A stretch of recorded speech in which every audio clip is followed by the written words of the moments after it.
Welcome to Mia Horror Stories. To make it easier on your eyes, this video plays against a black screen, so you can close your eyes, get comfortable, and let the story take over. But don't relax too much, the ending might just catch you off guard. Stay with me until the very last word. At 2:03 a.m., the front door clicked like someone had used a key card, and the turnstile gave its usual polite mechanical chirp.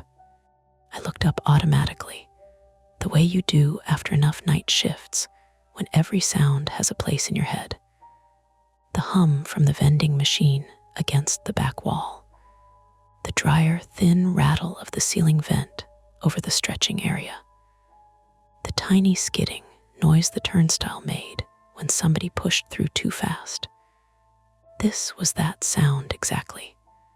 A clean scan, a successful entry, no alarm, no forced door, just the ordinary little electronic permission that meant a member had come in to work on themselves while the rest of the strip mall slept. Except nobody came through the door.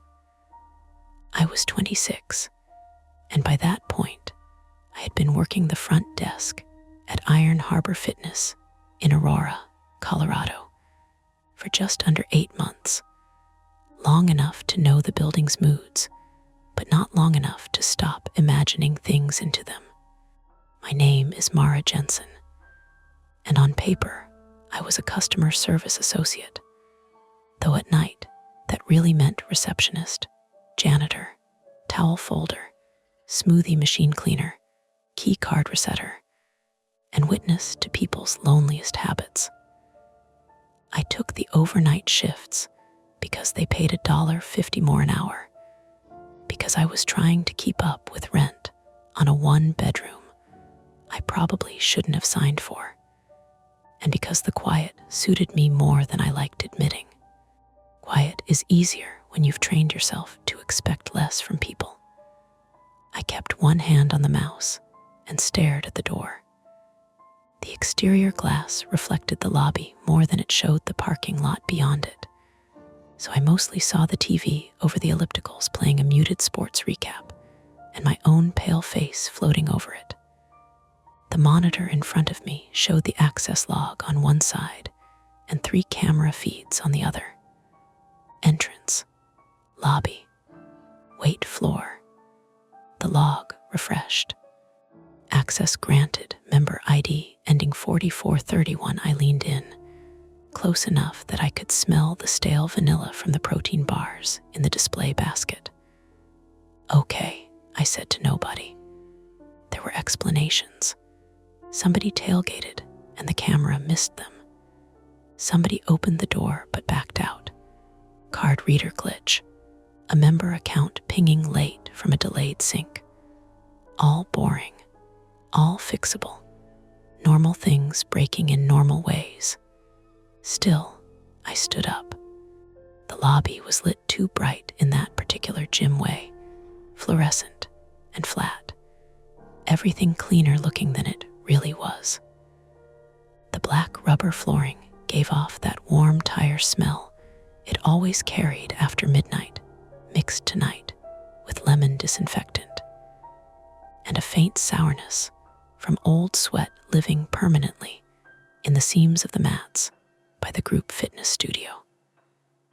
On the far side of the room, treadmills stood in orderly rows facing the dark TV wall. A few of them were still running the idle belt animation, thin blue lines sliding across blank screens like they were dreaming. I stepped around the desk and looked straight at the door. Shut, dead shut. No slowing hinge, no person halfway in, no backpack left by the sanitizer stand. The parking lot outside was empty, except for a white cargo van near the nail salon 2 storefronts down, and a pickup parked under the far light by the dumpster enclosure. Great, I muttered. Love that. The camera feed showed the same thing. Empty doorway, empty lobby, nothing moving. I went back behind the desk and clicked into the member profile attached to the Access event. No photo, because half the people who signed up online never bothered finishing their profiles. Name on file, D. Mercer. Status, active. Last check-in before tonight. 12 days ago, 6:14 p.m. The night had been so ordinary up to then that the weirdness felt rude.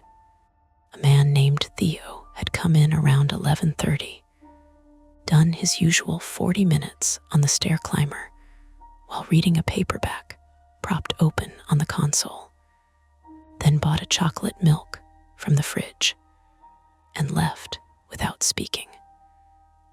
A pair of college kids had argued over whether deadlifts counted as back or leg day. Somebody had abandoned a hoodie in the men's locker room. I had wiped the counters, restocked the paper towels, and answered one call from a drunk guy wanting to know if we sold day passes for emotional reasons. Ordinary, manageable things. The kind of shift where time dragged but never bit. Then 203 came along and acted like the building had its own plans. The first person to speak to me after it happened wasn't in the room. It was my manager, because I texted him before I could talk myself out of it. "You awake?"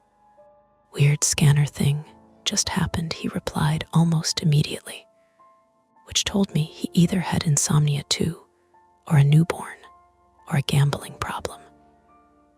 With Darren, any of the three felt possible. How weird Darren Pike, 38 male, was the general manager of Iron Harbor, and the kind of man who dressed like he might have to jump into a sales meeting or a bar fight with equal confidence. He wore slim fit polos year-round, kept beard stubble at a precise length, and referred to every minor inconvenience as not ideal in the same calm voice, whether we were out of towels or whether somebody had thrown up in the sauna. Darren had hired me after a 7-minute interview and later admitted it was because I seemed unflappable. That wasn't true. I was just good at holding still. Access granted. No person came in. Door shut. Log says member ID 44313 dots. Then, camera glitch. Maybe. Log shows it, though don't go wandering around alone. If you think someone actually got in, that irritated me on reflex, mostly because it was sensible. I typed back. Wasn't planning to start a side quest. He sent a thumbs up, then screenshot the log. "I'll look in morning." I took the screenshot, sent it, and tried to return to the spreadsheet I'd been filling out for towel inventory. But the ordinary rhythm of the night had already broken. Every little noise now had edges. A barbell settling in its rack somewhere on the empty floor, which I knew was just the HVAC shifting metal. The pop from the mini fridge compressor under the juice display. The whine of a spin bike fan winding down from nobody touching it. Things a building does when it's too full of equipment and electricity to ever really sleep. At 2:17, the phone rang. I jumped enough to be angry about it. Iron Harbor Fitness, this is Mara. A pause. Not a dead line exactly. More like someone breathing with the phone held away from their mouth. Then a woman said, "Are you still open?" Her voice was low and fuzzy, with either exhaustion or bad reception. "We're 24 hours, I said. "So yes." Another pause. I heard a turn signal ticking on her end. "Okay, thanks." She hung up before I could ask anything else. I stared at the phone a second, then set it down harder than necessary. Not weird, technically. People called at strange hours for stranger reasons. We had truckers pass through, hospital staff on upside-down schedules, insomniacs trying to decide at 2 a.m. whether to improve their lives. Still, the time timing got under my skin. I checked the parking lot camera. Same white van, same pickup, no new headlights pulling in. That was when Noah came out of the men's locker room, toweling his hair, and I nearly snapped at him out of pure leftover adrenaline. Noah Alvarez, 29 male, worked nights as an EMT and came to the gym on the ugly edges of his schedule, always between midnight and 3, depending on whether the city had been quiet or not. He had the compact, tired strength of someone who lifted because the job demanded it, not because he loved the mirror. He was one of the few regulars who treated me like a person instead of a piece of furniture with a check in screen. He also had a habit of noticing too much. "You good?" he asked, stopping halfway to the exit. "Yeah," I said too fast. He smiled a little, convincing. He wore navy scrub pants under a hoodie, his gym bag slung over one shoulder. His hair was still damp, and the smell of soap followed him, cutting through the rubber and sanitizer. "Scanner did something weird," I said. He turned back toward the desk. "Weird how?" I showed him the access log. He leaned his forearms on the counter and read it, then glanced at the door. "So maybe somebody came in and left right away. Maybe. Or the system hiccuped. Also maybe. But you don't sound like you believe either of those." I looked past him, out toward the weight floor. Everything sat under the late-night lights, with that abandoned stage set feeling gyms get when nobody's on the machines. Benches squared up, plates racked, mirrors multiplying emptiness. "I just hate when computer stuff pretends to be a real problem," I said. That was true, but not all of it. Rest of it was harder to explain without sounding stupid. The private flaw, if I'm being honest, is that once I notice something off, I can't stop circling it. I don't leave it alone. I pick at it until I either understand it or make it bigger. My mother used to call it worrying a bone. My ex called it exhausting. He wasn't wrong. It comes from the same place as the fear I never advertise, being caught not paying attention at the one moment attention would have mattered. Missing the obvious thing, letting the bad version of a night happen because I was embarrassed to seem paranoid. Noah watched my face for a second too long and got quieter. "Want me to do a walkthrough before I leave?" The sensible answer was no. He wasn't staff. He'd already showered. If somebody actually was inside where they shouldn't be, asking an off-duty EMT to help me look around was almost aggressively stupid. But I also didn't want to be alone with the question. "I'm not supposed to ask members to do security sweeps," I said. "That's not a no." I looked at the camera feeds again. Entrance, lobby, weight floor. The blind spots annoyed me suddenly in a fresh way. There was no dedicated camera in the stretching alcove by the massage chairs. None covering the hallway turn by the utility closet. No view inside either locker room, obviously. Plenty of places for a person to be if they wanted not to be seen. Noah followed my eyes. "Mara, I know." He lowered his voice. "Has this happened before?" I hesitated, and that was answer enough. "Twice," I said, "maybe 3 times. But I only noticed because I was reconciling late entries last week, and there were check-ins around 2 with no matching camera clip. I thought maybe the timestamp was off. Darren said the software lags sometimes. And now it just happened while I was looking at the screen." He let out a breath through his nose. Not dramatic, just thoughtful. "Did Darren tell you to call anyone?" "No. He told me not to wander around alone, which is almost funny." "That sounds like him." There was a soft thump from somewhere deeper in the gym. Both of us went still. It wasn't loud. Could have been a medicine ball settling off a rack. Could have been one of the loose locker doors in the men's room catching the vent draft. Could have been any harmless thing in a building full of weighted objects and bad hinges.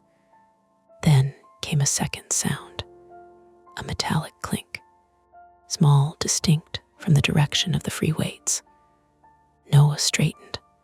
Okay, that one I heard. I became aware of the air vent again, the soft wash of cold air across the back of my neck.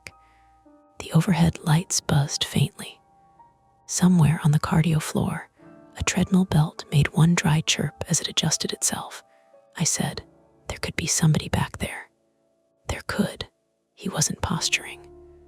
That was what made it worse. No macho grin. No fake confidence.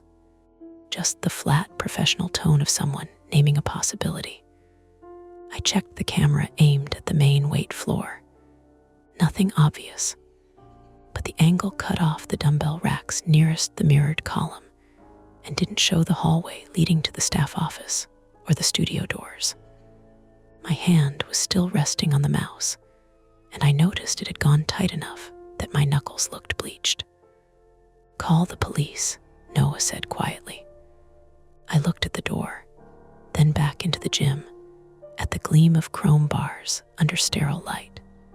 Calling 911 over a maybe noise, and a weird access log would absolutely be allowed. It would also bring officers out to a gym in the middle of the night for what might end up being a software glitch and a falling clamp. Darren would hate that, which should not have mattered, but money people have a way of living in your head rent-free. Make a scene, waste resources, overreact, be the girl who couldn't handle nights. Then another thought slotted in beneath it. If someone was inside, and if they heard us, calling might turn a quiet situation into a moving one. Noah must have seen the calculations working across my face. We can lock ourselves in the office and call, he said. Office door doesn't lock from the inside, I said. He blinked. That's terrible design. Welcome to budget fitness. The sound didn't come again. Somehow, that was worse than if it had. Outside, a car passed on the frontage road with its bass thumping faintly through the glass, then faded.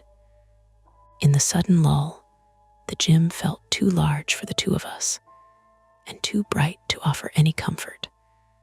Every mirror caught us from a different angle, making it look like there were more people standing in the lobby than there really were. Noah set his bag down by the desk. All right, 2 options. We call now and wait by the front, or we do a quick check of the visible areas together without splitting up, and if anything feels wrong, we back out and call. I should have chosen immediately. That's what responsible people in stories about bad nights always do when they want to keep having ordinary lives afterward. They pick caution. They lock doors. They let professionals carry the uncertainty. Instead, I looked at the access log again. Access granted. A clean entry for a person who had either never arrived or had arrived so quietly the building itself seemed to be covering for them. From somewhere beyond the mirrored column, deep in the dark glass heart of the gym, something gave one slow rubber squeak, like the sole of a shoe turning on the floor. Noah and I looked at each other, and there it was, not the danger itself, not yet, but the choice that leaned toward it. Do the smart thing and make a call we might regret for being embarrassing, or step out from behind the desk and go find out what had just scanned in at 2 a.m. We didn't move right away. That's the part that sticks with me, how long we stood there, doing nothing, like if we kept still enough the building might correct itself. Then the turnstile chirped again. Short, clean, the same polite sound. The access log refreshed in the corner of my monitor without me touching anything. 02 2108, access granted, member ID ending 4431. Noah's head snapped toward the desk. That's now. I know. The door didn't open. It didn't even twitch. The handle stayed exactly where it had been, catching the fluorescent light like a dead eye. We both looked at the camera feed out of habit. Same empty doorway. Same reflection of the lobby. Same nothing. Okay, Noah said quietly. We're calling this in. Wait. I was already leaning over the keyboard, pulling up the member profile again. Same ID. It's not random. It's the same account. That doesn't make it better. No, but it makes it something. I hated how thin that sounded even as I said it. My brain was doing that thing again, collecting details, stacking them into a shape, trying to make the wrongness behave. It wasn't fear yet. Not fully. It was the urge to understand before acting. That stupid, stubborn need to get ahead of the story. Noah tapped the counter twice, sharp. Mara, I just want to see. I clicked into the access history. The list populated with a few seconds of delay. Entries scrolled into view. 0203, access granted. 4431-0221, access granted. 4431-0158, access granted. 4431. I froze. That one wasn't there before, I said. Noah leaned closer. What? 0158. Didn't show up when I checked earlier. Delayed sync, he said automatically. Maybe, but my voice had gone tight. Or it's logging late. He watched my face. Which means if someone used the card at 158, they could already be inside. That landed between us, heavy and simple. Another sound came from the wait floor. Not a clink this time. Something softer, a shift, like fabric brushing rubber. Noah straightened fully now, all the casual gym user posture gone. I'm calling. I reached for the desk phone, then stopped halfway. My hand hovered there. If someone was inside and had been for at least 20 minutes, they weren't just passing through. They were staying, moving, maybe listening. And if they heard us call, use your phone, I said, lowering my voice. Not the desk line. He nodded once, already pulling it out of his pocket. I stepped back from the counter, instinctively lowering myself a little, like that would make me less visible through the open lobby. The gym stretched out beyond us in long, bright rows, everything too exposed. No corners to hide in out here, just reflections. Noah turned slightly away, hand cupped over his mouth as he spoke quietly to dispatch.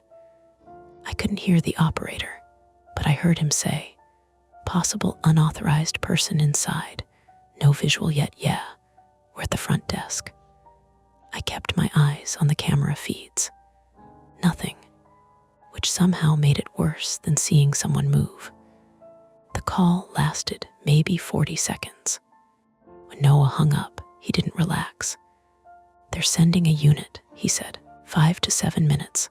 Okay, we both knew what 5 to 7 minutes meant in a place like this. Too long if something was already happening. Too short to pretend nothing was wrong. Another faint noise drifted out, this one unmistakable. A footstep, slow, deliberate. Not the sharp tap of someone jogging across rubber. A measured shift of weight. Noah looked at me. They know we're here, he said. I swallowed. Or they don't care. Those are both bad. Yeah. We stood there another few seconds, listening. Nothing followed. No rush. No second step. Just the steady hum of machines and the thin buzz of lights. My heart had finally caught up to the situation, beating harder now, but not wildly, controlled, focused. That was worse in its own way. It meant I was thinking clearly enough to understand how exposed we were. Noah, I said, if someone's been inside since 1:58, they've had time to go anywhere. Locker rooms, Hallways, staff office. Yeah, and if they used a real card, they're a member, or they stole one, or copied it. He glanced at me. That's a thing. I mean, yeah. The scanners are basic RFID. If someone wanted to, great, he said flatly. That's great. We both went quiet again. I looked at the access log one more time, like it might change if I stared hard enough. It didn't, but something else did. The entrance camera flickered for a split second. Not off, just a tiny stutter, like a skipped frame. Then it stabilized. Noah saw it too. Did that just? Yeah, system glitch, he said, but it didn't sound like he believed it anymore. I leaned closer to the monitor, adjusting the brightness slightly. The reflection shifted. For a second, my own face doubled, ghosting over itself. Then I saw something that didn't match.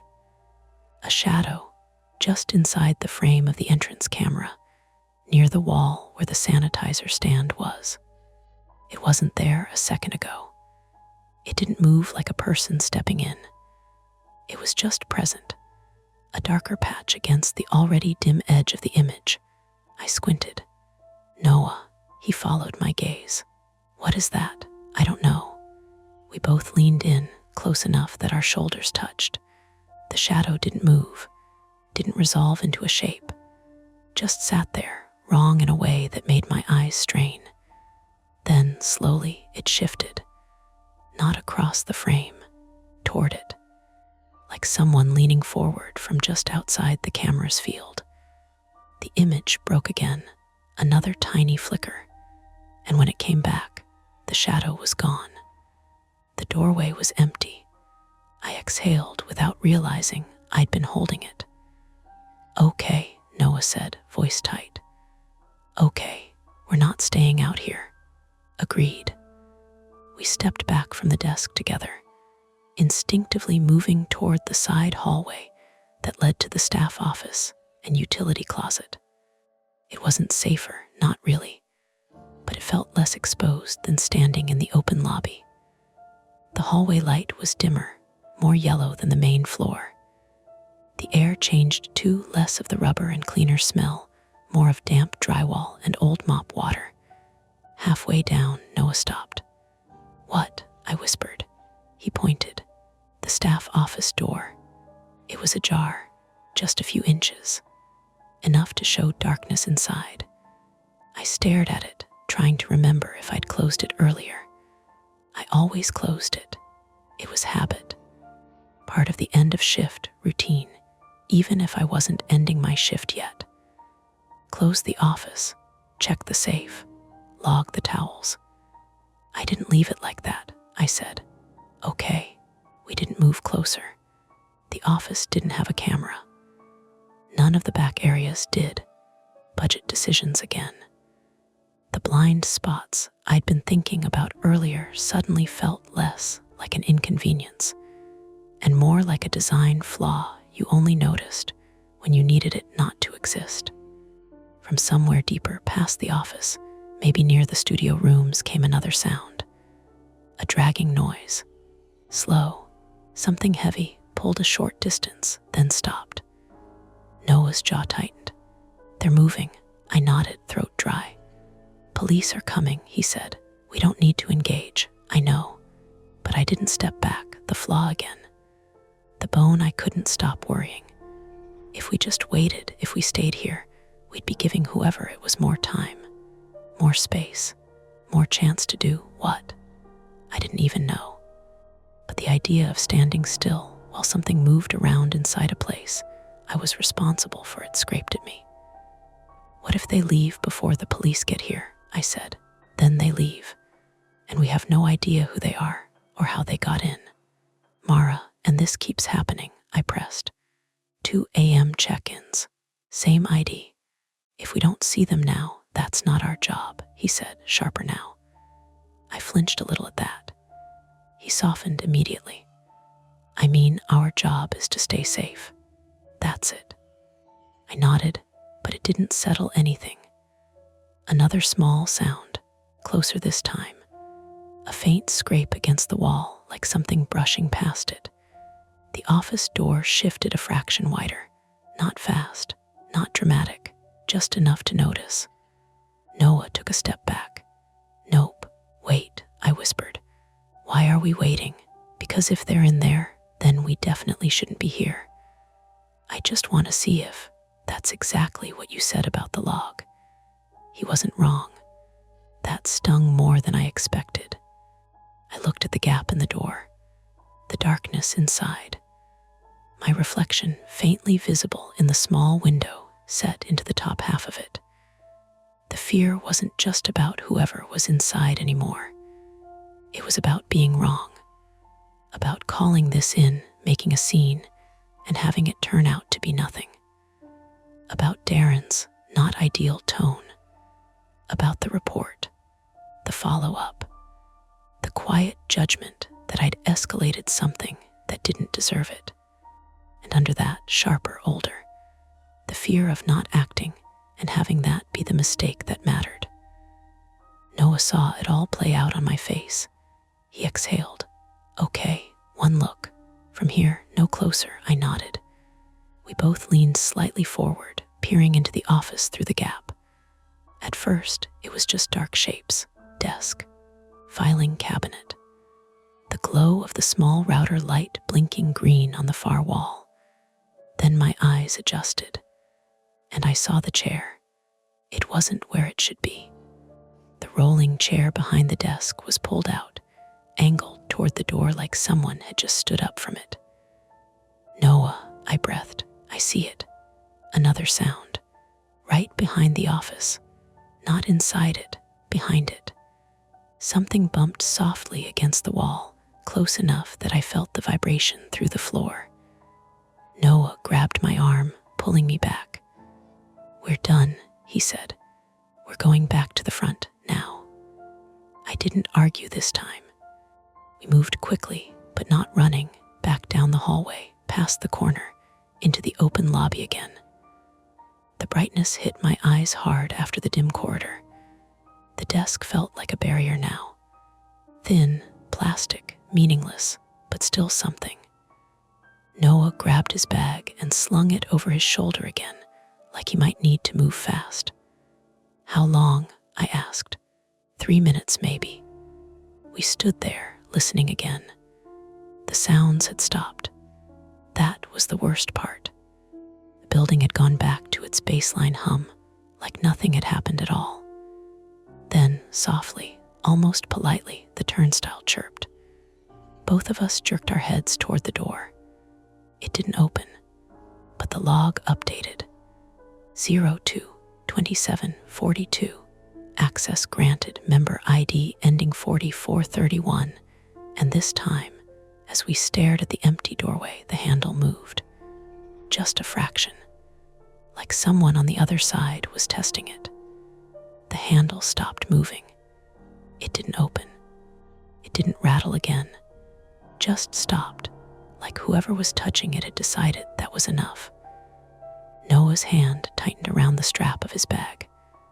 "Okay," he said, voice low. "We're not staying in here if that door opens." Agreed.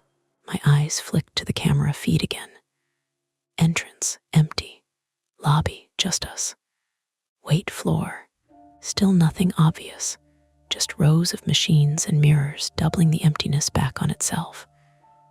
But the access log sat there, fresh and undeniable. 02-2742, access granted, 4431.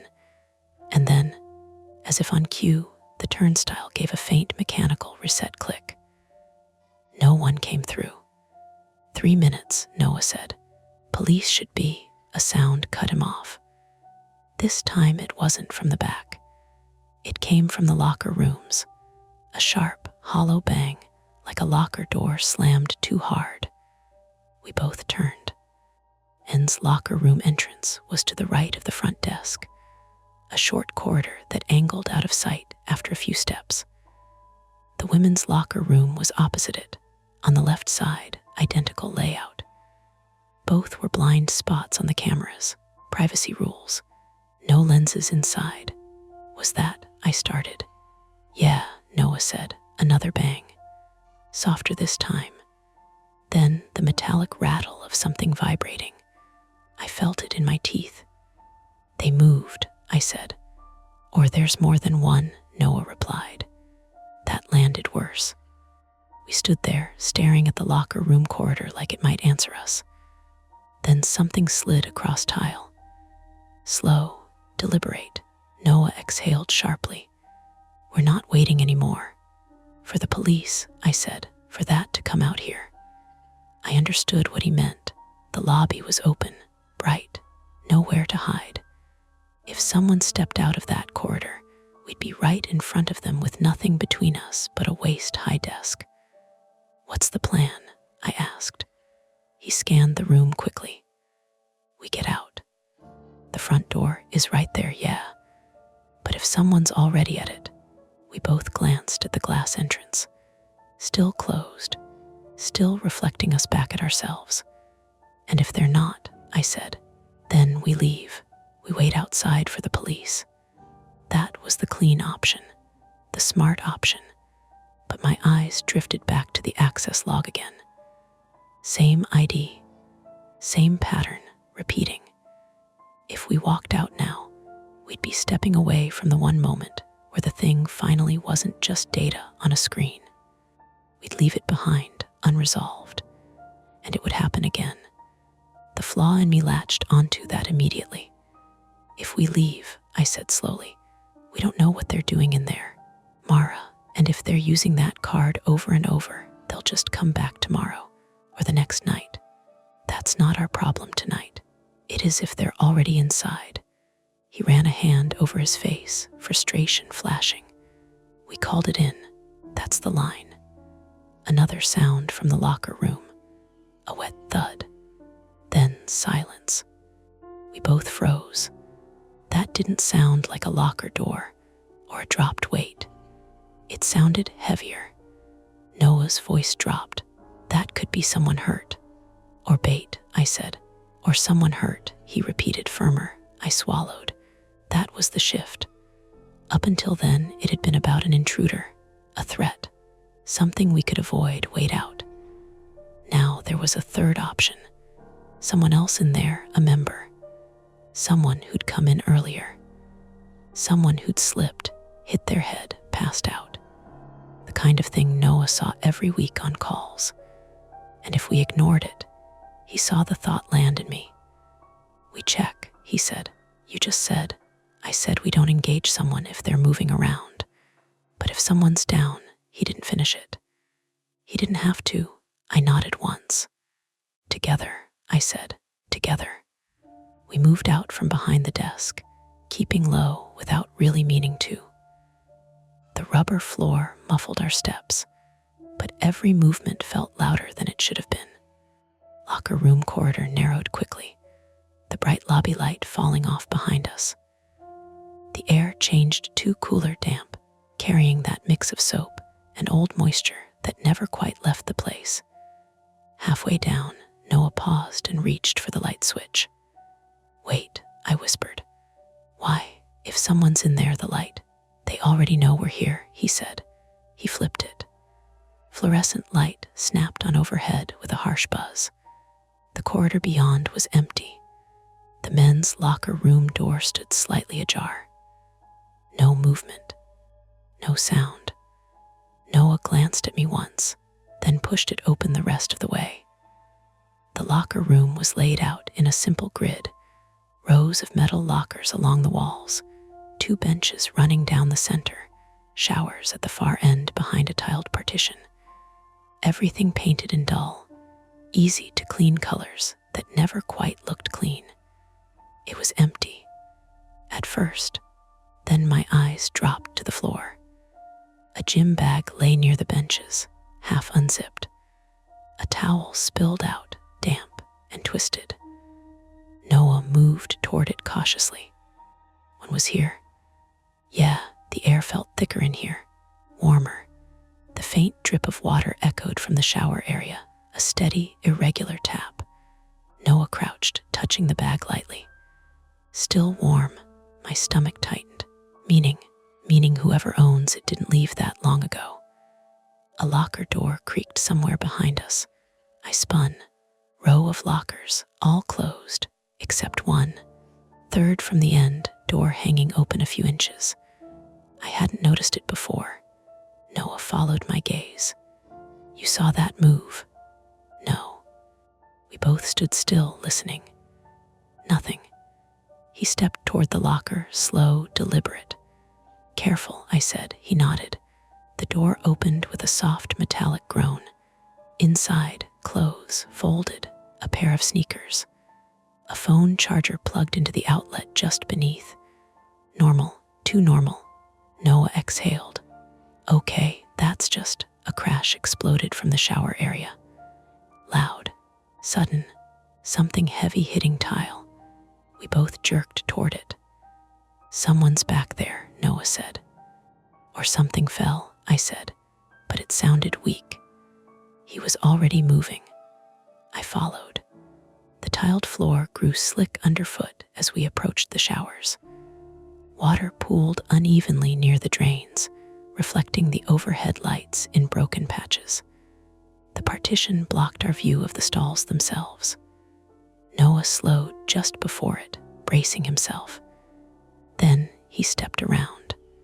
I leaned in behind him and almost laughed. A plastic shower caddy lay on the floor, overturned. Shampoo bottles scattered, one still rolling lazily before settling. A loose hook on the wall had given way. The whole thing had dropped. Noah let out a breath that turned into a short, sharp laugh. Jesus. I pressed a hand to my chest, feeling my pulse hammering there. Okay, that's fine. Misdirection. My brain labeled it immediately. Not a person, not a threat, just gravity and bad fixtures.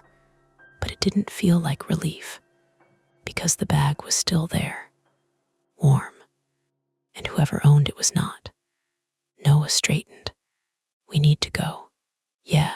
We backed out of the locker room, slower this time, more aware of how exposed we were even in the narrow corridor. Back in the lobby, the light felt harsher than before.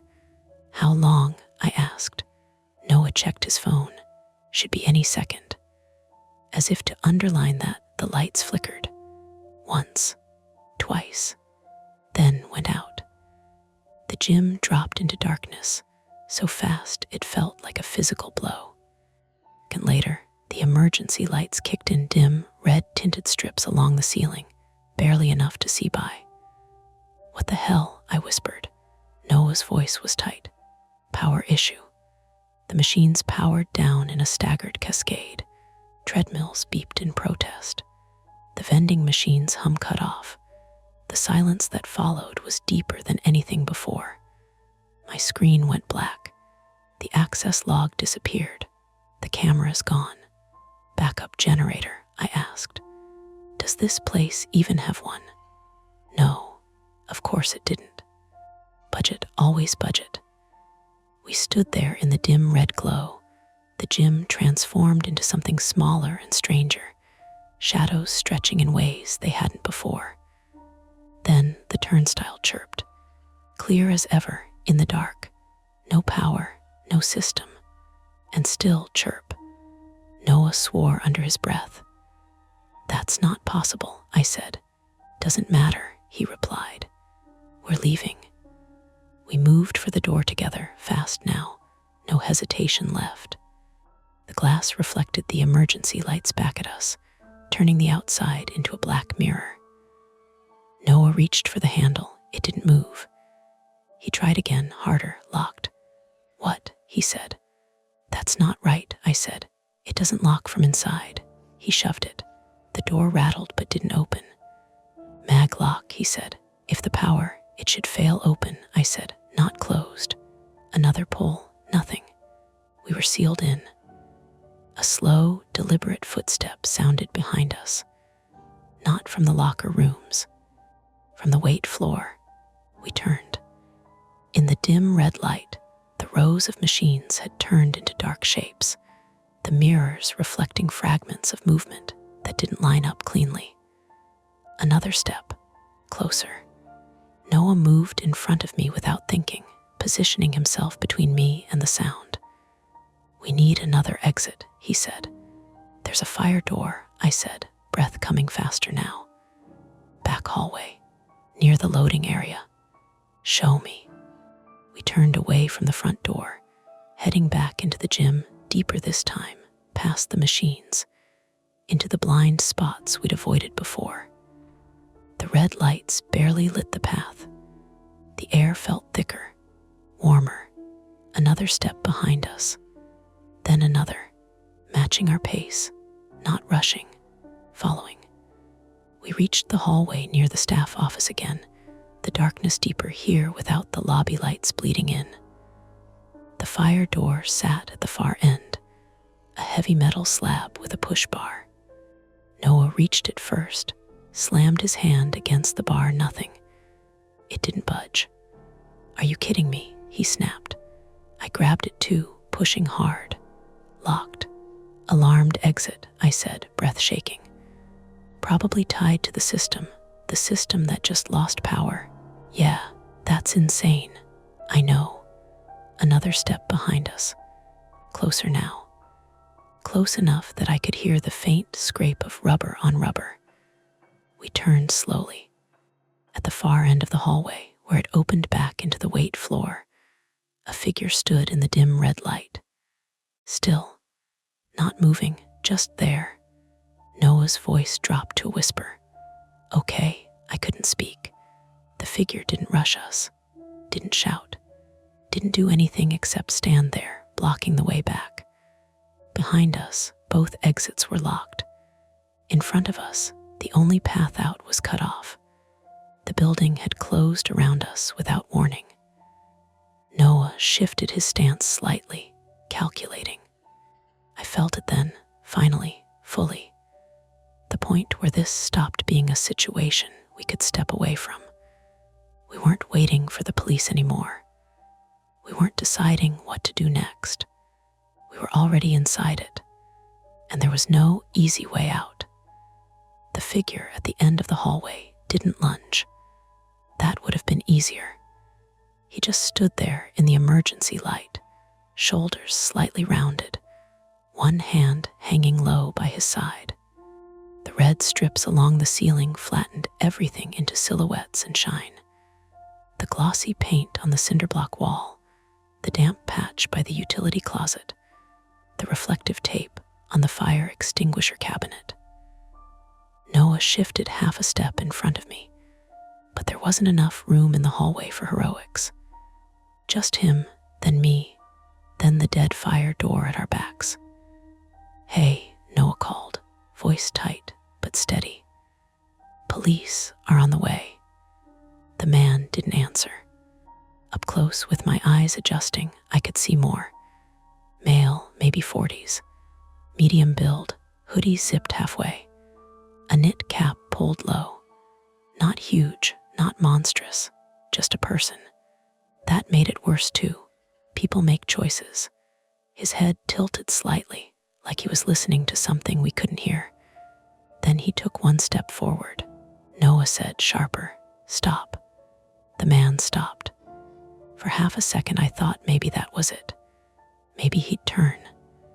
Maybe this would become a standoff with rules. Then the turnstile chirped again, all the way out in the dark lobby. Clear, cheerful, impossible. The man's mouth twitched, not a smile exactly, more like satisfaction. And suddenly the whole pattern snapped into shape in my head. Not all of it, but enough. "He's doing it on purpose," I said. Noah didn't look back. "Doing what?" "The scans, the timing. He wants us to look where he wants." The man took another step. He still didn't speak. My eyes dropped to his hand. Something rectangular there. Not a weapon, a key fob. One of our entry cards, clipped to a short black lanyard. Member ID 4431, D. Mercer. Or not Mercer at all. Noah saw it too. "You work here?" he asked, trying a different angle. No answer. The man took one more step, and the rubber sole of his shoe gave that same soft squeak we'd heard earlier, the sound that had pulled us out from behind the desk in the first place. Behind him, the hallway opened into the free weight area. I could picture it clearly now in the dark. Racks of dumbbells to the left, mirrored column near the center, cable machines further back, and beyond that the path curving toward the front desk. If we got past him, there was open floor. If we stayed here, we were cornered. Noah said, without moving his lips much, "If he comes again, we hit him low and run." With what?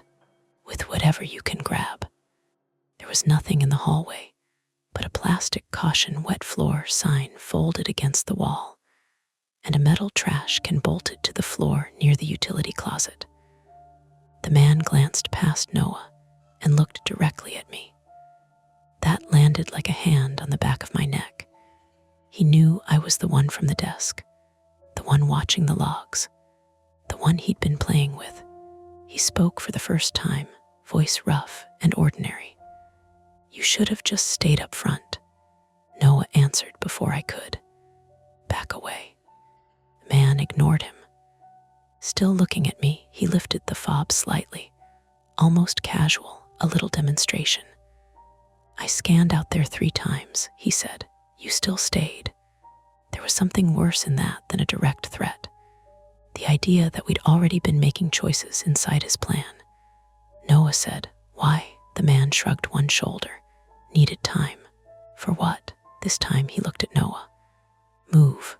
Noah didn't. The lull snapped. The man rushed forward. It happened fast and ugly, not cinematic at all. Just bodies in a narrow space, feet slipping slightly on the rubberized floor, hands grabbing for leverage. Noah met him head on, and they slammed into the wall hard enough to make the extinguisher cabinet jump in its frame. The sound of it was wet and blunt meat, breath, drywall. I grabbed the wet floor sign and swung it without thinking. It clipped the man's shoulder and burst apart at the hinge, cheap yellow plastic skittering across the floor. He grunted, but didn't go down. Noah had one arm wrapped around his upper body, trying to pin him, but the hallway was too cramped. The man drove his elbow backward into Noah's ribs once, twice. I heard Noah suck in air sharply. Then the fob hand came up, and I saw metal glint. Not a knife. A box cutter, short. Utility blade extended. "Knife," I shouted, though it wasn't quite that. Noah twisted hard, turning the man's wrist into the wall.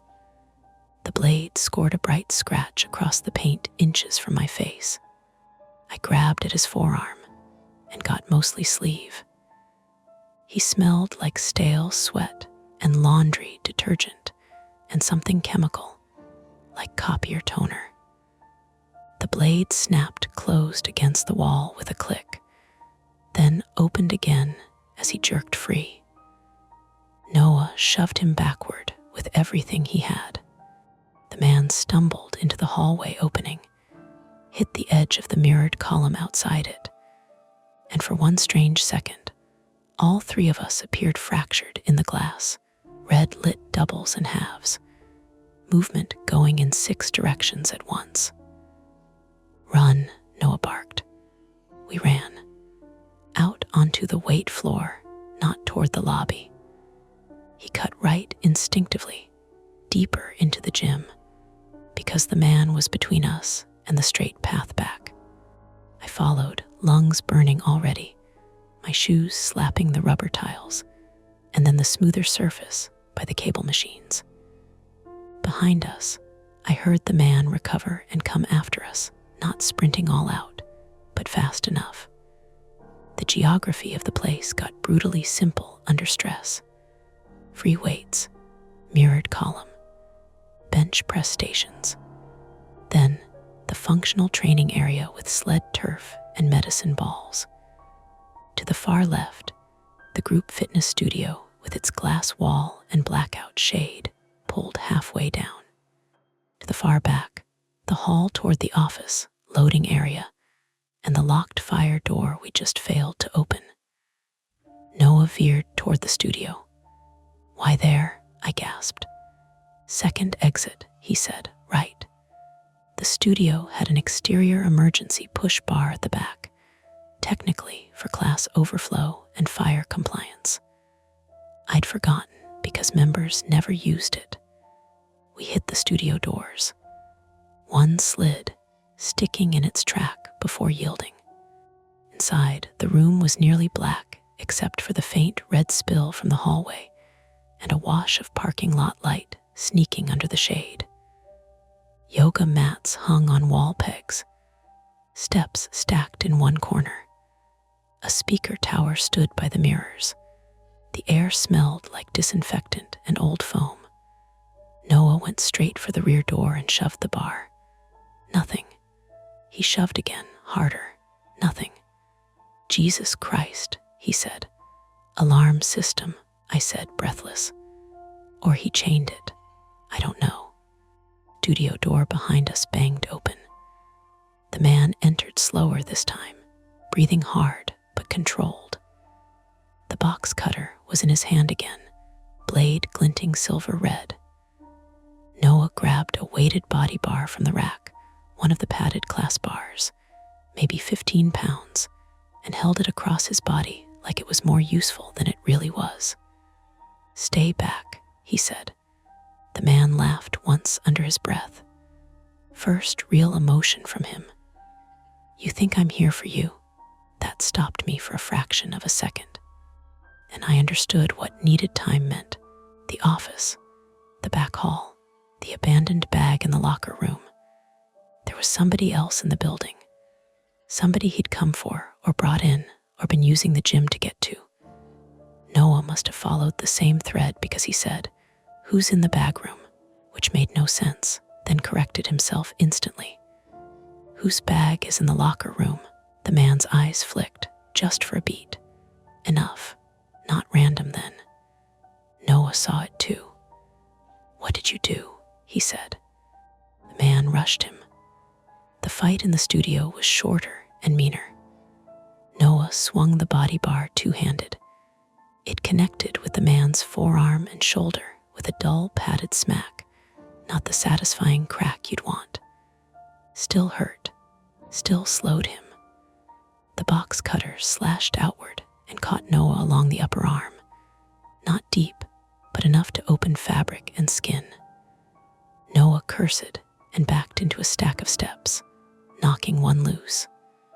I grabbed the speaker tower and shoved with all my weight. It toppled sideways, clipping the man in the hip and tangling his feet in the cord. He went down to one knee. "Move," Noah shouted. This time we broke left, out the other side of the studio toward the turf lane. My chest was on fire now, that dry metallic taste in my mouth. Noah was breathing raggedly. In the red light, his hoodie sleeve looked black wet at the bicep. The man got up behind us faster than I wanted. We hit the turf area. Sled at one end. Battle ropes coiled by the wall. A storage cubby with kettlebells and medicine balls.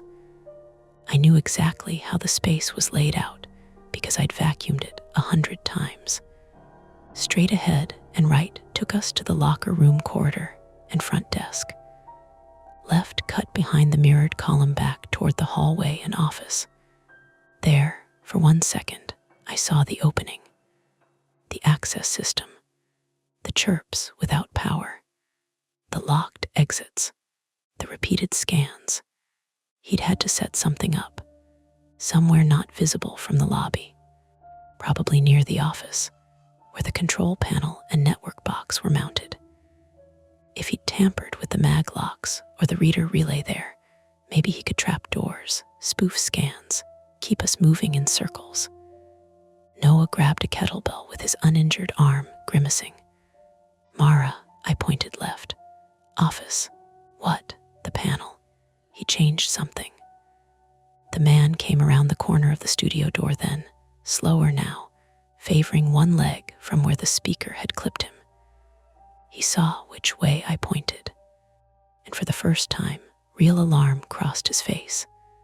That was all I needed. "He needs us away from there," I said. Noah didn't argue. We ran left, past the mirrored column again, where our reflections flashed and vanished, down the corridor by the staff office. The man behind us now, no more pretending, footsteps thudding harder. Noah almost lost traction at the turn and caught himself on the wall with his bleeding arm, swearing through his teeth. The office door was still ajar. We hid it together. Inside, the room was cramped and stale desk, filing cabinet, router blinking on a battery backup, surge protector nest under the desk, and on the far wall, the access control panel cabinet, metal door hanging open. "Got it," I said. The inside looked like nonsense at first. Board, wires, tiny LEDs, a portable battery pack clipped in with alligator leads, a cheap relay module zip tied messily to the housing. Not professional work. Someone who'd watched videos and gotten bold. Noah planted himself in the doorway, kettlebell low in one hand, body half turned to shield me. "Hurry, I'm trying." My fingers shook so badly I almost couldn't grip the battery clip. Red to black, black to no. If I yanked the wrong thing and shorted it, maybe nothing happened. Maybe everything locked harder. Maybe the fire alarm triggered. I forced myself to breathe once. See the system, reader loop, mag lock power, auxiliary battery. The man hit the office door. Noah swung the kettlebell. It caught the man in the forearm with a heavy thud. The box cutter flew somewhere into the office, skittering under the desk.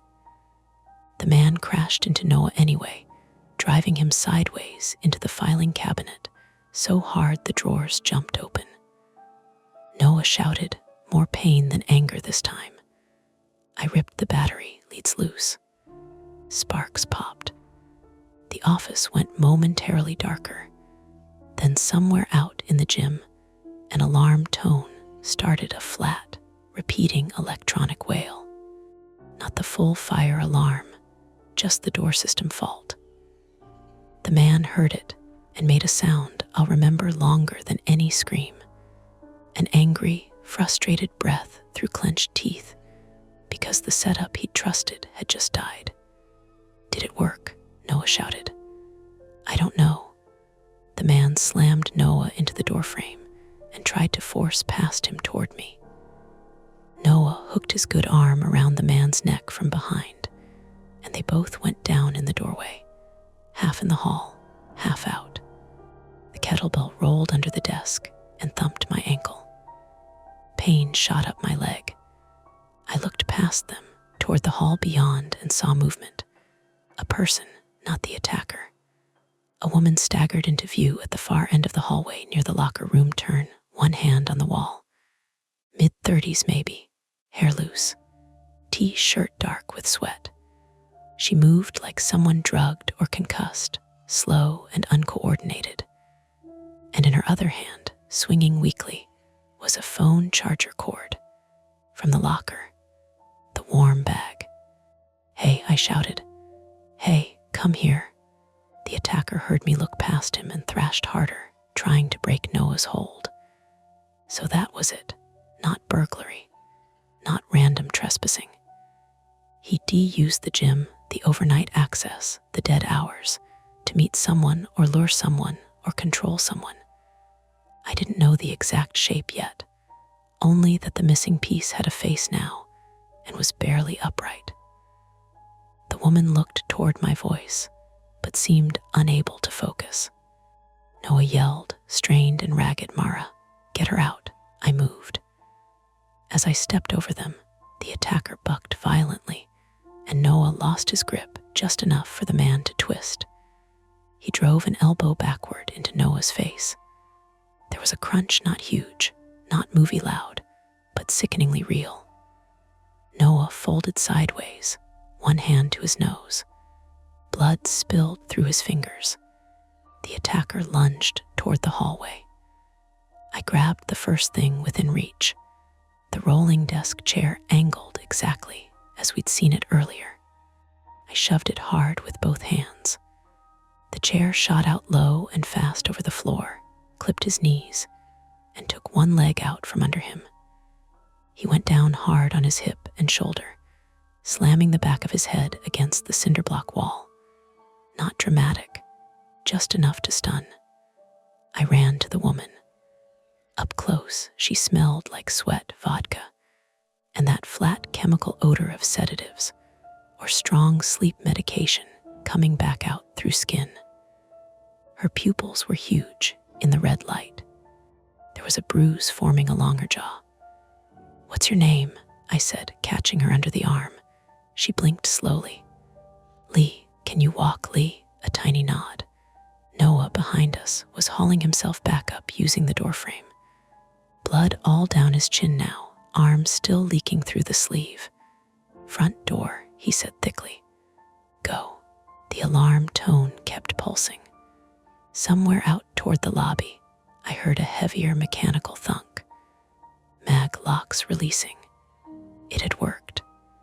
The attacker pushed himself up to hands and knees, dazed, but moving. Noah saw it too. He snatched the broken wet floor sign half from the hallway where it had skidded earlier, now just a jagged yellow plastic panel, and jammed it between the attacker's shoulder blades and the wall, pinning him for one more second than should have been possible. "Move," he shouted again. Lee sagged against me as we half ran, half dragged down the corridor toward the lobby. My ankle screamed with each step from where the kettlebell had clipped it. Noah followed, stumbling once, recovering, one hand pressed to his face. The lobby looked unreal when we burst into it. Emergency lights, black camera screens, front door standing a few inches open now, the mag lock disengaged. Cold outside air sliding in over the floor, and beyond the glass, at last, red and blue light washing over the parking lot. A patrol car, then another. I got Lee through the door first. Noah came behind us, then turned instinctively as if to look back. The attacker made it as far as the turnstile. Then one of the officers was already through the entrance, shouting commands, weapon drawn, but low. Another came in from the side. The attacker, blinking against the flashlights, seemed to realize in a single terrible second that the timing he had managed so carefully had run out. He didn't go down cleanly. Nobody ever does. He tried to bolt toward the cardio area, slipped on the edge of a floor mat, hit the base of a treadmill, got back up, got taken down. Messy, loud, human. Outside, I sat on the curb with Lee leaning against me and tried not to shake.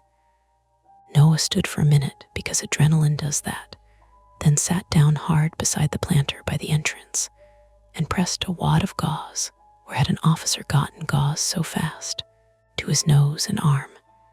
His breathing had gone shallow. Controlled. Too controlled.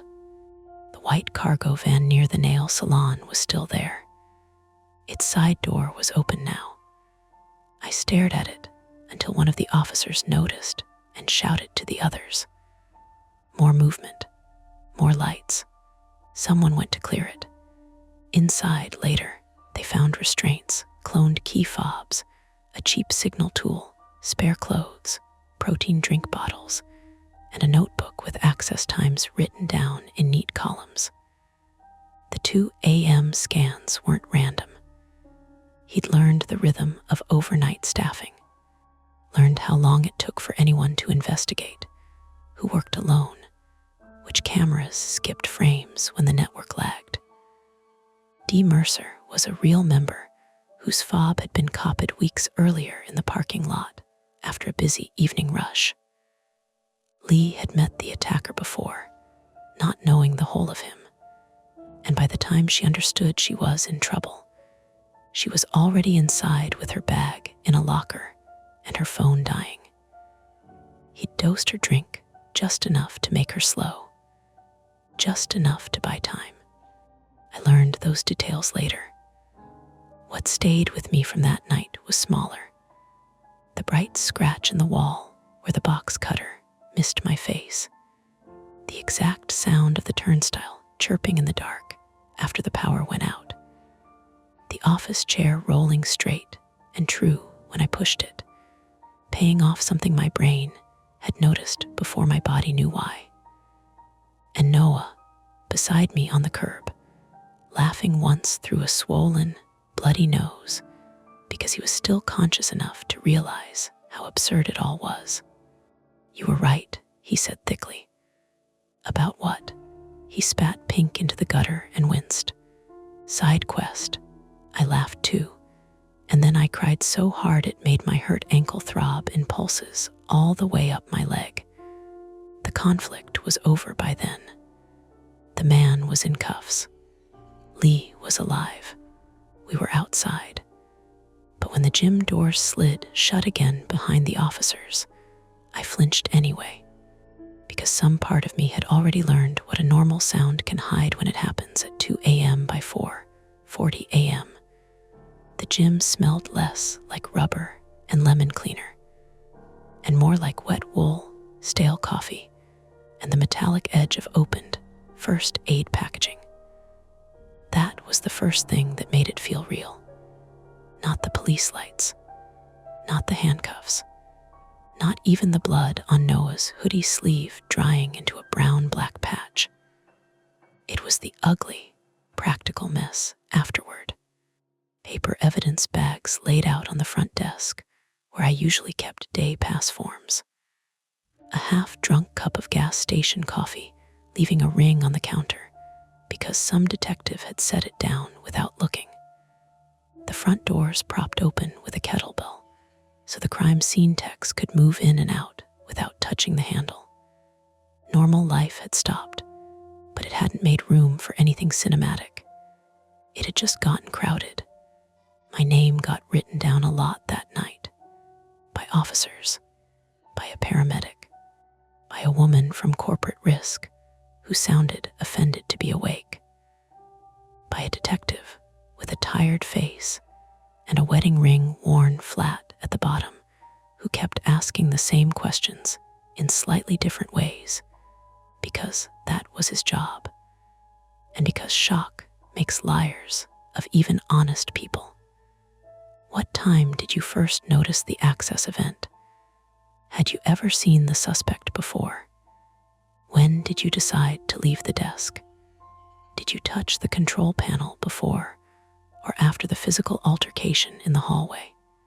I answered everything as precisely as I could, and then doubted every answer as soon as it left my mouth. That was the shape of the next several hours. Tell the truth. Forget whether you had. Remember one extra detail too late. Start over. They wrapped my ankle in the ambulance first, even though I kept saying Noah needed them more. He was sitting on the bumper with tissues crammed under his nose and a butterfly bandage strip across his upper arm where the box cutter had opened him. His nose wasn't broken badly enough to need an ER immediately, just badly enough to swell crooked and make him look permanently unimpressed with the universe. The medic cleaning his arm told him he should still go in for stitches if it kept bleeding through the dressing. Noah said, "Define kept." The medic didn't smile. Lee was already inside a different ambulance with the doors closed. I only saw her once more before they took her.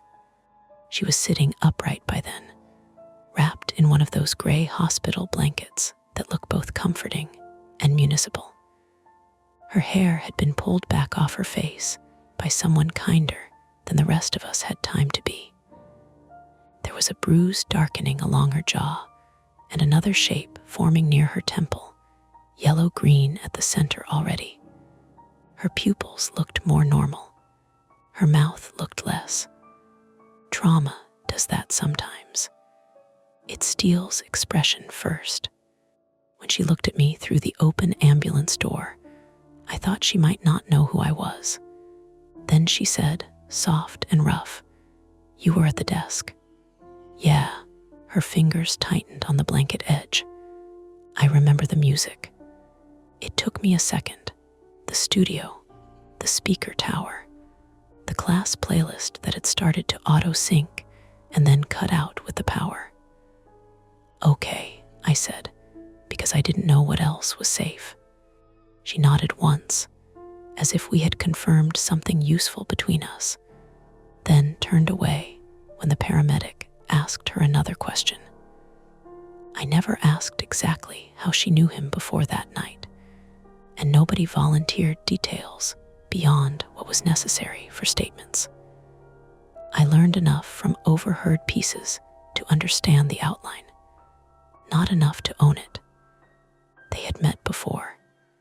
He had turned familiarity into access, access into control.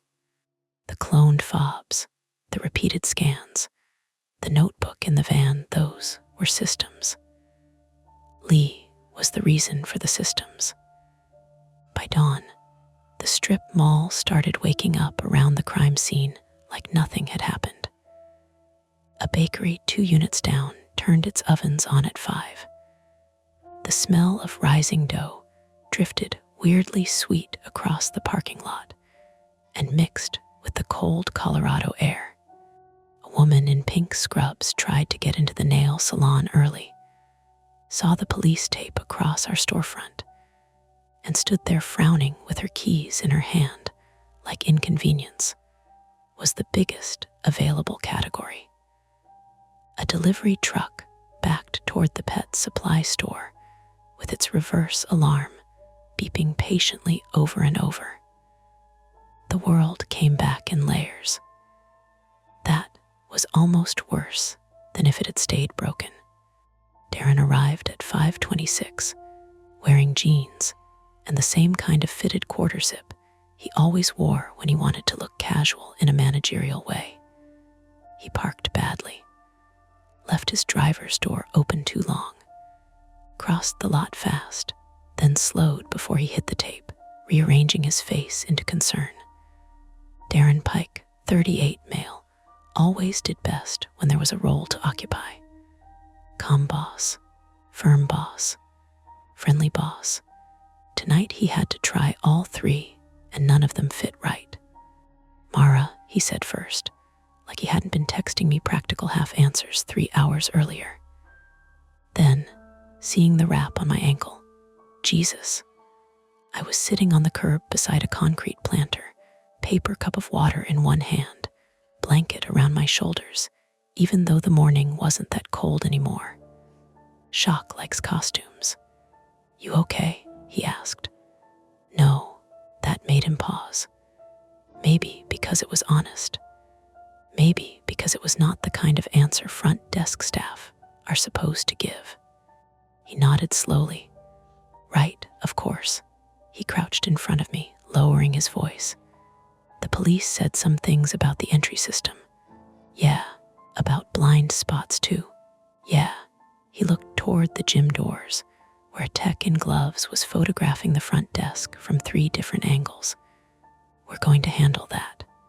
I almost laughed, not because it was funny, because it was such a Darren sentence. "We're going to handle that." Like the problem was a Yelp review with sharper edges. Instead, I said, "The office door doesn't lock from inside." He blinked. "What? You know that, right? You've known that." His mouth opened, then shut. "The fire exit didn't release," I said, "and the front mag lock failed closed. You told me not to wander around alone. That was your big safety contribution." "Mara, no, that's okay. We both had a big night." I wasn't shouting. That seemed to bother him more. Noah, sitting a few yards away on the ambulance bumper, watched us over the dressing being retaped onto his arm. He looked exhausted enough to fall asleep upright. One side of his face was swelling purple under the eye now. Darren straightened and slipped his hands into his pockets, which was what he did when he wanted to keep from fidgeting. "Corporate is already involved," he said carefully. "They're sending legal. Someone from facilities too." "Good," I said. "Maybe they can install doors." He studied me like he was trying to decide whether I was mad enough to become expensive. That was another crack, I think. Not the dramatic kind. Just the small realization that once you've seen how a place protects itself, you can never really work there the same way again. The posters about community, the little member appreciation chalkboard, the sign near the desk that said "Your Fitness Journey, STARTS here." All of it suddenly looked like scenery around an electrical problem. I gave my full statement at the station that afternoon because the detective asked if I could come in once I'd slept a little. And I said yes, even though sleep turned out to be the wrong word for what I did. I lay in my apartment from 9 in the morning until noon in my work clothes with the blinds half shut and the phone on silent, and never properly lost consciousness. Every time I drifted, I heard the turnstile chirp, not in a haunted way, in a memory way, the brain replaying a clean little sound until it wore a groove through everything else. When I finally got up, my ankle had stiffened into something hot and resistant. I showered sitting down, found a bruise on my hip the size of a saucer from where I must have hit the desk or the filing cabinet or the floor. I couldn't remember which. That bothered me more than the bruise itself. At the station, Detective Linares gave me a cup of water and didn't pretend the room was comfortable. He was the man with the flattened wedding ring. Mid-40s, male, with careful eyes and the kind of posture that suggested old back pain. He had a notepad even though there was a recorder on the table, because some people trust their own handwriting more than machines. I liked him for that immediately and resented him for how many details he could drag back out of me. "Walk me through the office panel again," he said. So I did. The battery pack, the relay, the improvised clips. He nodded. "Our tech says it was crude, but effective enough for what he needed. Keep the reader live, manipulate lock states, generate false confidence or false urgency depending on timing." False confidence, I repeated. When the chirp sounds normal, people assume the system is normal. He tapped his pen once. Most people trust familiar noises more than they trust their own discomfort. I thought about that for a long time after. He asked about Darren, about staffing, about prior incidents. I told him about the earlier unexplained 2 a.m. check-ins I'd noticed in the logs. Told him Darren had said the software lagged sometimes. Told him there had been no dedicated security, no interior safe office lock, and camera coverage that looked better on paper than it did at night. Linares wrote all of it down. He copied at least 3 member fobs that we know of, he said eventually. Likely in the parking lot or at the desk during busy hours. Your Mercer card wasn't the only one, just the one he used most. Why that one? Because routine matters. 12-day gap before your first noticed event, then repeats around the same time window. He was training you. That sat in the room like a bad smell, training you. Not targeting me personally, maybe, not at first, but studying the shape of my attention, the building's response time, which noises made me move. I asked about Lee then, because not asking felt obscene. He didn't tell me much. Couldn't, wouldn't. But he said she was stable, and he said the hospital had confirmed sedatives in her system, and he said, very plainly, She's alive because you broke his timing. Not because I was brave, not because I was smart, because timing broke. That felt truer. Noah texted me 3 days later. Can breathe through one nostril again. Huge win. I stared at the message for a while before answering.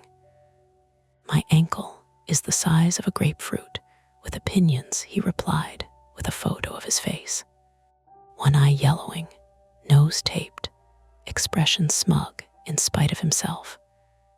You should see the other guy that made me laugh hard enough to hurt. We got coffee a week after that, not because either of us were trying to turn trauma into intimacy, but because it was easier to talk to the one person who had heard the same impossible little chirp in the dark and understood why it still mattered. He kept rubbing the scar on his arm through the sleeve without seeming to notice. I kept checking the cafe door every time the hinge squeaked. We did not discuss that we were doing those things. He told me he'd gone back on one shift after the incident and had to step out when a supply closet door slammed by itself. Not even slammed, he corrected. Closed with conviction. That's a good phrase. It's an annoying phrase. I'm an annoying man now. You were before. True. That felt close to normal, in a way almost nothing else had. Iron Harbor closed for 9 days. Corporate framed it as a temporary facilities and security review. New camera placements. New access hardware. Mandatory overnight dual staff policy pending operational restructuring. Every phrase polished until it reflected nothing useful. I went back once in daylight to collect my water bottle charger and the cardigan I'd left on the back of my chair that night. The gym looked scrubbed. Too scrubbed.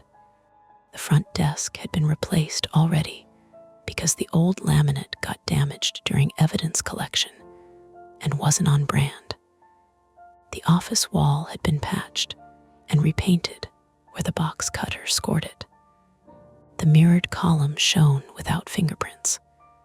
Someone had moved the basket of protein bars from the counter to a lower shelf by the drinks cooler. The place was trying so hard to become itself again. Darren met me there with paperwork and a careful expression.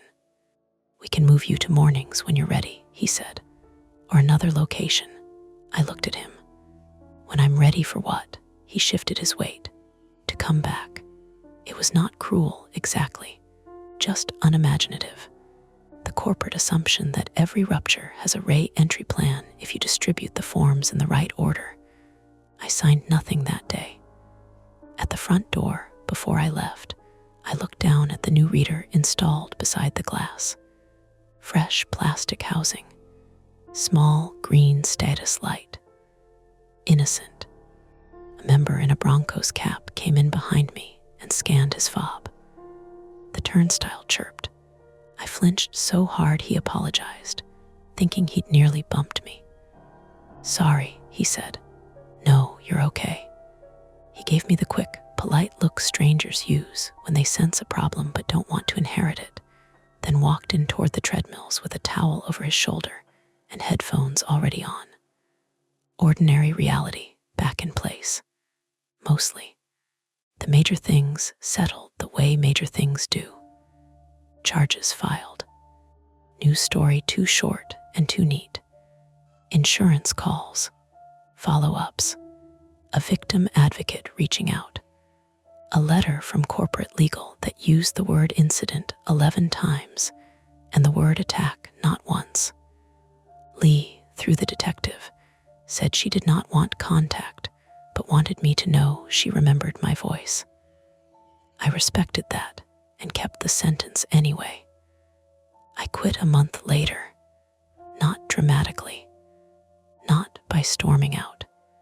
I sent an email, returned my key, and accepted a receptionist job at a dental office where the loudest 2 a.m. sound in my life would, ideally, be nothing at all because I would be asleep. Sometimes I was.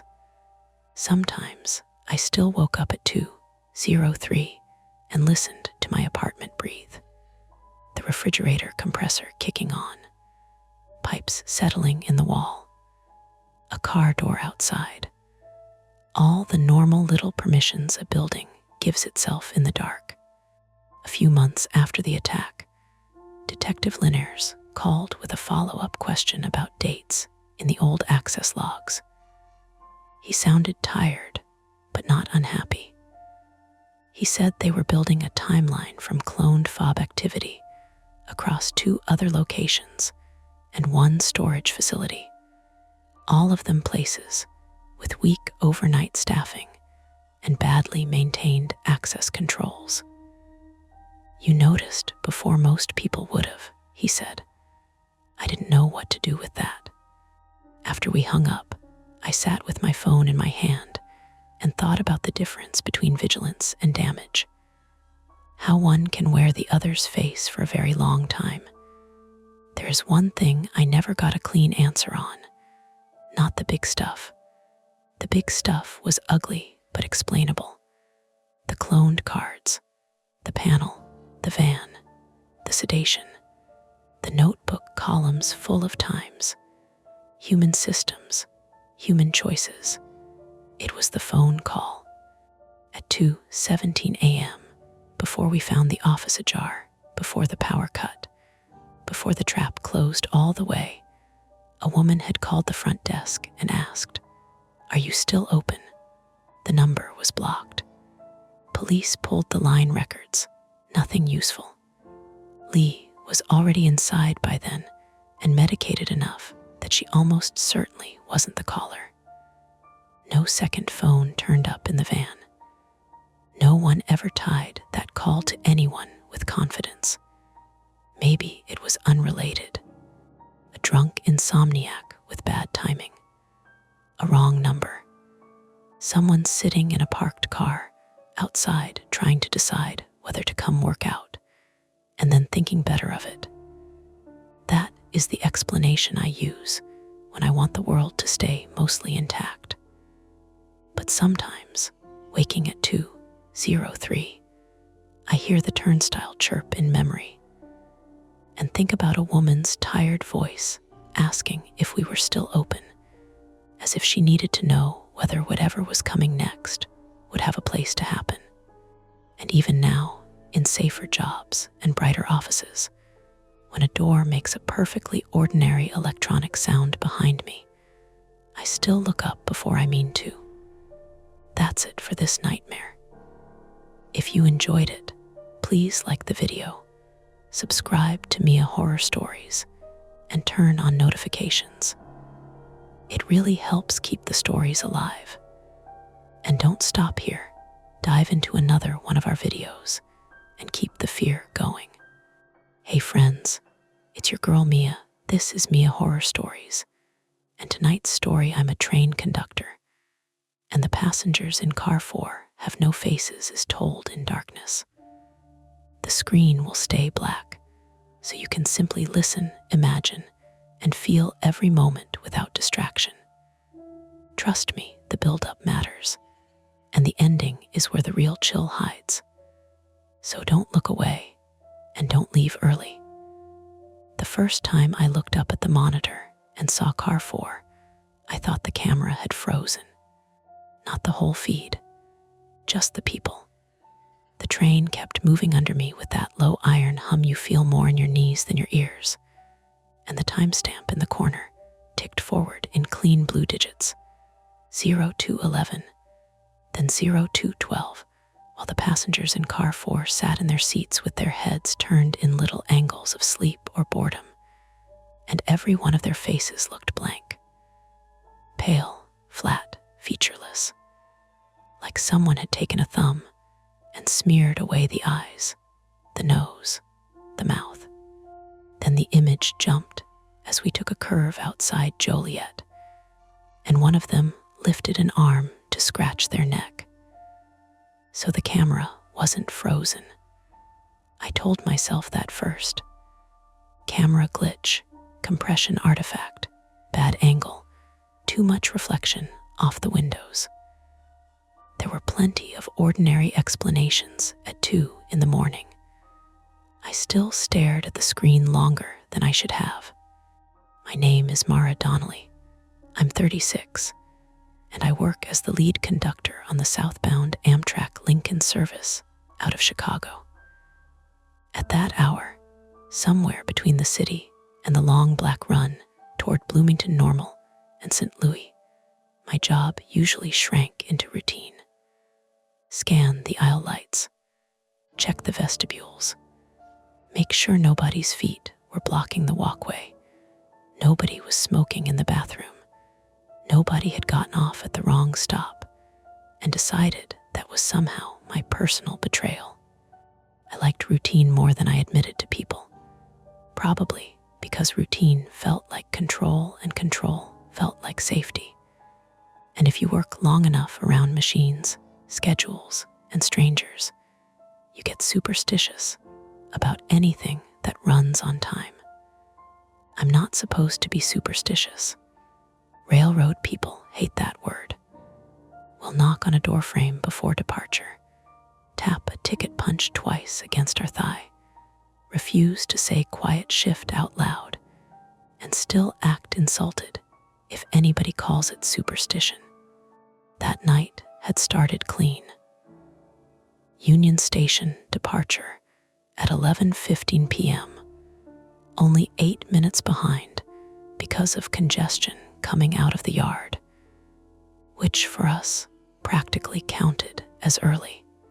We had a half-full consist, mostly weekday riders who'd missed earlier trains, students with backpacks stuffed under their knees, 2 older couples headed downstate, one man in a business suit asleep before we cleared the river, and the usual smear of late-night types who didn't want to make conversation and didn't want questions. I had done the first full walk through sometime after Summit, clicking my ticket scanner against palms and armrests, trading whispers with people too tired to look annoyed. Nothing unusual. Car 4 had been dim but ordinary. A few people sleeping with jackets over their faces. One woman watching a show on her phone with the brightness turned low. Somebody had left behind the smell of fast food onions and cheap citrus cologne. Now, I was standing in the narrow service alcove between cars 3 and 4, coffee cooling in a paper cup, looking at the security monitor mounted above the supply cabinet. Mara. I flinched hard enough to splash coffee onto my wrist. Tom Ray's 58 male was our assistant conductor, broad-shouldered and careful in the way men get after 20 years of working around heavy doors and heavier mistakes. He had a gray mustache that made him look sterner than he was, and a way of speaking that suggested he expected everybody else to be sensible eventually, if given enough time. He'd come up through Metra before moving over to Amtrak, and he treated every train like it was a thing with moods. He noticed the monitor, then the coffee on my hand. "You all right?" "Yeah." I wiped my wrist on my pant leg. "Thought you were back in the lower level." "Was." "Kid in car 2 wanted to know if we had almond milk." "We are not a cafe." That is what I told him. Tom leaned in at the monitor. "What's wrong with that feed?" There was relief in hearing him say it first. Wrong with the feed, not wrong with me. On the screen, car 4 looked washed out, the center aisle a tunnel of diluted yellow light. The overhead lamps were on their overnight setting, low and warm, enough to keep people from tripping, but not enough to flatter anybody. Every few seconds, the camera adjusted exposure, and the windows flashed black mirrors. In the seats, shapes shifted under coats and hoodies, but the faces Tom squinted. Looks like overexposure. Only on heads could be the lens, could be glare. He glanced at me. "You walked through there an hour ago." had faces then. He gave me a look over that line. Not mocking, measuring. That's one of my private flaws, if you want the honest version. Once something feels off to me, I start building patterns faster than I can tear them down. I know this about myself. My father was a Chicago firefighter and spent 30 years teaching me that panic is just imagination wearing work boots. See what's there, not what your nerves add to it. But I've also spent enough nights on trains to know that your brain catches wrongness before your mouth has language for it. Sometimes that's anxiety. Sometimes that's survival. The trick is telling which is which before you embarrass yourself. I took another look at the monitor. Maybe somebody smudged the lens. Tom grunted. Maybe. The radio on my belt crackled with static. Then the engineer's voice came through thin and bored from the head end. Conductors, be advised. Signal hold outside Dwight likely 5 to 7. Copy that, I said, lifting the handset. 5 to 7 outside Dwight. The kind of delay nobody cared about except dispatch, and people who loved complaining in surveys. Tom nodded toward the monitor. You want me to check it? The smart answer would have been yes. Tom had seniority. Tom also had the kind of nerves that stayed level when drunks got loud or doors jammed or police met us at a platform because somebody decided to make a family argument everybody's problem. But I shook my head too fast, almost defensive. No, I've got it. That was the other flaw. Pride, not the glamorous kind, the petty kind, the kind that makes you hear concern as doubt. Tom studied me for a second, then shrugged like he was letting me win a small argument I might regret later. I'm going up to the cafe car to make sure the service freezer's latched. Call if you need. Sure. He moved off through the swaying connector, boots thudding softly over the metal plate, and the sound faded into the train's layered nighttime noises.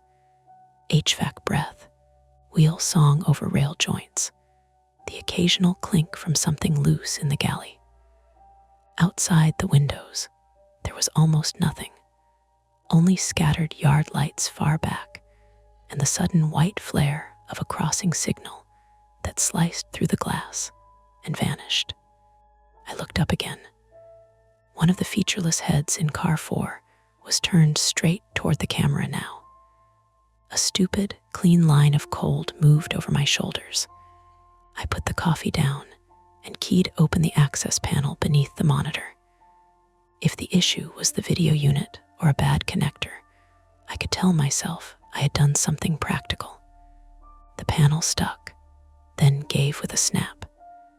Inside, bundled cables, dust, a maintenance sticker dated 3 months ago, all unhelpfully normal. I pressed the video reset and watched the feed blink to black. For 2 seconds, I saw only my own reflection in the dark screen, navy conductor's jacket, hair escaping the knot at the back of my neck, the tired set of my mouth. Then the image came back, car 4 again. Same aisle, same seats, same blank faces. Fantastic, I muttered. A voice behind me said, "Is the Wi-Fi out?" I half turned.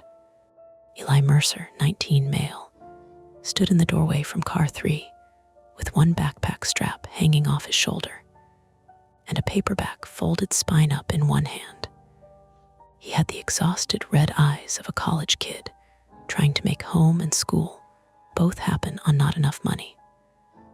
I remembered scanning his ticket earlier, Chicago to Springfield, student discount, and the book had been some Russian novel thick enough to stop a bullet. "Sorry," he said, hearing the edge in my voice before I answered. "I tried 3 times. The Wi-Fi is technically on," I said. "Whether it's doing what Wi-Fi is supposed to do is a different matter. Dad got a quick, surprised laugh out of him. He stepped nearer, then saw the monitor. "Oh, you seeing what I'm seeing?" He leaned in. "Looks weird." "Weird how?" He hesitated, which made me like him a little less and trust him a little more. "Like masks." I looked at him. "Masks? Maybe skincare masks. My sister does those sheet things. Makes her look like she died in a spa." I barked out a short laugh before I could stop it. Relief again, cheap and temporary. That's the least reassuring version of reassuring I've ever heard. "Sorry." "No, it's okay." I looked back at the screen. From a distance, in that grainy light, he could have been right, could have. "You heading to the bathroom?" "No, just couldn't sleep." "Try again." "We'll be stopped outside Dwight for a few minutes." He nodded but didn't move. "You want me to go see?" "Absolutely not." That came out sharper than I intended. He lifted both hands, a kid backing away from an adult mood he didn't ask for. "Right, okay." He left. I watched him go down the aisle of car 3, his reflection doubling in the glass, then disappear when the train rocked. For a minute, I did nothing. That's the truth. I stood there listening to the brakes begin their low, gradual whine as we eased down for the signal hold, and I let my mind run through the boring possibilities. Face coverings, group costume thing, people sleeping under towels or hoodies. A TikTok prank, though I was too old to know what counted as a prank anymore. The camera's dynamic range compressing the brightest part of the frame. The black window behind them erasing contrast. The simple fact that night distorts people. Then another thought came in quiet and ugly. What if those weren't passengers at all?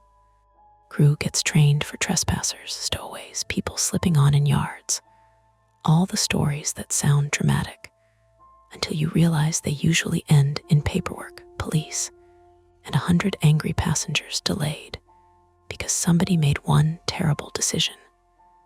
Our counts had matched at boarding, but counts only mean so much after midnight when people move cars.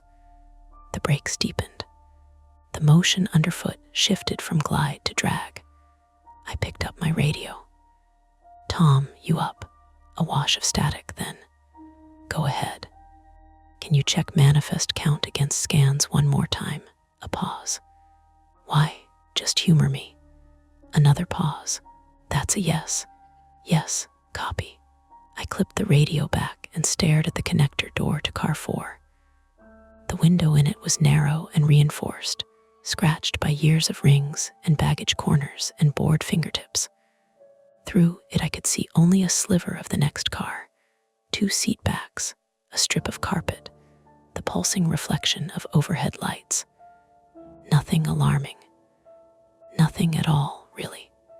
The train slowed enough that I could hear things that got swallowed at speed.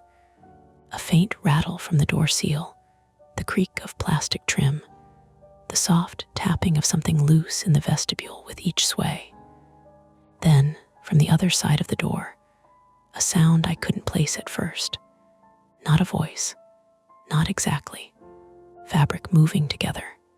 A dry whisper, close and collective, like several people adjusting in their seats at the same time. I held my breath and listened. It stopped. My radio clicked. Tom again. Manifest matches. No extra scans, no missing scans. 27 in car 4, same as departure. Copy. You want company? I looked at the monitor. One of the blank faces, if face was even the right word anymore, seemed tipped up, as if listening back through the camera.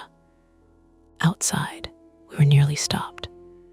Beyond the window, a red signal burned in the dark over flat Illinois fields I couldn't see, only sense as open space. Behind me were sleeping passengers, coffee, forms, procedure. Ahead of me was one door and a car full of people who were probably ordinary and somehow didn't look it. Normalcy had not broken yet. Not fully. It had had only bent a little, enough to show the strain. "No," I said, before I could talk myself out of it. Then, after a beat, "Not yet." I put my hand on the latch to car 4 and felt the chill in the metal. The choice was simple enough to sound foolish when spoken aloud.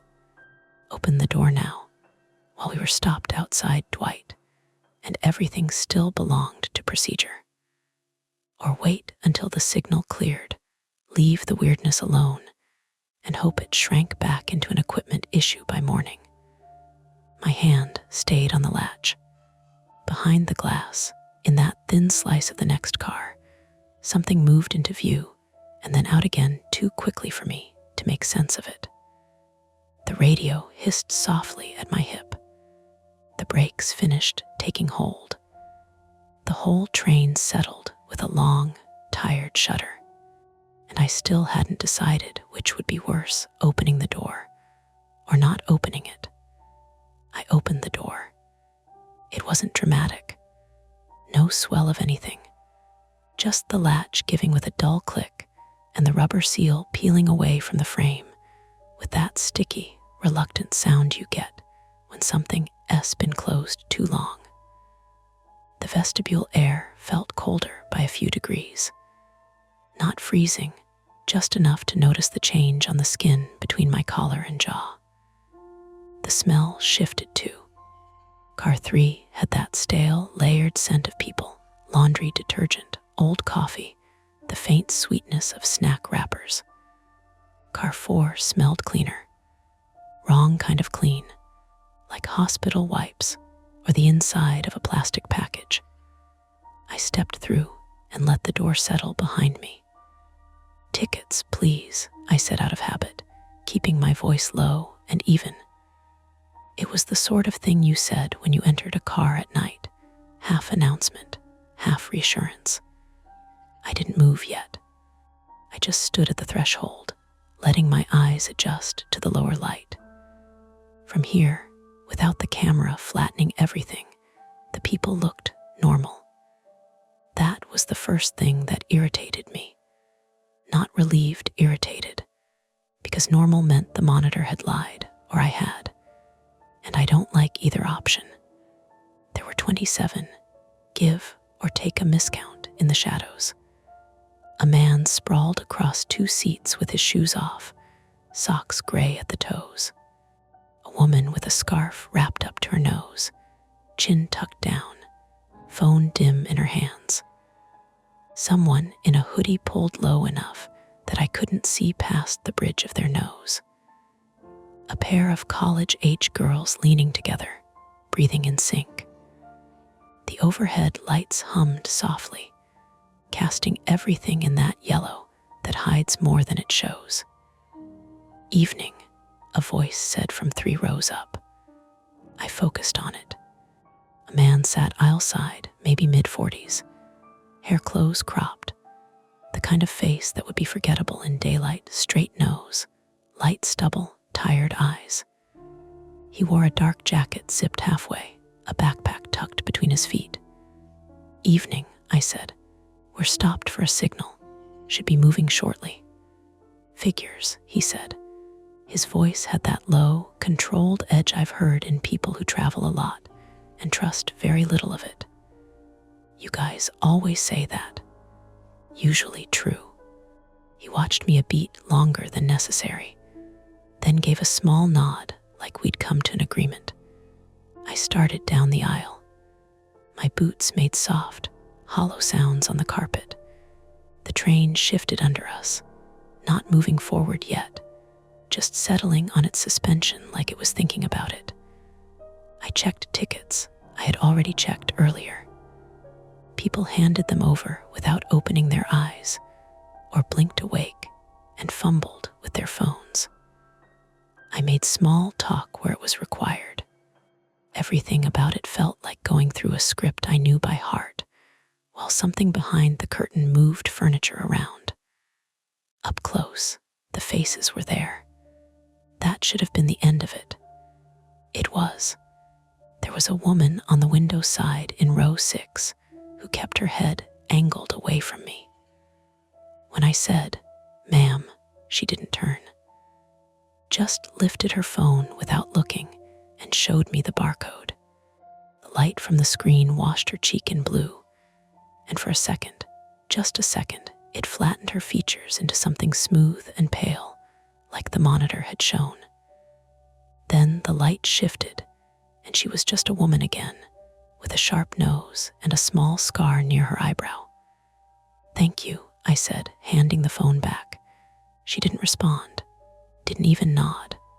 Her breathing stayed steady. I moved on. Halfway down the car, I heard it again. That dry, collective whisper.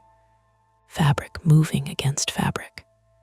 It came in a wave, not loud, not coordinated enough to be intentional, but not random either. Like a room of people all deciding to adjust at the same moment. I stopped. "Everything okay?" I asked, not to anyone specific. No one answered.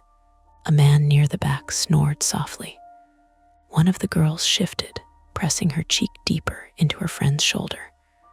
I told myself it was the stop. People wake when a train stops, even if they don't know why. They move. They resettle. It's normal. I kept walking. At the far end, near the vestibule to car 5, I paused and looked back down the aisle.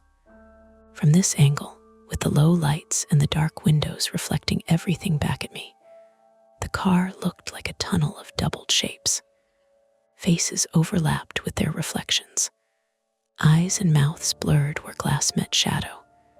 I took a breath and keyed my radio. "Tom, you there? Go ahead, I'm in car 4, a small pause. And they look normal. Good. On the monitor they don't. Yeah, well, monitors lie. I almost smiled at that. Can you come back here anyway? Another pause.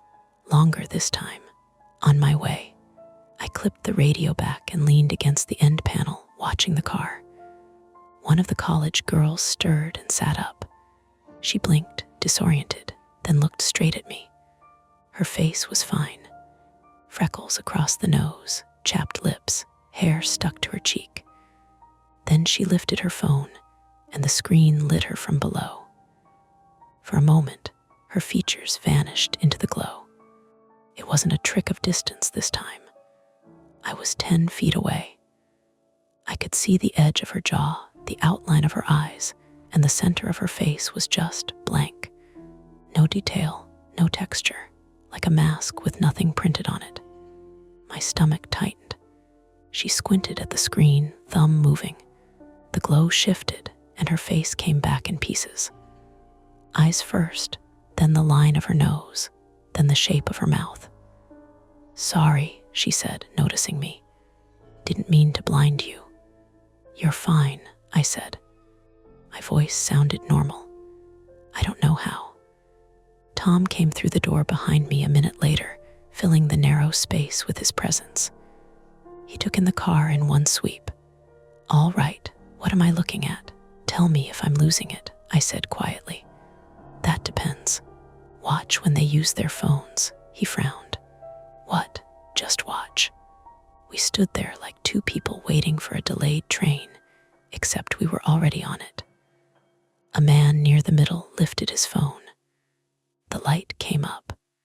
His face washed out, features flattening, then disappearing entirely for a beat before resolving again as he adjusted the angle. Tom leaned forward, squinting. "That's weird, right? Could be the LEDs. Cheap screens do that sometimes." On every face, he didn't answer immediately. We watched another passenger do the same thing. Same effect. The light hit, the features went, then came back. "Okay," Tom said finally. "That's not normal." "No, still doesn't mean anything's wrong."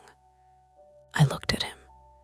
"Tom, I'm serious," he said, lowering his voice.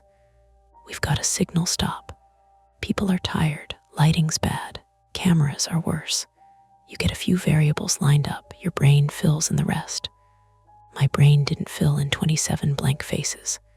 He held my gaze. "You sure about that?" There it was. Not doubt exactly. more like a question he wanted me to answer the right way. Pride flared again. I tamped it down. Manifests clean, I said, but something's off. Define off.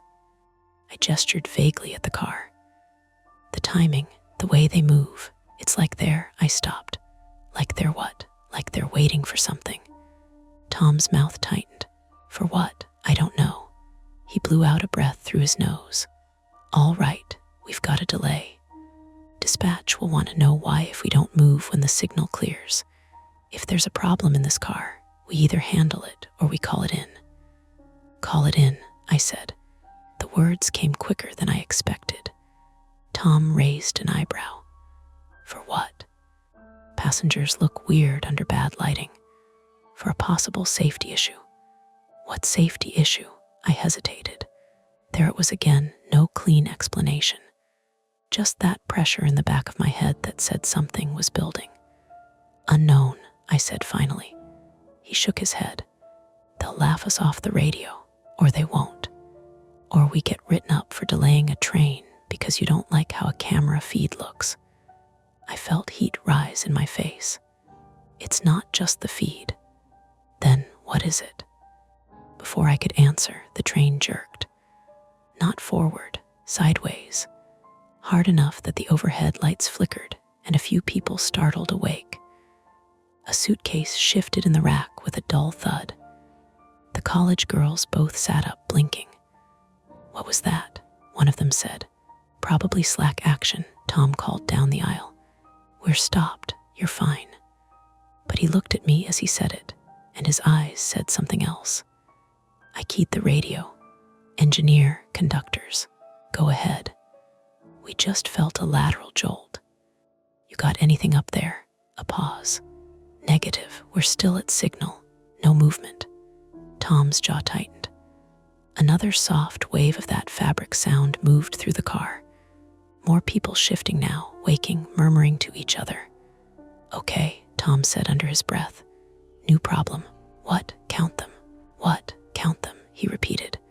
I started at the front, pointing subtly as I went.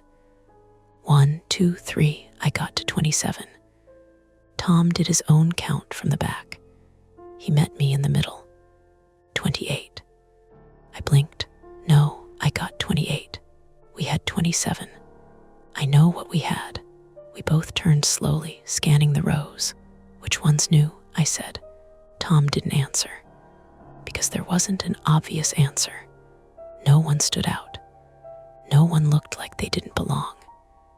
Everyone was exactly as they should be, tired, annoyed, half awake, wrapped in their own small bubbles of late-night travel. Except there was one seat I didn't remember being occupied earlier. Window side, near the back. A figure sat there now, hunched forward, hands clasped between their knees. Was that seat taken? I asked. Tom followed my gaze. I don't think so. I don't either. The figure didn't look up. Hey, Tom called. Sir? No response. He stepped closer. I followed. Sir, he said again, firmer. I need to see your ticket. The figure's shoulders rose and fell once, like a breath. Then it lifted its head.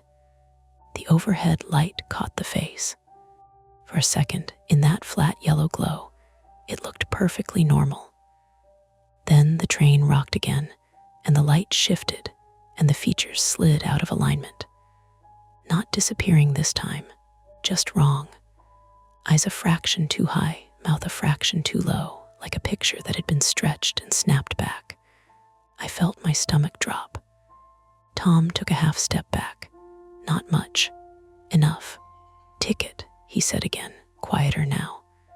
The figure didn't move. Behind us, someone laughed nervously. What's going on?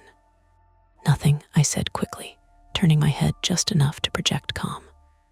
Routine check. My radio crackled. Conductors, the engineer said. Signal just cleared. We're moving. Tom and I looked at each other. If we let the train start, whatever this was, whoever this was would be with us for the next stretch. No platform. No easy way off. No quick handoff to local police. If we stopped it now, we'd need a reason we could say out loud. The train shuddered as power came back through the line. The figure in the window seat tilted its head slightly, like it was listening to something we couldn't hear. "Decision time," Tom said under his breath. My hand went to the radio, and the train began to move. The train pulled us forward before I answered. You feel it first in your feet.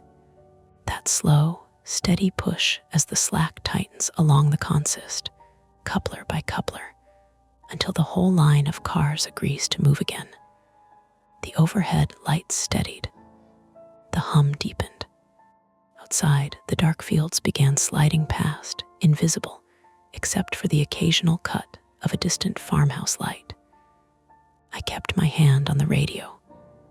"Engineer," I said, "hold for a possible issue in car 4, a beat. Then, we just got clear. What kind of issue?" I glanced at Tom. He gave a small, tight shake of his head. "Don't say it like that." "Passenger discrepancy," I said instead. "We may need to secure this car."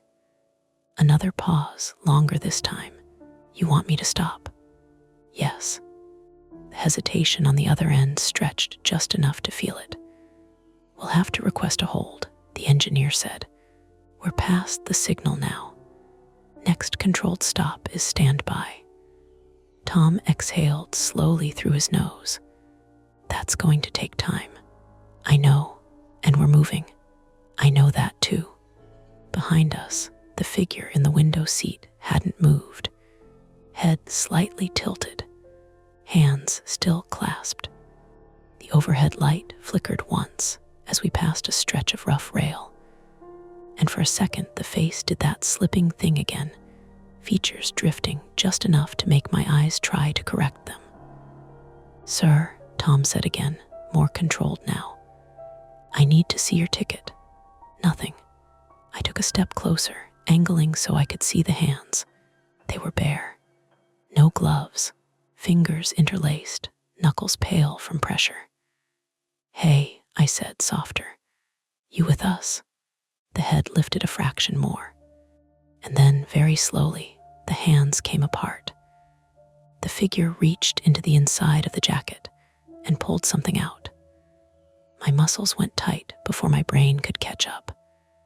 There's a specific kind of fear that comes from that motion: reach, retrieve, present, that every conductor learns to watch for.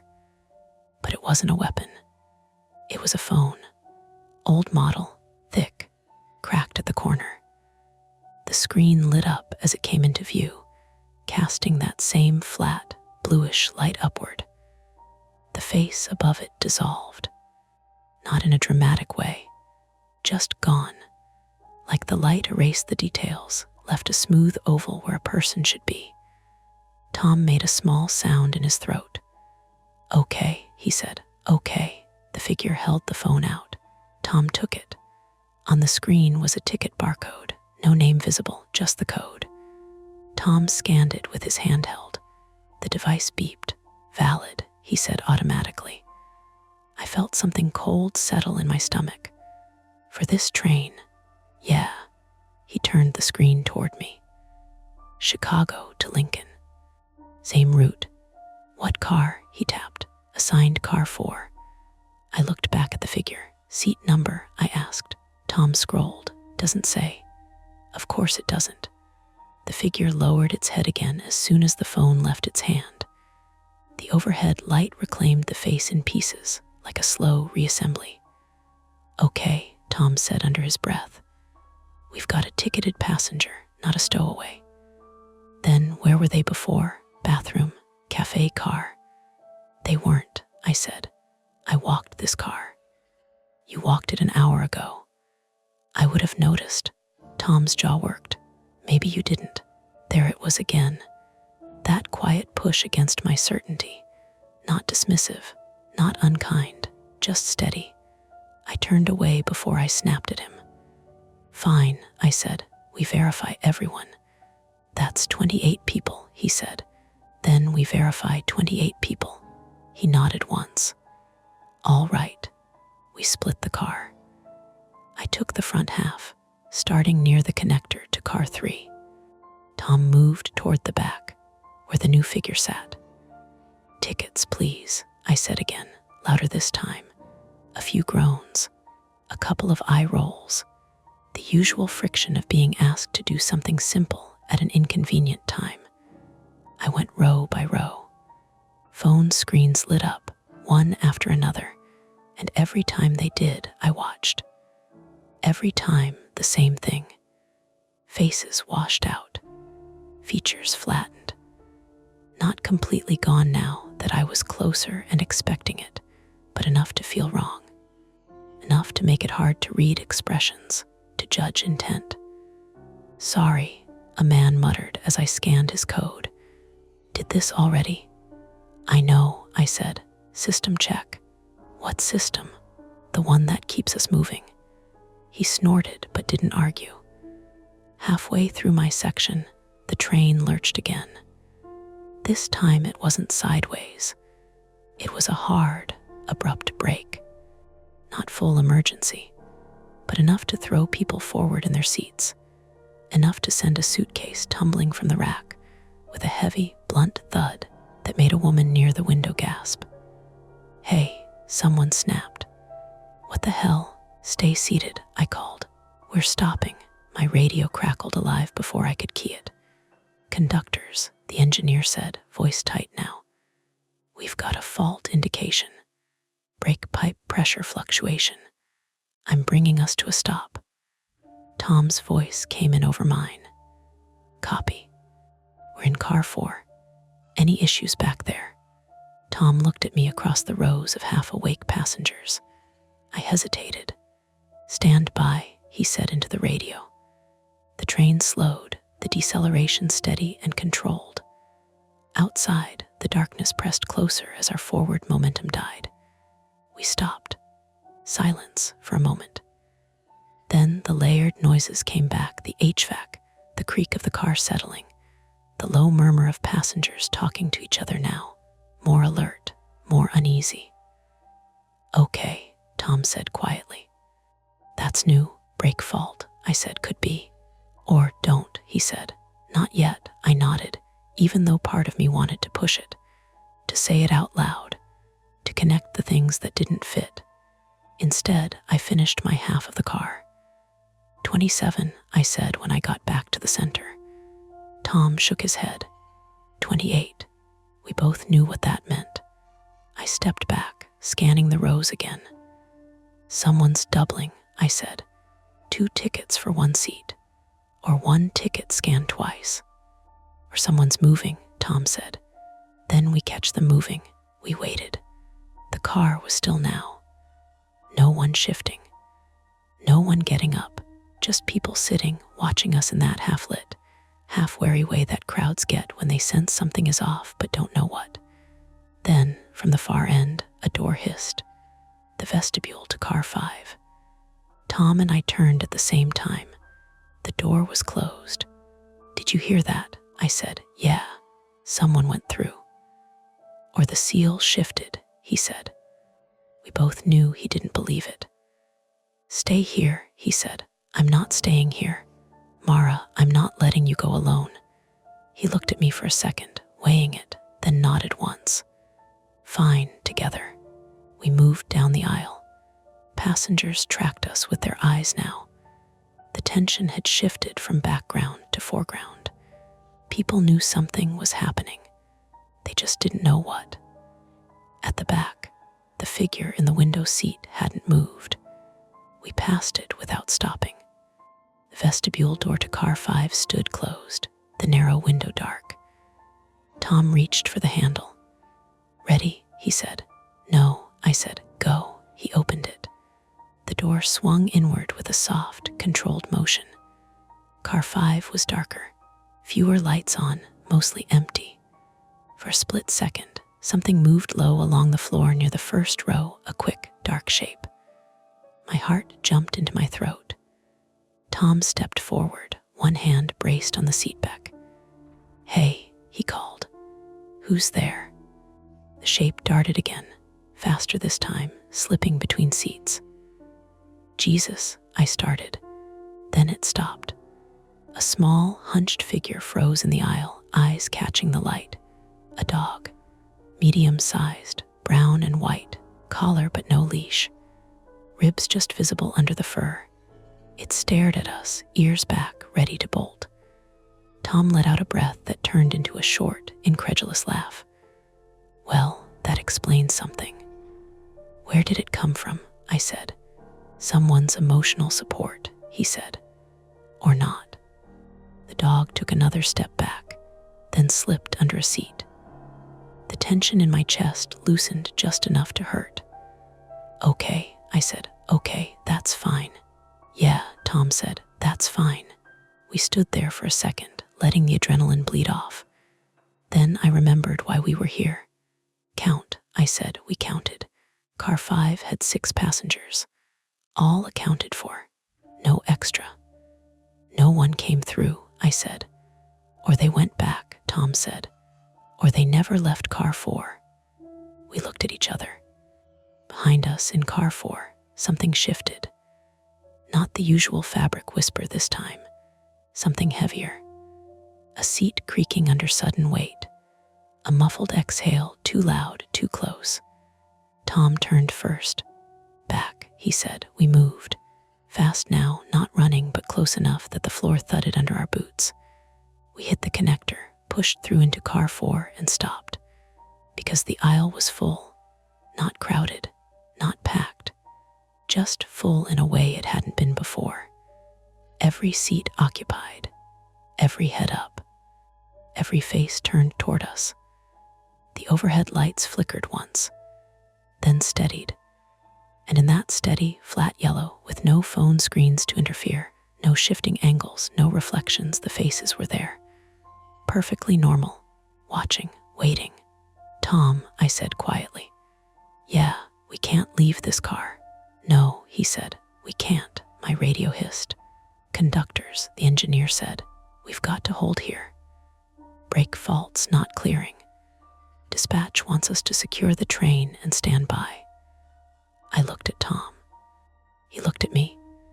Behind us, the door to car 5 clicked shut on its own as the train settled deeper into stillness. Ahead of us, 28 passengers sat in car 4. We had counted them. We had checked them. We had tried to move around them. And now the train was stopped, the line dead, and whatever was wrong was contained with us in one sealed car, miles from the nearest station. There was no easy way out anymore. Nobody moved for a few seconds. That was the worst part. Not yelling, not panic. Just 28 people sitting in a stopped train car, all facing Tom and me with that same level, wakeful attention, while the radio hissed at my hip, and the air handler pushed out its dry breath from the ceiling vents. Then the man from the aisle seat near the front, the one who told me you guys always say that, stood up. Not fast, not theatrical. He rose like he'd been waiting for permission. "Let's do this clean," he said. His voice carried without effort. No strain, no anger. The kind of voice that had practiced staying calm, because calm makes other people obey. 3 more people stood with him. A woman in the scarf. One of the college-age girls, except up close now she was older than I'd clocked her before, late 20s maybe, hard around the eyes. The silent figure by the back window seat stood last. The rest of the car stayed seated. Not accomplices then. Not all of them. That almost made it worse. The ones sitting looked confused, groggy, suddenly aware they were in the middle of something and too far behind to understand the rules. One older man started to get up, and the woman with the scarf put a hand on his shoulder without even looking at him. "Sit down," she said. He sat. Tom shifted his weight beside me. I saw his right hand lower a little, out of sight of the aisle, toward the metal canister clipped under the rear-facing jump seat by the vestibule. Fire extinguisher. The man at the front noticed the movement anyway. said. He reached inside his jacket. This time it was a weapon, small semi-automatic pistol. Black, held low, not waving, which scared me more than if he'd been sloppy with it. Everything in my body got very still.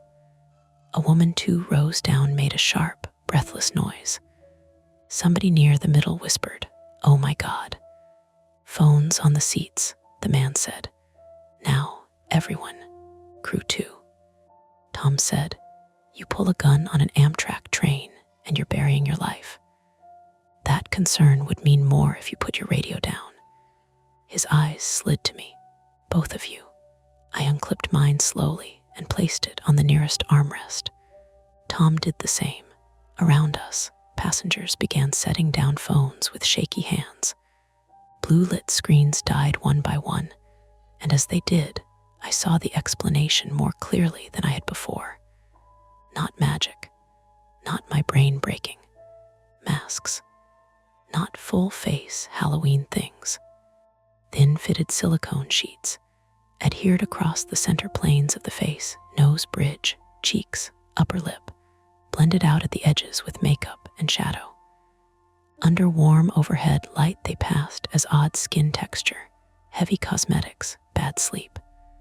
On cameras and under phone screens they reflected flat and featureless, wiping out the landmarks facial recognition systems look for. They didn't erase faces. They erased them just enough. Hospital clean smell. Adhesive. Solvent. That was what I'd been smelling. The man saw me noticing. "Congratulations," he said. "You figured out the party trick." Tom's voice stayed level. "What do you want?" "Access," he said. "To what?" He looked toward the forward end of the train, toward car 3, and beyond it the cafe car and the rest of the consist. A person. That changed the shape of it. Not a robbery, not just that. "Who?" I asked. He smiled without warmth. "You don't need that." The figure from the back, the extra passenger, stepped into the aisle.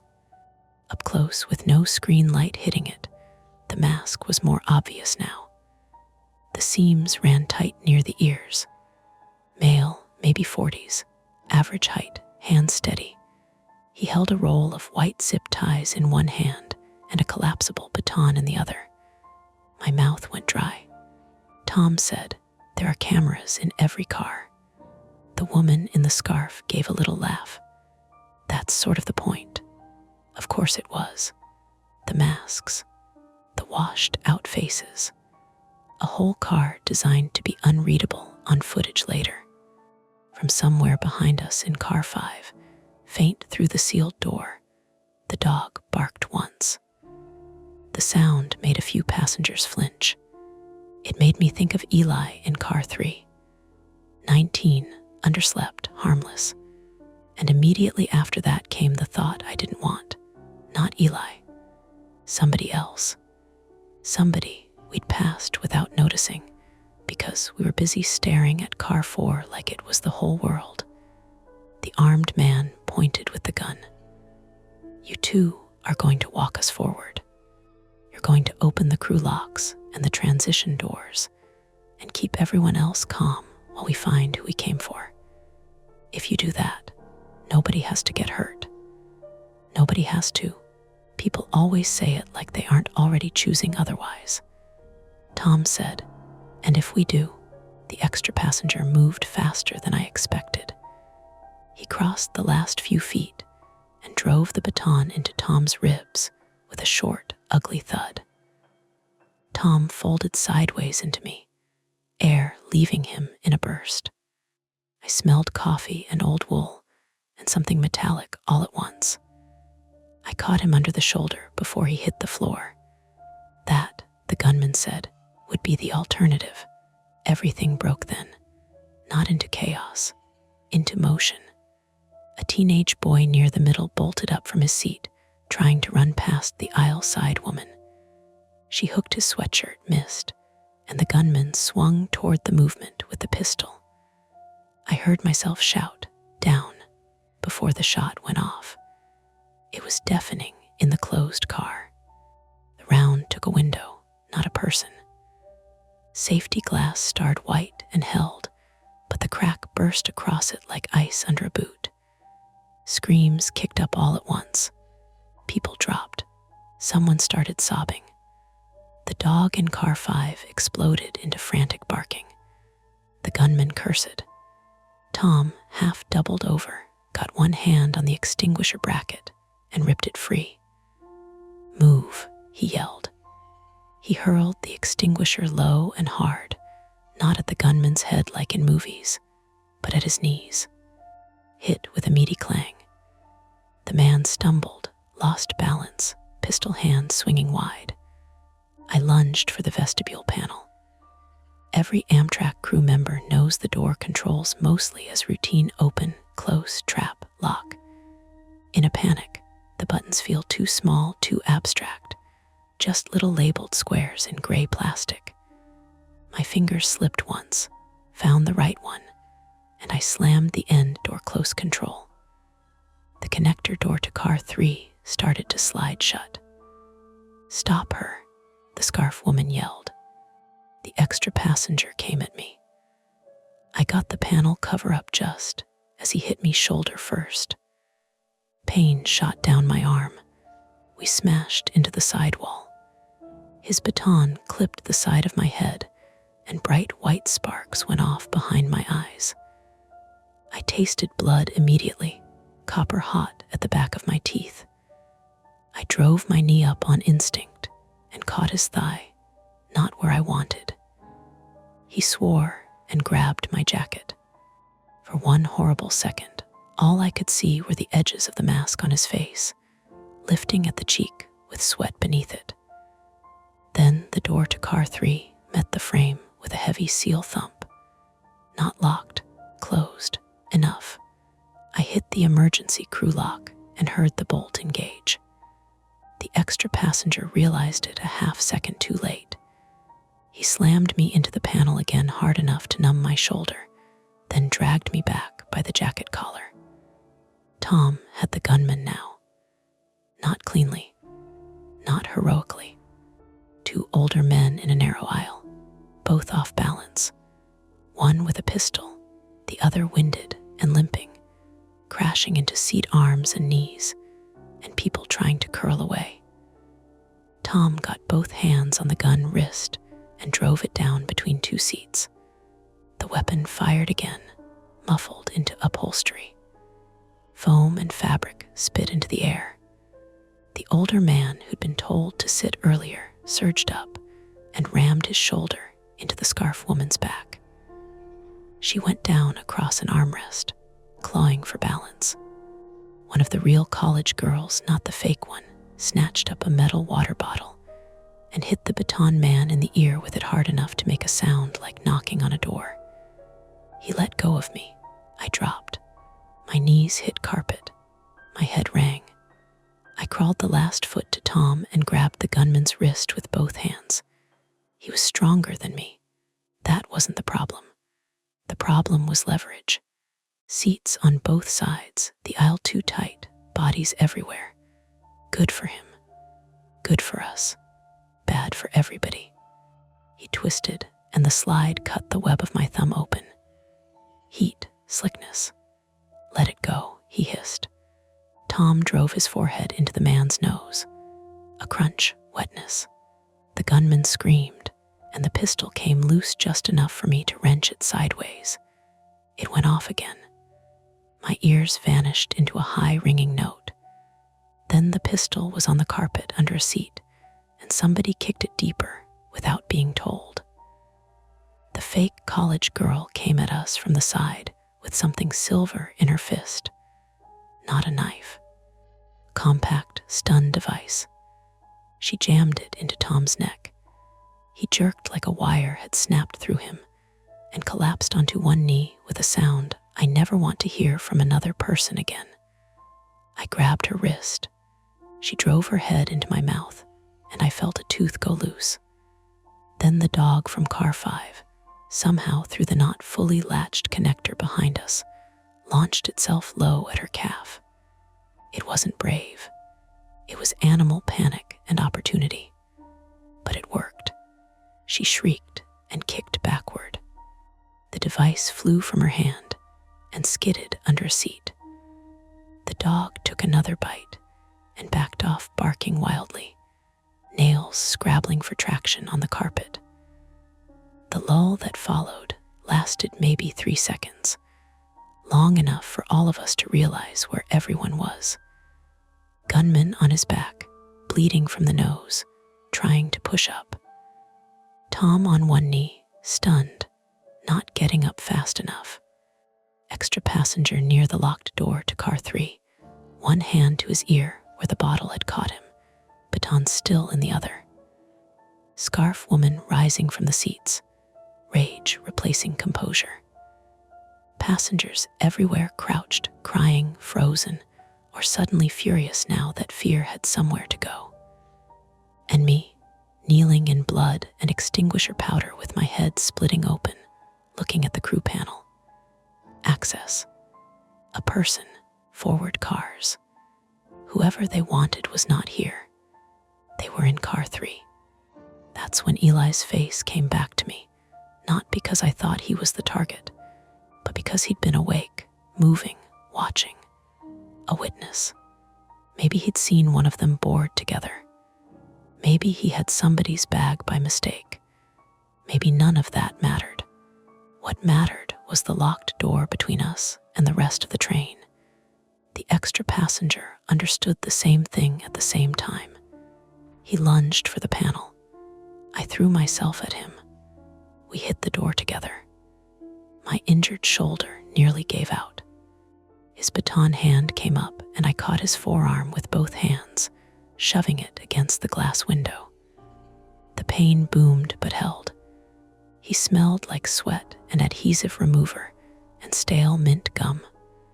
"Open it," he said in my face, not loud now, almost pleading with the urgency of it. No. He slammed my head into the door frame. The world tilted. He reached past me for the lock toggle. I bit him, not strategic, just desperate. He made a strangled sound and jerked back. I got one hand free, slapped the panel cover down, and smashed the emergency isolation switch with the heel of my palm. It's not a thing you do lightly. It takes the local door controls out of normal cycle and deadlocks the vestibule until manually reset with the crew key. The red light came on. The extra passenger stared at it, then at me. And for the first time all night, he looked actually afraid. Because now nobody was going through that door. Not him, not me, not anyone until another crew member manually reset it from the panel housing. From the other side, car 3. He swung the baton anyway. It glanced off my forearm. Something in the arm gave with a deep, sick ache that made my fingers fail. Before he could swing again, the older man who tackled the scarf woman wrapped both arms around him from behind. They went down hard into the seat backs. The baton clattered away. Tom, moving ugly and slow, got to his feet and planted one boot on the gunman's wrist until the man stopped trying to rise. "Enough," Tom said. He didn't have much voice left, but he had enough. The scarf woman looked around at the passengers now, really looked, and must have done the math. The shots, the broken window, the locked forward door, the dead train, the radios on the floor. The fact that surprise was over and time was no longer theirs. She put both hands up. "Don't," she said to the others. "Don't." No one moved for a moment. Then the fake college girl sat down hard in the aisle, clutching her bitten leg and breathing in fast little bursts. I slid down the wall beside the locked door because my legs had started shaking so badly they were no longer useful. Blood from my scalp had reached my collar. My left forearm was swelling under the sleeve in a way I knew meant trouble. Tom found my radio under a seat with his free hand and keyed it with fingers that weren't steady. Engineer, he said, breath hitching. Security emergency, car 4. Armed suspects contained. Repeat, contained. Need law enforcement and medical at once. The answer came back too fast, like the engineer had been listening to every second and praying for a sentence like that. Copy. Police and EMS already en route from Dwight. Stay secured. Stay where you are. Stay where you are, as if there were anywhere else to go. The dog barked once more, then retreated under a seat, trembling so hard its tags clicked against the floor bracket. A woman near the cracked window began crying in earnest now that the danger had a shape and an ending. The sound spread through the car in smaller human ways, shaky breaths, a curse, someone laughing once from pure overload. Tom slid down into the opposite seat and held his ribs with one hand. There were 2 fresh burn marks crawling up the side of his neck where the stun device had kissed him. He looked old all of a sudden, not weak, just worn straight through to the frame. You alive? He asked me. Seems rude, but yes. That almost got a smile out of him. I leaned my head back against the panel and regretted it immediately. Across the aisle, the gunman had stopped fighting. Blood ran over his mouth from the broken nose. Without the practiced stillness, without control, he just looked like what he was, a tired man in a bad plan that had gone bad faster. The seams of the silicone mask on the scarf woman's face had started peeling with sweat. Underneath, her real skin showed in ragged pink lines. No faces. That was the thing that would stay with me, I knew even then. Not that they had none, that they had gone to such careful, expensive, patient lengths to make themselves harder to remember. And still, in the end, all of us would remember them anyway. The police boarded from both ends of the train just before 3:40 a.m. By then the adrenaline had burned off enough to leave only pain and paperwork behind. That sounds cleaner than it was. It wasn't clean at all. It was 20 minutes of waiting in a stopped car that smelled like extinguisher powder, sweat, gun smoke, blood, and that faint chemical note from the silicone masks. It was passengers crying in embarrassed little bursts, and then apologizing for crying. It was Tom staying on his feet mostly, because sitting down all the way meant he might not get back up quickly. It was me holding a wad of napkins and paper towels against the side of my head, while blood worked warm and sticky down my neck, trying not to move my left arm, because every shift of it sent a dark pulse up through my shoulder. The gunman had stopped talking. So had the man I'd bitten. The woman in the scarf had asked once, very evenly, if somebody could get her water, and one of the older passengers laughed in her face in a way that wasn't funny. No one offered her water. I remember the sounds from outside first, boots on ballast, male voices low and clipped, metal against metal. Then the engineer's voice over the radio again, tight but steadier now. Dwight PD on scene. Amtrak police with them. They're coming through the front. The deadlocked vestibule door to car 3 still glowed red at the panel. I trapped everyone in car 4, including us. That had been the right call. It was also the kind of right call that keeps replaying later. Because once the danger passes, you start thinking about all the other things it trapped in their 2 children, elderly passengers, people with bad hearts, a dog that didn't ask for any of it. Tom crouched beside the panel, jaw set against the pane, and fumbled the crew key from his pocket with stiff fingers. You good? He asked me. No, I said. He nodded. Me neither. It was probably the most honest thing either of us had said all night. He reset the isolation deadlock and looked at me before opening the door. Once this goes open, get behind me. Tom, you can barely breathe. And yet, he opened it. Car 3 looked normal in the way a room can look normal while still holding a different reality from the one you walked into an hour ago. Dim lights. Scattered passengers pulled awake and scared. Bags under seats. A dropped magazine in the aisle. Eli standing near the bulkhead with his hands visible because somebody had clearly already shouted instructions and he'd taken them seriously. The police came through low and fast.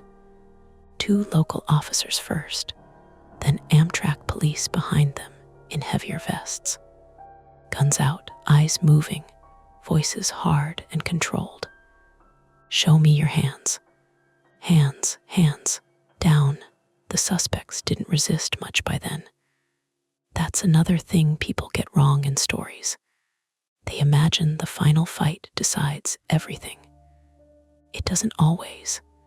Sometimes the deciding part already happened, and afterward everyone is just hurt, tired, and trying to guess what will keep them alive.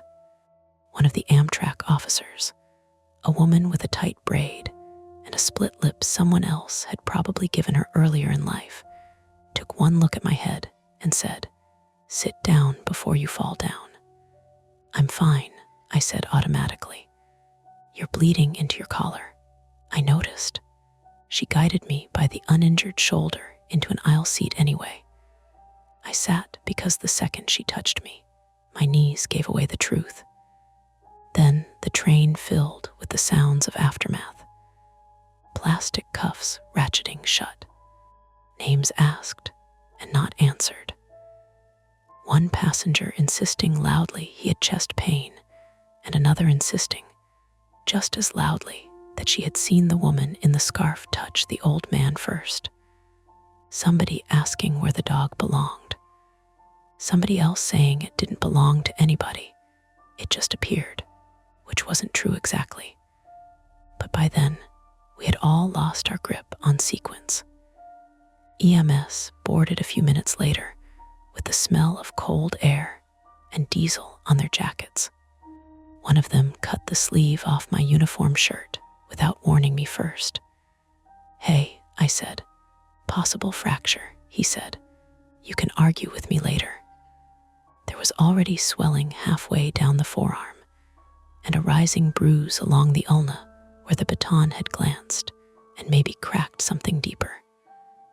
My scalp got stapled right there on the train because the cut was too messy to wait. I'd never had staples put in before. It sounds tiny. It feels like somebody snapping a hard little truth directly into your skin. Tom refused the stretcher until they made him take oxygen and checked his pupils twice. "Ribs," he said when they asked where it hurt. "Anything else?"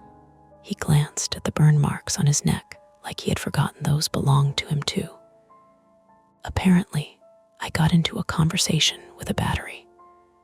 That got one short laugh out of the medic, not because it was funny, because it was 4 a.m.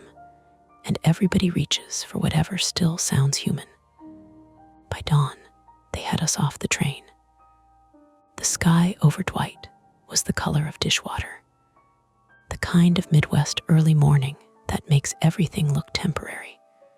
The flashing squad lights reflected in puddles by the service road, the stretchers, the officers carrying evidence bags, the passengers huddled in blankets they'd handed out from somewhere, everyone blinking as if daylight itself were impolite. Standing outside, I finally saw how isolated we'd been. Flat land on both sides, tracks running straight into pale distance, the stopped train looking less like a machine and more like a sealed argument nobody wanted to touch. They put me in an ambulance, but didn't turn on the siren. My arm got splinted. My head pounded with that deep inside the bone ache that comes after impact. Across from me, an EMT asked simple questions in a voice meant to keep people tethered. "What's your name?" "Mara Donnelly." "What day is it?" I had to think about that one longer than I wanted. At the hospital in Morris, they took x-rays, cleaned the cut again, told me I had a non-displaced fracture in my left forearm, 3 scalp staples, 1 loose molar, and a concussion they wanted observed. They said it in that brisk, practiced way that makes injury sound administrative. Tom got 2 cracked ribs and electrical burns that were shallow but ugly. He also had a bruise blooming across his side the size of a dinner plate. We ended up in curtained bays across from each other for a while, which felt fitting. We started the night trading sarcasm over bad lighting, and ended it in neighboring hospital compartments, listening to someone in the next room vomit after morphine. Around 8 in the morning, Amtrak police came for statements. Then local detectives.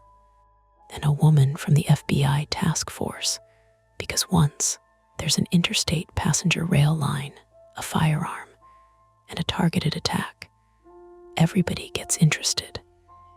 They had already taken the masks into evidence. One detective set his notebook down on my blanket and asked, "When did you first realize the faces looked wrong?" I said, "On the camera." He said, "Not in person, not at first." That mattered to them. The masks had been custom. Silicone overlays, professionally blended, meant to interfere with witness recall and most low-light surveillance.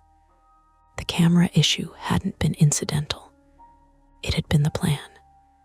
Car 4 had one of the older interior cameras in the consist, slightly grainier than the newer cars. They'd known that, or somebody had. The brake fault, it turned out, had not been coincidence.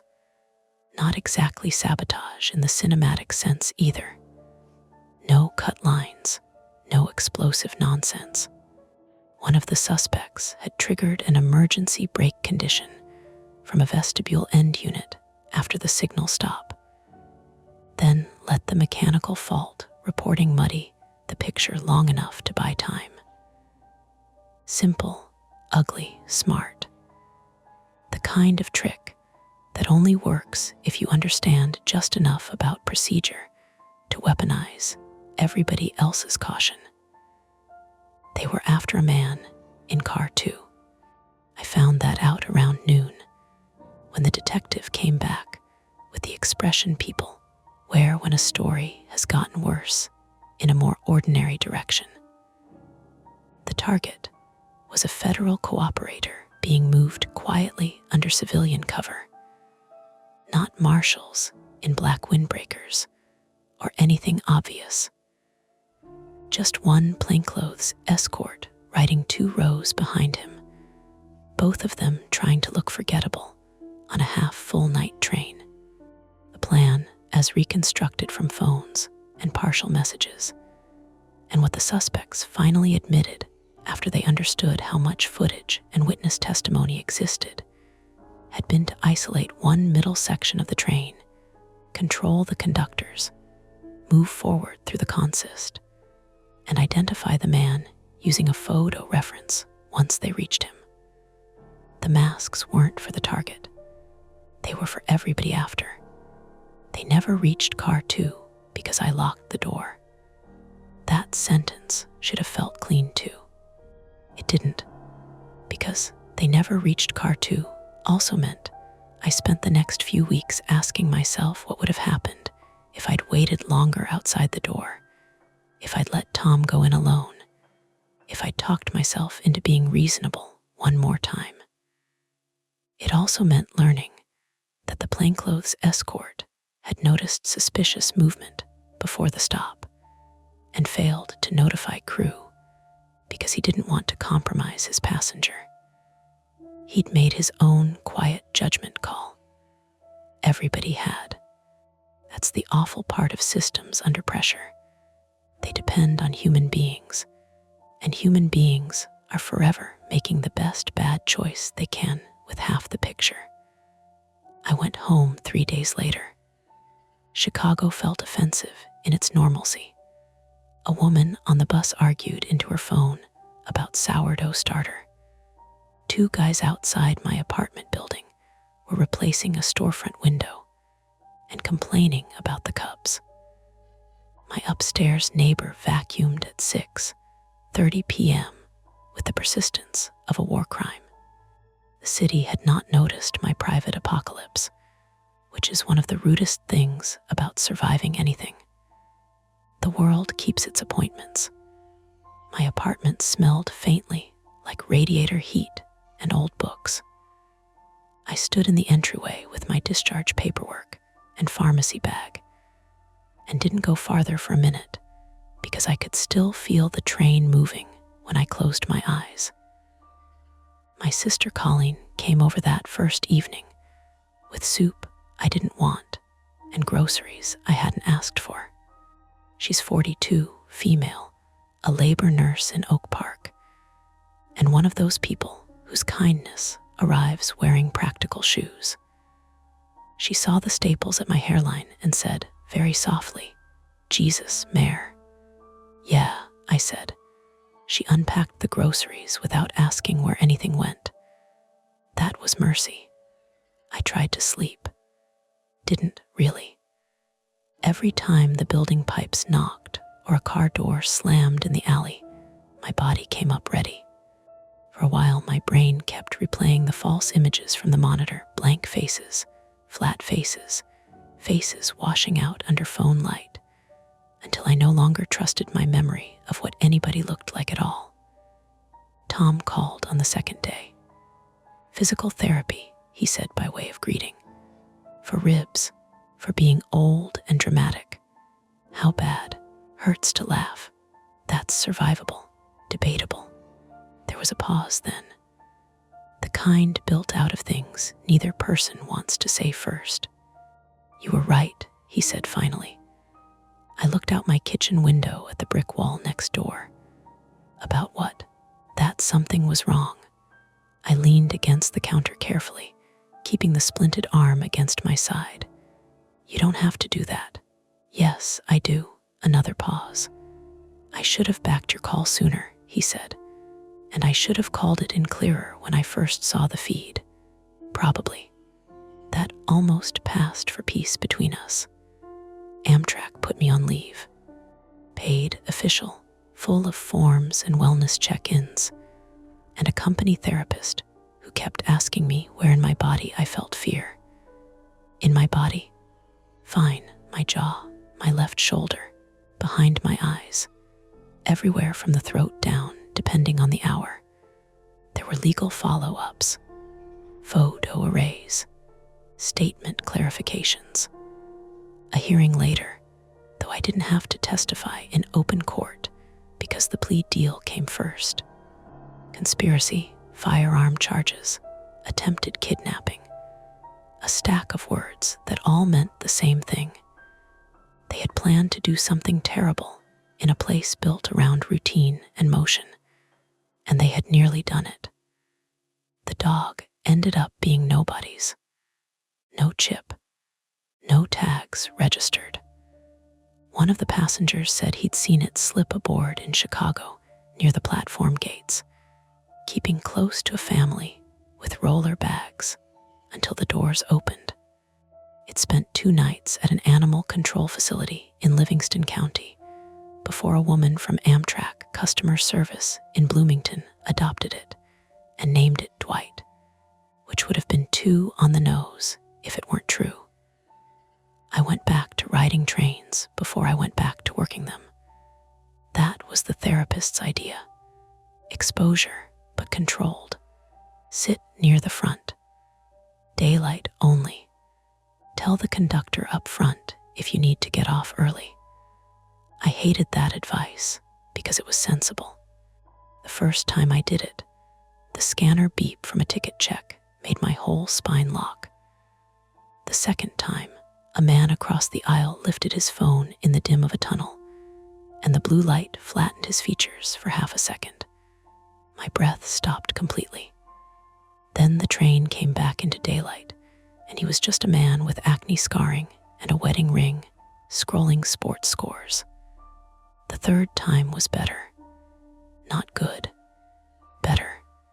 3 months after the attack, Amtrak cleared me to come back with restrictions. Shorter runs first. Day shifts. Another conductor paired with me whether I liked it or not. Tom came back too, moving slower on stairs, but refusing to retire out of spite alone. We never talked about Car 4 in front of other crew. Railroad people are like that. We'll discuss pressure systems and door faults and platform extensions in absurd detail.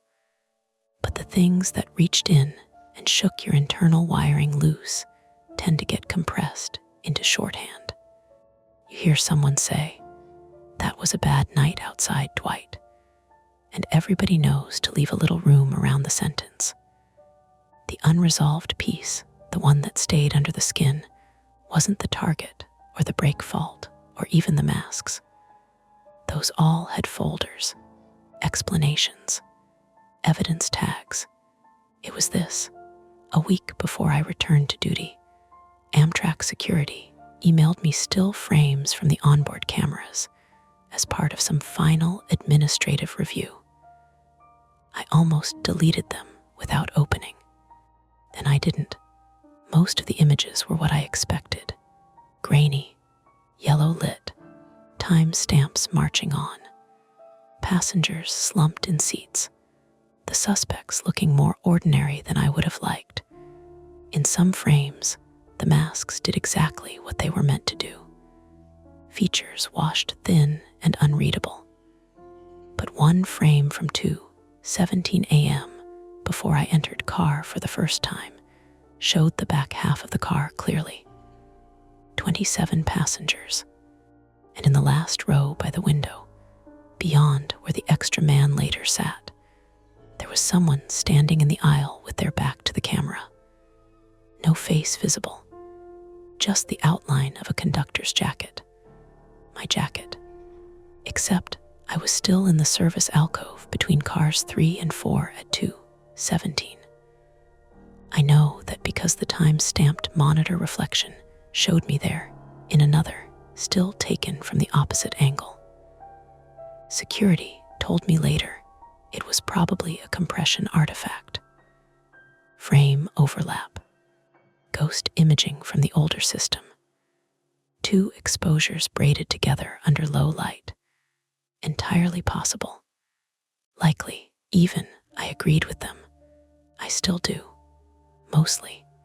Even now, on certain overnight runs, when somebody's phone lights their face wrong and the features flatten for one thin second, I feel my hand go to the radio before I know I've moved it. I smell adhesive where there is none. I hear fabric shifting in a whole car at once. And every time we stop outside Dwight, even for something ordinary, I look once at car 4 before I look anywhere else. The shadows fade for now, but the stories never end. Don't forget to hit like, subscribe to Mia Horror Stories, and join our community of horror lovers. If you're hungry for more, check out the next video. Just remember, the scariest part is often the one you don't see coming. Welcome back to Mia Horror Stories. Tonight's tale, I clean planes after red-eye flights, and I found something in the cargo hold is best experienced in the dark, which is why the screen will stay black. No distractions, no flashing images, just you, your imagination, and the story. So sit back, relax, and listen all the way to the end, if you dare. The first sign that something was off was the cold, not the ordinary kind that lives in the belly of an airplane after a red eye, where the air conditioning has run too long. and the cabin still holds that stale, recycled chill. This was sharper. Wrong. It came up through the floor under my boots when I stepped into the rear galley of Flight 728 from Seattle. A narrow body parked at Terminal C just after 4 in the morning. And for a second, it felt like I'd stepped onto a walk-in freezer shelf instead of a galley mat sticky with cola and coffee. Then it was gone. Just gone. The fluorescent service light buzzed overhead. Somewhere deeper in the plane, a plastic bottle rolled and tapped against an armrest with each small shift of the fuselage. The world settled back into something explainable, and I told myself that was all it was. My name is Daniel Mercer, 32, male, and I clean airplanes at Philadelphia International Airport on the overnight shift. I'd been doing it for 6 years, long enough to know the smells of different routes before I checked the flight log. Orlando came in sugared and sticky. Vegas came in with perfume, dried beer, and the particular sweet chemical scent of someone trying to cover up vomit with hand sanitizer. Red eyes were usually quieter messes. Crumpled blankets, half-read magazines, the exhausted remains of people too tired to finish what they'd paid for. I liked red eyes because people slept through their bad habits. They left less of themselves behind. I was halfway down the aisle, dragging a blue trash sack that whispered over the carpet, when my radio cracked against my chest. "Mercer, you on 728 yet?" That was Tasha. Tasha Boyd, 29, female, was 2 aircraft over and always sounded like she had one hand on her hip, even on the radio. We started the same month and learned each other's pace the way people in bad marriages learn footsteps. She was quick, sharp-eyed, and had no patience for airport legends, union gossip, or men who said sweetheart by accident and then pretended it was a regional thing. Her laugh could make a gate area feel less dead. Her temper could make a supervisor rethink his tone from 50 feet away. "Yeah," I said, pinning the radio higher on my vest. Boarding passes in seat pockets. Somebody spilled ginger ale in 19C. 1 sock in the aisle. Normal civilization. Good. Because 34 came in looking like a daycare center caught a crosswind. Lucky me. You wish. A pause, then. You hear Carter S. in a mood. I looked toward the front of the cabin, where the jet bridge door stood open to the gate's dim blue light. When isn't he? Baggage count mismatch on one of the inbound internationals. TSA downstairs. Everybody's pretending it matters to us until sunrise. That got my attention more than I wanted it to. Baggage issues meant delays. Delays meant supervisors prowling like they'd personally built aviation. I bent to pull a paper cup from under 14A and felt that little pulse of private irritation I hated in myself. The instant, selfish calculation of how much harder a problem would make my shift before I even thought about whether anyone else had it worse. Tell me it's not this plane. No clue. Carter just said stay on our assigned birds and don't freelance, which always means something stupid's happening. That's why you and I still have jobs, she said, and clicked off. I kept moving. A red-eye cabin has its own sound after deplaning, and you only notice it if you've spent enough time inside one when everybody else is gone. Not silence. Never silence. There's the high electric hiss from panels, the fan noise tapering off from overhead vents, a galley latch knocking lightly every time somebody steps on the service threshold, ice melting in cups. seatbelts tapping the plastic shells when you brush past too fast. Sometimes a phone vibrates in a seat cushion after its owner has already made it to baggage claim. And that sound in an empty plane will raise the hairs on your arms in a way that embarrasses you later. I started in the back and worked forward, same as always. Trash first. Seat pockets second. Quick visual sweep for left behind items.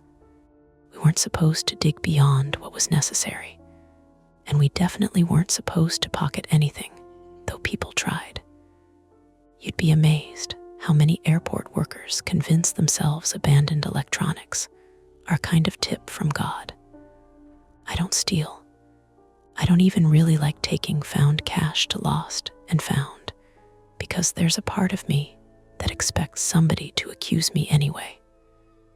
That's the flaw, I guess, if you want to call it one. Or the fear under it. I spend too much energy trying not to be the guy blamed for things. It comes from my father, probably, who could turn any broken appliance, missed bill, or dented fender into a courtroom drama, and needed somebody standing nearest to carry the sentence. He's been dead 9 years, and I still rehearse explanations in my head before anyone asks me a question. It makes me careful. It also makes me slow when decisiveness would serve me better. At row 11, I found a child's stuffed seal tucked against the window, gray and limp, with one stitched eye hanging by a thread. I set it on the jump seat for lost and found. At row 8, I found a silver pill case empty. At row 5, the overhead bin on the left side was still popped open a few inches, and when I reached up to bring it down, that cold came again. Not air-conditioned cold, not drafty, not even strong, exactly. Just a narrow ribbon of chill across the back of my hand. There, and gone before I could decide what direction it came from. I stood on my toes and looked into the bin. Nothing unusual. A safety card shoved halfway out of the literature slot where someone had tucked it for no reason. A smear of something dark on the plastic lip that turned out to be mascara when I rubbed it with my glove. No vent, no leak, nothing mechanical obvious enough to report. I let the bin shut and told myself the same thing I'd told myself in the galley. Explainable. A voice came from the front. "Danny, you alive?" Louis stepped into the cabin with a vacuum hose over one shoulder. Louis Ortega, 46 male, had the compressed, tired build of a man who used every muscle at work and then went home and used the rest on his own life. He had 3 daughters, a bad right knee, and the calmest face I'd ever seen on a person who worked nights. He trained half the new cleaners on our contractor team and spoke to everybody like they were either teachable or having a rough week. Usually both. "Unfortunately," I said. He smiled. "Carter says turn these quick. He wants the whole sweep done before catering reload. He always wants that. Tonight he wants it with his soul." Louis looked past me down the aisle. "You finished the rear?" "Almost." "Good. I'll start the front rows." He maneuvered the vacuum nozzle into the aisle, and the machine's motor filled the cabin with a thick droning noise that blurred everything softer underneath it. I liked vacuum noise. It flattened thought. For a few minutes, the plane became nothing but task. Crumbs under armrests, pretzel salt in the seat tracks, a lipstick print on a napkin folded carefully into a seat pocket like somebody had meant to keep it and forgot. At the front galley, I found the service cart unsecured by half an inch. Not enough to roll. Enough to clack faintly when I brushed past. The floor was still damp near the coffee makers, smelling burnt and sour. Out On the jet bridge, a tug engine coughed twice and idled low. Someone laughed at the gate desk, the sound thin through the open aircraft door. Then Lewis killed the vacuum. It happened so suddenly, the cabin seemed to lurch into its own breathing. "You hear that?" he asked. I listened. At first, no. Just the panel hiss and the thud of baggage carts somewhere outside on the ramp. Then a sound came up through the floor, or maybe through the wall paneling on the left side near the rear. 3 dull knocks, spaced evenly, like someone hitting a gloved fist against a heavy door from far away. Knock, knock, knock. We both looked down the aisle at the same time. "Cargo guys," I said, though I didn't mean it as a question. "Maybe," Lewis said, but he didn't sound convinced. The weird thing wasn't the sound itself. Aircraft are full of bumps, shifts, settling noises, and the airport outside is one long mechanical argument. The weird thing was the rhythm. Deliberate, human enough to register before your brain could tell you not to be dramatic. Tasha appeared in the doorway a few seconds later, one glove tucked in her waistband, braid pulled loose at the temple. "Either one of you leaving your radio on open mic?" she asked. "No," I said. She looked from me to Lewis. "I heard knocking on the bridge and thought one of you idiots was messing around." Lewis jerked his chin toward the rear. "We heard it too." Tasha stepped inside and listened, head tilted. The gate lights put a bluish edge along one side of her face. "From where?" "Left aft side," I said. "Below, maybe." "That's not helpful." "Sorry, I'll triangulate next time." She ignored that. Ground crew should still be unloading. "They don't knock," Lewis said. "No, they drop things and swear." That almost made me smile, but then the sound came again. Not 3 knocks this time. More of a scrape followed by one heavy thump, like a hard-sided case shifted and hit metal. Tasha's expression changed, just a little. The joking part left first. "All right," she said. "That's weird. We tell Carter," Lewis said immediately. Tasha made a face. Carter hears weird and starts writing names. "Then we say we heard a noise from the aft hold," Lewis said. "Simple." I should have agreed right then. It was the safe answer, the adult answer. Report, step back, let operations do operations. But I knew Carter. Wayne Carter, 53, male, was the night supervisor for our cleaning contractor. A compact man with a shaved head, a clipped mustache, and the permanent expression of somebody already drafting your explanation to upper management before you opened your mouth. He loved procedure in the way insecure men love anything that lets them stand above another person with a checklist. If we reported a noise from the cargo hold, and it turned out to be nothing, shifting bags, a loose container net, a ramp worker we hadn't seen, he'd make it our fault for escalating. He wouldn't say that directly. He'd do it with tone, with extra assignments, with that dry, public little smile. And because I am exactly the kind of idiot who hates being the source of trouble, I hesitated. "It could still be baggage settling," I said. Tasha looked at me. "Baggage doesn't settle in patterns.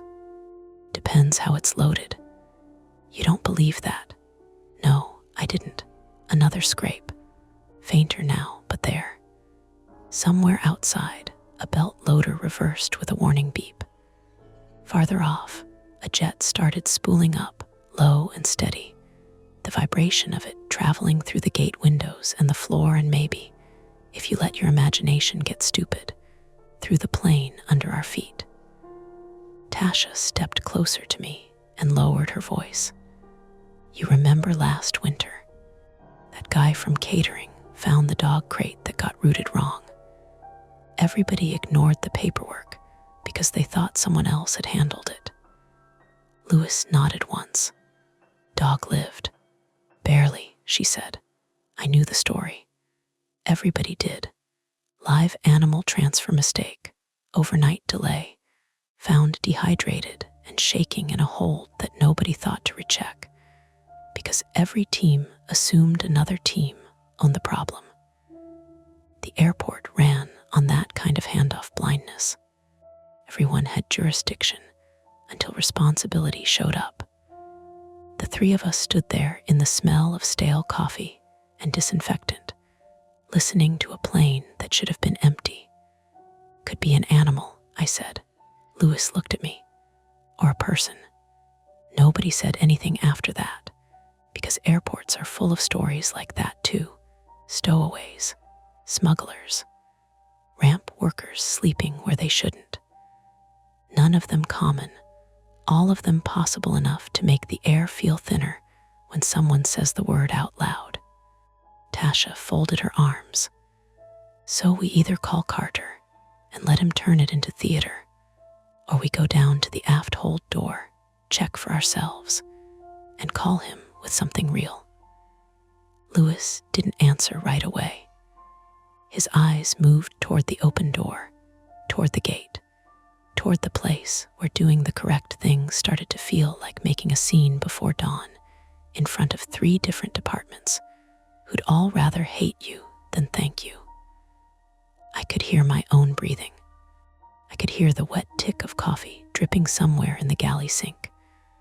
I could hear, or thought I could hear, one last faint movement under us. Not a knock now, but a dragging shift. I should say I voted for caution. That I insisted on protocol, drew a bright line, made the smart call. What I actually did was worse. I said, if we look first, we need to do it before baggage finishes unloading. Tasha met my eyes like she was checking whether I meant it. Lewis rubbed the side of his jaw. We open anything, and it's not ours to open. Then we stop, Tasha said. We don't touch cargo, we don't go in. We just verify what we heard. Another few seconds went by. No sound now, which somehow made the choice harder, not easier. Out on the jet bridge, footsteps approached, then passed. A gate printer chirped. Morning was still a rumor beyond the windows, the ramp lights bleaching everything flat and silver. Lewis exhaled through his nose. I hate this already. Yeah, Tasha said. Me too. She turned toward the door, and the 3 of us had to decide whether to radio Carter from the safety of the cabin or head down toward the cargo access and find out what was making a sound in a place that was supposed to be empty. We didn't radio Carter. That's the simplest way to say it, and it makes it sound like a clean decision. It was 3 people standing in a stale-smelling galley, weighing inconvenience against something we couldn't name yet, and choosing wrong for reasons that felt reasonable at the time. We check the access, Tasha said, already stepping toward the jet bridge. If it's nothing, we say nothing. If it's something, we call it in with specifics. Lewis didn't move. We don't open anything. We don't open anything, she agreed. We look. I nodded, because that sounded like the safest version of not doing the safe thing. Out on the jet bridge, the air was warmer, heavy with that faint rubber and ozone smell that comes from everything electrical being on all night. The fluorescent tubes hummed overhead. At the end, the gate desk sat unattended, computer screens glowing with boarding software left open for the morning crew. Somewhere down the concourse, a floor machine whined and then cut off abruptly, like someone yanked its cord. We stepped off the bridge and onto the concrete apron through the service door, showing our badges to a half-asleep security guard who barely looked up. The ramp at that hour feels like a different airport entirely. The bright passenger-facing lights fade into hard white floods that flatten everything into shadowless shapes. You hear engines idling 2 gates over, baggage carts rattling in loose chains, the intermittent chirp of radios you don't quite understand. It's a place where everything important is happening out of sight, and everybody else is pretending they're not in the way. The plane's belly loomed above us, white fuselage streaked with the grime of 1,000 takeoffs and landings. The cargo doors along the left side were open, the forward hold already half emptied. A belt loader angled up toward the opening, its rubber track ticking slowly as it idled. No one was at the aft hold. "That's not great," Lewis said. "Maybe they moved to the other side," Tasha said, though she sounded like she didn't believe it. "Or they're on break," I offered. At 4:30, Lewis shook his head. "Not with Carter breathing down next tonight." We stood there for a second, listening. The ramp noise was louder out here, but under it, faint, inconsistent, there it was again. A dull thump from inside the aircraft, lower this time, more contained. It didn't carry like before.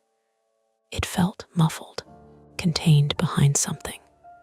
Tasha pointed toward the rear cargo door. There, the aft cargo door was still closed. The panel seam ran along the curve of the fuselage, like a line someone had drawn with a ruler. The latch mechanism was untouched, safety pins still in place. "No one's been in there," Lewis said quietly. "That means whatever we heard is still in there," Tasha replied. My chest tightened in a way that had nothing to do with the cold I'd felt earlier. "We don't know that." "What else would it be?" she asked. Opened my mouth and then closed it again. I didn't have an answer that didn't sound like I was trying to talk myself out of something. A baggage tug rolled past behind us, dragging a train of empty carts. The driver glanced our way, then kept going. We were just 3 more people in vests, standing where people in vests stand. "Okay," Tasha said. "We look, we don't open." Lewis stepped closer to the door, crouching slightly to examine the seam. "You hear it again. You say something immediately." "I will," I said. He pressed his ear lightly against the metal just below the latch. For a few seconds, nothing. Then he pulled back slow. "There's something." "What kind of something?" Tasha asked. "Movement," he said. "Not mechanical, not the plane settling." "Could it be an animal?" I asked again, because I needed it to be that. "Animals don't get loaded loose," Lewis said. "They're in crates, tagged, paperwork." "Unless something went wrong," Tasha said, softer now. The 3 of us exchanged a look that didn't last long, because none of us wanted to be the one holding it. I could feel that familiar pressure building behind my ribs, the urge to pick a version of this that kept me out of trouble. Report it now, step away, let someone else handle it. But another thought pushed in, sharper. If this was a person, if someone was in there, and we delayed because we were afraid of looking stupid, that would sit on me in a way Carter never could. That's the other side of my problem. When I do decide, it's usually because I've imagined the worst possible version of not deciding. "Lewis," I said, "if someone's in there, I know," he cut in. "I know." Tasha was already reaching for the latch. Lewis grabbed her wrist.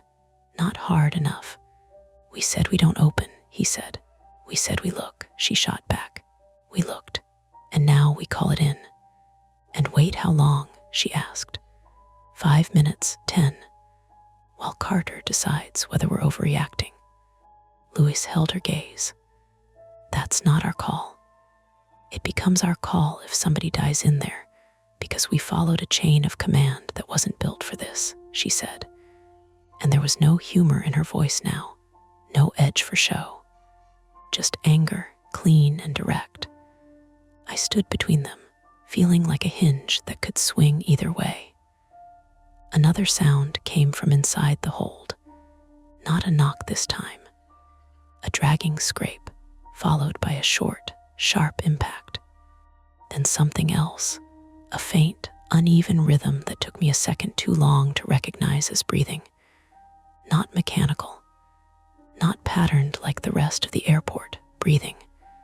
I took a step back without meaning to. "You heard that," Tasha said. Louis didn't answer. "Tell me you didn't hear that," she pressed.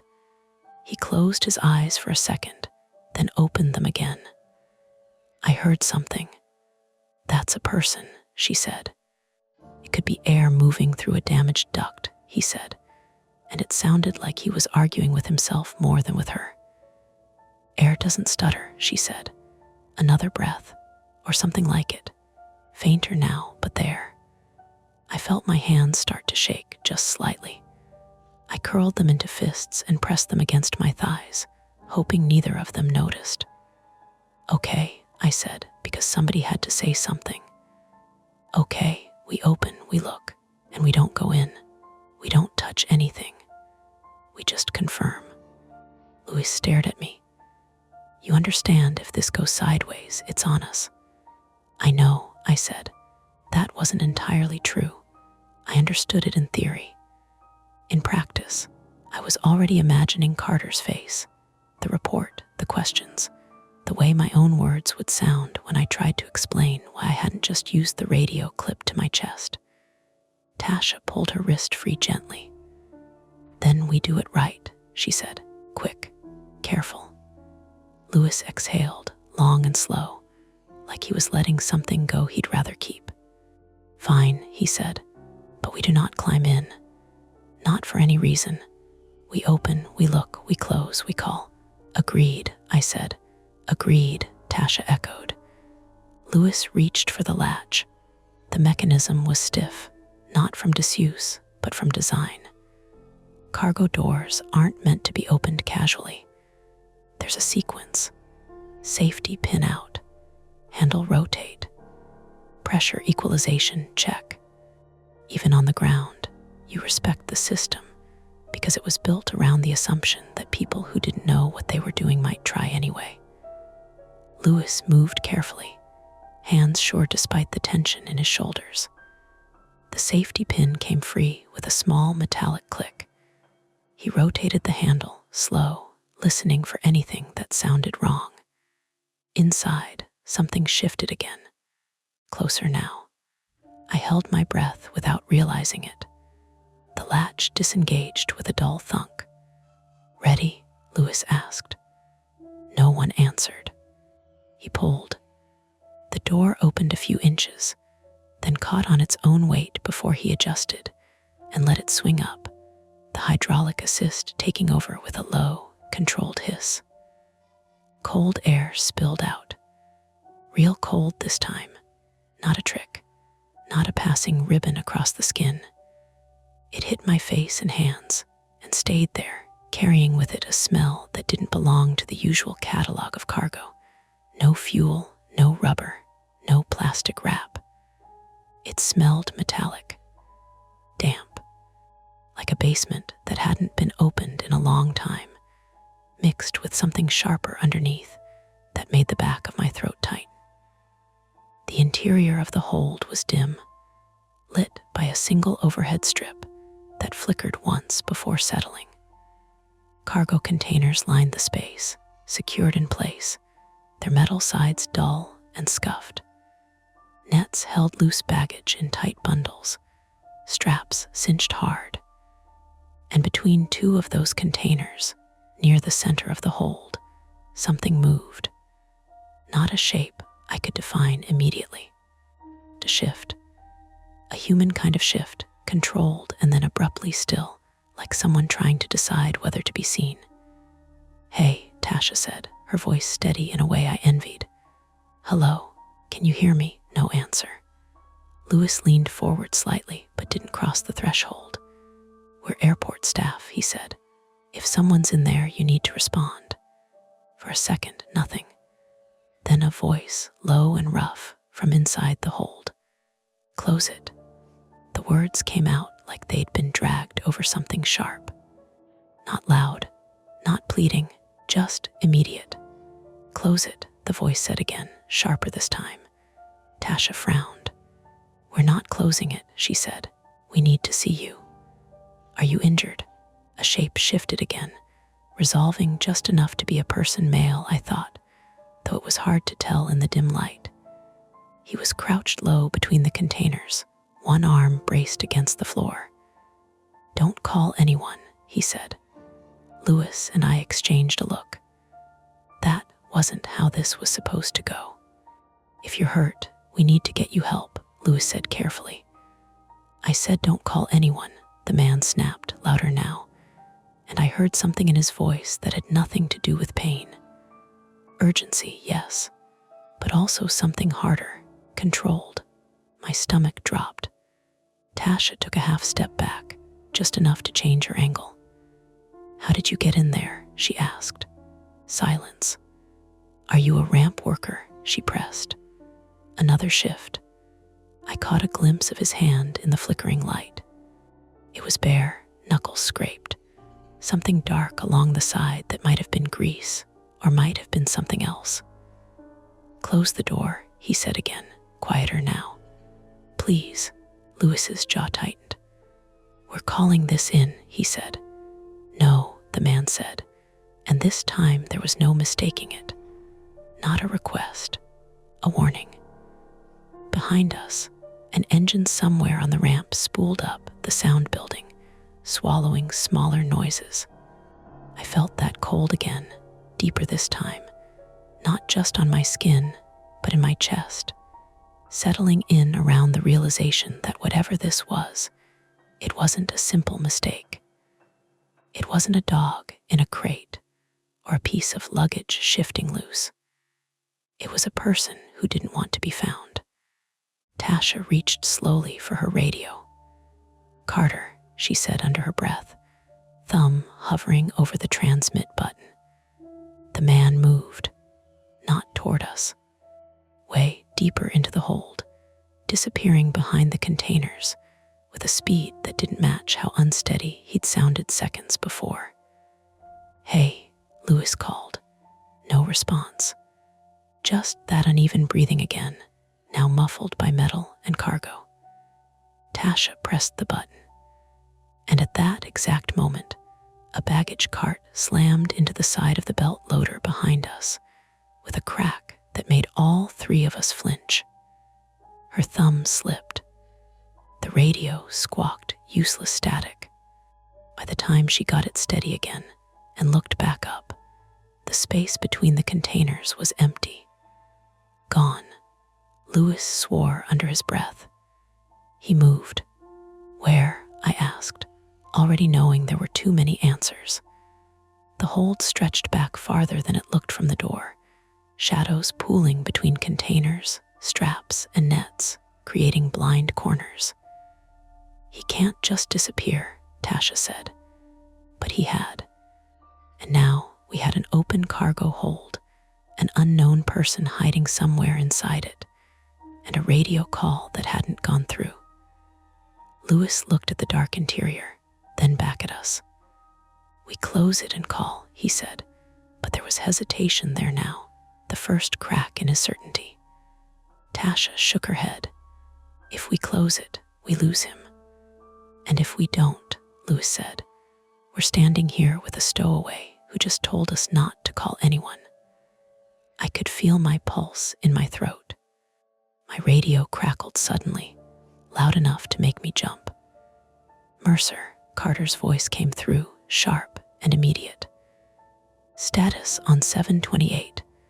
Why aren't you clear yet?" I stared at the open hold, at the place where the man had been, at the shadows that looked deeper now that I knew something was inside them. "Mercer," Carter said again, irritation rising. "Answer your radio." I lifted it slowly, my thumb hovering over the button, and realized that whatever I said next would lock us into a version of this we couldn't step back from. Carter's voice sat in my ear like a finger pressed against a bruise. "Mercer, You sleeping on me?" The open cargo door yawned beside us, spilling that unnatural cold across the concrete. Behind it, the hold stretched back in a dim, ribbed tunnel of aluminum and strapped containers, shadows breaking the space into pieces you couldn't fully see from the threshold. Tasha didn't look at me.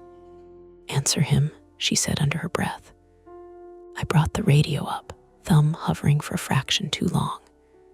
728 still in progress, I said. My voice came out steadier than I felt. Minor delay in the aft section. We're handling. There was a beat of silence, just long enough for me to imagine him narrowing his eyes on the other end. "What kind of delay?" Carter asked. I glanced at Lewis. He gave a tiny shake of his head. "Don't." "Loose cargo net," I said. "We're checking it before it becomes a problem." Another pause. "You don't touch cargo," Carter said flatly. "We're not," I said quickly. "Just verifying." "Then verify faster," he snapped. "Catering S inbound. I want that cabin clear in 5. The line went dead. Tasha let out a breath through her teeth. "Loose cargo net. It bought us 5 minutes," I said. Lewis didn't look impressed. "Or it bought us 5 minutes to make this worse." Inside the hold, something shifted again. Not loud. Just enough to remind us the problem hadn't gone anywhere. "Okay," Tasha said, pulling her radio down. "We don't have time to debate. He's in there. We need to get eyes on him again before ground crew shows up or Carter walks out here himself." "And then what?" Lewis asked. "Then we decide whether we're dealing with someone who needs help or someone we need to back away from." Lewis looked into the hold, jaw tight. "We said we don't go in." Tasha met his eyes. "We also said we'd confirm." We lost visual. I felt that pressure building again, the need to choose before the choice made itself. "If he's hurt, he's not coming out on his own," I said. "And if he's not, then we're walking into something we don't understand," Lewis finished. "Yeah," I said, "we already are." Another second passed. The ramp noise surged and dipped around us like waves, engines rising, carts rattling. A distant shout carried and lost. Lewis exhaled. "We stay near the door," he said finally. "No deeper than the first container row. If we lose line of sight, we back out." "Immediately." "Agreed," Tasha said. I nodded. Lewis climbed up first, one hand on the edge of the hold, the other bracing against the frame. He moved with care, the way you do when you know a misstep could cost more than a bruise. Tasha followed, then me, the metal floor cold even through the soles of my boots. Inside, the temperature dropped another notch. The smell hit stronger now, metallic damp, with something faintly sour under. The hold was laid out in 2 long rows of cargo containers running lengthwise, with narrow gaps between them and the curved wall of the fuselage. Nets stretched over loose baggage, straps pulled tight. The ceiling was low enough that Lewis had to hunch slightly. "Stay close," he said quietly. We moved forward a few steps, just past the first container on the left. From here, the view opened slightly down the center aisle between the rows, but the far end was still swallowed by shadow. "Hey," Tasha called, her voice controlled but firm. "We're not here to hurt you. If you need help, you need to tell us." No answer, just that faint, uneven breathing again. Closer now, off to the right. Lewis raised a hand, signaling us to stop. "There," he whispered. I followed his gaze. Between the second and third containers on the right, there was a narrow gap where the netting didn't quite meet the metal wall. Something moved in that space. A shoulder, maybe. A knee. "Sir," Lewis said, louder now. "We can see you. You need to come out where we can talk." A pause. Then the man's voice again, lower this time. "You shouldn't be in here." Tasha took a step forward before Lewis could stop her. "And you shouldn't be either," she said. What happened? Did you get trapped during loading? A soft, humorless sound came from the gap. Not quite a laugh. I didn't get trapped, he said. My stomach tightened. Then how did you get in? I asked. Silence. Louis shifted his weight, the metal floor creaking faintly under him. Look, he said, tone steady. Whatever this is, it's not going to get better if you hide. We can help you, but you need to cooperate. Another movement. The man edged slightly into view, enough that I could see more of him now. Early 40s, maybe. Beard grown in uneven, like it hadn't been shaved properly in days. His jacket was dark, scuffed along the sleeves. One side of his face looked wrong, but the lighting made it hard to tell if it was shadow or something else. I said, don't call anyone, he repeated. We haven't, Tasha said. That was a mistake, he said. The words landed heavier than they should have. Louis took a half step forward. Why? The man's eyes flicked past us, toward the open door, toward the ramp beyond, then back to us. Because you don't know what you're in, he said. Before any of us could respond, a loud crash echoed from deeper in the hold. All three of us flinched. It sounded like something heavy tipping over, slamming into the floor, followed by a rapid, chaotic rattling, metal on metal, straps snapping tight. What the hell? Tasha started. For a split second, I thought something else was in here. Something bigger. Something we hadn't seen. Louis grabbed my arm. Back, he said sharply. We retreated a step, hearts hammering. The noise died as quickly as it had started, leaving the hold ringing with the aftershock of it. Then nothing. No breathing. No movement. Just the hum of the aircraft systems and our own ragged inhalations. That wasn't him, I said. No, Louis said. Tasha swallowed. Something shifted. Cargo doesn't just fall over like that, I said. Louis shook his head. Not if it's secured properly. We stood there, listening, waiting for something else. After a few seconds, a softer sound came from the same direction, a faint, irregular tapping. I took a step forward before I could stop myself. Danny, Louis warned.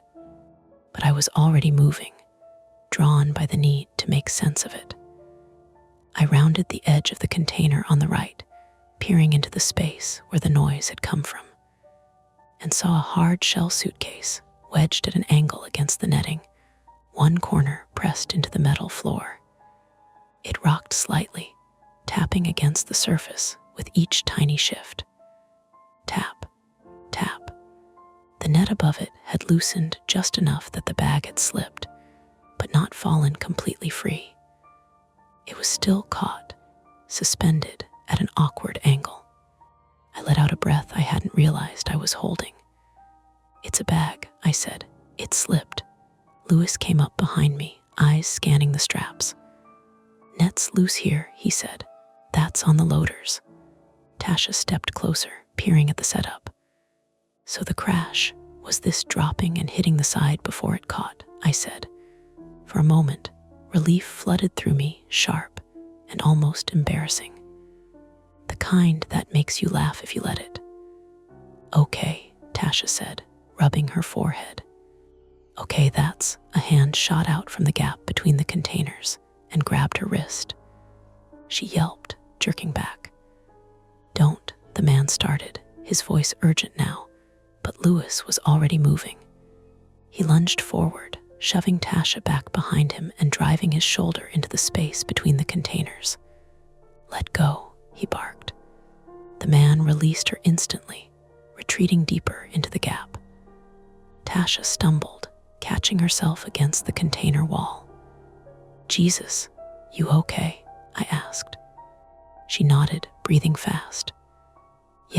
Yeah, I'm fine. Louis stayed where he was, blocking the gap, his body tense. You don't touch us, he said into the darkness. I told you not to come in, the man shot back. There was panic in his voice now, real and raw. You grabbed her, Louis said. I didn't want you to go further, the man said. You don't understand. Then explain, Tasha snapped, anger cutting through the fear. Because right now you're a guy hiding in a cargo hold grabbing people in the dark. Another silence. Then, quieter, the man said, There's something else in here. The words landed wrong, too close to the edge of something we'd all been trying not to think. Lewis didn't move. What do you mean, something else? Cargo, the man said quickly. Something that shouldn't be here. It got loaded wrong. That's not your problem, Lewis said. It is if it's leaking, the man said. I felt that cold again, sharper now, like it had been waiting for that word. Leaking. What kind of cargo? I asked. The man hesitated. Tell me, I said. He shifted in the darkness, and for the first time I saw it clearly. The side of his face wasn't shadow. It was a smear of something dark, streaked down from his temple, dried in uneven lines. Chemical, he said finally. I don't know, but it's not right. Tasha's eyes flicked to me, then to Lewis. Lewis's jaw tightened. Why are you here? I was on the flight, the man said. Not supposed to be. I needed to get somewhere. I thought I could stay hidden until landing, get off with the ground crew. A stowaway, Tasha said flatly. He didn't deny it. And the cargo, I pressed. I heard something shift mid-flight, he said. Smelled it first, strong, not like fuel, not like anything I know. It got worse during descent. I moved to stay away from it. My pulse kicked up. Where is it? Lewis asked. The man raised a hand, pointing deeper into the hold, past the third container on the left. Back there, he said. In a crate. It's sweating through the seams. Lewis swore under his breath. That's why it's cold, I said, the realization snapping into place. Refrigerated cargo. Something compromised. Or pressurized, Tasha said, and leaking. We all looked toward the back of the hold, where the shadows seemed thicker now, heavier. If that's true, Lewis said slowly, we shouldn't be in here at all. No, Tasha agreed. We should be calling this in. My radio felt heavier in my hand. And then Carter's voice came back, sharper than before. Mercer, I'm looking at the gate. Your plane's still open. Why aren't you clear? I glanced toward the door. From this angle, I could see the ramp beyond, a catering truck pulling up, its lift beginning to rise toward the forward galley. Time was gone. Carter, I said, my voice tight now. We've got a situation in the aft hold. Possible hazardous cargo issue. We need. The radio cut out in a burst of static. Say again, Carter's voice crackled, broken. Tasha swore.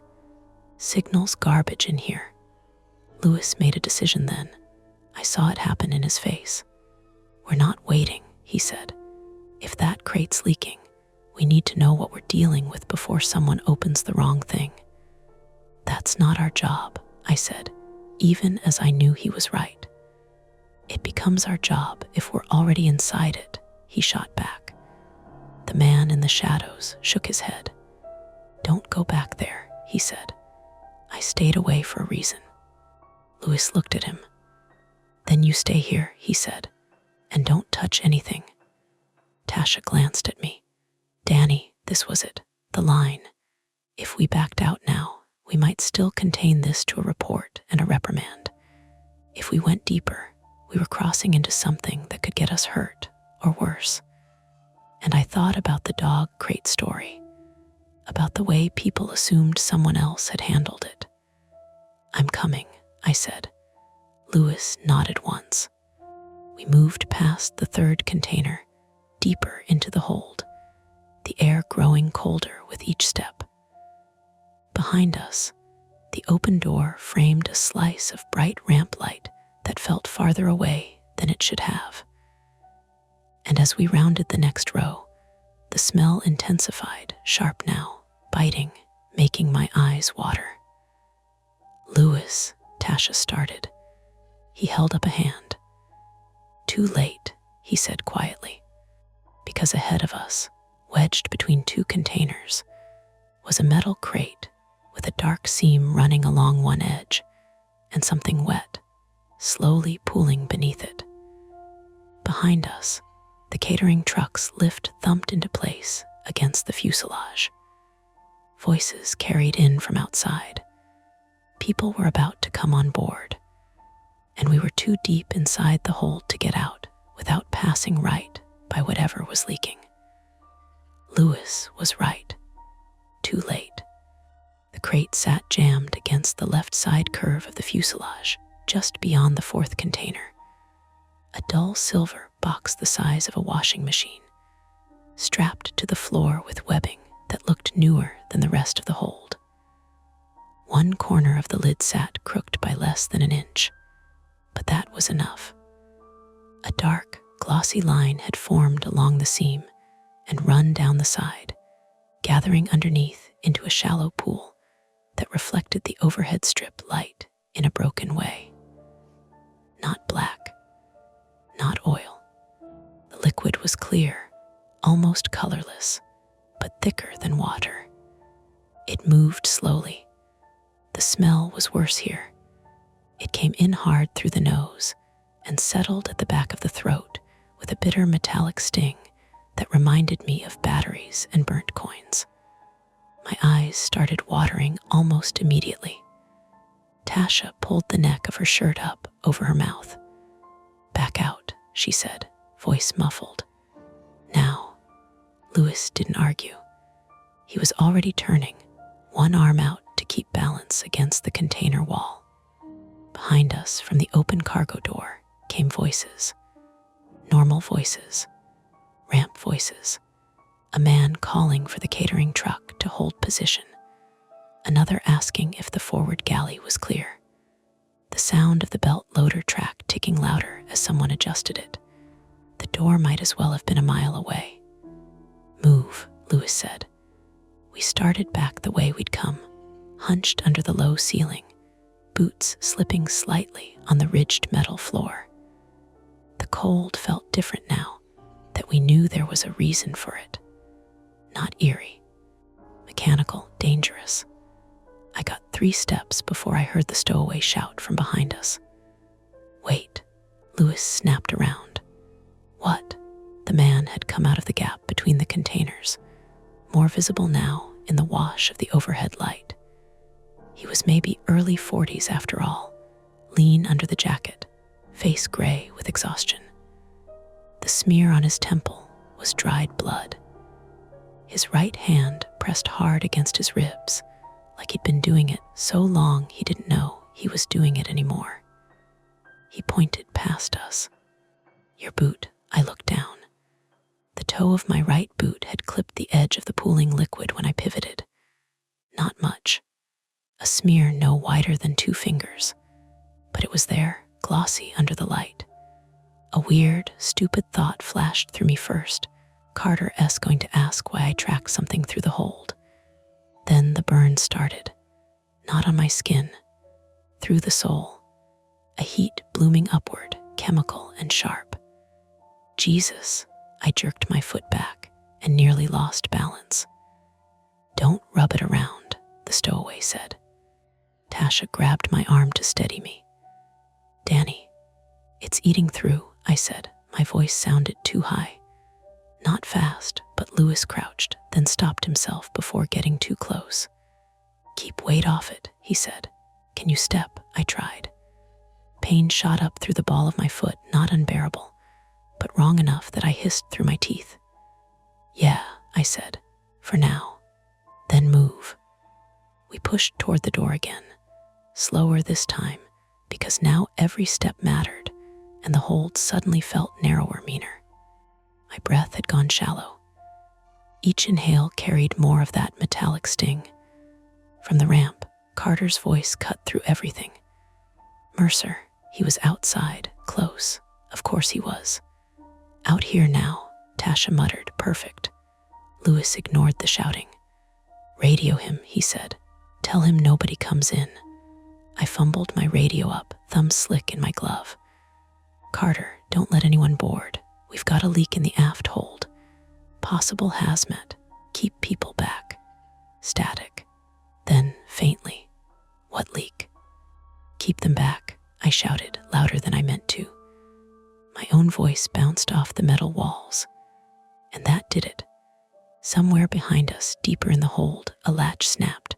Not loud, just a clean metallic pop. Small, final, we all froze. Tasha turned first. What was that? The stowaway answered before Louis could. That crate wasn't the only one. A soft hiss followed the pop, not from the leaking silver crate, from farther back, behind the row on the right, where we hadn't gone. Louis swore. Why didn't you say that? I heard one shift, the man said, coughing into his sleeve. I only smelled one. I didn't know. The hiss sharpened into a wet, sputtering noise. I felt my mouth go dry. Move, Louis barked. We started again, faster, and this time there was no pretending we could handle it quietly. The point of being careful had passed somewhere behind us. The hold was becoming a hazard scene, whether Carter liked it or not. At the door, a figure appeared in silhouette against the ramp lights. Wayne Carter, 53 male, climbed onto the lip of the cargo opening with his vest unzipped and his face already arranged into anger. He took in the four of us inside the hold, the three cleaners and the stranger, and for one full second, his brain refused what it was seeing. What the hell is this? He said. Back out, Louis snapped. Now, Carter didn't move. Who is that? No time, Tasha said. There's a chemical leak.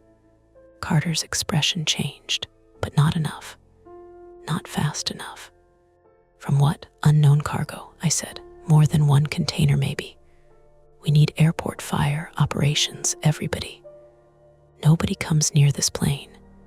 The hiss behind us strengthened. Something dripped. Then another sound joined it, a brittle crackling, like ice under pressure. Carter finally heard that. He looked past us into the dark, and I watched the calculation hit him. Anger, denial, comprehension. All right, he said, backing off the lip. Out. Everybody out now. Simple instruction. Harder in practice. Louis got Tasha moving first, one hand at her shoulder. She climbed down from the hold to the ramp. Carter caught her elbow. I came next, hopping the last drop more than stepping, because my right foot was starting to throb in a deep, ugly way. When I landed, the pain shot up my shin so hard my vision white flashed for a second. Danny, Tasha said. I'm fine. Reflex. Automatic. I was not fine. The stowaway came to the door slower, favoring his side. He hesitated at the opening, eyes flicking from Carter to the ramp beyond, measuring escape routes even now. You too, Louis said from inside. Move. The man looked at Carter, and I saw naked panic finally break through whatever hard control he'd been holding. Don't hand me over, he said. Louis stared at him like the sentence itself was offensive. Get out first. The man dropped to the ramp awkwardly and almost folded when his feet hit. Tasha caught him on one side despite herself. Carter recoiled half a step when he realized this wasn't one of ours. But before he could speak, a new smell pushed out of the hold, a stronger wave, sharper and colder, enough to make all of us turn away and cough. Louis was still inside. He had stopped near the threshold and was looking back. What are you doing? I shouted. He pointed. The aft door control. Mounted on the inner side near the opening was the manual release housing. If the hiss became something worse, if pressure built, or if the liquid spread, leaving the door wide open would vent everything straight to the ramp crew, the catering truck, the service lane. Closing it might contain some of it until emergency response arrived. Might. Louis, out, Tasha yelled. He glanced once at us, then back toward the deep hold where the second hiss had started.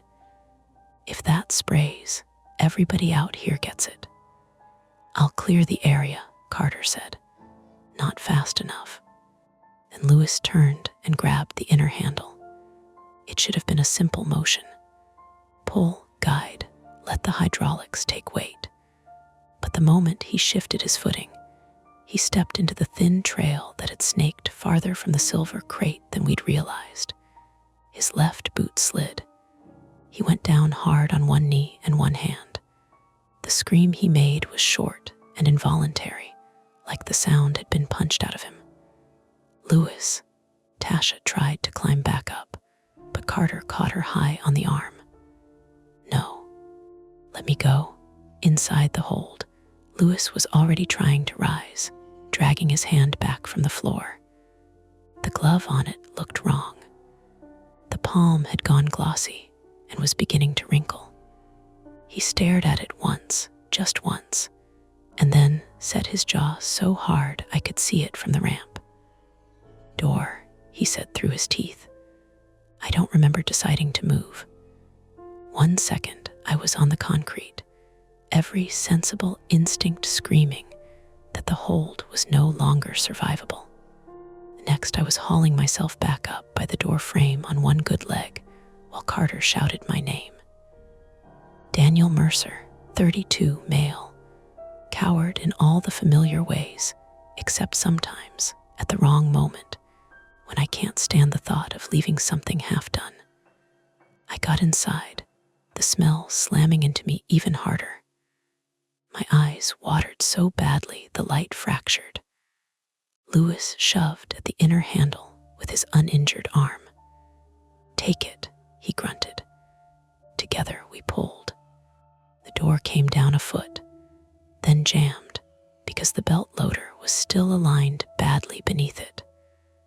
Outside, Carter seemed to understand at the same moment I did.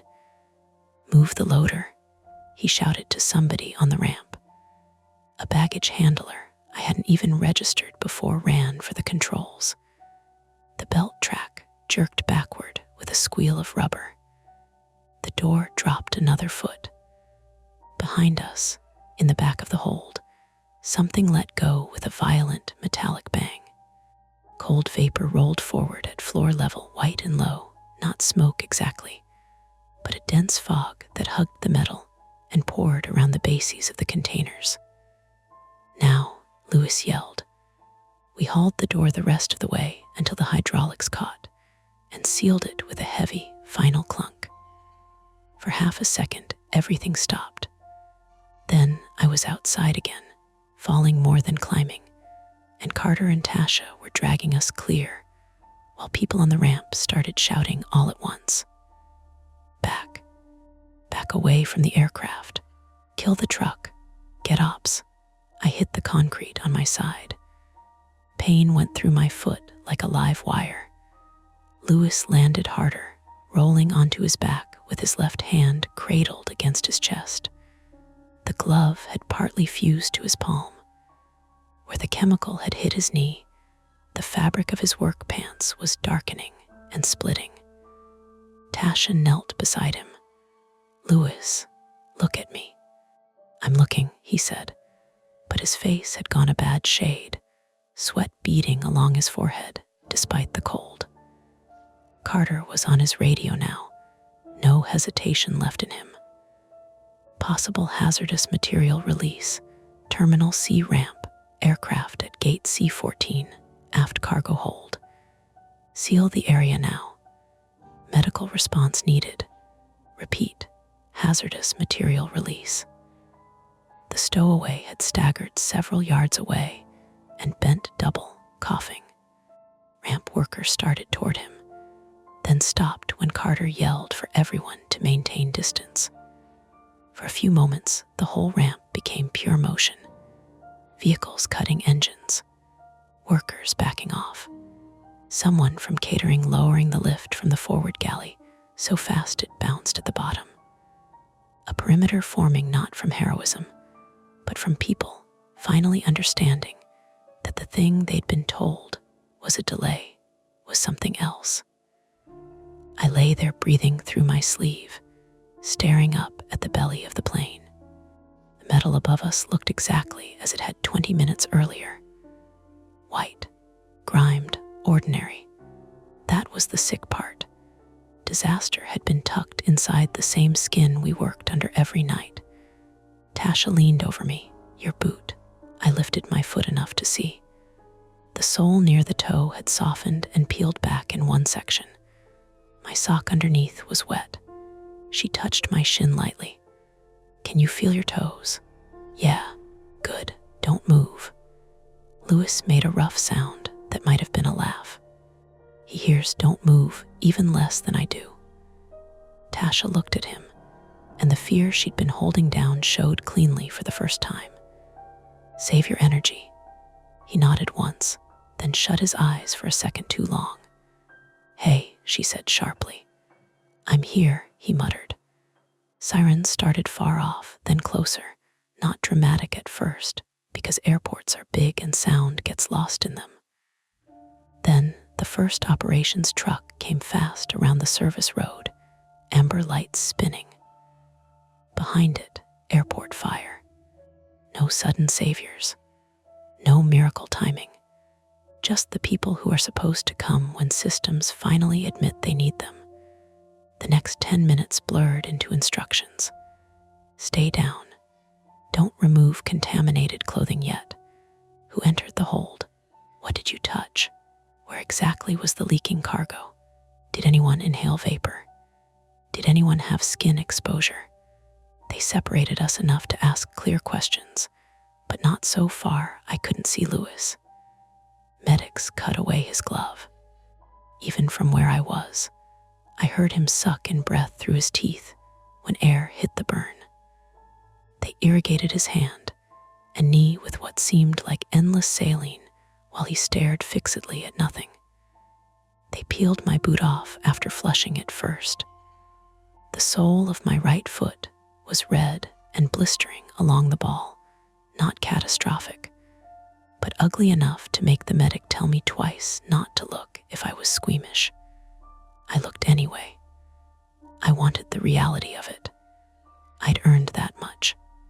The stowaway was handcuffed only after they cleared him medically enough to stand, which somehow made the whole thing sadder.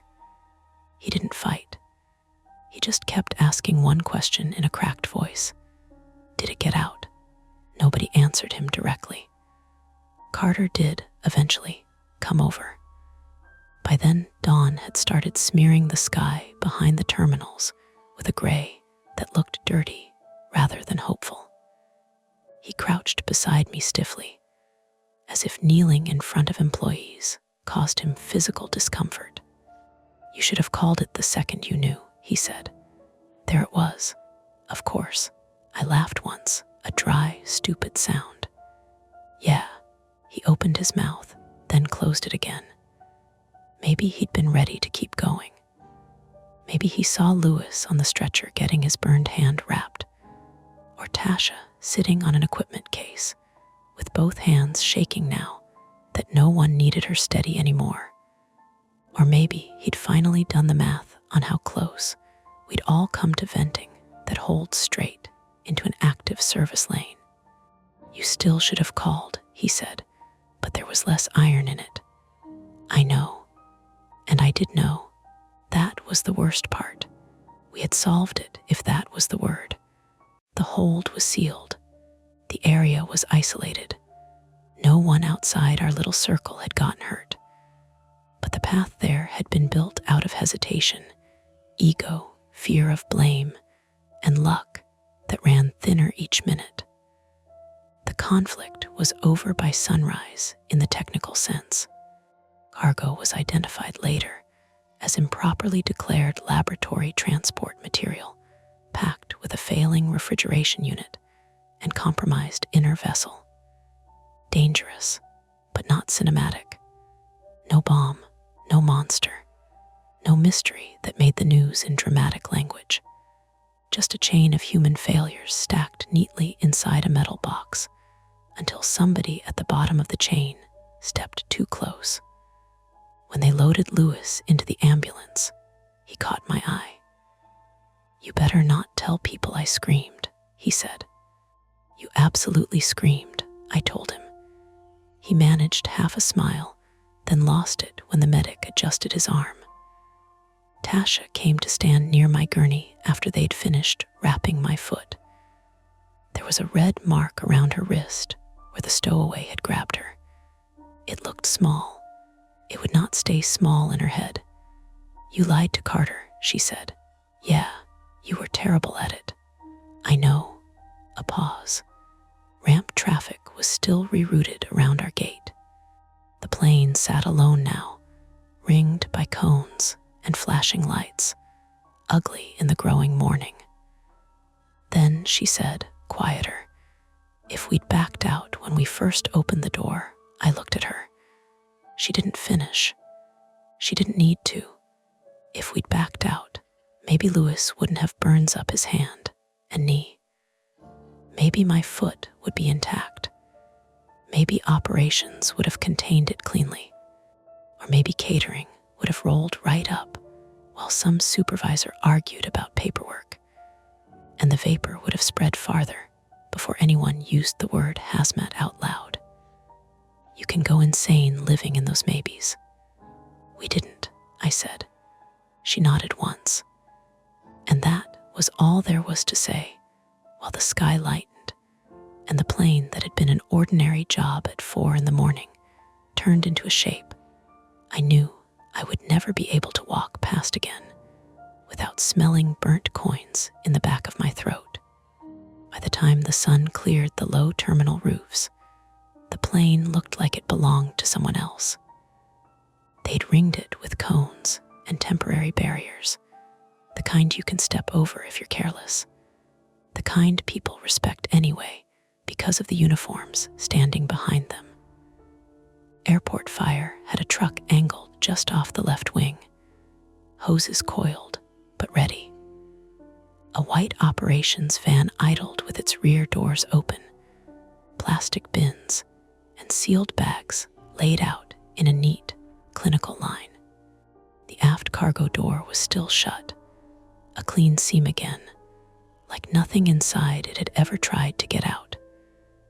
They moved us into the service corridor behind the gate first, then into a small room that usually smelled like mop water and old coffee. That morning, it smelled like antiseptic and something sour that I realized, after a minute, was coming from us. I sat on a plastic chair with my right foot propped on a low crate. They'd wrapped it thick and white, a bulk I didn't recognize as part of my own body. Every few minutes, a dull heat would pulse under the bandage and then recede, like a wave deciding not to break. Across from me, Tasha sat with her elbows on her knees, fingers laced together so tight the knuckles had gone pale. The red mark around her wrist had darkened into a bruise in the shape of a hand. She kept turning her arm slightly, looking at it, not in panic, but in that careful inventory-taking way people use when they're trying to decide what something means. Lewis wasn't with us. They'd taken him straight out to the ambulance and then to Jefferson. I'd seen enough to know his hand would be a long recovery, maybe longer than that. Wayne Carter stood near the door with a clipboard that looked out of place in his hands for once.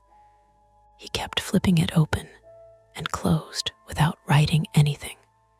Every now and then someone in a different uniform would step in, say a name, ask a question, step back out. It felt like we were in a waiting room for a test we'd already taken and couldn't retake.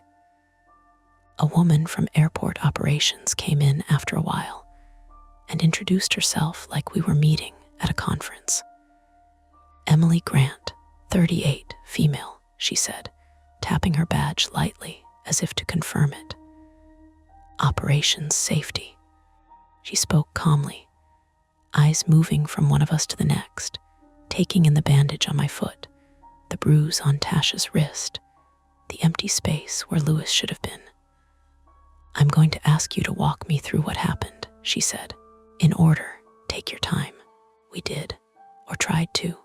It turns out in order is a flexible concept when your memory has been through something like that.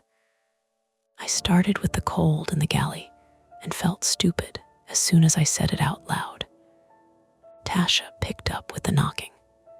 Louis would have filled in the parts where we hesitated, but he wasn't there, so I did it, clumsy and incomplete. Emily didn't interrupt much. She wrote in small, tight lines. When she did ask something, it was precise.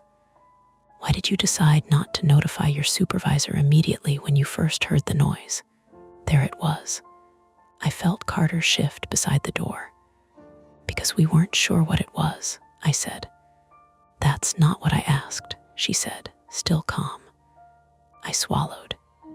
My throat tasted faintly metallic, even after the rinse they'd given us. Because I didn't want to be wrong, I said. She looked up then, really looked. And for a second I thought I'd said something that would get me escorted out of the building in a different way. Instead, she nodded once and wrote something down. Thank you, she said.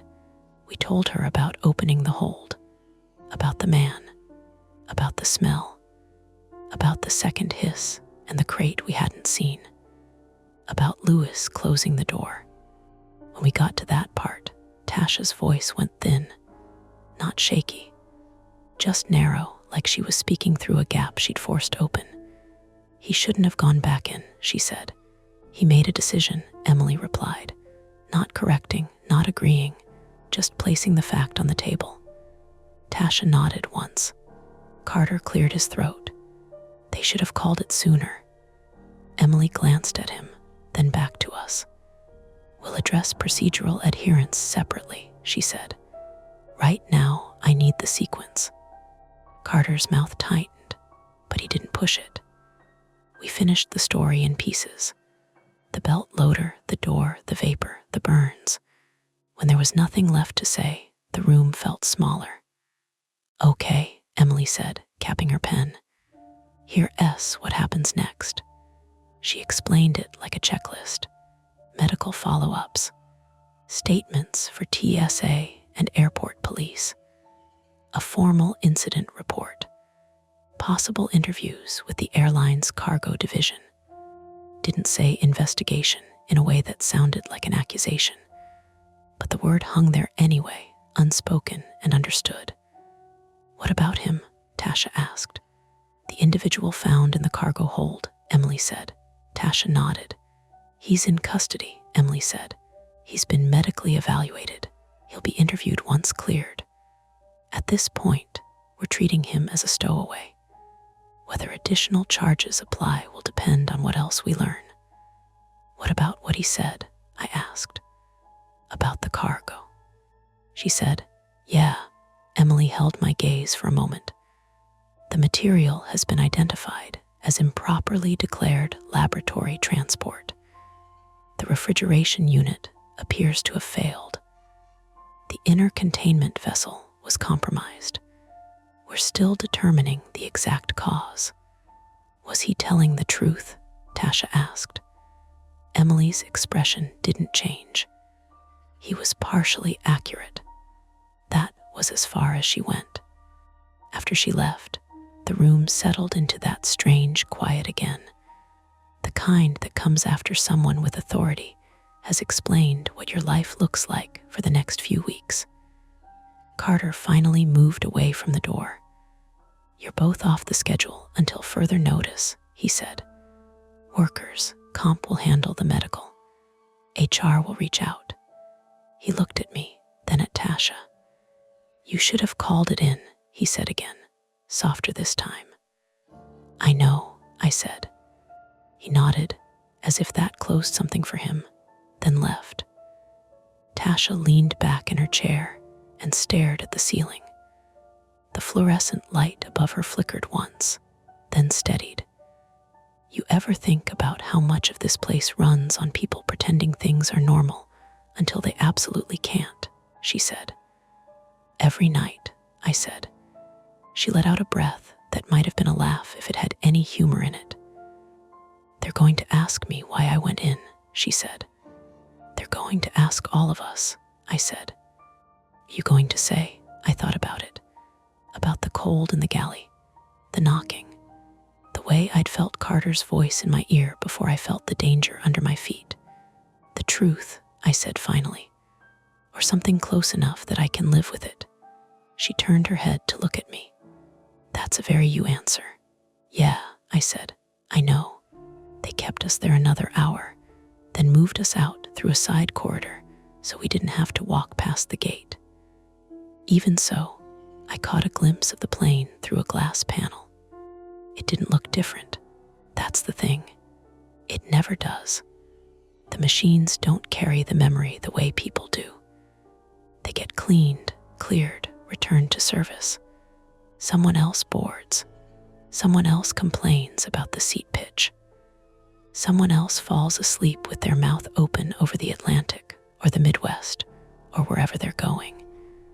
And the only sign that something went wrong is a line item in a report and a few names on a list. Outside, the morning had fully arrived. Commuters moved through the terminal with coffee cups and rolling bags, the rhythm of a normal day asserting itself like it always does. They put me in a wheelchair for the trip to the clinic, even though I said I could manage on crutches. Protocol, they said. I didn't argue. There are moments when you stop pushing against systems because you've already pushed enough for one day. As we rolled past a bank of windows, I saw the ramp from a different angle. The cones were still up. The fire truck still there.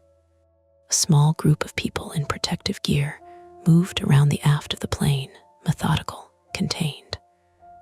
One of them climbed onto a platform and worked at the cargo door. For a second, my chest tightened. It wasn't fear exactly, more like recognition. The body remembering before the mind catches up. I looked away. At the clinic, they unwrapped my foot again under brighter lights. The skin was blistered in an irregular patch, angry but intact. The doctor, mid-40s male, efficient, told me I'd be lucky. Weeks, not months. Maybe a scar, any numbness, he asked. No, good, we'll keep it that way. He said it like it was a simple equation. They cleaned it again, redressed it, gave me instructions I knew I'd follow too closely. Keep it dry. Watch for infection. Come back in 2 days. Tasha sat in the next chair while they looked at her wrist. No break. Soft tissue. Ice, rest, a wrap. Lucky, the nurse said. Tasha didn't answer. Left together, slower than we'd come in. Outside the clinic, the airport felt almost normal again. The overhead announcements had shifted from red-eye arrivals to morning departures. People queued at coffee stands. A kid cried somewhere down the concourse, the sound sharp and ordinary. We stopped near a row of windows overlooking the gates. That's it, Tasha said. For now, I said. For now, she echoed. She rubbed at the bruise on her wrist, then seemed to think better of it and let her hand drop. You going to go back? She asked. To work? Yeah.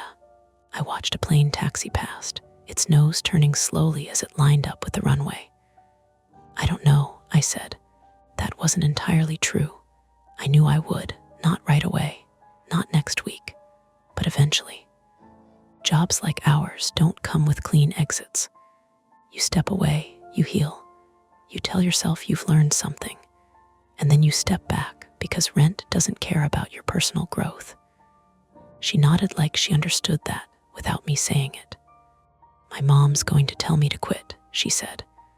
What are you going to tell her? That I will, she said, a faint smile touching her mouth and disappearing just as quickly. And then I won't. We stood there for a minute, watching the airport do what it does, absorb, continue, forget. A uniformed officer walked past us, escorting the stowaway. He looked different in daylight, smaller somehow. The panic had drained out of his face, leaving something hollow behind. His eyes moved over everything like he was trying to memorize it or say goodbye to it. When he saw us, he paused just long enough that the officer had to tug gently at his arm. "Did it get out?" he asked again.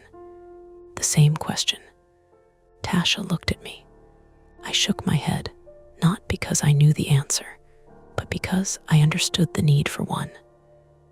"No," I said. He held my gaze for a second longer, searching for something in it, then nodded once and let himself be led away. After he was gone, Tasha said, "You don't know that?" "No," I said. We watched him disappear into the flow of uniforms and glass and announcements. Later, when I got home, if you can call a second-floor apartment with thin walls and a view of a parking lot home, I sat on the edge of my bed with my foot elevated on a stack of folded towels and tried not to think about the hold. That lasted maybe 5 minutes. The smell came back first. Not real memory. Burnt coins and cold air. Then the sound. Not the crash that had been a bag, explainable, harmless in its own way, but the hiss that followed the second latch, the one we hadn't expected. I found myself replaying the path we'd taken through the hold, mapping it out again. Door, first container, gap on the right, the silver crate on the left, the deeper row we hadn't fully searched. Something else in here, the man had said. Something that shouldn't be here. They'd identified the cargo. Improperly declared. Failed refrigeration. Compromised vessel. Clean language for a messy thing. But we had heard 2 releases. Seen 1 crate. Felt the cold spread from deeper than that. I leaned back against the wall and closed my eyes. Maybe they'd found it. Maybe it had been contained, cataloged, logged into a system that would never intersect with my life again. Or maybe there was still a section of that hold, some corner behind a container, where something had leaked and then settled into the seams and joints of the aircraft in a way no checklist fully accounted for. Airplanes are good at carrying things. People, cargo, mistakes. They don't always tell you what they're still holding. I lay there with my foot throbbing in slow pulses and the morning light pushing through the blinds, turning the room into something almost warm, almost normal. Underneath that, quiet but persistent, the sense that I had walked out of something that wasn't entirely done with me yet. And that's the end of today's chilling tale. If you enjoyed this story and want more nights full of suspense, don't forget to hit that like button, subscribe to Mia Horror Stories, and turn on the bell so you never miss a scare. I've got plenty more stories waiting for you, so stick around and check out the other videos on the channel. Thanks for watching, and until next time, stay safe and don't look behind you. Welcome to Mia Horror Stories. To make it easier on your eyes, this video plays against a black screen, so you can close your eyes, get comfortable, and let the story take over. But don't relax too much, the ending might just catch you off guard. Stay with me until the very last word. The first page I opened wasn't mine. That was what made me stop. Not the diary itself, not the smell of old paper and dust, and something faintly sweet, like dried glue warming in the attic heat. Not even the fact that I had found the thing at all, because I'd been looking for old tax folders and my mother's Christmas ornaments. And boxes in a family attic have a way of coughing up pieces of you when you least want them. It was the handwriting.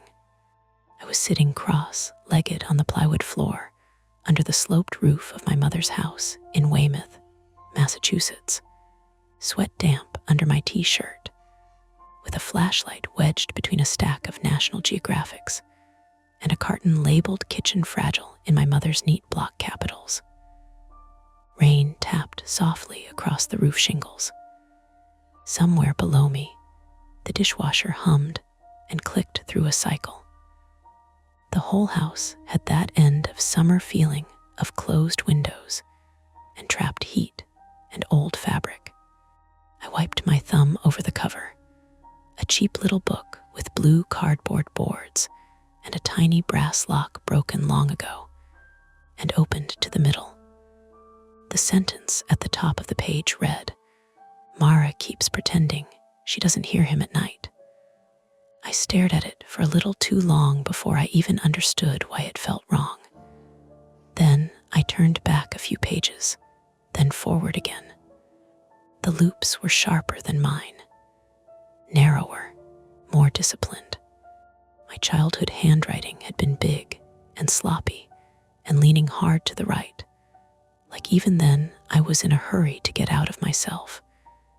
This looked like someone trying not to take up much space. I heard my mother call up from the bottom of the attic stairs. "Mara, you alive up there?" "Yeah," I said, but it came out distracted.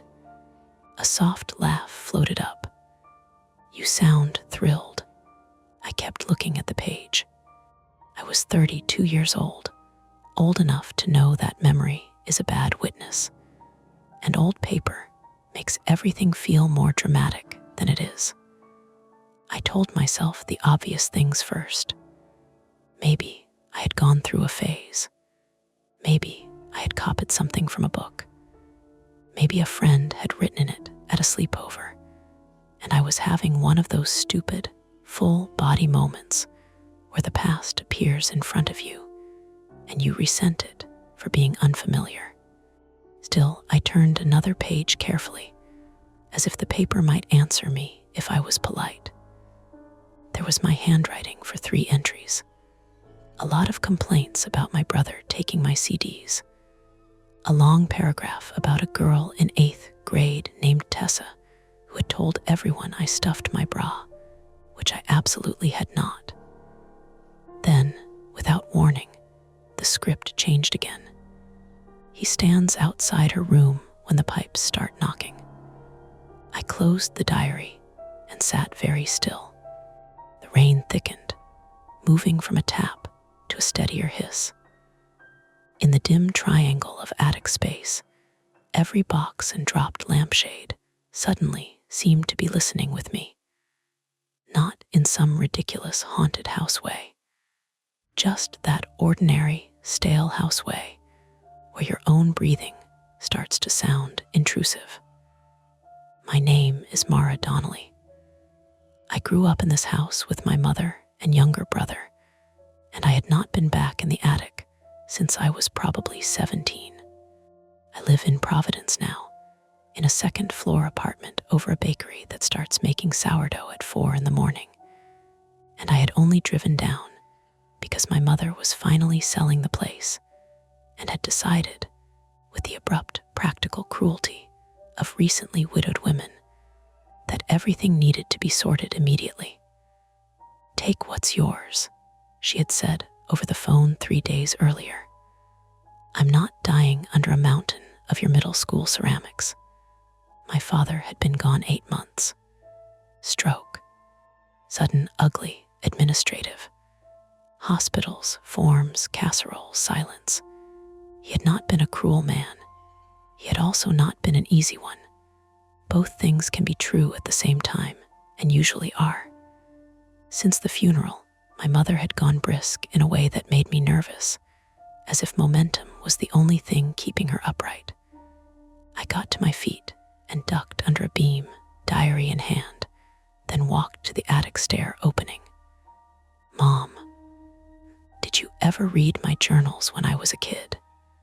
There was a pause, then the clink of a plate being set down. "Absolutely not.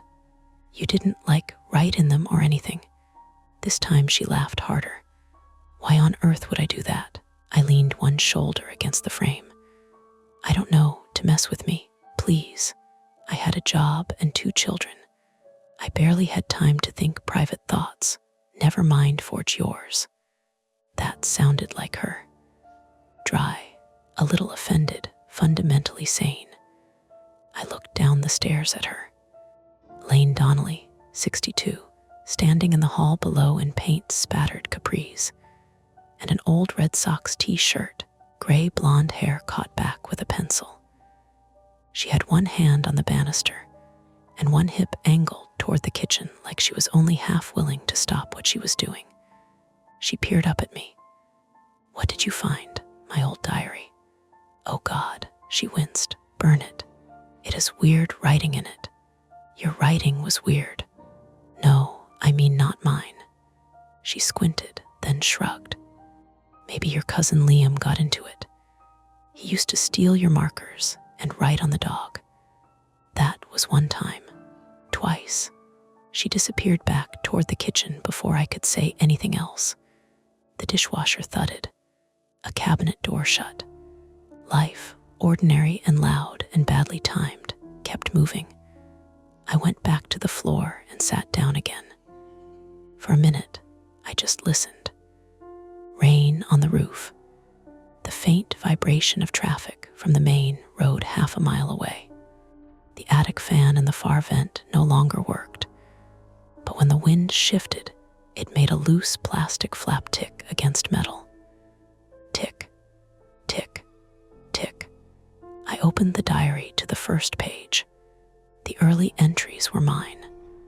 Absolutely mine. Age 13, melodramatic, deeply sincere. I wrote about everything. Teachers, acne, songs I liked, the specific injustice of my mother making me babysit Owen on Fridays. I wrote in purple gel pen, then black ballpoint when the gel pen ran out, then pencil for exactly 2 weeks, because I'd become convinced someone might read my thoughts, and I wanted to be able to erase them. Halfway through that summer, the second handwriting began. Never signed, never explained, always in the same dark blue ink, appearing every few pages like a voice cutting into a phone call. She hides the key in the jewelry box with the missing earring backs. There's a stain under the carpet near the radiator. When her father is angry, he stops coughing first. That last one made me put the diary down in my lap and look at nothing. My father had had a smoker's cough for most of my childhood. Not constant, but enough that you registered it the way you register the refrigerator motor or a loose floorboard. Hearing it stop before he entered a room, yes. I knew exactly what that sentence meant. Not because he hit us. He didn't. But he could fill a doorway with such total disappointment that the air seemed to shrink around it. You learned his weather. You learned the pressure drop before the storm. I rubbed my thumb along the page edge until a sliver of paper caught under the nail. "Damn it," I muttered. My phone buzzed beside my knee, making me jump stupidly hard. I looked at the screen. NINA calling. I answered. "Hey, why do you sound like you're in a bunker?" Nina Alvarez, 33, my closest friend since college, had a voice that always sounded half amused and half ready to fight somebody on your behalf. I could hear city traffic behind her, a siren passing somewhere distant. She lived 3 blocks from me in Providence and knew the full geography of my moods better than anyone. I'm in my mother's attic. That's worse than a bunker. I smiled despite myself. Probably. Did you find anything horrifying? My year 9 face. No, I mean sellable. I looked at the diary. Maybe something else. There was a beat. That sounded annoying. Are you okay? Yeah, just weirded out a little. By attic dust or by family archaeology. Family archaeology. Ah, she said, gentler now. The dangerous kind. Nina knew enough about my father to know where not to step. Not everything. I wasn't good at that. My flaw, if you wanted the clean version, was that I could live beside things for years instead of naming them. I was good at competence, schedules, returning emails, making myself indispensable at work, so no one noticed I never talked about anything real. I worked as a registrar's assistant at the Rhode Island School of Design, which meant records, deadlines, forms that had to be right. I liked systems because they behaved if you handled them correctly. People didn't. I found my old diary, I said. Oh no, exactly. And some of the entries aren't mine. Like you forgot writing them. No, like they're literally in different handwriting. Silence for half a second, then, that's creepy. It's explainable. It can be both. I looked at the page again. Yeah, you want me to come do dramatic forensic analysis. I can be there in an hour. You are not driving from Providence to Weymouth to look at my pubescent diary.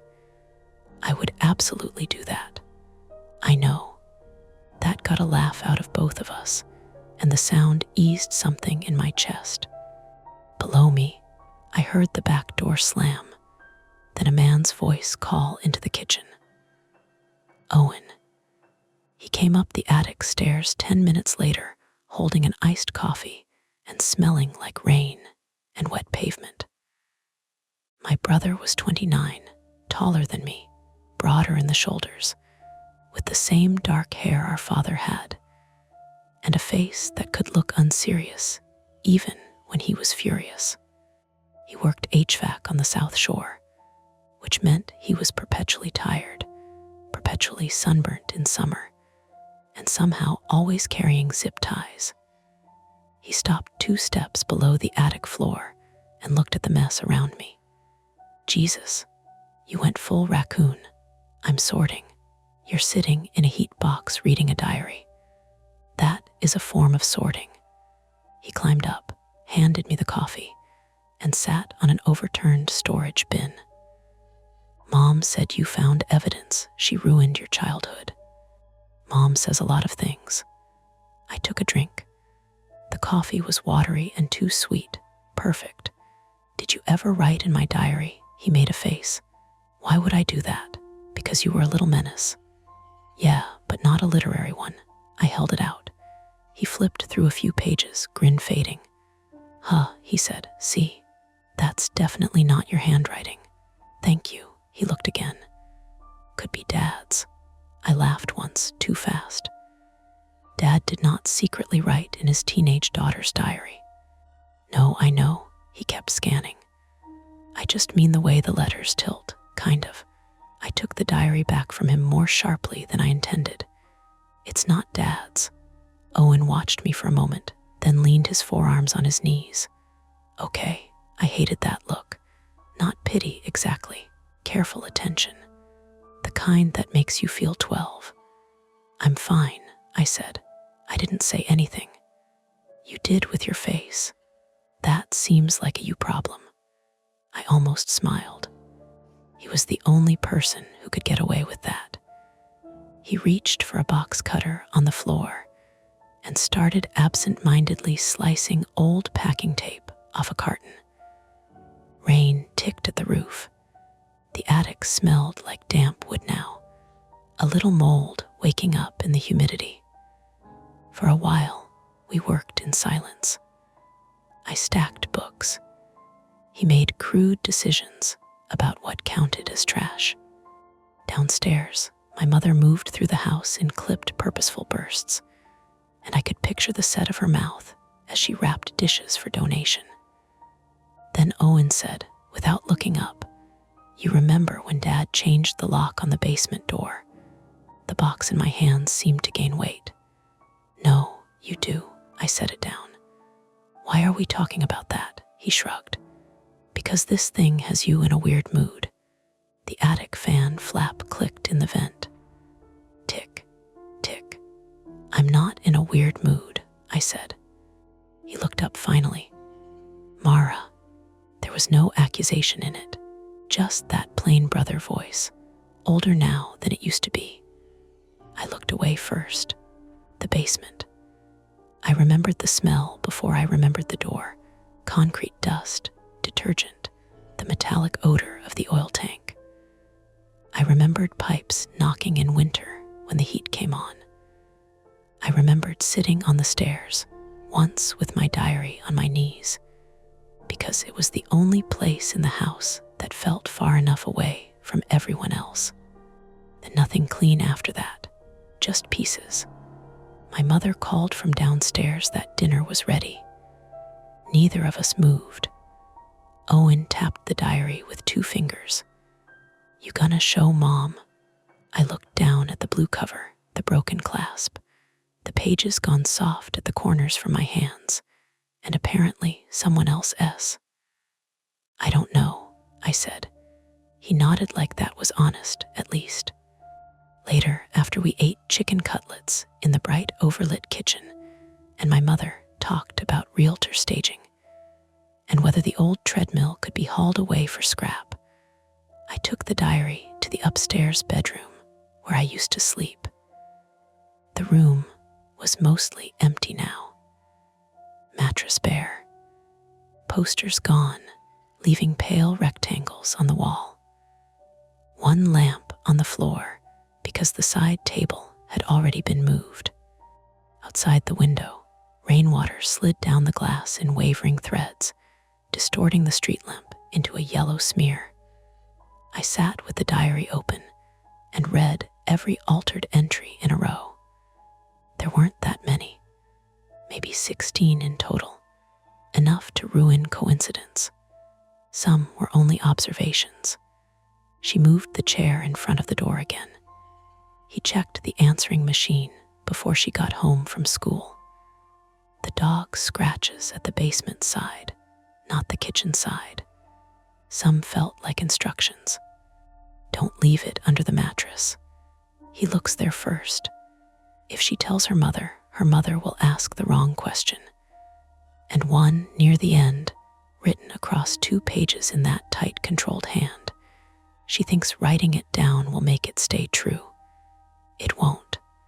I read that line 6 times. My phone was on the bed beside me. I picked it up, opened the camera, and hovered over the page. Then stopped. I don't know why. Shame, maybe. Or superstition of the realistic kind, where making a record of something means admitting it belongs to the world outside your head.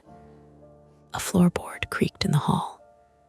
I looked up so quickly the lamp chain rattled. My mother stood in the doorway, one hand on the frame. "Sorry, didn't mean to scare you." "You didn't." She took in my face, then the diary. For a moment, she looked older than she had downstairs. Not fragile, just tired in a deep structural way. "What's in there?" she asked. I could hear the house around us. Refrigerator motor downstairs, rain easing off at last, a car rolling slowly through the wet street outside. Ordinary sounds, kind sounds almost, the sort that make a hard conversation seem rude. I thought of Owen asking whether I was going to show her. I thought of the line about her asking the wrong question. I thought of my own awful talent for postponing things until they turned into architecture. "It's probably nothing," I said. My mother's eyes stayed on me. "Mara." I looked down at the diary again, at the blue ink that was not mine, and realized the choice in front of me was smaller than it sounded and bigger than I wanted. I could close it, put it back in the box, and finish helping sell the house. Or I could start asking where those pages came from, and why half of what they said felt less like discovery than recognition. My mother was still waiting in the doorway. "So," she said softly. I put my hand over the open page, not hiding it, not yet showing it either. And for a second, I honestly didn't know which answer would do more damage. I didn't answer my mother right away. She stayed in the doorway, one hand curled around the trim like she needed the physical point of contact. The overhead light in the hall cast a flat yellow into the room, leaving her face partly in shadow. I could see the fine lines at the corners of her eyes, deeper than I remembered, and the faint sheen on her forehead from the heat. "What's in there?" she asked again.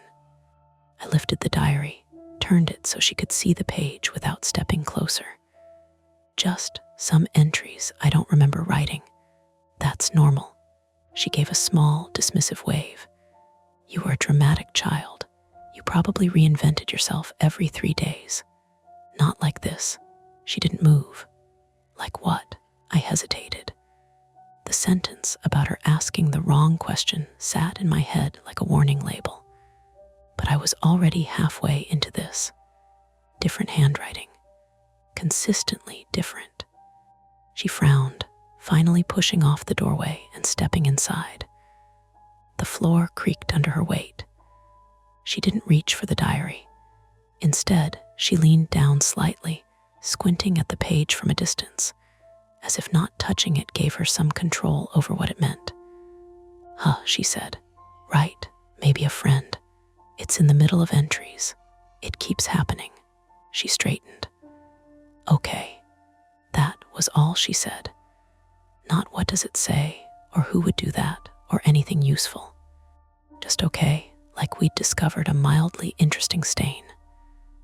Mom, I said, sharper than I meant to. What? She looked at me, genuinely confused. You want me to panic? It's a notebook. It's not just a notebook. Then what is it? She said, not unkindly, but with that tone she got when she thought I was trying to make something bigger than it needed to be. I felt the familiar irritation rise hot, immediate, and disproportionate. Can you just read it?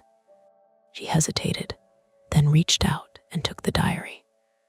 Her fingers were still slightly damp from washing dishes. They left faint marks on the page edges. She flipped back a few entries, scanning, lips moving slightly as she read. For a moment, the only sound in the room was the quiet rasp of paper turning. Then she stopped. I watched her eyes move across the line. I knew exactly which one she'd landed on because her shoulders tightened just a fraction.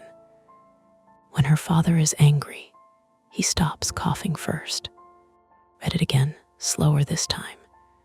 That's not, she shook her head like she could dislodge the meaning. That's not funny. I didn't write it.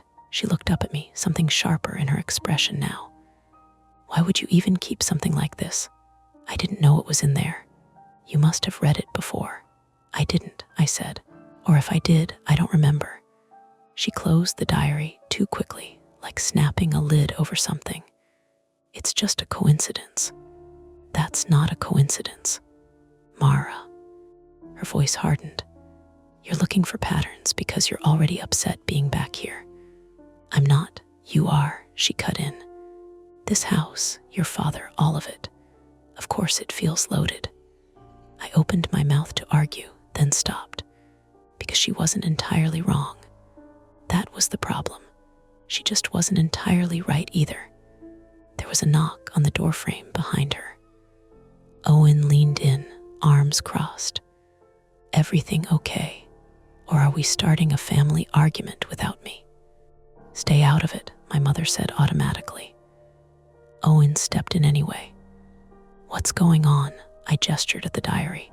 Weird entries, not mine. He took it from my mother before she could stop him and flipped to the page she'd been reading. His expression didn't change much, but I saw his jaw tighten. That's specific, he said. Exactly, I said. He kept reading, flipping forward this time. A few seconds passed. Then he let out a quiet breath. Hey, he said, more to himself than to us. This one, he turned the book so we could see. There's a stain under the carpet near the radiator. My mother frowned. That's ridiculous. Is it? Owen said. Yes, she said quickly. We replaced all the carpets when you were in high school. That doesn't mean it was the whole house, Owen. He shrugged, still looking at the page. Okay, but like near the radiator. That could be anywhere. Not really, he said. The room seemed to tilt slightly, like all three of us had taken a small step in different directions, and were now realizing it at the same time. Where's the jewelry box? I said suddenly. My mother blinked. What? The entry about the key. It says it's in the jewelry box with the missing earring backs. That could be any. No, I said. You had that little wooden one, the one with the velvet lining. You kept it in your dresser. She hesitated. I still have that. Where? Downstairs. Why? I stood up. Can we check it? Mara, she said, a warning in her voice now. This is getting, please, I said, not loud, just firm enough that she stopped. Owen watched both of us, then nodded once. Let's just look. Worst case, we confirm it's nothing and move on. My mother sighed, the sound long and tired. Fine. We went downstairs together. The house felt different now, like it had shifted slightly out of alignment. The overhead lights were too bright. The kitchen smelled faintly of lemon cleaner. Everything looked staged already, as if we were visitors instead of people who had lived here for decades. My mother went to the dining room, where she'd stacked a few boxes of things she hadn't decided on yet. She knelt, opened one, and pulled out the jewelry box. It was exactly how I remembered. Dark wood, a little scratched, with a brass latch that never quite closed properly. She held it out to me. Go ahead. I took it, suddenly aware of how dry my hands felt. Hinge creaked softly as I opened it. Inside, the velvet lining was worn thin in places. A few pieces of costume jewelry, a pair of gold hoops, and in the back corner, half hidden under a tangle of chain, a small brass key. I didn't touch it right away. Owen leaned closer. Okay, he said quietly. That's not great. My mother made a small, irritated sound. That's just a spare. It could be anything. Do you know what it's for? I asked. No, you've never seen it before. I have a lot of things I've never. She stopped herself. It's probably from an old cabinet or something. I picked up the key. It was heavier than it looked, the edges worn smooth. Not new, not decorative. Where would it go? Owen asked. I didn't answer, because I already had a guess. The basement door. Let's not do this, my mother said, suddenly sharper. We're not turning this into some kind of whatever this is. It's a house. It has old keys. Mom, Owen said, we just found a key in the exact place that thing said it would be. That doesn't mean anything. It means something, I said. She looked at me, and for a second I saw something flash across her face. Not fear, not exactly. Something closer to irritation mixed with something she didn't want to name. Even if it does, she said, more controlled now. What are you suggesting? That someone broke into your diary 15 years ago and left us clues. I don't know what I'm suggesting, I said. I just want to check. Check what? The basement. The word landed heavier than it should have. Owen shifted slightly. We can just take a look, 5 minutes. No, my mother said immediately. Why not? Because it's ridiculous. Or because you don't want to, Owen said, too casually. She snapped her head toward him. Excuse me, he held up his hands. I'm just saying, you're implying I'm hiding something. I didn't say that. You didn't have to. The tension in the room tightened, pulling all of us into it. I could feel my own pulse in my throat, too fast, too loud. I'm not trying to accuse anyone, I said. If there's a stain under the carpet, we can literally look. It's either there or it's not. And if it is, she said. I didn't have an answer for that. Owen did. Then we figure out why. My mother let out a short, humorless laugh. You think there's going to be some kind of answer sitting under the floorboards waiting for you? No, I said quietly. But I think not looking is worse. That landed. I could see it. For a long second, no one moved. Then my mother exhaled slowly and rubbed her forehead. Fine, we look, and then we drop it. Okay, I said. We went to the basement door together. It was at the end of the hallway, just past the laundry closet. White painted wood, slightly scuffed near the bottom where shoes had hit it over the years. I hadn't thought about it in a long time, but standing there now, I noticed how solid it looked, heavier than the other interior doors. Owen reached for the handle and turned it. Locked. He glanced at me, then at my mother. "See," she said quickly. "It's locked because we don't use it." "Or because it's always been locked," Owen said. She didn't respond. I held up the key. "Don't," she said immediately. I paused. "Why?" "Because we don't need to." "That's not a reason. It is when you're making something out of nothing." I stepped closer to the door. The paint around the lock was slightly chipped, like it had been used more than the rest of the surface. "Mara," she said, firmer now. I slid the key into the lock. It fit perfectly. No resistance. No wiggle. Just a clean, practiced click. Behind me, my mother made a small sound. Not loud, not dramatic, just enough to register. I turned the key. The lock disengaged with a dull, mechanical clunk that seemed too loud in the narrow hallway. For a second, none of us moved. Then Owen reached for the handle again. "Wait," my mother said. He stopped. We all stood there, the door between us, and whatever we decided to make real.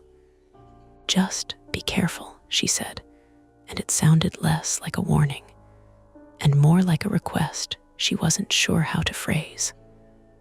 Owen nodded once and pulled the door open. A rush of cooler air came up from the basement, carrying the smell I remembered, concrete, detergent, something metallic underneath. The light switch was just inside.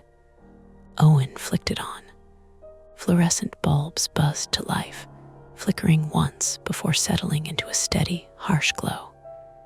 The basement looked smaller than I remembered. Lower ceiling. Exposed pipes running along the joists.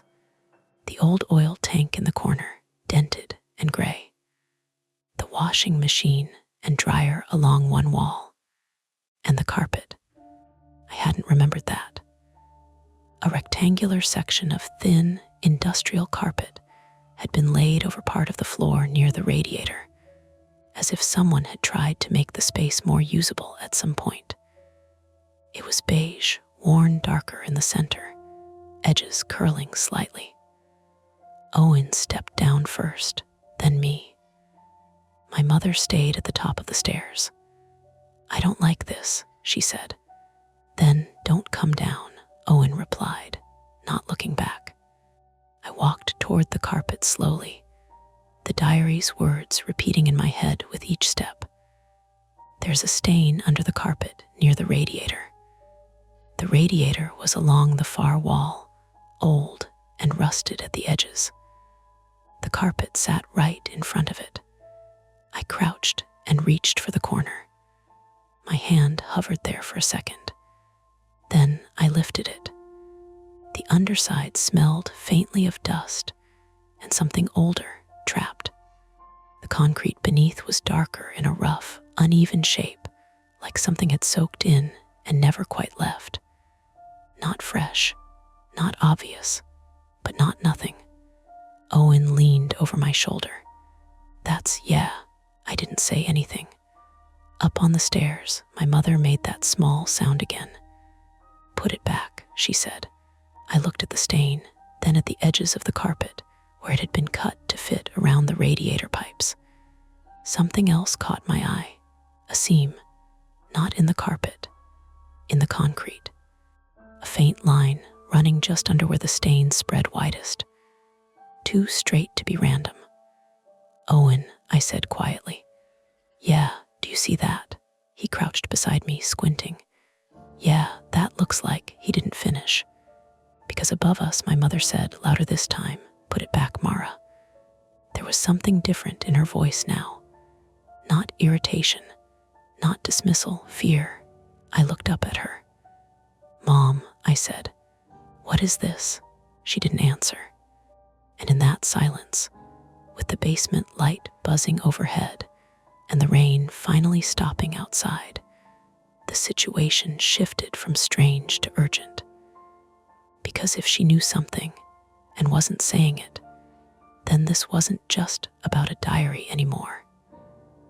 It was about whatever had been left here long enough to need covering, and whatever or whoever had known about it well enough to write it down. My mother didn't come down the stairs. She stayed at the top, one hand gripping the railing, like the wood itself might steady her. The overhead hallway light behind her cast her into a silhouette, and for a second, she looked like a stranger watching us trespass into her house. "Put it back," she said again. Owen didn't move. He was still crouched beside me, one hand braced on the concrete, staring at the seam. "Mara," he said quietly, not looking up. "That's not just a crack. I know." The line was too clean, too straight, running in a shallow rectangle that sat just under the widest part of the stain. It wasn't perfectly visible, years of dust and wear had softened it, but once you saw it, you couldn't unsee it. My knees were starting to ache against the concrete. The basement air felt cooler but thicker, like it had been sitting undisturbed for a long time. "Just lift it more," Owen said. "I already did." "More." I swallowed and folded the carpet back further. It resisted a little, sticking in places where the backing had pressed into the floor over time. Dust shook loose, rising in a thin cloud that made me cough. "Careful," he muttered. The stain spread wider than I'd thought. Not a neat circle, uneven, feathered edges, old enough that it had lost its original color, settling into a dark, dull brown gray that could almost be anything if you didn't think about it too hard. "What the hell is that?" Owen said under his breath. "I don't know." My mother shifted her weight. The wood creaked. "It's nothing," she said too quickly. "Something spilled. We used this space for storage for years." "Storage doesn't do that," Owen said. "You don't know that." "I know what a spill looks like." "Then you also know you're not a forensic expert," she snapped. That landed harder than anything else she'd said. Owen's shoulders tightened, but he didn't fire back. "Let's just see if it opens," he said instead. My stomach dropped a little. Opens. The seam. It looks like a patch. "You think there's something under it?" "I think there's something under it," he said. My mouth went dry. "And you want to what? Pry it up?" He glanced around, scanning the basement. "We have tools." "Of course we do," I muttered. The workbench was along the far wall, cluttered with old paint cans, a rusting vise, and a row of mismatched tools hanging on a pegboard. I walked over, the concrete cold through the thin soles of my shoes, and ran my hand along the handles. Hammer, screwdriver, pry bar. I took the pry bar. It felt heavier than I expected, the metal cold and slightly sticky with old grime. When I turned back, Owen had already shifted the carpet completely aside, exposing the full rectangle. "Where do you even start?" I said. He pointed to one corner. "There. Looks like the edge is a little raised." I crouched again, fitting the flat end of the pry bar into the faint line. It didn't go in easily. I had to angle it, press harder than I wanted to. "Just be careful," Owen said. "I am being careful." The metal scraped against concrete with a high, grating sound that made my teeth ache. I adjusted my grip, pushed down harder. "Nothing. Try a different spot," he said. I shifted a few inches over, wedged it again. This time, the edge caught slightly. I felt it a tiny give, like something resisting, and then reconsidering. "Wait," I said. I think the pry bar slipped. My hand jerked forward, knuckles slamming into the concrete. "Shit," I hissed, pulling back. A sharp sting spread across my fingers. I looked down. The skin over my middle knuckle had split, a thin line of red welling up. Owen reached for my hand automatically. "Let me see." "I'm fine. You're bleeding. It's a scratch." "It's not a scratch, He stopped, then shook his head. "Just hold still." He grabbed a rag from the workbench, wiped at the blood gently. The contact made the sting flare, and I sucked in a breath. "Sorry," he said. "It's fine." Knew it wasn't about the cut. "Upstairs," my mother said, quieter now. "You're going to hurt yourselves." Owen didn't look up. "We're already here." There was a long pause. Then, unexpectedly, she came down. Each step was slow, deliberate. When she reached the bottom, she stayed a few feet back from us, arms crossed tight over her chest. "I don't like this," she said. "Yeah," I said. "Neither do I." That seemed to surprise her. For a moment, none of us moved. The fluorescent lights buzzed overhead. Somewhere in the pipes, something shifted with a hollow knock. I picked up the pry bar again. "Let me try," Owen said. I handed it to him. He positioned it more carefully, testing the edge with smaller movements, feeling for a weak point. His movements were steadier than mine, more practiced. "Okay," he murmured. "I think." He leaned into it. The metal groaned softly against the concrete. Then a faint crack. Not loud, not dramatic, but enough. Owen froze. "Did you hear that?" "I heard it." He adjusted his grip, pressed again. This time the edge lifted, barely, a thin, dark line appearing where there hadn't been one before. "There," he said. My pulse jumped. "Keep going," I said. He did. Slowly, carefully, he worked the pry bar along the edge, widening the gap. The concrete section, or whatever it was, started to shift, just enough to confirm it wasn't part of the original floor. "Okay," he said. "Okay." My mother took a step forward. "Stop." We both looked at her. I said stop, she repeated. "Why?" Owen said. "Because this is insane." "No," I said before I could stop myself. "What's insane is pretending this is normal." Her face tightened. "You don't know what you're looking at." "Then tell us," Owen said. She didn't. The silence stretched. Owen exhaled slowly, then set the pry bar down. "Fine," he said. "We don't have to open it." Relief flickered across her face. "But we're not just going to ignore it either," he added. That flicker vanished. "We can call someone," he went on. "A contractor." Or what?" she said. "The police." "And tell them what?" "That you found a stain in a house you're about to sell." "It's not just a stain." "It's not enough," she said, her voice rising slightly. "Do you understand that?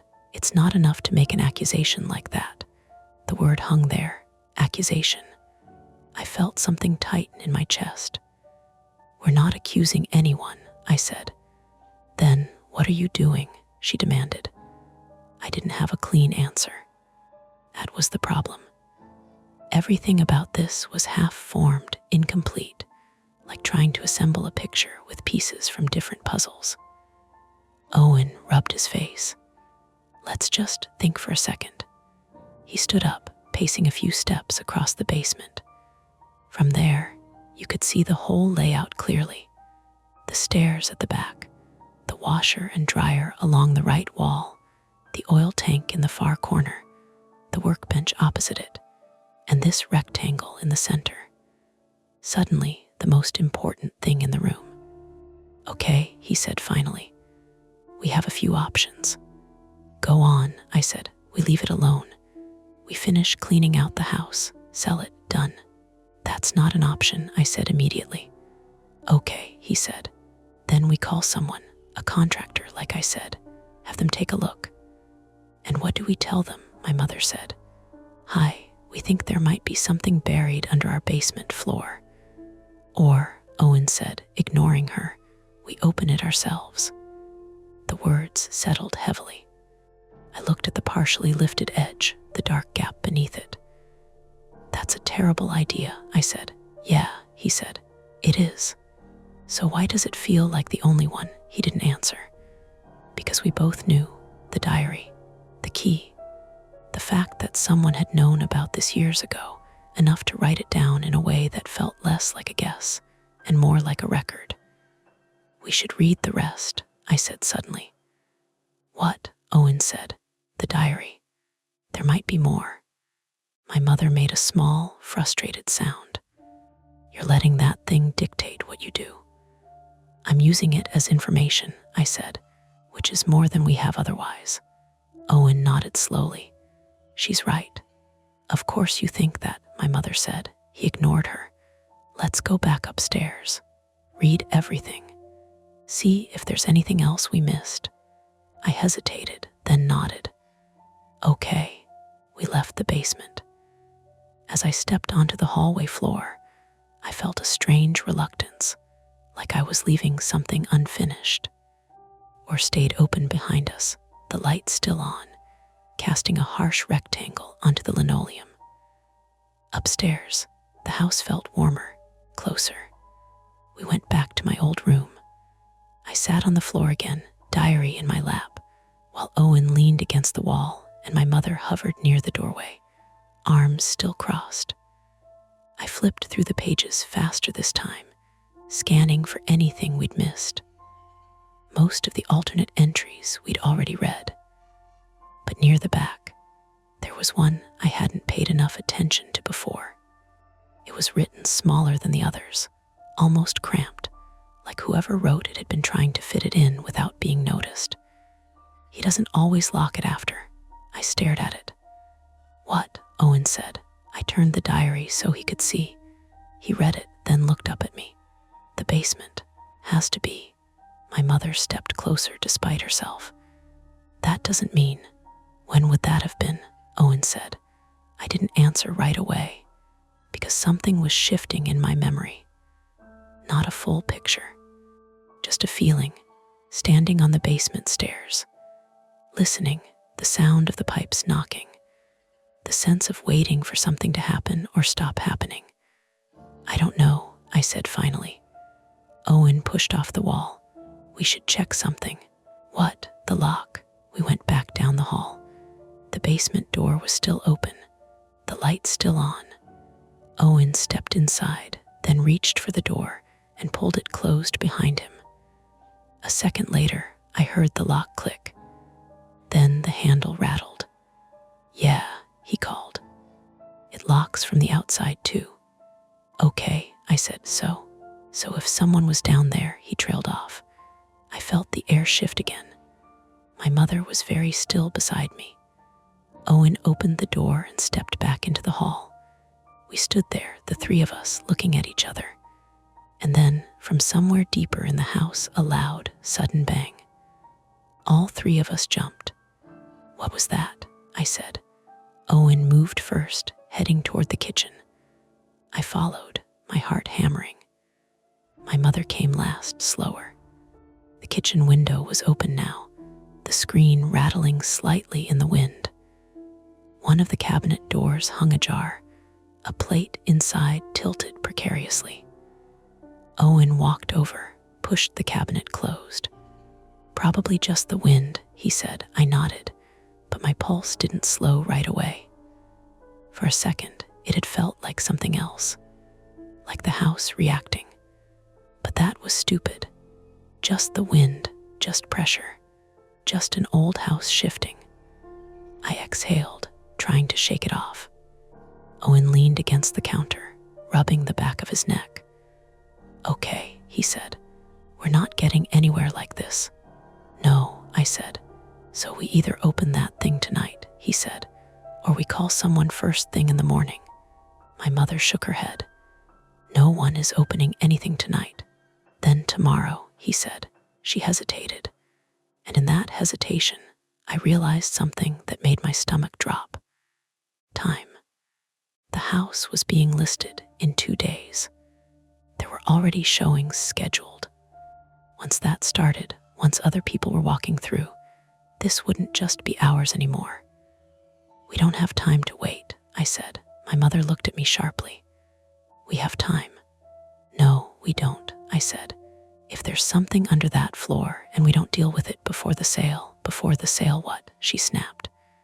You think this is going to become a legal issue overnight? I think it could, I said. And if it does, it's worse if we knew and didn't act.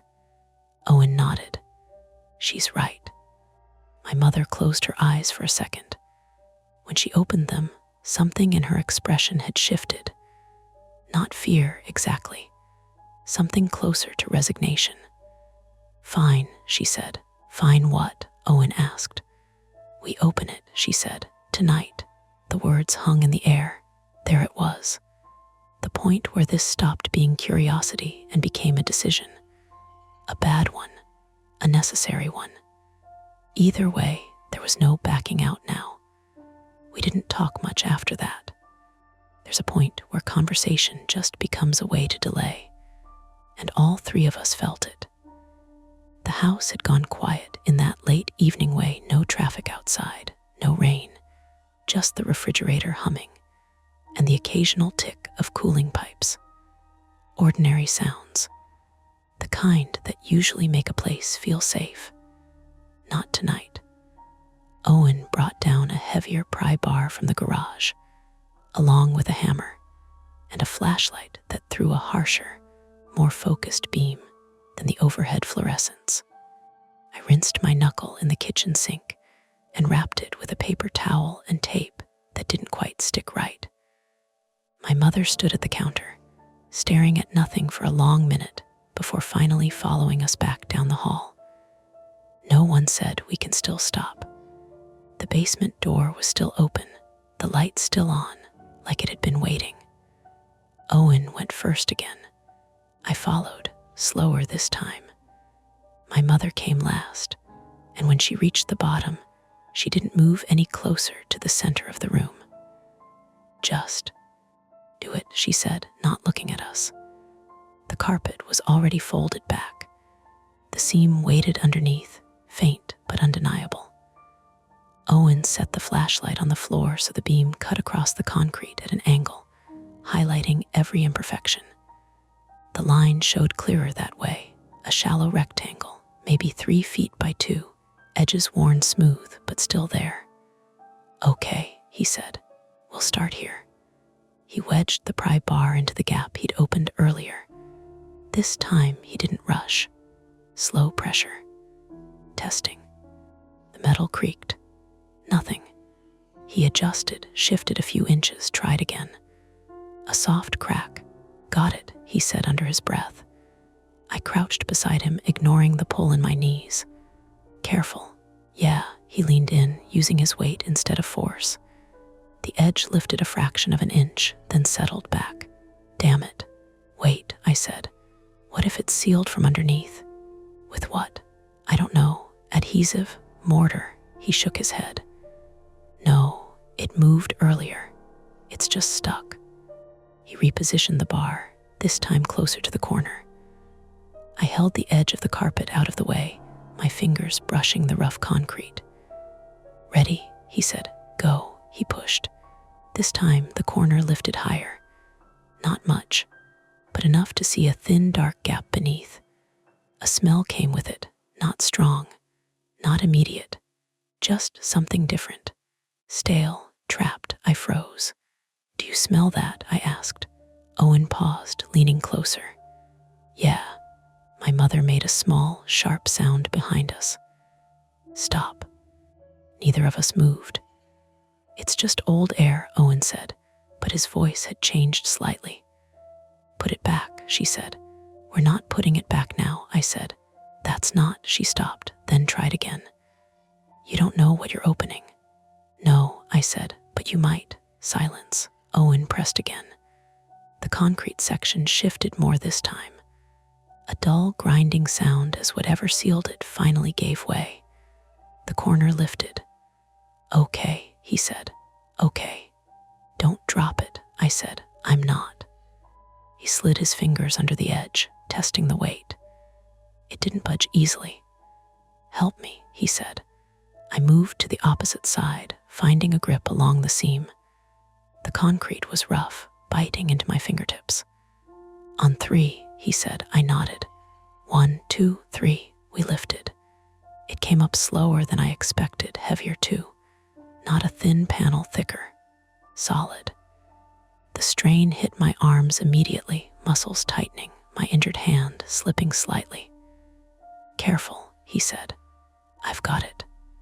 We shifted it aside, setting it down with a muted thud against the basement floor. For a second, neither of us looked down. Then I did. It wasn't a hole exactly, more like a shallow cavity, maybe a foot deep, carved into the concrete below. The edges were rough, not professionally finished. Inside, something had been wrapped, plastic, layers of it, now brittle and yellowed with age. And beneath that, something darker. Owen let out a breath that sounded like it hurt. "Jesus." My mother didn't move. "What is it?" I couldn't answer, because I already knew. Not clearly, not in details, but enough. Owen crouched, reaching toward the plastic. "Don't touch it," I said quickly. He froze. Why? Because I didn't have a clean reason, just instinct. "Just wait." "For what?" "I don't know, just don't." He looked at me, then nodded slowly. "Okay." The three of us stood there, staring into the cavity. The basement felt smaller now, the air heavier. "Call someone," my mother said suddenly. Owen blinked. "Who?" "I don't know. Police. Someone." "And say what?" he said. "We found what?" "Something wrapped in plastic in our own basement." "Yes," she said, her voice sharp with something close to panic now. "Yes, that's exactly what you say." I pulled my phone out of my pocket, my hands shaking slightly. Then I stopped, because something else had caught my eye. Not the plastic, the side of the cavity. There was a scratch. No, a series of them. Faint, but visible where the flashlight hit at the right angle. Parallel lines, uneven, like something had been dragged or scraped. "Owen," I said quietly. He followed my gaze. "What is that?" "I don't know, but I did, or I thought I did." And that thought made my stomach twist hard enough I had to steady myself against the wall. My mother stepped forward despite herself, finally looking down into the cavity. For a second, her face was blank. Then it changed. Not shock, not surprise, recognition. "No," she said. It came out almost like a whisper. "No, no, no." She backed up a step, shaking her head. This isn't right." "You knew," I said. She didn't answer. "You knew something was down here." "I didn't." She stopped, then pressed her hand to her mouth. "I didn't know this." "What did you know?" Owen said. She looked at him, eyes wide. "Your father." And then she stopped again. The word hung there. Father. Everything in me went cold in a very specific, grounded way. Not fear of something unknown, or of something that had always been there, just out of sight. "What about him?" Owen said, too quickly. My mother shook her head, like she could undo the direction of the conversation. "I thought it was just," he said, "he needed to fix something. Years ago, the floor. There was a leak," he said. "I didn't question it." "You didn't question him digging into the basement floor," I said. "He didn't dig," she said, defensive now. "He said it was already cracked, that he was patching it." "And you believed that?" "Yes," she snapped. "Because why would I? Because you learned his weather." The thought slid into place with a clarity that made me feel briefly, sharply sick. Owen ran a hand through his hair, pacing a step away. Okay. So he patches the floor, fine. That still doesn't explain," he gestured at the cavity, at the plastic, at whatever lay beneath it. "We need to call," my mother said again, more urgently now. "Right now," I nodded, fumbling with my phone. My hands felt clumsy, disconnected. I started dialing. And then a sound, not from the house, from the basement. A faint shift, all three of us froze. "What was that?" Owen said. "I don't know," I said. The flashlight beam wavered slightly as his hand tightened. We all stared at the cavity. Nothing moved, nothing obvious. Just the plastic, the shadows, the rough concrete. "It's just settling," Owen said. but it sounded like he was trying to convince himself. "Yeah," I said, "yeah." I forced my attention back to the phone, hit call. It rang once, twice, then another sound, closer this time. A soft, brittle crack. I looked down. The plastic had shifted. Not much, just enough to catch the light differently. "Did you?" I started. Owen didn't answer, because he saw it too. A tear, small, jagged, like the material had finally given way after years of pressure. And through that tear, something pale, not moving, but unmistakable. Owen swore under his breath. My mother made a sound that didn't quite form into words. I hung up the call without realizing I'd done it. Because in that moment, everything snapped into a single, terrible line. The diary, the entries, the key, the lock, the fact that someone had known. Someone had been here. And whatever had been left behind had stayed long enough to change the shape of the space around it. "We're not touching it," Owen said, voice tight. "No," I said.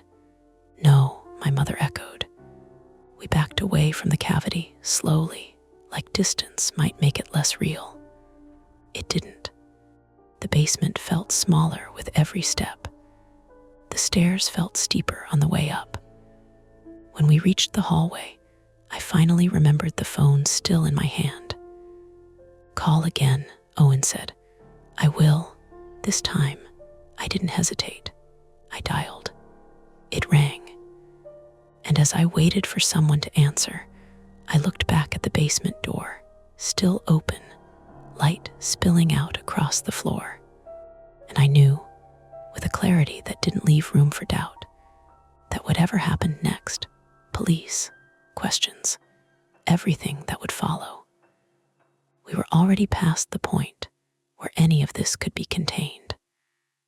The police arrived faster than I expected and slower than I needed. Time stretched in that strange way it does when you're waiting for something official to take over. Owen stood by the front window, arms folded so tight his shoulders looked locked in place. My mother sat at the kitchen table, hands flat against the wood, staring at a single crumb like it might move if she watched it long enough. I paced between the hallway and the sink, phone still in my hand, even after the call ended. When the cruiser finally pulled up, headlights sweeping across the living room wall, none of us said anything. A uniformed officer came to the door first. Tall, calm, late 30s maybe.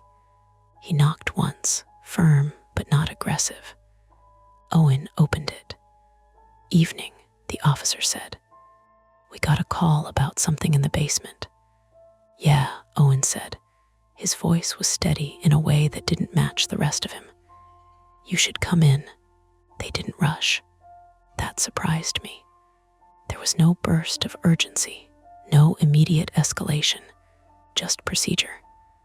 The officer asked a few quick questions in the hallway, then called it in on his radio.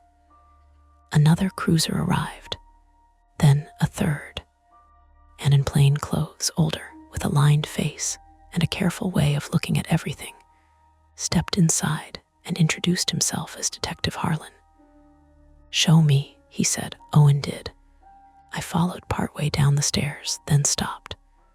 The smell hit me again faint, but unmistakable now that I knew what I was smelling. The detective went all the way down, crouched near the opening, studied it without touching anything. "Did you move anything?" he asked. "We opened it," Owen said. "That's it," the detective nodded. "All right," more officers filtered in. Gloves, bags, quiet instructions. Someone asked us to step back upstairs. We did. That was the last time any of us saw the basement like it had been. They kept us in the living room for hours. Questions came in layers. First, basic names, how long we'd lived there, who owned the house. Then, more specific, when we found the diary, what exactly it said, whether anyone else had access to the property over the years. I told them about the entries, handwriting, the key. I didn't tell them everything I felt while reading it. There wasn't a form for that. My mother answered questions in clipped, precise sentences. She stayed in her chair the entire time, back straight, hands folded now in her lap. Every time my father's name came up, there was a fractional pause before she responded. Yes, my husband lived here until his death. Yes, he handled most of the maintenance. No, I don't recall anything unusual about the basement. That last one wasn't entirely true anymore, and we all knew it. But the lie or omission, or whatever it was, sat there between us, unaddressed. Owen moved more, pacing, sitting, standing again, running his hands through his hair until it stuck up unevenly. When the detective asked him to walk through exactly how we opened the patch, he went into detail, almost too much, like accuracy might protect him from something. At some point, a paramedic checked my hand. Just a split knuckle, she said, cleaning it properly this time. You'll be sore, but you'll live. Good to know, I said. She smiled briefly, then moved on. Outside, more vehicles came and went. A van, another unmarked car. Neighbors' porch lights flicked on and stayed on. I caught glimpses of movement through the curtains, people pretending not to watch. The house didn't feel like ours anymore. It felt like a site. It was after midnight when Detective Harlan came back upstairs. He didn't sit, just stood in the doorway to the living room, hands in his coat pockets. We're going to secure the area, he said. No one goes back down there tonight.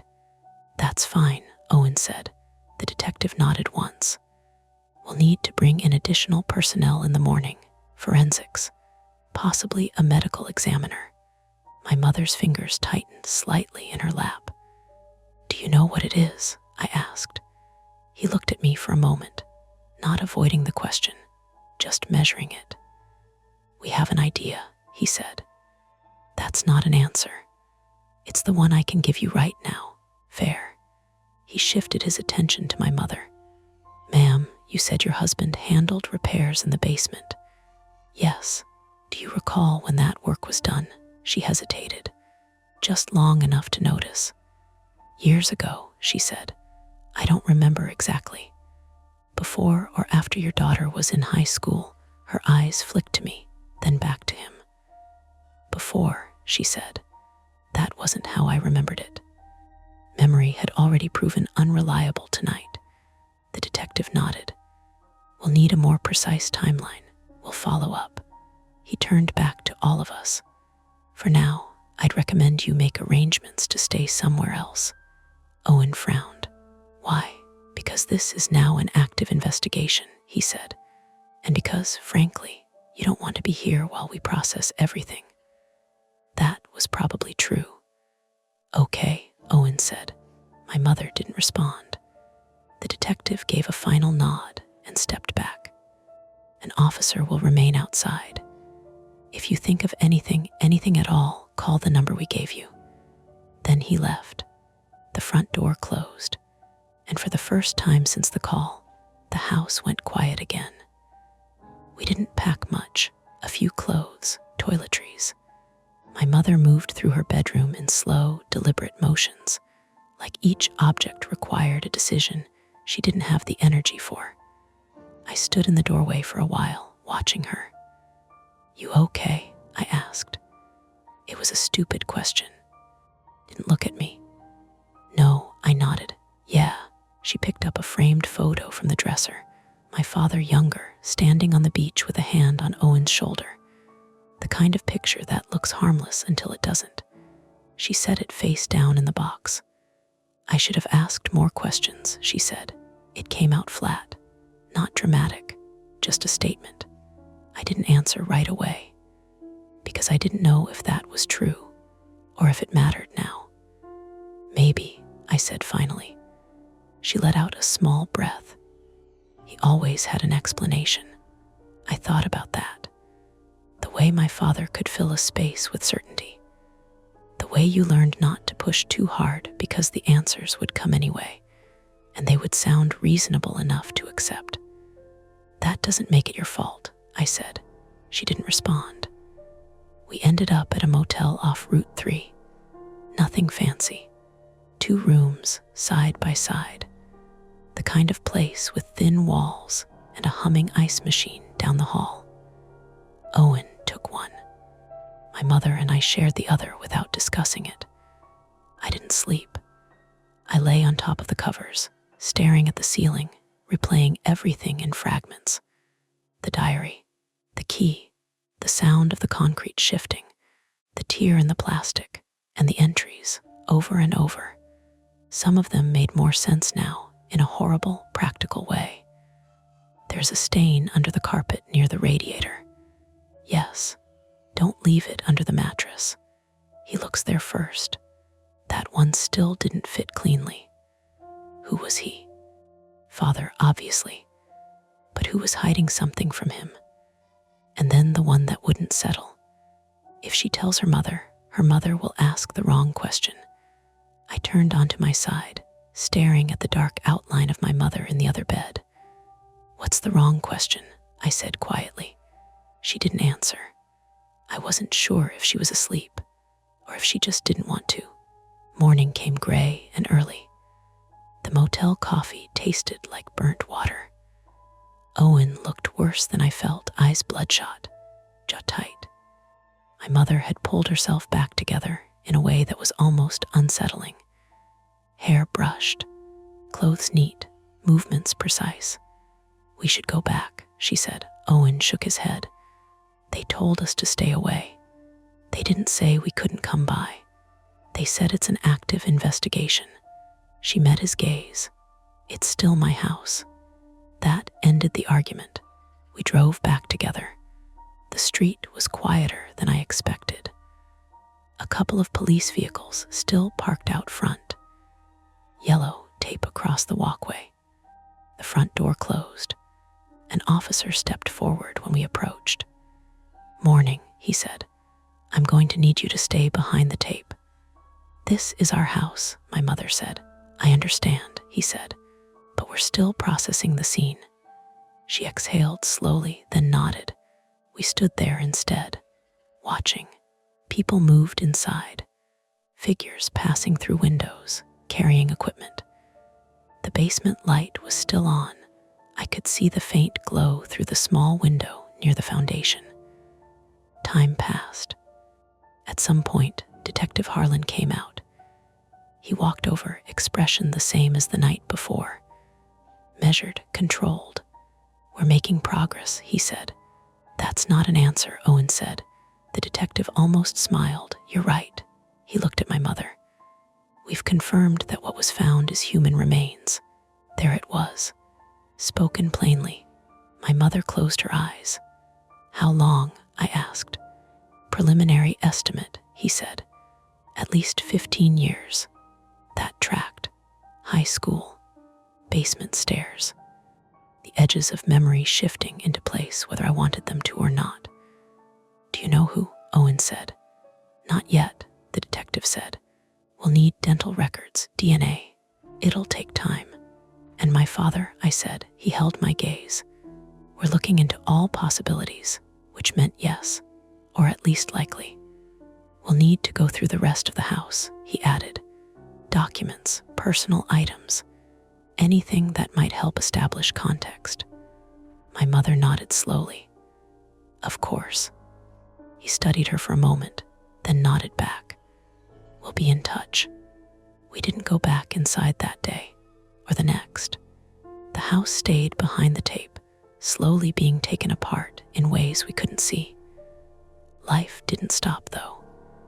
Owen went back to work, said he needed something normal to hold on to. I returned to Providence 2 days later, sat at my desk at RISD, answered emails, processed forms. My hands moved the way they always did, efficient, precise. It felt like I was pretending to be myself. Nina came over that night with takeout and didn't ask questions I couldn't answer. She just sat with me, talking about small things until the silence felt less heavy. "You going to read it again?" she asked eventually, nodding toward the diary on my coffee table. "I don't know," I said. "Part of you already is," she said. She wasn't wrong. A week later, I opened it.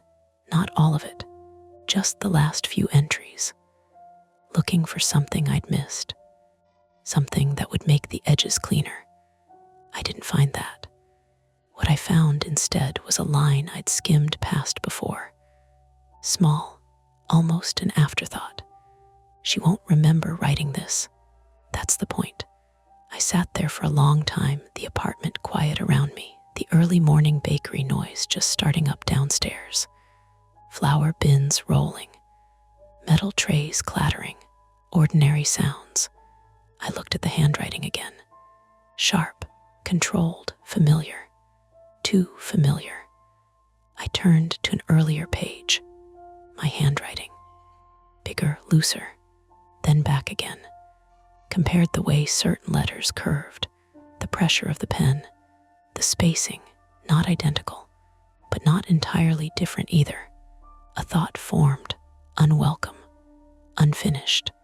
I closed the diary, set it down carefully, and for the first time since this started, I didn't feel like I was looking at something someone else had left behind.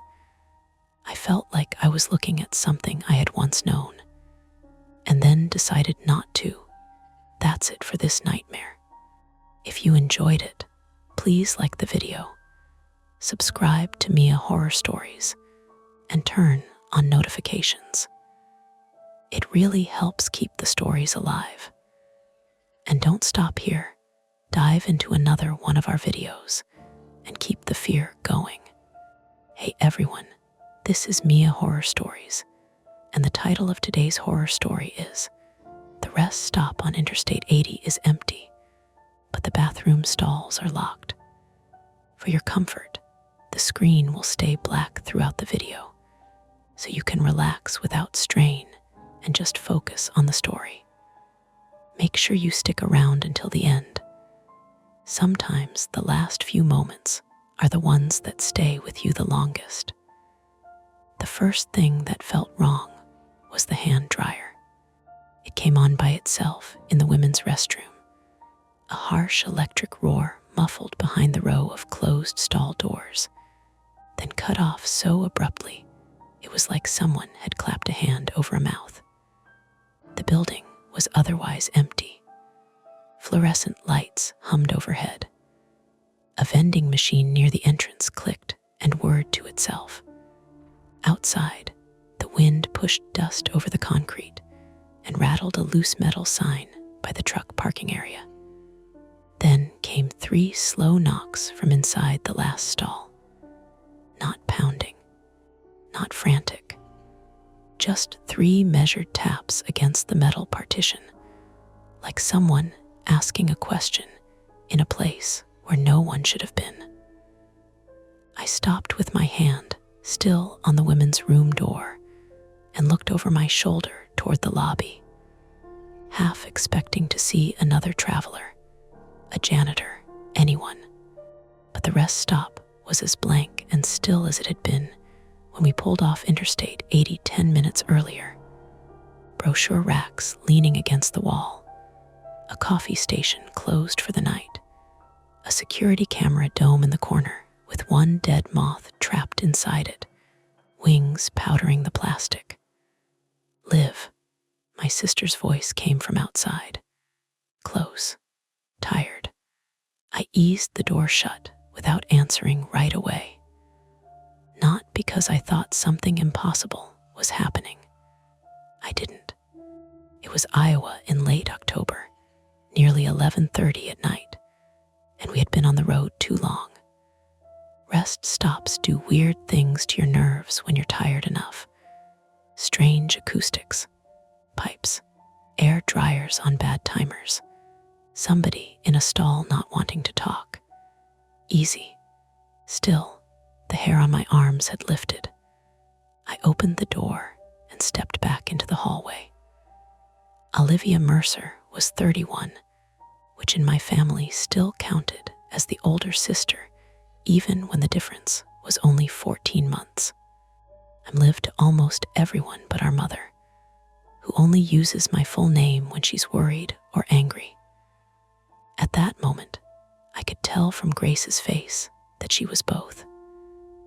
Grace Mercer, 29, stood by the map display with her car keys looped around 2 fingers and a paper cup from the gas station. We'd stopped it back in Des Moines. Her blonde hair was shoved into a fraying knot at the back of her head, and her sweatshirt had a dark crescent of coffee at the cuff where she'd missed her mouth on a bump. She worked as a dental hygienist in Cedar Rapids, was meticulous about everything from flossing to tax deadlines, and believed firmly that most bad outcomes could be prevented by planning ahead. It made her good at her job, and on trips like this, hard to travel with after hour 8. "You okay?" she asked. "Yeah, that was automatic. Too automatic." Her eyes narrowed. "What does that mean?" "There's probably someone in there." I nodded toward the women's room. "All the stalls are locked." "All of them?" "I only checked the first 2. I paused. I heard the dryer come on. Grace looked past me at the restroom door as if it might explain itself. "Okay, so there is someone in there. Maybe that's how bathrooms work." I almost smiled. Grace did that when she was tired, got drier and flatter, like she was sanding down her own nerves before they caught on something sharp. She took a sip of cold coffee and made a face. Outside the glass doors, our car sat alone beneath the sodium lights. A gray Subaru Outback dusted white with road salt from farther west. Beyond it, the interstate moved in long, low bursts of sound. Trucks mostly. A rush, a tremor through the pavement, then nothing again. The westbound rest area had looked normal from the highway sign: parking, picnic tables, pet area, tourist information. But once we pulled in, the place felt half abandoned. Too lit and too empty at the same time. We were driving from Omaha to Chicago after clearing out our father's apartment. That sentence made it sound cleaner than it had been. It was. He had died in September, not dramatically, not even unexpectedly, if you were being honest about the way he'd been living. A stroke in his kitchen.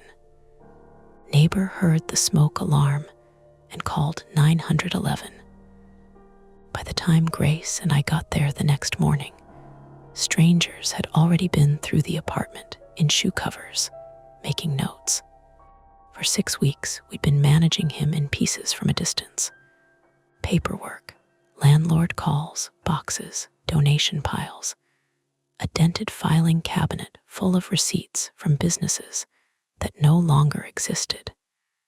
This weekend had been the last trip. We'd handed over the keys at 4 that afternoon and started east under a sky the color of aluminum.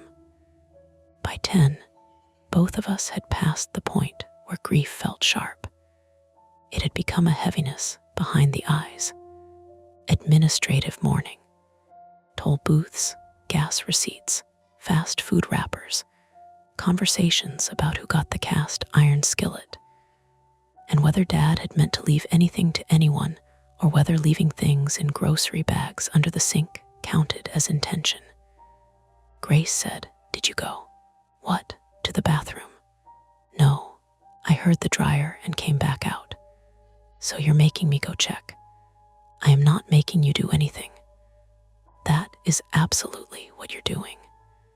She tossed the empty cup toward the trash can by the entrance, hit the rim, bounced out, and rolled under a bench. Neither of us moved to get it. The lights buzzed. Somewhere behind the building, a truck changed gears on the interstate exit ramp with a grinding metallic shudder. I said, "Maybe we should just use the family restroom."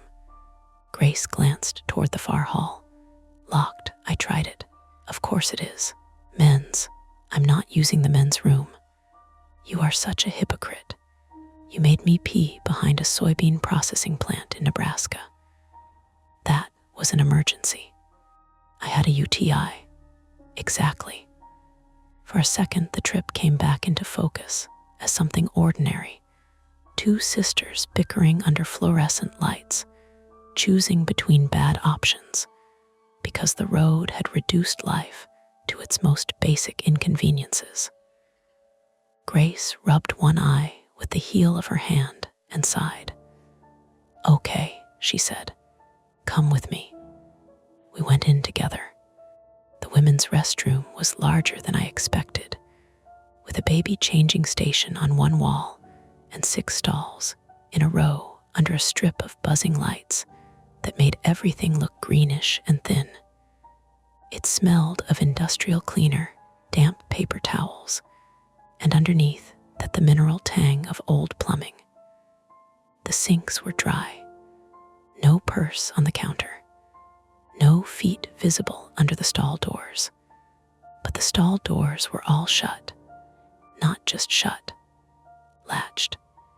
Could tell by the little metal indicators, vacant red on the first, second, fourth, and fifth stalls, broken off entirely on the third, and red again on the last. I stared at them, confused for a beat, until Grace stepped closer and rattled the handle on the first stall. It didn't open. She frowned and tried the second. Same result. Maintenance issue, she said, but not with much conviction. "Ma'am." Then she did the thing I hated. She bent down to look beneath the gap. "No feet," she said. "Grace, what? Don't." She straightened. "I'm not crawling in. Relax." The mirror above the sinks reflected us at a bad angle, both of us pale from the lights and the drive, shoulders hunched in identical ways we'd inherited from our father. Grace moved to the third stall and tested it. Stuck. Fourth, fifth, sixth. Same. The hand dryer was silent now. We stood there listening to the room. A far-off drip. The soft electric whine from the ceiling ballast. Wind scratching grit against the outside wall. Then from the last stall again, a tiny metal sound. Not knocking this time, more like the latch being touched from the inside. Grace looked at me. I looked back at her. "Hello," she called. "Nothing." Her voice got firmer. "Is someone in there?" Still nothing. Not silence exactly. There was too much mechanical noise in the building for silence, but no human answer. Grace took one cautious step toward the last stall. I caught her sleeve. "Don't do that." "Why?" "Because if someone's in there and they don't want to answer, leave them alone. And if someone's hurt," that landed between us. Grace had always gone toward things, toward blood, toward broken appliances, toward the sound a toddler makes right before vomiting in a grocery store aisle. Not because she liked emergencies, because she couldn't stand the idea of being nearby and not helping. I was the opposite. I liked exits, contingency plans. I liked being able to leave before a situation reshaped itself around me. There are private fears people admit, and the ones they build their lives around. Grace's was ending up helpless in public, needing something from strangers. Mine was being trapped somewhere with the wrong person making the decisions. I said, quieter, "We should tell someone." "There is no one." "Exactly." She looked toward the lobby again through the open restroom door. Empty brochure racks, empty benches, a mounted TV screen near the ceiling running a weather map with no sound. "We can call the highway patrol," she said. "And say what? The bathroom is weird. We say there may be someone locked in a stall. We don't know that." She exhaled through her nose. "You heard knocking." I heard something. Now she was annoyed. Not because I disagreed with her. Because I was sliding into the kind of uncertainty she hated. The kind that let you stand around forever while time made the decision for you. She stepped to the sinks and tried the faucet. It sputtered, hissed, then ran brown for half a second before clearing. Grace washed her hands without having done anything that required hand washing. Another Grace habit, reset through routine. I leaned against the doorframe and looked at the stall row again. The last one seemed no different from the others. Beige metal, scraped paint near the latch, black scuff marks low on the door. Still, I kept coming back to it. On the way in from the parking lot, I had noticed two things without meaning to. One, there were no other civilian cars here, not even at the truck side. Two, a white maintenance van had been parked around the side of the building near the dumpsters, angled so I could only see the back corner and one tail light. No logo, no state seal, maybe nothing. Rest stops have maintenance vehicles, but now I couldn't remember seeing anyone attached to it. "Liv," Grace said, drying her hands on her jeans. "Did you lock the car?" "Yes." "Good." I looked at her. "Why did you ask it like that?" "Because we have Dad's file box in the back." It was true, but not the reason she'd asked. I knew it. She knew I knew it. We let it sit there anyway. A gust hit the exterior wall hard enough to make the metal trash can in the lobby scrape a fraction of an inch over the tile. Both of us flinched and then got irritated at ourselves for flinching. Grace laughed once, short and embarrassed. "We need sleep," she said. "Correct." She walked back to the stalls and knocked on the last door with the side of her fist. "Hey," she called, voice clear and practical. "If you need help, say something. We can call someone." There was a pause, long enough for me to think that was it. Then a voice came from inside, low and rough and definitely human. "Don't." Grace went still. The word hadn't been loud, but it had carried in the tiled room with a rasp that made me think of a smoker or someone dehydrated. Adult. Could have been a woman. Could have been a man forcing their voice down.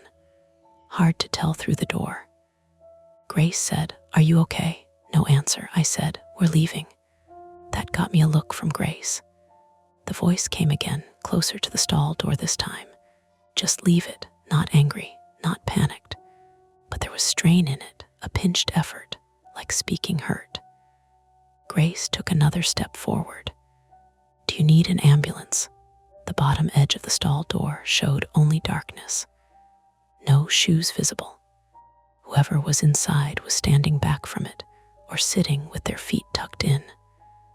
I became suddenly, intensely aware of the size of the room and how thin the partitions were and how far the parking lot felt, even though it was maybe 30 yards away. The voice said, after a moment, "You should go." I said, "Grace." She ignored me. "Why are the other stalls locked?" Silence. She tried again. "Did you lock them?" For the first time, the voice changed. A hint of irritation or fear. I said, "Go." Grace looked at me again, and this time I saw it on her face. Not certainty, but commitment. She thought someone was injured, hiding, intoxicated, or in danger. Maybe all four. Maybe someone had locked the other stalls for privacy. Maybe there was another person in there. Maybe there had been. My phone was in my jacket pocket. Battery at 32%. 1 bar of service, maybe 2. The practical details arrived in my mind with painful clarity. Outside our car, half a tank. Nearest truck stop maybe 20 miles. Nearest city farther. Inside, one unseen person behind a locked stall door in an empty building off Interstate 80, telling us to leave in a voice that made the back of my neck tight. Grace held out her hand. "Give me your phone." "For what?" "I'm calling 911. I didn't hand it over. Then we wait outside. What if they hang up because we leave? Then we call again. And if someone in there passes out while we're standing by the Subaru arguing about it? She wasn't wrong. That was the problem. Grace was often most dangerous when she wasn't wrong. From somewhere beyond the restroom, deeper in the building, came the faint squeal of a door hinge. Not the main entrance. A back door, maybe. Staff only. We both heard it. Grace's hand slowly lowered. A second later, there was the sound of footsteps in the hallway outside. Not quick, heavy, deliberate. Coming closer across the tile from the direction of the back corridor, not the lobby doors. Someone was finally here. Or someone had been here the whole time. The footsteps stopped just outside the restroom entrance. Neither of us moved. The person out there didn't say a word. Behind the last stall door, the unseen voice spoke one more time, very softly now, almost too low to catch. "Don't let him hear you." Grace and I looked at each other, and in that thin fluorescent light, with the footsteps waiting just beyond the doorway and the locked stalls lined up beside us, like sealed compartments on a train, we had to choose whether to step out into the hall and meet whoever had arrived, or lock the restroom door, stay with the stranger in the stall, and make the call from inside. The footsteps stayed there, not pacing, not shifting weight, just present, a shape you couldn't see but could feel in the doorway. By the way, the air seemed to hold its breath. Grace didn't look away from me when she spoke, her voice barely above a whisper. "Lock it." It took me a second to move. My body wanted to do the other thing, to step out, to face whatever it was, to get the unknown over with. That was always the trick with me. I hated being trapped, but I hated not knowing even more, and sometimes those two things pointed in opposite directions. "Liv," she said, sharper. I reached behind me and slid the bathroom's push lock into place. It clicked louder than it should have, the kind of sound that tells the world exactly where you are. Outside, the footsteps shifted once. A shoe scuffed the tile, then stillness again. Grace took my phone from my hand without asking this time. Her fingers were steady, but I could see the tendon in her wrist pulled tight. "Calling," she said. "Speaker off," I whispered. She nodded and pressed the phone to her ear. One bar, then none, then one again, flickering like it couldn't decide if it wanted to be useful. It rang, once, twice. On the third ring, the call dropped. Grace pulled the phone away, stared at the screen like it had betrayed her personally, and tried again. Behind us, in the last stall, the voice didn't speak, but I could hear something else now breathing. Not loud, not ragged, just there. Someone trying to keep it controlled. The fluorescent lights above us flickered once, a quick dim and return that made the whole room blink. "Come on," Grace muttered, hitting redial. This time it connected. 911, what's your emergency? Grace didn't hesitate. "Hi, we're at a rest stop on Interstate 80 westbound, somewhere past Iowa City," she glanced at me. "About 40 minutes east of Des Moines," I said quietly. "East of Des Moines," she continued. "There's someone locked in a bathroom stall, and we think there may be someone else in the building who shouldn't be here." "Ma'am, can you confirm the rest area number or name?" Grace turned, scanning the wall like the answer might be printed there. "I don't. There was a sign outside." "Liv, I didn't see it." The dispatcher's voice stayed calm, professional. "Okay, stay on the line." "Are you in immediate danger?" Grace hesitated. That pause was enough. From the other side of the restroom door, a hand hit the handle. Not hard, not trying to break it, just testing it, like someone checking if a door they expected to be open had been closed. Grace's eyes snapped to mine. "Yes," she said into the phone, voice low now. "Yes, I think we might be." The handle moved again. A slow turn, the latch held, no voice from outside, no explanation, just that deliberate pressure. The dispatcher said something, questions about description, about how many people we could see, but I couldn't focus on the words. All my attention had tunneled into the small metal rectangle of the lock and the way it held between us and whoever was out there. Grace turned slightly, angling her body away from the door, trying to speak into the phone without projecting her voice outward. "There's someone right outside the bathroom," she whispered. We locked ourselves in. The person outside knocked once. Not polite, not aggressive. A single, flat contact of knuckles on metal. Then silence again. My heart had started doing that uneven thing, like it was trying to find a rhythm and failing. I forced myself to breathe slower. In through the nose, out through the mouth. Count it. Stay in control. This was not a ghost story. This was a person. People did things for reasons. If I could understand the reason, I could understand what to do next. The voice from the stall said, barely audible, "Did you call?" Grace nodded instinctively, then realized they couldn't see her. "Yes." "How long?" The dispatcher was still talking, asking for details, but Grace lowered the phone just enough to answer the stall. "I don't know. They're sending someone." A quiet exhale from behind the door. Relief, maybe, or something like it. "Don't tell him that," the voice said. "Why?" I asked before I could stop myself. No answer. Outside, the handle rattled again, sharper this time. "Hello," a man's voice called through the door. Normal. Too normal. Midwestern flatness to it, maybe late 30s, early 40s. Not slurred. Not rushed. "You girls okay in there?" Grace and I froze. The dispatcher's voice became a distant thread in my ear. I couldn't parse the words anymore. The man tried the handle again. Doors locked. Grace looked at me. Her expression had shifted, less certainty now, more calculation. "Don't answer," the voice in the stall whispered. Grace swallowed. "Hello," the man repeated. "Maintenance, just checking." I mouthed, "Maintenance van." Grace nodded once, almost imperceptible. "Sir," she said, raising her voice just enough to carry through the door. "We're fine. Someone's in here and we're waiting." A pause. "For what?" he asked.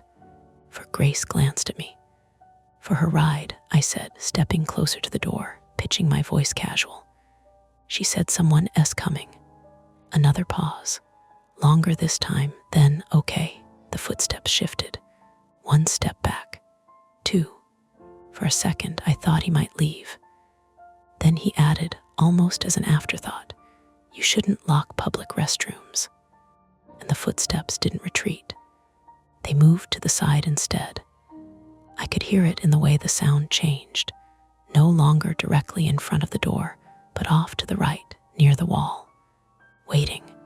Grace pressed the phone back to her ear. "He's still here," she whispered. "He says he's maintenance, but he's not leaving." The dispatcher's voice came back into focus, sharper now that I forced myself to listen. "Officers are being dispatched. Stay where you are. Do not exit the restroom." "Can you describe him?" "We haven't seen him," Grace said. "Is there another exit from the restroom?" I looked around automatically. No windows, no secondary door, just us, the stalls, and the single entrance we'd locked. "No," Grace said. "Okay, stay on the line, keep your voice low." Behind us, something shifted in the stall. I turned. The bottom edge of the door moved slightly. A shadow changed shape. The person inside was closer now. "Keys," the voice said. "What?" I asked. "Do you have keys?" Something metal. Grace shook her head instinctively, then realized again. "We have car keys," she said. "Slide them under." "Why?" "So I can open it." My stomach tightened. "Open what?" A beat.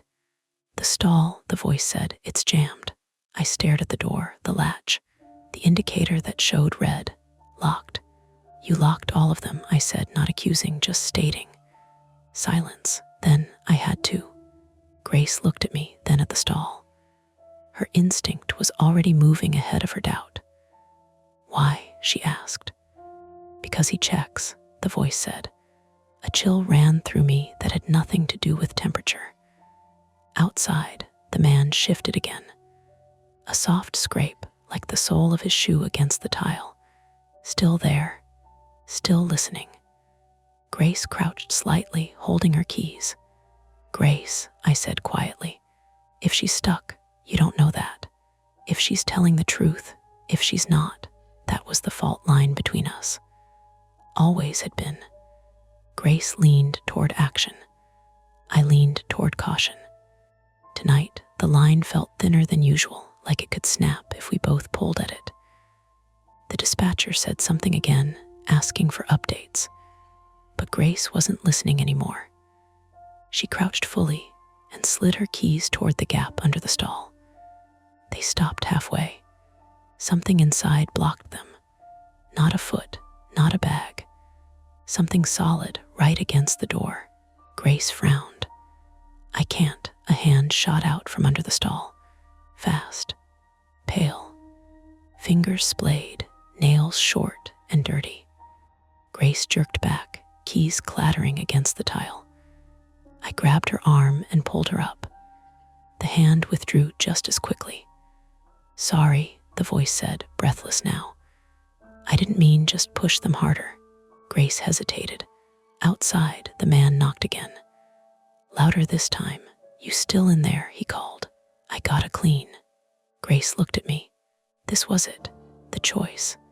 Stay passive and wait, or do something that might make things worse. I thought about the car, the file box, the empty parking lot, the way the van had been angled out of sight. I thought about being stuck here, waiting for someone who might take 20 minutes, 30, an hour. I thought about the voice in the stall saying, "Don't let him hear you." My chest tightened. I don't like this, I said. I know, Grace said. Me neither. But if she's, I know. Another knock. Harder. Open up, the man said, irritation creeping in now. I said I need to get in there. Grace took a breath. Then she crouched again, bracing herself, and shoved the keys hard across the tile. This time they slid under. The hand snatched them immediately. We both stepped back. For a second, nothing happened. Then we heard it. A faint metallic scraping. Slow, careful, like someone working a tool into a place it didn't quite fit. Outside, the handle turned again. Harder this time. The door shuddered in its frame. Hey, the man said, sharper now. Open the door. The scraping inside the stall continued. My pulse was loud in my ears. Grace reached for my hand without looking, and I took it. We stood there, side by side, facing the row of locked stalls and the shaking door, waiting to see which one would give first. The scraping inside the stall sped up. Metal against metal, a soft grind and catch, then a tiny click that sounded almost like a lock turning, but thinner, improvised. Grace's keys, forced into a mechanism they weren't meant for. Outside, the man's patience snapped. Handle jerked hard, rattling the entire door. The push lock shivered in its housing. Open it, he said, no longer bothering to sound neutral. Now, Grace squeezed my hand once, then let go. She moved toward the sinks, grabbed a wad of paper towels from the dispenser, and twisted the faucet on. It coughed air and rust again before running. She soaked the towels and turned back toward the door. What are you doing? I whispered. If he gets in, she said, voice tight. We need something.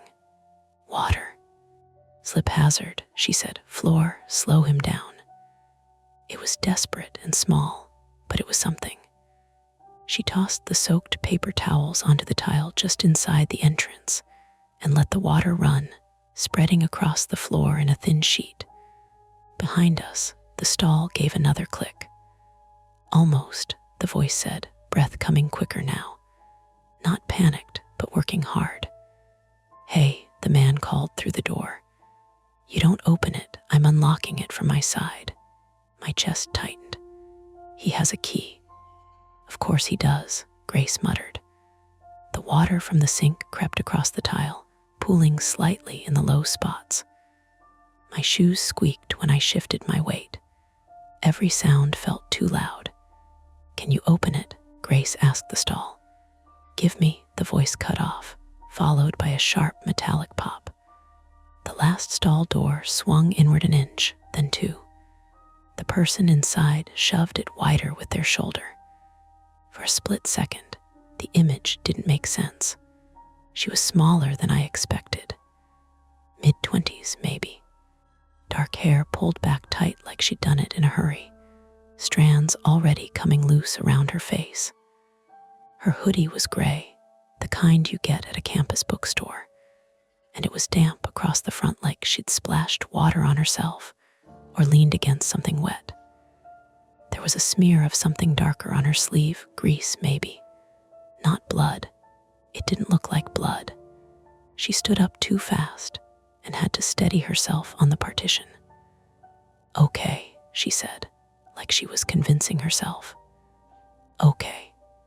Her eyes flicked to us, then to the door, then back. My name is Aaron, she said, quick, like it mattered to get that out. Aaron Walsh, 26, Grace blinked. The formality of it hit both of us at once. Grace, she said automatically. This is Liv, Aaron nodded once, already moving. All right, she said. We don't have a lot of time. Outside, the sound of a key sliding into the lock froze all three of us. Not the handle this time, the actual lock. A precise metallic insertion. A turn. The push lock we'd engaged from the inside resisted, but I could feel it through the door, through the air, that something on the other side was trying to override it. He can open it, Aaron said flatly. Not all the way, but enough. Who is he? I asked. She didn't answer that. Instead, she moved fast down the line of stalls, yanking each door open from the inside. 1, 2, 3 each opened with a reluctant creak.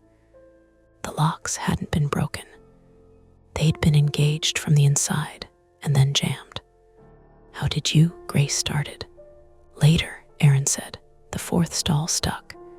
She swore under her breath and kicked it near the latch. It popped open. The fifth followed.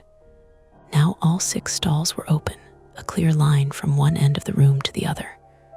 Why did you lock them? I asked again. Aaron glanced at me, eyes sharp. So he couldn't check them quickly. A heavy thud hit the restroom door. The lock held, but the frame shuddered. Grace stepped back instinctively, her heels sliding in the water she'd spilled. She caught herself on the sink, knocking a paper towel dispenser sideways. Careful, I said, grabbing her elbow. I'm fine. She was. Her breathing had gone shallow, quick. The kind that comes before your body decides to panic whether you want it to or not. Stay with me, I said quietly. Another thud. Harder. The door bowed inward a fraction. Aaron moved to the last stall and crouched, reaching behind the toilet. She pulled something free, a small plastic panel, the kind that covers plumbing access. Behind it, a narrow gap led into darkness. There's a maintenance crawl space, she said. Runs behind the restrooms. I found it earlier. Earlier, Grace said. You've been here how long? Long enough, Aaron said. It's not big, but we can move through it. It comes out by the utility room. Where is that? I asked. Back hallway. Opposite side from the lobby. I pictured the building in my head. Front doors into the lobby. Restrooms off to the side. A back corridor we hadn't explored. If we get there, we can exit out the service door, Aaron said. Another impact hit the main door. The push lock bent slightly in its housing. He's not going to stop, Erin said. Grace looked at the crawl space, then at the door, then back at Erin. You went in there, she asked. Yes. Is there anyone else? No. You're sure? Yes. Grace nodded, decision already forming. Okay. I stared at the gap behind the toilet. It was maybe 2 feet high, 3 wide. Black inside. Smelled faintly of damp concrete and something older dust, insulation, trapped air. You want us to crawl in there? I said. Yes. With you? Yes. Without knowing who you are or what's going on. Erin's jaw tightened. You want to stay here and wait for him? The door shuttered again, the lock giving a small, sickening crack. My chest tightened. The walls felt closer suddenly. The exits fewer. This was the thing I hated. The narrowing of options, until there wasn't really a choice anymore, just a direction you hadn't accepted yet. Grace touched my arm. Liv, I looked at her. I'm not staying here, she said. Of course she was. Another hit. This time the lock slipped 0.5 centimeter. He's going to get in, Erin said. Okay, I said, because there was nothing else to say. We moved. Erin went first, dropping to her hands and knees and sliding into the gap. Grace followed immediately. No hesitation now that the decision had been made. I lingered for 0.5 second, looking back at the door. The metal around the lock had started to bend inward. A hand appeared briefly in the gap between the door and the frame, fingers probing. I dropped to my knees and went in. The crawl space swallowed the light almost immediately. Erin's phone lit up ahead, a dim rectangle that barely reached the walls. The space was tighter than it had looked, concrete floor, rough on the knees, pipes running along the ceiling low enough that I had to keep my head down. The sound changed too. The banging on the restroom door became dull, muffled through layers of wall and tile. Our own breathing sounded too loud, echoing in the narrow space. Keep moving, Erin whispered. We crawled. Grace was right behind Erin, her shoes scuffing against the concrete. I brought up the rear, the darkness pressing in at my back like something physical. Far? I asked. 30 feet, Erin said, maybe 40. The space angled slightly to the right. I could feel the turn in my shoulders more than see it. My knee hit something sharp. I sucked in a breath and kept going. No time to stop. Watch the pipe, Erin said. Grace ducked. I followed, the metal brushing the back of my jacket. Behind us, faint but distinct, came a new sound. Not banging, a scrape. Like something being dragged across the tile floor in the restroom. I froze. Don't stop, Erin hissed. That's not the door, I whispered. I know. What is it? I don't know. Grace's foot slipped slightly in front of me. She caught herself, but her breath hitched. Keep moving, she said, more to herself than to us. We crawled faster. The air grew warmer, thicker. My palms were slick against the concrete.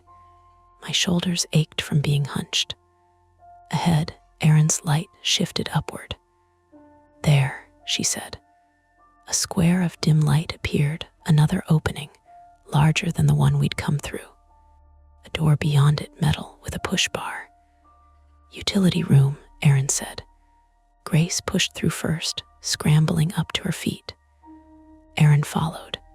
I came last, pulling myself out of the crawl space and standing too quickly, my head spinning for a second. The room was small. Shelving units with cleaning supplies, paper towel boxes, a mop bucket, a breaker panel on the wall, and a door. The service exit. Grace grabbed the handle and pushed. It didn't open. She tried again, harder. Nothing. Locked, she said, disbelief edging into her voice. Erin moved past her, trying the handle herself, then the push bar. From the outside, she said, of course it was. Fire code, Grace said automatically, then shook her head. No, this should open. It doesn't, Erin said. I turned, scanning the room. No windows, no other doors, just the crawl space behind us and the locked exit in front. Okay, I said, forcing my voice steady. Okay, we go back. No, Erin said immediately. We don't have a choice. Yes, we do. She moved to the breaker panel and yanked it open. Inside, rows of switches, labels handwritten in fading marker. Lights, she said, dryers, vending. Erin, if we kill the lights, he can't see. And neither can we, I said, better than him seeing us. Grace looked between us, then at the door. How long until someone gets here? She asked. I checked my phone. No signal now. I don't know, I said. A sound came from the crawl space behind us. Closer than before. A soft scrape, then a thump. Grace turned slowly. He followed us, she said. The air in the room seemed to shrink. That's not possible, I said, even as I knew it was. The crawl space was a straight line. There was nowhere else for him to go. Another scrape, closer. Erin reached for the breaker switches. Wait, I said. What? If we turn off the lights in here, he already knows we're here. Another thump. Louder. Something bumped against the inside of the crawl space opening. Grace stepped back, bumping into the shelving. A bottle of cleaner toppled and hit the floor, the plastic crack echoing in the small room. Do it, she said. Erin flipped the first switch. The overhead light flickered, then died. Darkness swallowed the room, broken only by the faint glow of Erin's phone. The scrape in the crawl space stopped. For a second, everything held. Then, slowly, a hand appeared in the opening. Not reaching, just resting there, fingers curling over the edge. We all froze. The hand withdrew. A moment later, the sound of something metallic sliding into place came from the other side of the service door. A lock from the outside. Grace moved forward, panic breaking through now. She shoved the push bar again, harder, useless. He locked us in, she said. Erin didn't respond. I felt it settle in my chest, heavy and final. The path we'd taken, the only way out we thought we had just been cut off. We couldn't go forward. And now, with the lights out and the crawl space behind us no longer empty, we couldn't go back. For a few seconds, none of us moved. The utility room sat in darkness, except for Erin's phone screen, which cast a sickly white square over the mop bucket, the shelves, Grace's face. The crawl space opening was a darker hole in the dark, low in the wall behind the toilet paper cartons. The hand was gone now. That almost made it worse. Grace kept both hands on the push bar of the service door, as if the force of her body might eventually convince it to become an exit. It should open, she said again, but there was no conviction left in it, just shock. I crossed to her and shoved too. The metal frame rattled. The lock on the other side held. Stop, Erin whispered. We can't stay here. I know that. Another sound came from the crawl space. Not a scrape this time. A muffled shift of weight. Whoever was in there had changed position. He wasn't blindly coming at us anymore. He was listening. My throat felt tight and dry. How does he know the building like this? Erin swiped her phone brighter and turned to face us properly for the first time. She had a square, tired face, freckles across the bridge of her nose, and the look some people get after a long time running on adrenaline, eyes too open, everything in them narrowed to function. Because he works here, she said. Grace stared at her. You knew that? Yes.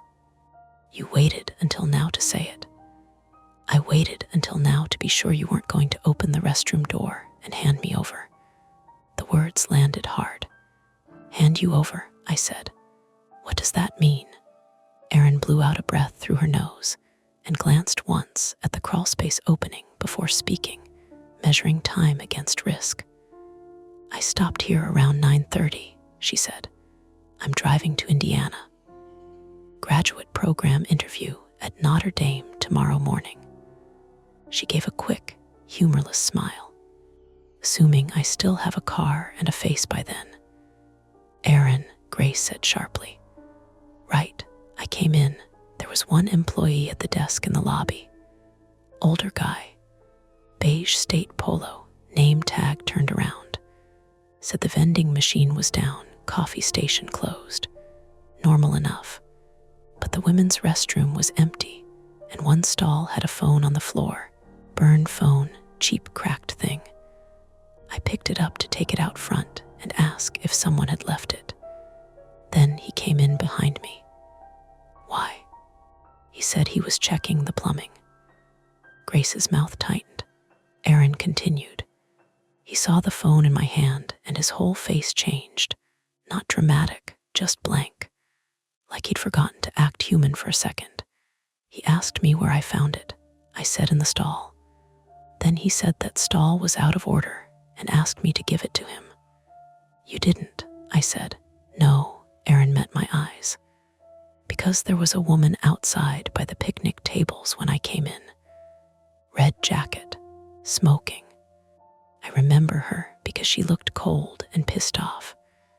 Her car wasn't in the lot when I looked back out, and I don't think she would have left her phone on a bathroom floor." The crawlspace gave a soft, almost polite tap. Once, then stillness. All three of us looked at it. Erin lowered her voice further. "I told him I'd take it to the front desk. He stepped closer, said there was no front desk," which was true, technically, because there wasn't anyone else in the building. "Just him." She swallowed. "That's when I ran back into the restroom." "Did he touch you?" Grace asked. "He grabbed my sleeve. I got loose." Erin lifted her left arm. The cuff of her hoodie had torn at the seam. "I locked the stalls because I wanted noise if he came in checking them one by one. Bought myself time. Then I found the panel. I looked at the crawlspace opening again.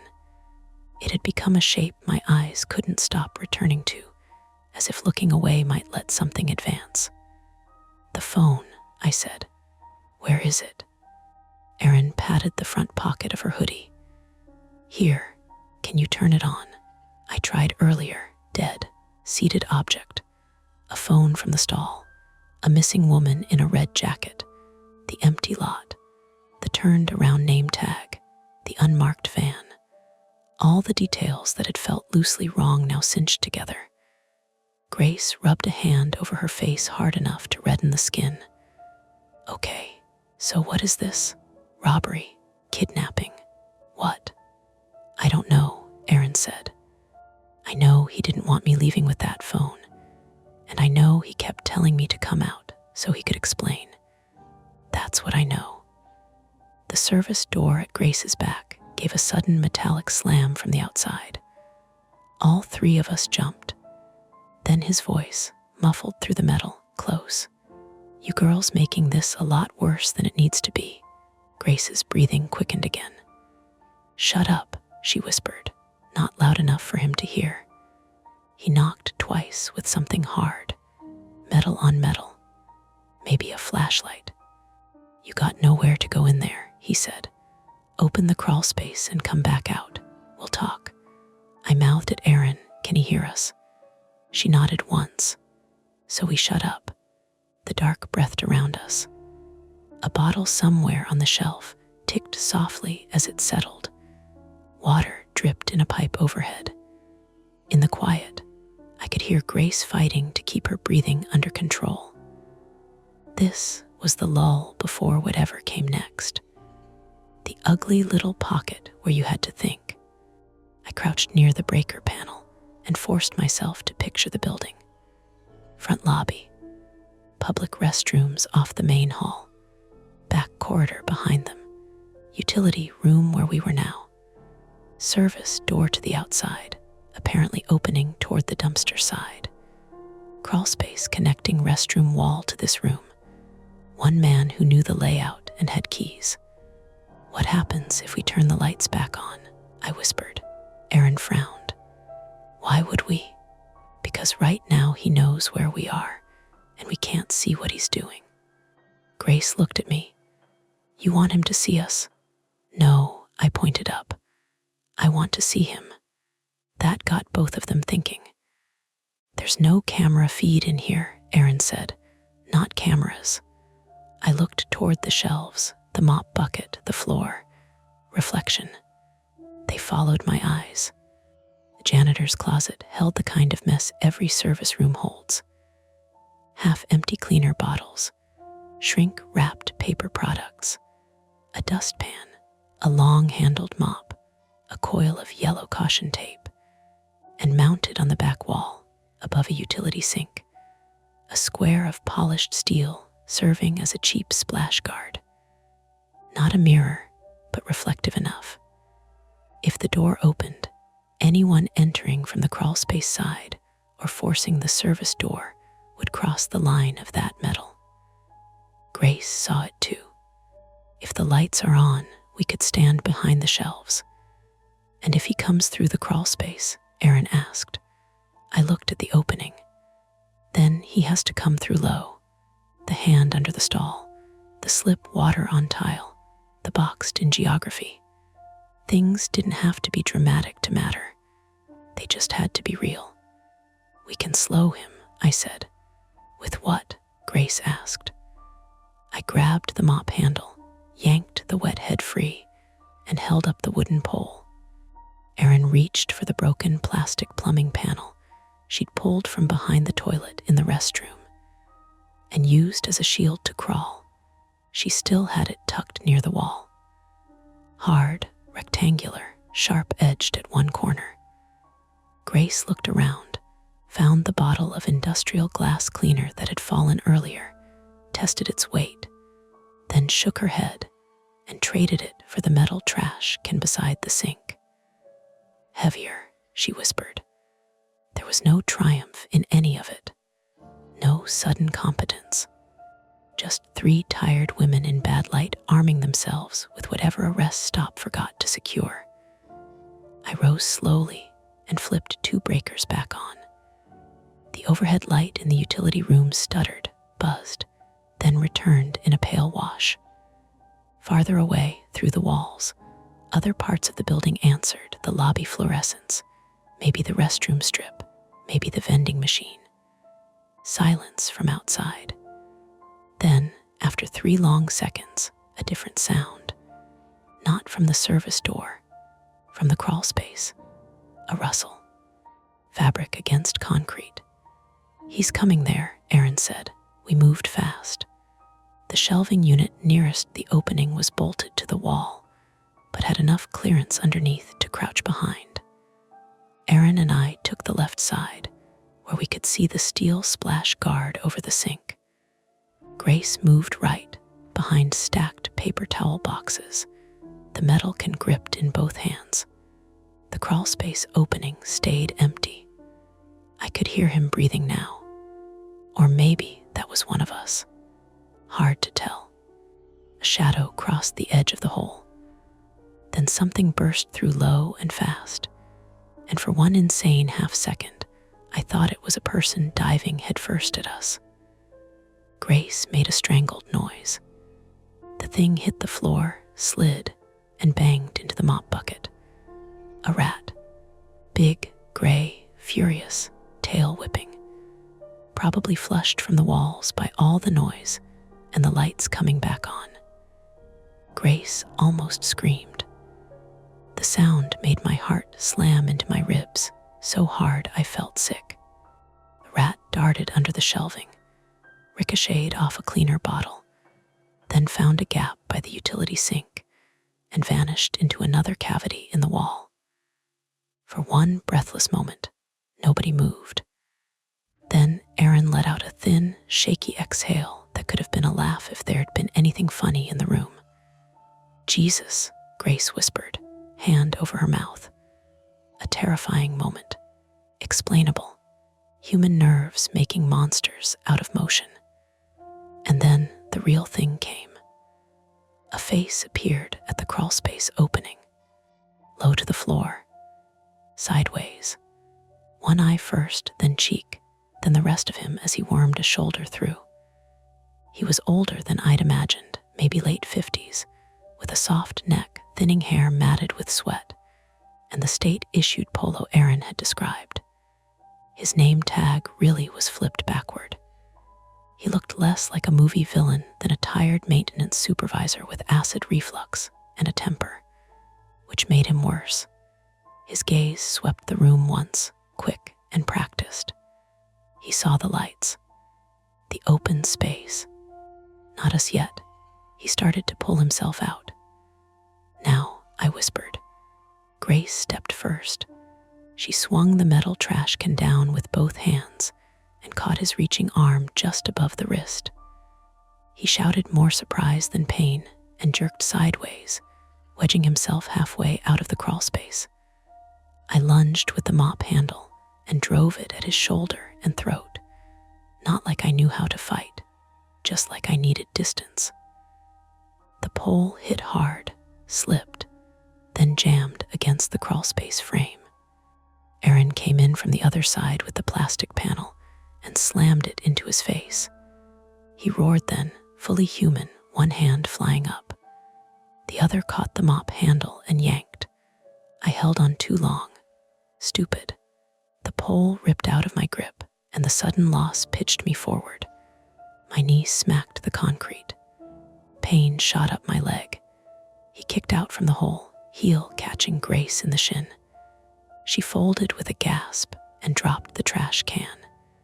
He got one shoulder free, then both. Too fast.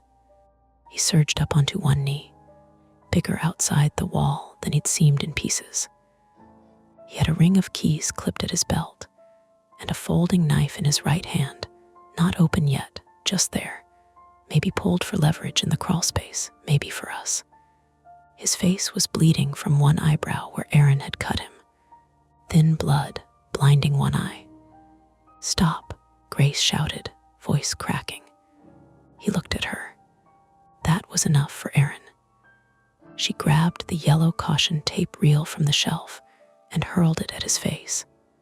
It bounced uselessly, but his flinch gave me the half second I needed to get the mop handle back with my good leg under me. I swung low this time, as hard as I could, into the side of his knee. Something gave. Not a clean snap. A wet, ugly buckling sound. He screamed and collapsed sideways into the utility sink, taking it half off the wall. A pipe burst loose underneath. Water sprayed out in a hard sideways fan, soaking all of us, the floor, the shelves. The knife skidded away beneath the paper towel boxes. He tried to crawl for it. Grace launched herself at his back, not gracefully, not bravely in any cinematic sense. She just threw her whole tired body onto him with a grunt of pain and grabbed for his wrist before he could get purchase. The two of them slammed into the flooding floor, water spreading instantly beneath them. "Live," she shouted. I didn't need instructions. I saw the keys at his belt, snagged them, and stumbled to the service door. My hands were shaking so hard, I dropped the ring twice before I found one that fit the lock he'd set from outside. Behind me, Aaron was hitting him with something, cleaner bottle, maybe fists. He was swearing now, panicked, not controlled at all. The lock turned. I shoved the push bar. The door flew open into cold black night. "Out," I yelled. Grace was still on him. "Grace." She let go just enough to roll off, and he twisted under her with a sound like pain had finally found its way through him completely. Aaron grabbed Grace by the hoodie and hauled. I caught Grace's other arm, and the three of us lurched through the doorway into the alley beside the building. Cold air hit like a slap. We were on the service side of the rest stop, exactly where I'd guessed. Dumpsters, the back wall, the unmarked white van parked crooked under a failing security light. Gravel instead of concrete here, and beyond it, a narrow service road looping toward the truck lot. The relief lasted maybe 2 seconds. Then Erin stopped dead. "My car," she said. Across the service lane, past the van, was the side lot where employee vehicles would pull in. Her sedan sat there with the driver's door open and the interior light glowing weakly. The trunk was up, and beside it, on the ground, lay a red jacket. Not a person, just the jacket, crumpled half under the bumper like someone had dropped it while moving too fast. Grace saw it too. No, the world tightened again. Behind us, from inside the utility room, came the sound of him trying to stand. We had the open night, yes, but not safety, not yet. Erin took one step toward the sedan. "Don't," I said. "There might be, I know." Her face folded for a second, not into sobbing, just into the awful knowledge of what she was choosing not to check. From farther out, beyond the truck lot, came the low wail of a siren, distant but real. He heard it too. We knew because he made a sound inside the building, not rage, not pain, calculation. Then the van's headlights snapped on. I turned. The engine coughed once, caught, and idled rough. He had another route, another key. Of course he did. The driver's side door was already open. Maybe he'd left it ready earlier. Maybe routine had become rehearsal. "He's going for the van," Grace said. The siren was closer now, but not here. If he drove, he was gone. With whatever was in that van. With whatever had happened before us still smeared over the night and the interstate. I don't remember choosing. I ran. My bad knee nearly buckled on the first stride, but I kept going, gravel skidding under my shoes. I got to the van just as the engine revved. The interior smelled like old coffee, rubber mats, and something coppery under both. The keys. I still had his ring in my hand. I jammed the wrong key at first, then the right one into the rear cargo latch instead of the driver's door, pulled it out, found another by blind luck, and hit the lock cylinder at the driver's side. The door opened toward me. He was half in, half out, dragging his bad leg. Blood from his eyebrow washed pink down one cheek. He looked stunned to see me there. Maybe because I had been the cautious one, the one who hung back, the one people assume can be counted on to save herself first. He swung at me, not with the knife, empty hand, backhanded and sloppy from pain. It caught the side of my head hard enough to flash white through my vision. I hit the side mirror, tasted blood, and held the door anyway. Then Grace was there with the metal trash can, limping badly, and drove it into the edge of the open driver's door with all the force she had left. The door slammed inward on his leg. He screamed. Erin grabbed the keys from my hand, found the ignition key by the state tag on it, and flung the whole ring into the dark weeds beyond the dumpsters. The engine died. For a second, everything stopped. The siren rounded the service road. Blue and red strobes washed over the van, the wall, our soaked clothes, the red jacket by the sedan, the open service door behind us. 2 county deputies came in fast and low with hands already on their weapons, voices sharp and overlapping. "Show me your hands. Step away from the vehicle." On the ground now. None of it felt like rescue at first, just another set of commands in another hard voice. I raised my hands and immediately wished I hadn't because the room spun. Grace sank to one knee in the gravel, clutching her shin. Erin backed away from the van with both palms out, face blank with shock. The man tried once to pull free, then seemed to realize the geometry of the moment had finally turned against him. He sagged sideways against the seat, breathing in hard, broken pulls. The deputies took over from there. They dragged him out, pinned him, cuffed him. One moved us back. Another called for medics. Someone else asked who was hurt, who touched what, whether there was anyone else on site. The questions came too fast. I answered some. Grace answered others. Erin kept looking at the red jacket near the sedan and swallowing like she might be sick. Past the van's open door, in the back cargo area, I could see a stack of cleaning supplies, a coil of rope, a plastic storage tote, and on top of it, a dead moth lying in the wash of the police lights, powder gray wings open and still. That image stayed with me more than the knife, more than his face. Ordinary things. That was what did it. Ordinary things turned 1 degree and made wrong. They found the woman before the ambulance left. Not dead. Alive. Bound in the storage room off the back corridor, wrists cut up from zip ties, mouth duct taped, dehydrated and half conscious. Red jacket missing because he'd taken it off her and dropped it by Erin's car. Bait or accident, nobody knew yet. Maybe both. Maybe he'd meant to move her and ran out of time when Erin found the phone. Resolved one way or another, like all human horror is. Handcuffs, statements, stretchers, evidence bags. But resolution isn't the same thing as release. When the medic shone a penlight into my eyes and asked me my name, I answered, Olivia, and then almost started crying because I could hear my mother's worried voice in the way I said it. Grace had a deep bruise already rising along her jaw and a swelling shin that would turn out not to be broken, only badly contused.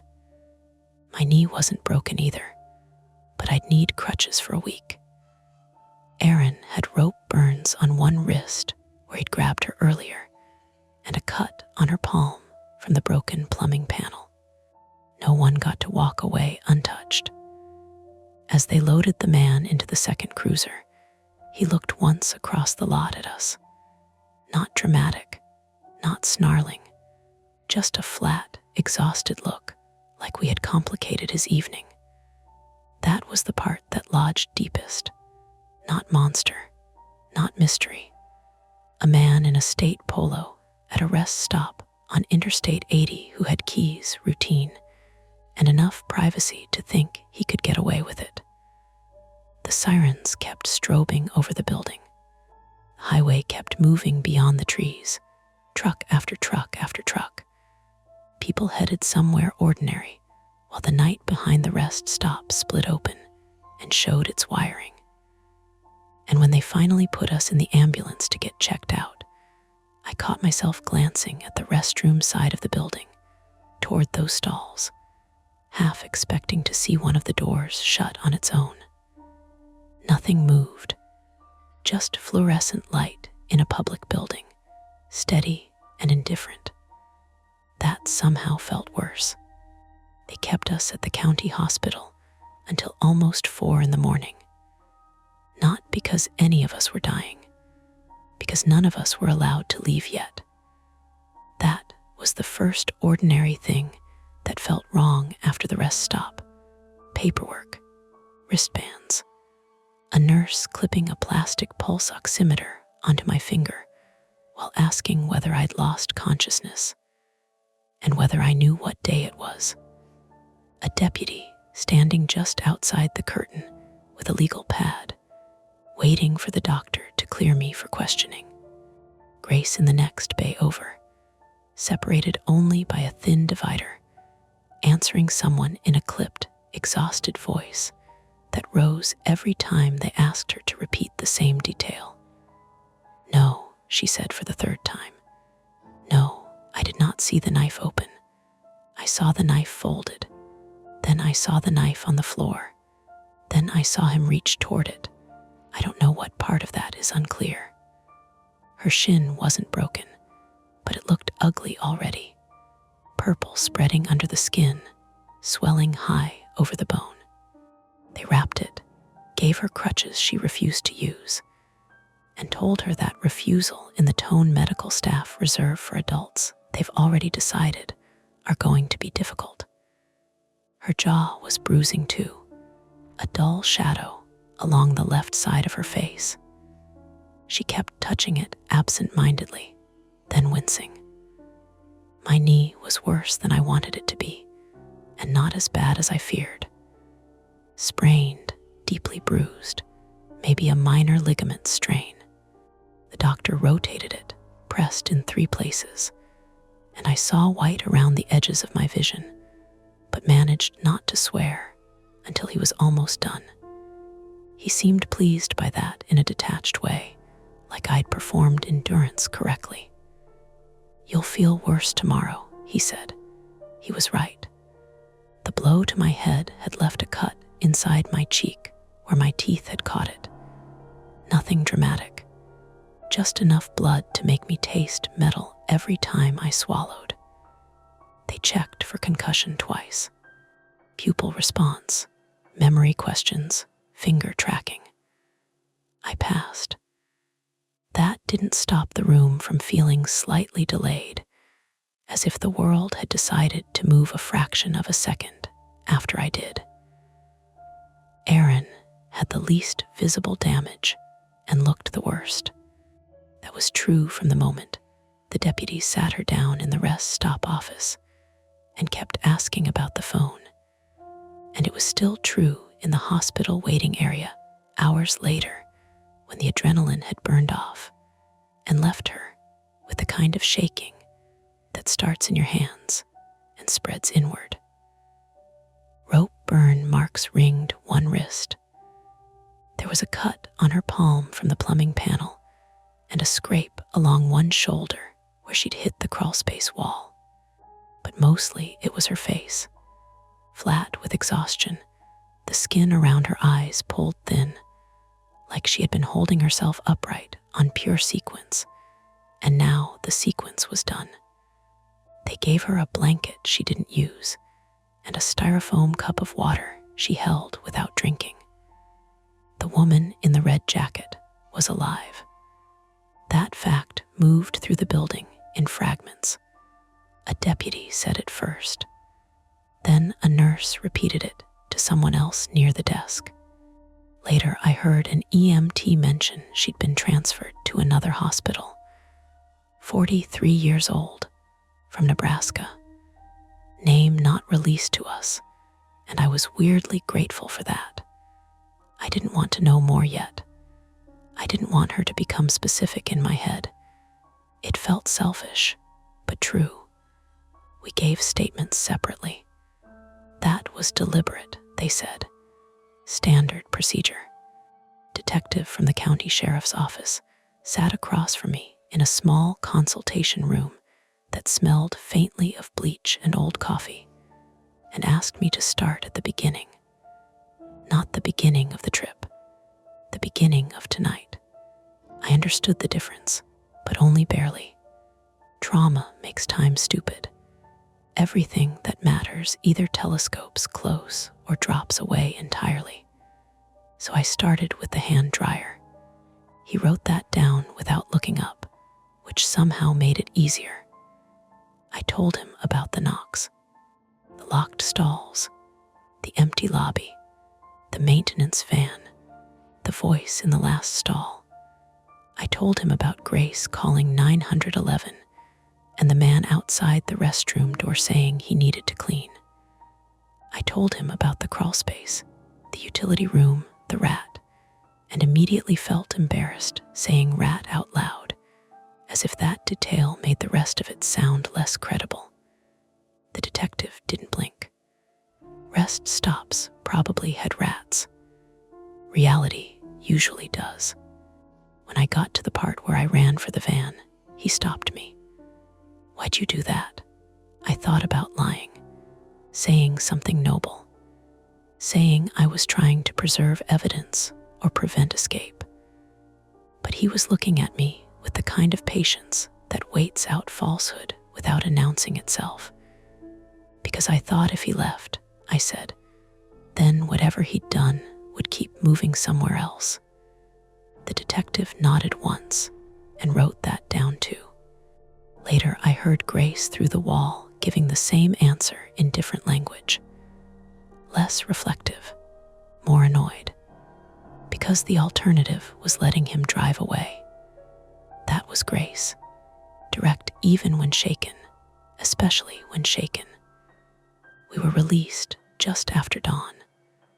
That phrase makes it sound formal, like imprisonment, but it did feel a little like being handed back to the world after hours in a narrow corridor of questions and fluorescent light.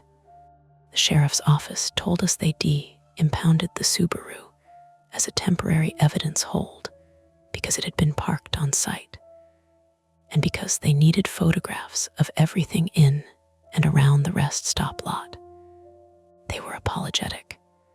It didn't help. So a deputy drove us to a chain hotel off the next exit and arranged a voucher for one night. 1 room, 2 queen beds, a lobby coffee dispenser already burning its first pot, carpeting in a pattern designed to hide stains. The kind of place I would normally register only as a stopgap.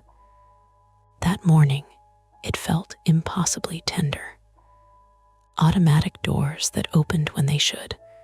A clerk who said, "You girls have a rough night," with no idea how large the understatement was. Grace said, "You could say that," and took the key cards before I could respond. We showered in turns. Grace went first because her shin had stiffened so badly she was moving in short, angry hops, and refused to admit she needed help stepping over the lip of the tub. I sat on the closed toilet lid while she stood under the water with one hand braced on the tile and said nothing for a very long time. Steam fogged the mirror. Somewhere in the room heater unit, something clicked and kicked on. Then, over the sound of the shower, she said, "I almost opened the restroom door." I didn't answer right away. "I know," I said. "If he'd said the right thing, he didn't. That isn't the point." No, it was. Grace had always trusted action more than caution. She trusted people who sounded competent. Systems, names on shirts, procedures. Not blindly, not stupidly, but enough to move toward help instead of away from it. Last night, that had nearly gotten us hurt sooner than we were. It had also gotten Aaron out of the stall, gotten 911 on the line, gotten momentum when freezing would have been easier. Trauma rarely bothers to sort your traits into useful and dangerous. It just burns through all of them and leaves you to study the edges later. When she came out, hair dripping and skin pink from hot water, she looked smaller. I showered next and found a bruise blossoming over my hip I didn't remember earning. My knee had thickened around the joint. There was dried blood at my hairline from where I'd hit the side mirror, or maybe the van door. The water stung the inside of my cheek. All of it seemed unfairly physical. I had expected fear to live higher in the body, in the chest, throat, breath. I hadn't expected it to settle into muscles and ligaments and cut skin and make breakfast feel like an ambitious plan. We slept for 3 hours in clothes that weren't ours because the hospital had given Grace paper scrub pants after hers got soaked through from the broken sink pipe. And a deputy had found me a sheriff's office sweatshirt from some lost and found cabinet when mine was bagged for evidence. When I woke, the room was bright. Grace was sitting on the far bed in her underwear and one of my father's old flannel shirts, and she was staring at the motel information binder like it contained classified material.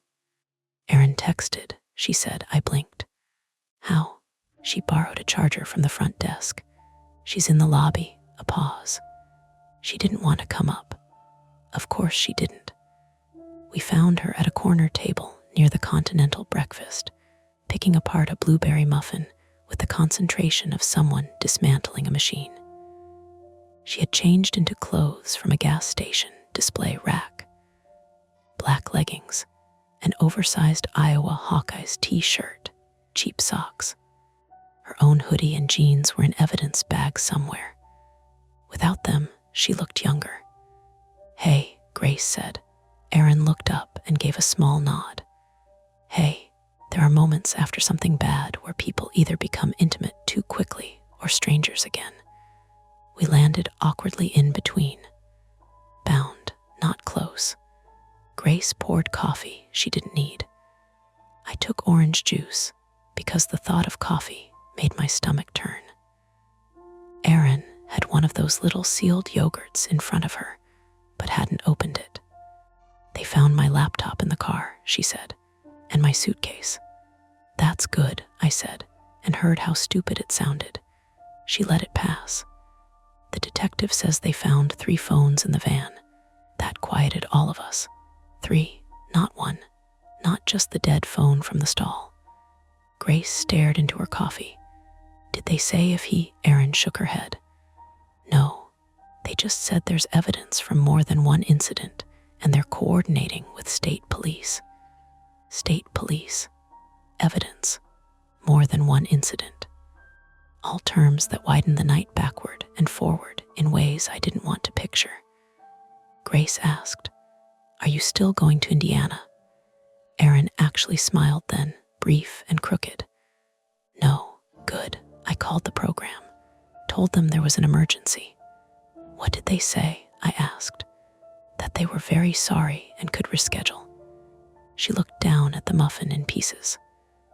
"Normal people say strange things when they don't know the size of what happened to you." That stayed with me because it was true.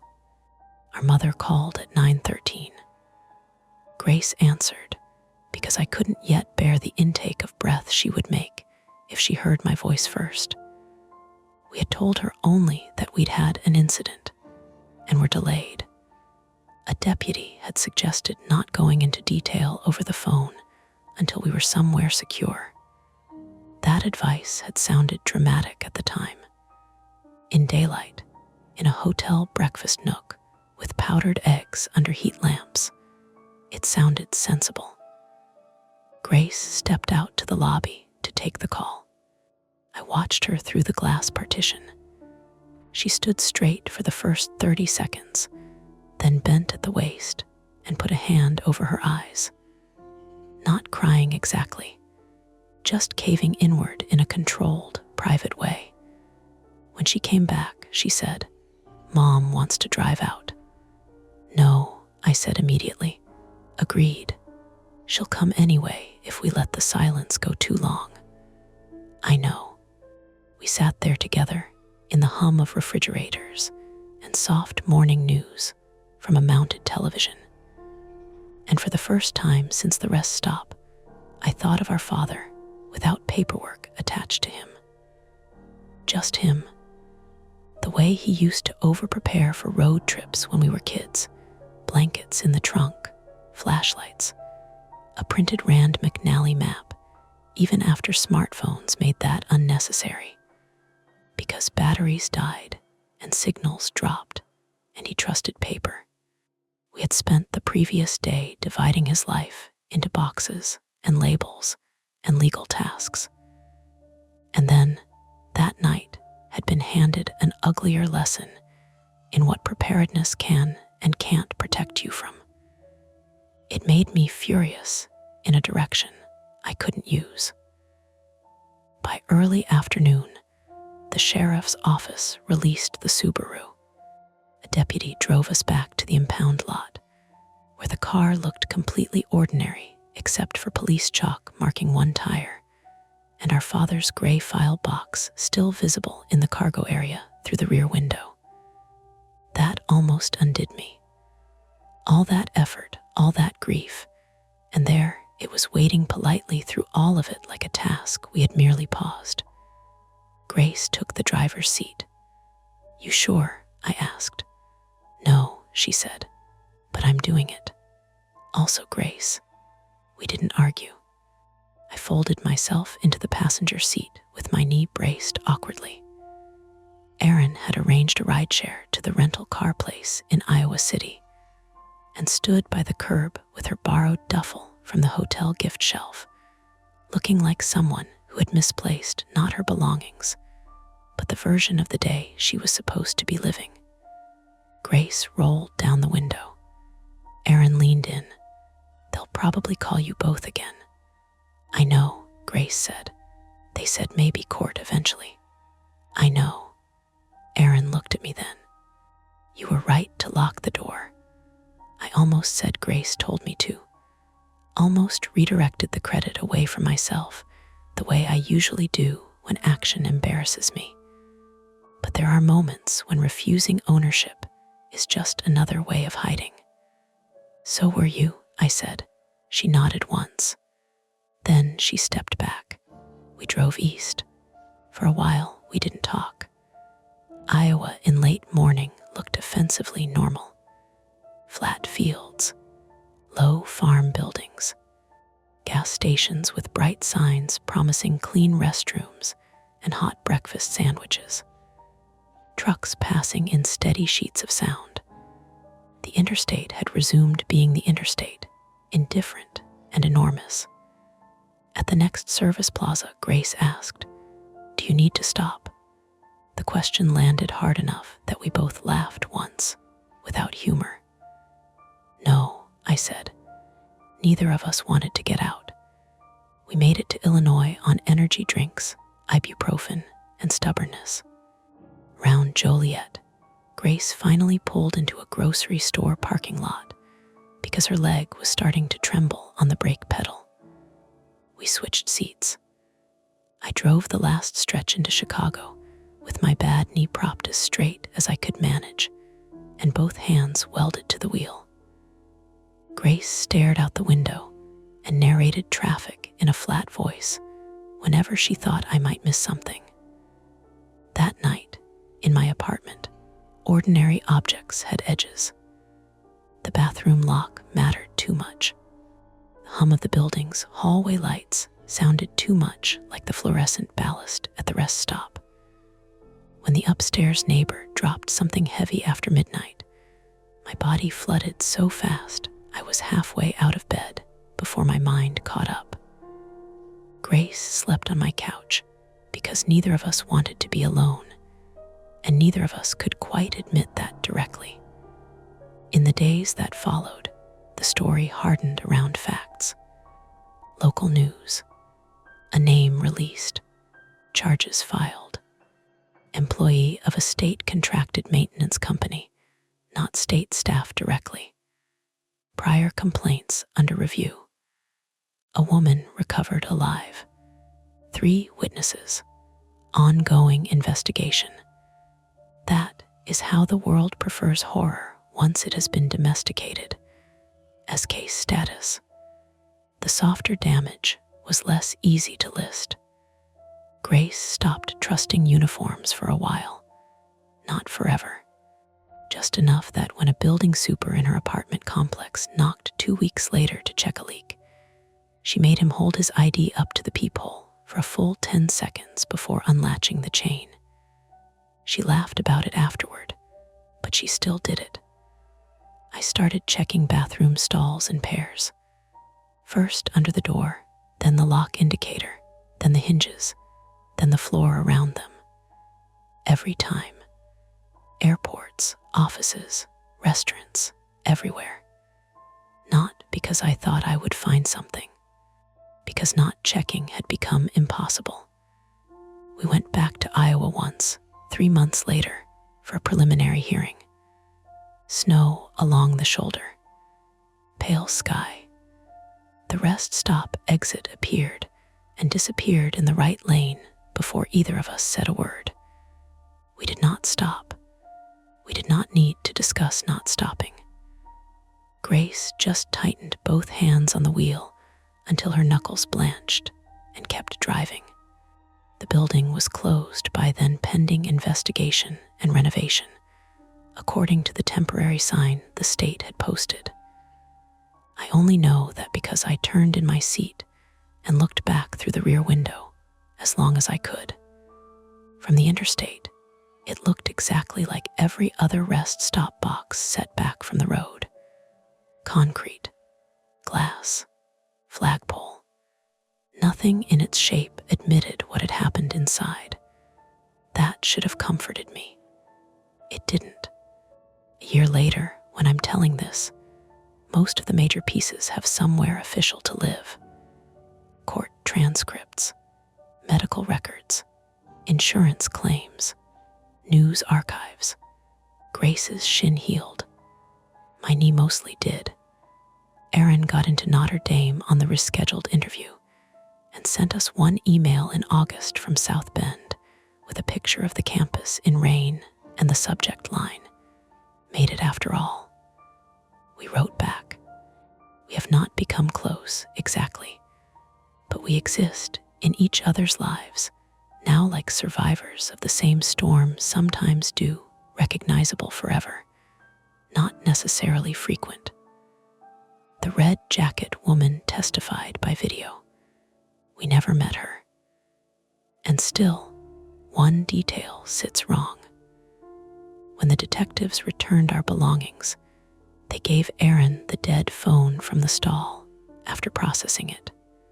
Not to keep as a souvenir, nobody was that crude, but because it had been logged as evidence connected to her statement and then released. She asked them later, out of some need for clarity I understood too well, whether it had belonged to the woman in the red jacket. It hadn't. Not her phone, not from her carrier, not tied to her number or her name or any of the accounts they could recover. One of the other three, maybe, or someone else entirely. Someone still unaccounted for. The detective told Aaron it could have been old, unrelated, discarded before that night. That was possible. Likely, even. Public bathrooms collect debris from lives that never intersect. But that is what it felt like when she told us. What it felt like was this: a stall door still partly closed somewhere in my head, with one object on the tile inside it that nobody can name cleanly. Most days, I can live with that. Most days, the world goes back to being what it is: traffic, coffee, errands, my mother texting too many weather warnings, Grace sending me blunt reminders to rotate my tires, public buildings full of tired people trying to get somewhere else. And then I walk into a restroom off a highway at night, hear a hand dryer kick on in an empty room, and for one long second, everything inside me waits before I do. That's it for this nightmare. If you enjoyed it, please like the video, subscribe to Mia Horror Stories, and turn on notifications. It really helps keep the stories alive. And don't stop here. Dive into another one of our videos and keep the fear going. Welcome back to Mia Horror Stories. Tonight's tale, My Childhood Treehouse, has a trapdoor that was never there before, is best experienced in the dark, which is why the screen will stay black. No distractions, no flashing images, just you, your imagination, and the story. So sit back, relax, and listen all the way to the end, if you dare. The first wrong thing was the sound. Not a scream, not a creak straight out of a movie, just a flat wooden knock from somewhere above me. One clean thump like somebody had dropped a boot heel on plywood and then stood still. It came from the old maple at the back edge of my mother's yard, where the treehouse still sat crooked in the branches, exactly where it had sat when I was 12. except now the ladder looked grayer and the boards looked softer, and one side of the roof dipped lower than I remembered. I stopped halfway across the patchy grass with a cardboard box of kitchen stuff in my arms and listened. Wind moved through the leaves. A dog barked 2 houses over. Somewhere out front, a truck downshifted on the road. Nothing else. I told myself it was a branch settling. My name is Evan Mercer. I'm 32, and I drove from Columbus back to western Pennsylvania because my mother finally sold the house I grew up in and needed help clearing out the last of it before closing. I'm the kind of person who likes a plan, a labeled box, a clean ending. I do not like old structures, ladders with unknown weak points, or any height that leaves room for a bad fall and a stupid story in the emergency room. That's the private thing I usually manage not to say out loud. I'm good with airplanes and office towers and hotel balconies with waist-high railings. What gets me is unfinished height, barn lofts, attic joists, open-backed staircases, anything built by someone confident and dead. Standing there with that box cutting into my forearms, staring at the treehouse my father had built with a friend and a level he clearly stopped trusting halfway through, I could feel the old childhood split inside me. One half wanting to climb, the other half already picturing rotten wood peeling away under my weight. Behind me, the back door banged once against its frame, and then my sister called. "You just going to stand out there all afternoon?" Mara Mercer was 35, my older sister, and the kind of woman who made every task look like she had chosen it for herself. She came down the sagging deck steps backward, dragging a black garbage bag full of old towels, her hair tied up with a pencil, and sweat darkening the collar of her t-shirt. At our mother's mouth, which meant even neutral expressions looked faintly skeptical, she followed my line of sight up into the maple. "Oh," she said, "that thing's still standing. It knocked." "What knocked?" "The treehouse." Mara snorted and heaved the bag onto the pile near the driveway. "Sure it did. I'm serious. I heard something, a squirrel then. It didn't sound like a squirrel."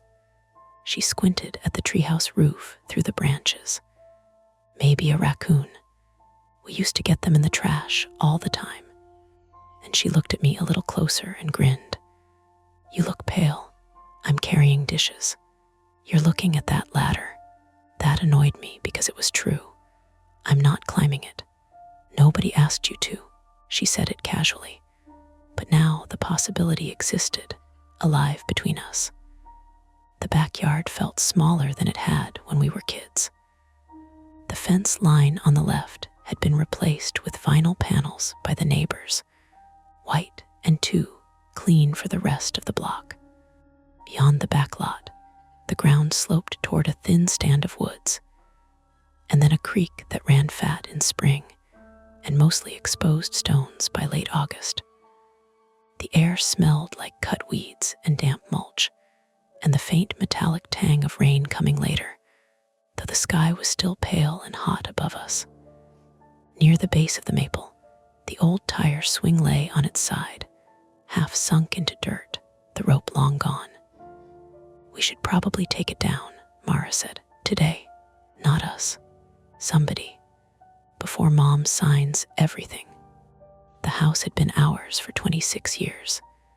And then, in the space of one winter and a handful of phone calls, it became a property. That was how it worked. My mother moved into a condo near her sister after her hip replacement made the stairs too much trouble. And suddenly, the rooms where whole versions of our lives had happened were full of folding tables and donation piles and painter's tape. "Sold" sat on a sign out front in thick red letters. Closing was in 9 days. I carried the box into the garage and came back out with a stack of empty milk crates. Mara had already disappeared inside again. The screen door slapped shut behind her. The yard settled into the kind of afternoon quiet that isn't really quiet at all. Flies tapping against the garage window, leaves rubbing together high up, the faint rattle of somebody's air conditioner, a lawn mower starting 3 lots away and droning into steadiness. I tried not to look at the treehouse and looked anyway.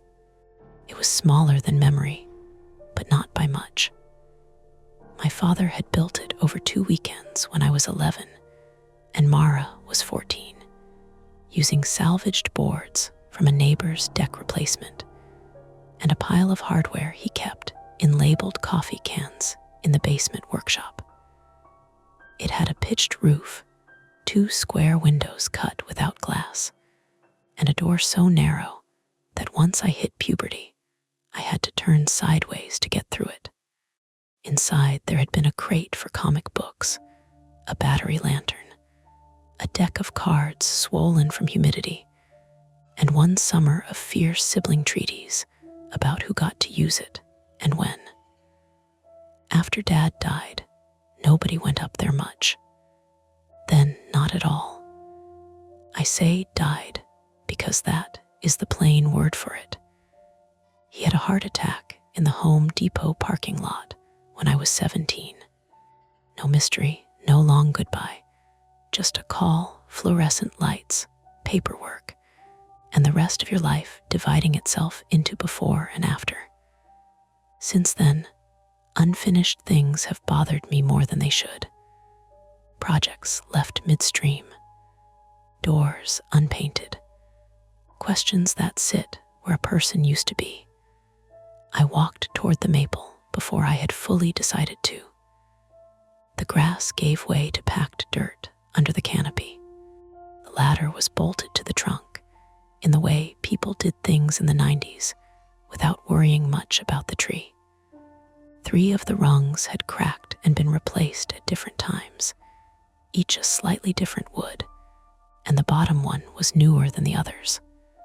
I noticed that first because it offended my memory. Then I noticed the shavings.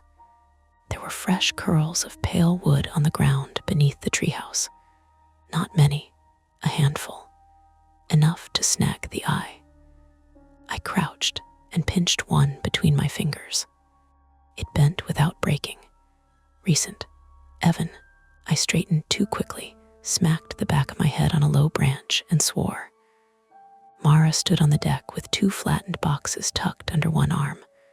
"What are you doing? There's sawdust." She came down, slower this time. "From what?" I stepped aside. She looked down at the shavings, then up at the ladder. "That's weird," she said. "Thank you. Could be old." "It's not old." She nudged one with her shoe. "Okay, sure." There was a pause. The kind siblings have where a whole argument develops without either of them volunteering to speak first. "You think somebody has been up there," she said finally. "I think somebody did something up there." "Who?" I looked toward the woods, though that was stupid. The yard backed onto plenty of space for neighborhood kids to cut through, but not invisibly. We had neighbors on both sides. Somebody messing with a treehouse in broad daylight would have been noticed. At least, that was the comforting version. The less comforting version was somebody doing it at night, and nobody paying attention, because people don't pay attention much anymore unless there's a ring notification or broken glass. Mara said, "Did Mom hire anyone to remove it?" "No, you know that for sure." "Yes." She handed me the flattened boxes. "Then maybe ask her." I didn't want to call our mother about a few wood shavings at the base of a tree. She had enough on her plate. And besides, she'd either tell us not to worry about it or worry about it too much. There was no middle setting lately.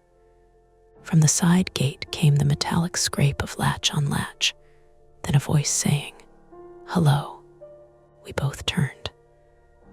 Nina Alvarez was 29, female, and lived in the brick ranch next door with her boyfriend and a beagle that hated leaf blowers. Wore navy scrubs and white sneakers, and she still had the badge clipped to her pocket from whatever shift she'd just finished. Her dark hair was braided down one shoulder, and there was that tired, bright look some medical people have after 12 hours under bad lighting. She held a casserole dish covered in foil. "Your mom said I could drop this by," she said. I knocked, but nobody heard me. Mara's face changed immediately, softened. "Nina, you're a saint," baked Ziti, or something adjacent to Ziti. I made it at 1 in the morning, so no promises. She came through the gate and followed our attention toward the tree. "What? There's fresh wood under the treehouse," Mara said. Nina took this in with a practical squint. "That doesn't sound great, right?" I said. "Are there kids around here that use the yard?" "No," Mara said, "not ours. Any contractors, fence guys, roofers?" "No." Nina shifted the casserole dish to one hand. "Could be someone trying to get in there to drink or smoke or be stupid." That felt more plausible than anything else, and somehow less comforting. I imagined 2 bored teenagers, one with a multi-tool, carving some kind of entrance or hiding place into a structure already held together by old bolts and sentimentality. Mara said, "I hate that." "So call the non-emergency line," Nina said, "or just don't go up there." He said it to both of us, but her eyes landed on me because I was the one standing closest to the ladder like an idiot in a nature documentary. "I wasn't planning to," I said. Nina smiled a little. "Good. I've seen enough bad ladder decisions." That made Mara laugh. Nina set the casserole on the deck table and stayed for a minute, asking how our mother was doing, whether the condo had enough light, whether we wanted the extra moving blankets she'd used last fall. Normal talk. Helpful talk. The kind that makes a place feel held together by more than paperwork. But every so often one of us would glance at the tree again.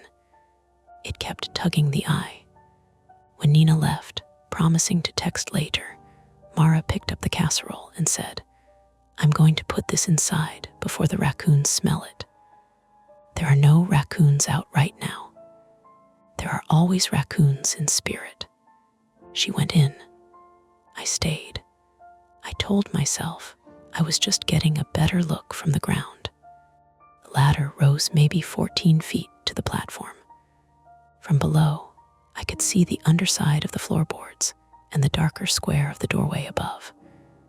The light had shifted enough that one side of the treehouse sat in shade now.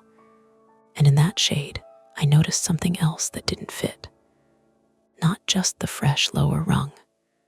A metal edge under the platform, cleaner and straighter than the weathered wood around it. I took 2 steps back, then 3 more, until the angle changed. It was a hinge, not on the side. Neath. I stood very still, staring up, trying to make the shape turn into anything else. A bracket, a patch plate, some old hardware my memory had discarded.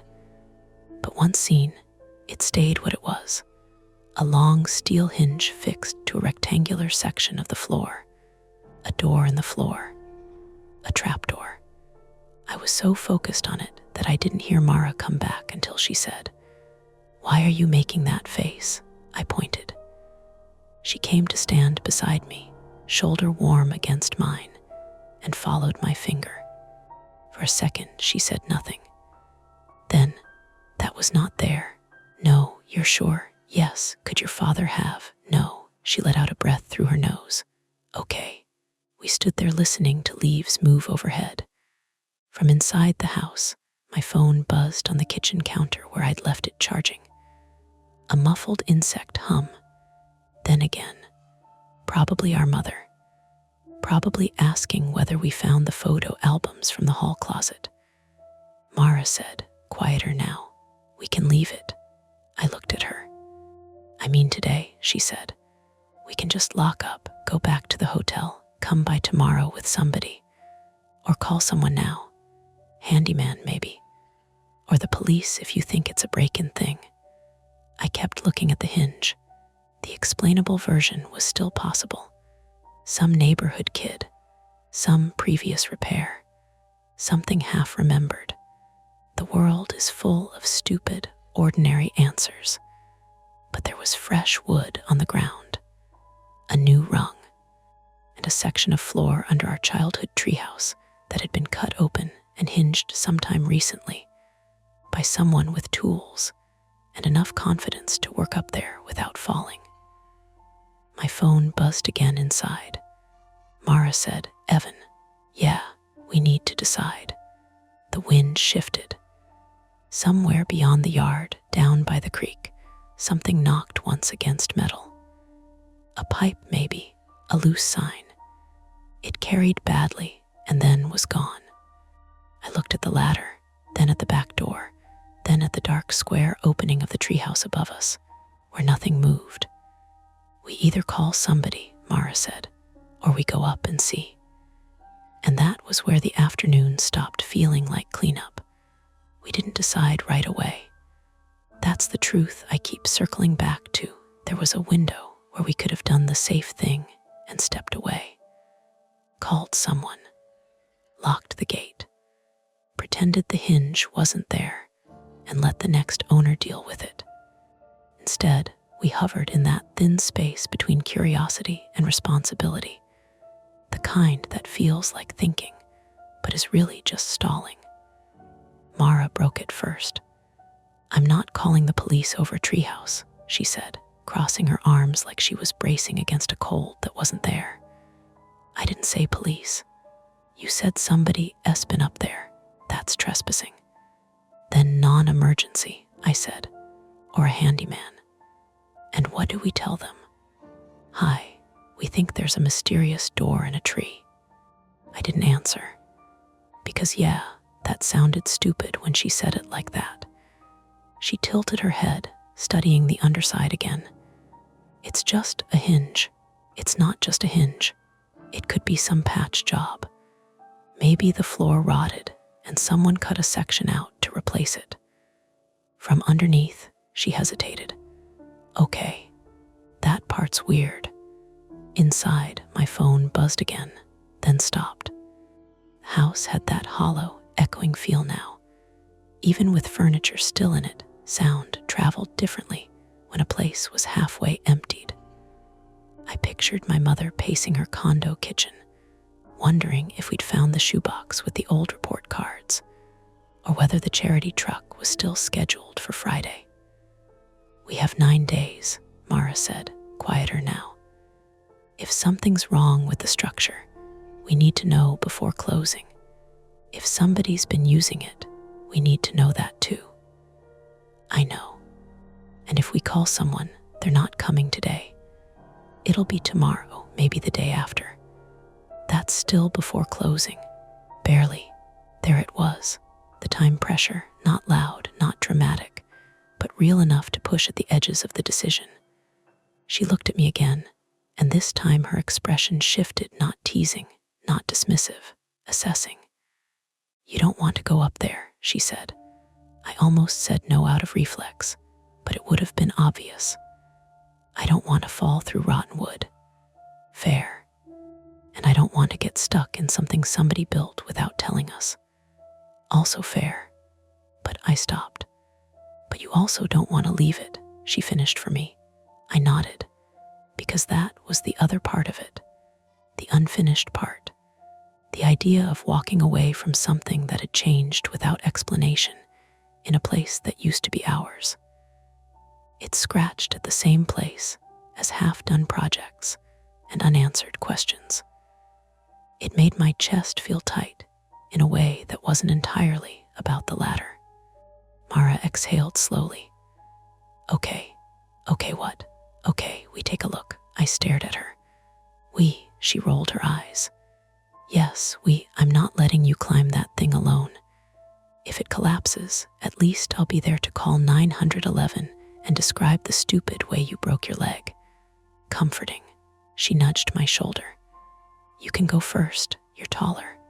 Not helpful, Evan. I looked up at the ladder again. The rungs seemed farther apart than they should have been. The wood darker where hands had gripped it years ago, lighter where it had been replaced. The new bottom rung almost gleamed in comparison. We should at least test it, I said. Agreed. Wait on each rung before committing. Agreed. And if anything feels off, we stop. Evan, she said, softer now. We stop. That helped. I set the milk crates down and wiped my palms on my jeans, though they weren't sweaty yet. Not really. I stepped closer, close enough to smell the tree itself, damp bark, a faint sweetness where sap had dried and cracked. Okay, I said, mostly to myself. I put my foot on the first rung. It held. Of course it held. It was new. I shifted my weight onto it slowly, testing the give. There was a slight flex, but nothing alarming. My hands closed around the sides of the ladder, fingers finding grooves worn in by years of climbing. That part felt familiar in a way I didn't expect. Muscle memory, maybe. The body remembering a version of itself that hadn't yet learned to imagine worst-case scenarios. Second rung, Mara said from behind me, like she was spotting me at a gym. I know how ladders work. Just narrating for the benefit of future investigators. I snorted, despite myself, and moved up. Second rung. Third. Each one got the same treatment: press, shift, listen. The wood creaked, but not sharply, more like a slow complaint. Above me, the underside of the platform grew larger, the hinge line clearer. It ran nearly the width of a rectangular section, cleanly installed, screws bright compared to everything else. See anything? Mara called. Yeah. What? It's definitely a door. There was a pause. You're sure? I'm looking right at it. And it wasn't there before. No, okay. Her voice sounded thinner now, stretched. I climbed another rung, then another. The height started to register around the 8th rung. Because it was especially high, 14 feet isn't much in the grand scheme. But because the ground shifted from something I could step onto to something I would drop onto. My brain did the math without asking me first. Distance, angle. What would hit first if I slipped? I tightened my grip and kept going. Evan, Mara said, quieter now. You good? Yeah. You don't sound. I'm fine. I reached the platform level and paused, one hand gripping the edge of the floor, the other still on the ladder. The wood here was more worn, edges rounded by time. I pulled myself up slowly, distributing my weight as evenly as I could, half expecting something to give. It didn't. I swung one knee over and then the other, and suddenly I was inside the treehouse again, crouched under the slanted roof, the familiar cramped space wrapping around me like a memory that had been waiting. Okay, I said, letting out a breath I hadn't realized I was holding. I'm up. Stable? Mara asked. So far. Good. I'm coming. I turned carefully to face the interior as I heard her start up the ladder. The space was smaller than I remembered, but intact. The old crate was still there, though it had collapsed on one side. A scatter of damp, curled comic book pages lay in a corner. Ink bled into abstract shapes. The lantern was gone. The air smelled stale, a mix of old wood, dust, and something faintly sour, like fabric that had gotten wet and never properly dried. And in the center of the floor, the trapdoor. It was roughly 3 feet by 4, cut cleanly into the boards. The hinge ran along one long edge, bolted through into the supporting beams beneath. On the opposite side, there was a recessed metal handle, the kind you could hook your fingers into and pull up. The wood of the door itself was newer than the surrounding floor, lighter, smoother. Someone had sanded it.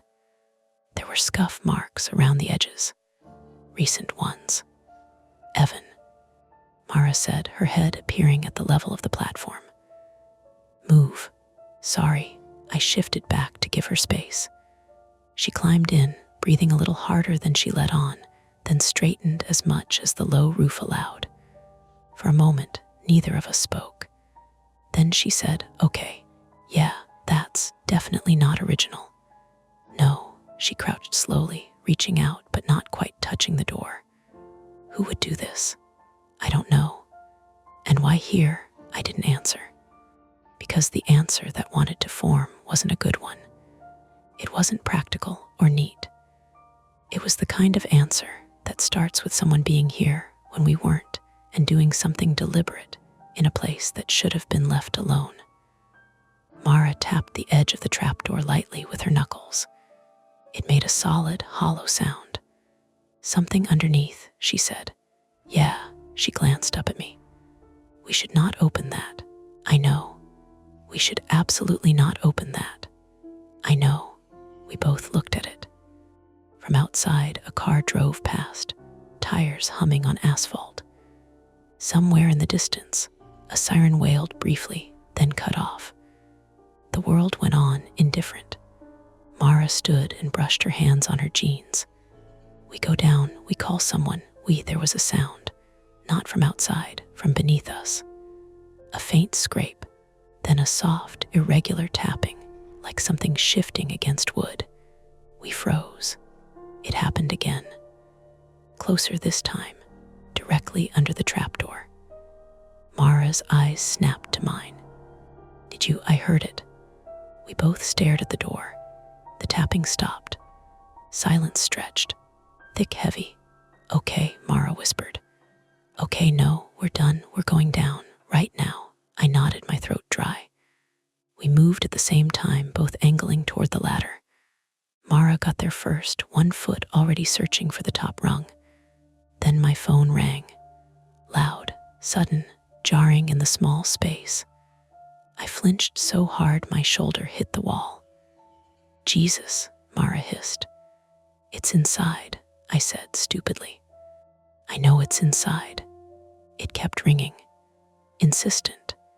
The vibration carried faintly up through the wood.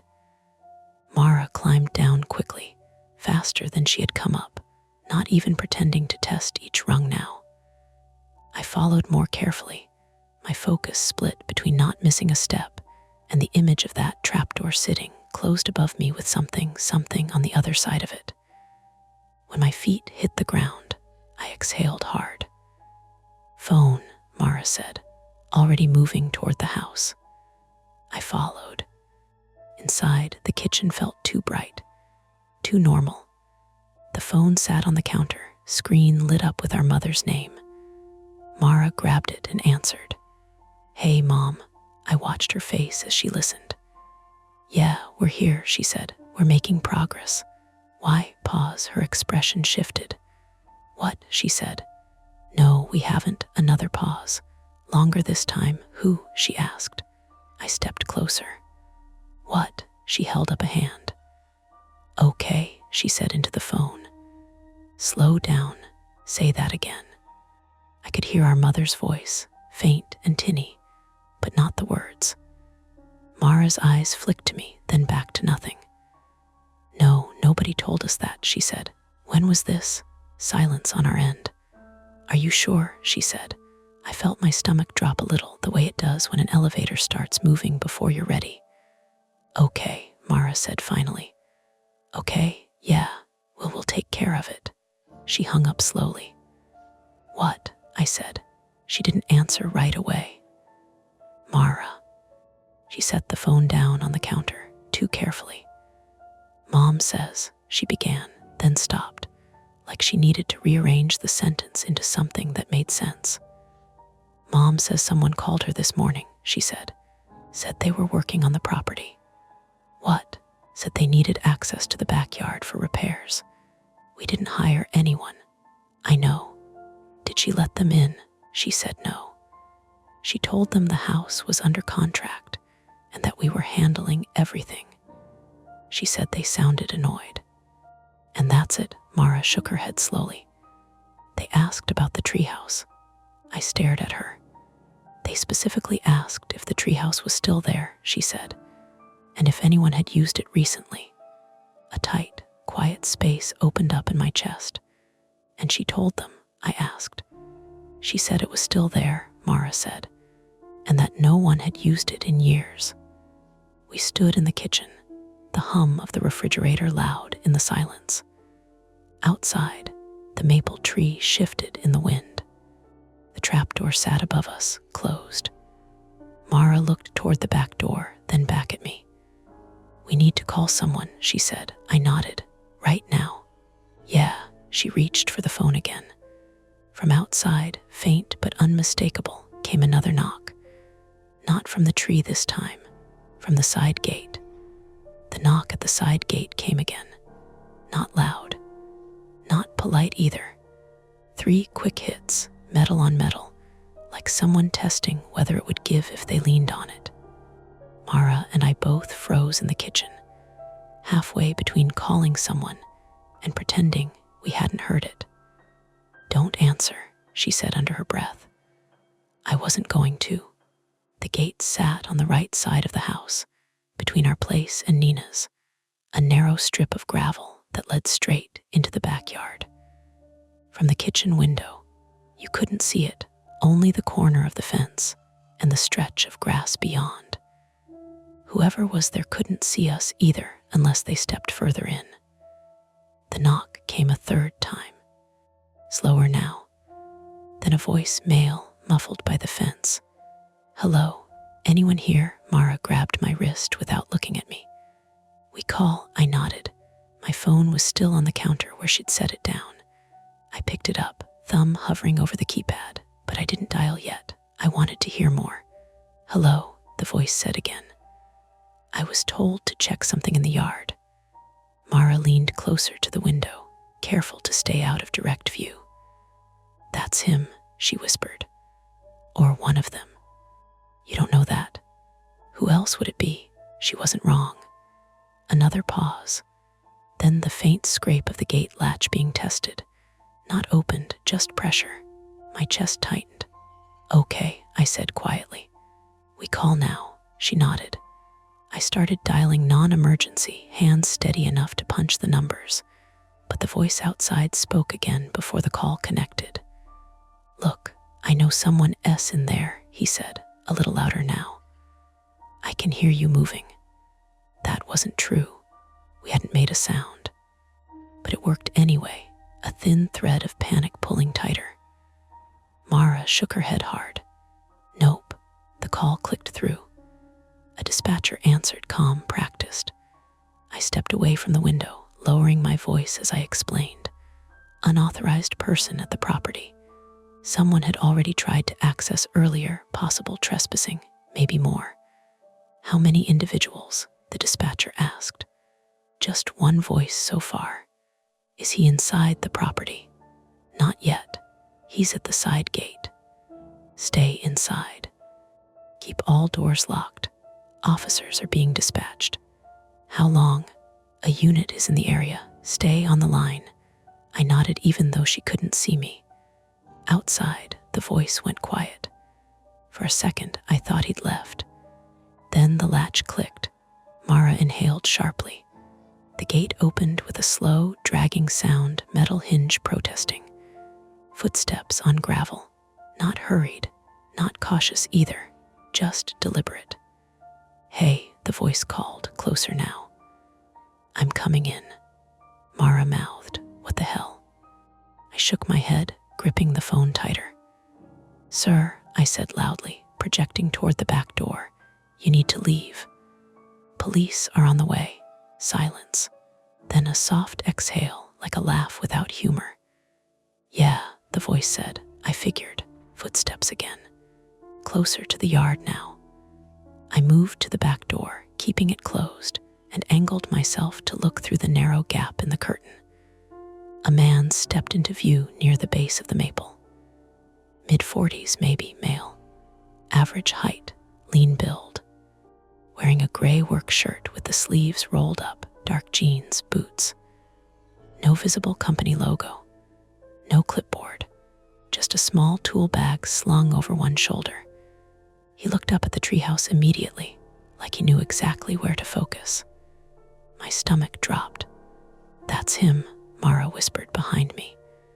The man stood there for a moment, studying the structure, head tilted slightly. Then he set the tool bag down at the base of the ladder. "Hey," he called again, not looking at the house this time. "We can do this easy." I pressed the phone tighter to my ear. "He's in the yard now," I told the dispatcher. "By the treehouse. Officers are 2 minutes out," she said. "Stay inside, 2 minutes." The man reached for the ladder. "Don't," Mara said, louder than she meant to. He paused, turned his head just enough that I could see part of his face in profile. "You don't want me to check it," he said. "You're trespassing," Mara shot back. "Get out of our yard." He considered that. Not angry. Not apologetic either. Just weighing it. Then he said, "You really should let me handle this." "Handle what?" I said. He didn't answer. Instead, he stepped onto the first rung. Something in my chest snapped into place. "No," I said, louder now. "Get down." He ignored me. Second rung. Third. He climbed faster than I had, no testing, no hesitation. Like he'd done it before. Like he knew exactly how much weight each rung could take. Mara grabbed my arm. "We can't let him. Police are coming. He's going up there now." She wasn't wrong. The dispatcher was still in my ear, asking me to confirm details, but my focus had narrowed to the man's hands, his boots, the way the ladder flexed under him. "Sir," I said again, voice sharper, "get off the ladder." He didn't even look down. By the time he reached the platform, my pulse was hammering hard enough that I could feel it in my throat. He pulled himself up and disappeared into the treehouse. A second later, a loud bang. Mara flinched. "What was that?" "I don't know." Then another sound, scraping. Faster now, aggressive. I moved without thinking. "Evan," Mara said, alarmed. "What are you doing?" "I'm not letting him. Police are coming." "And he's up there with that." I didn't finish the sentence because I didn't have a clean word for it. Trapdoor, space beneath. The tapping we'd heard.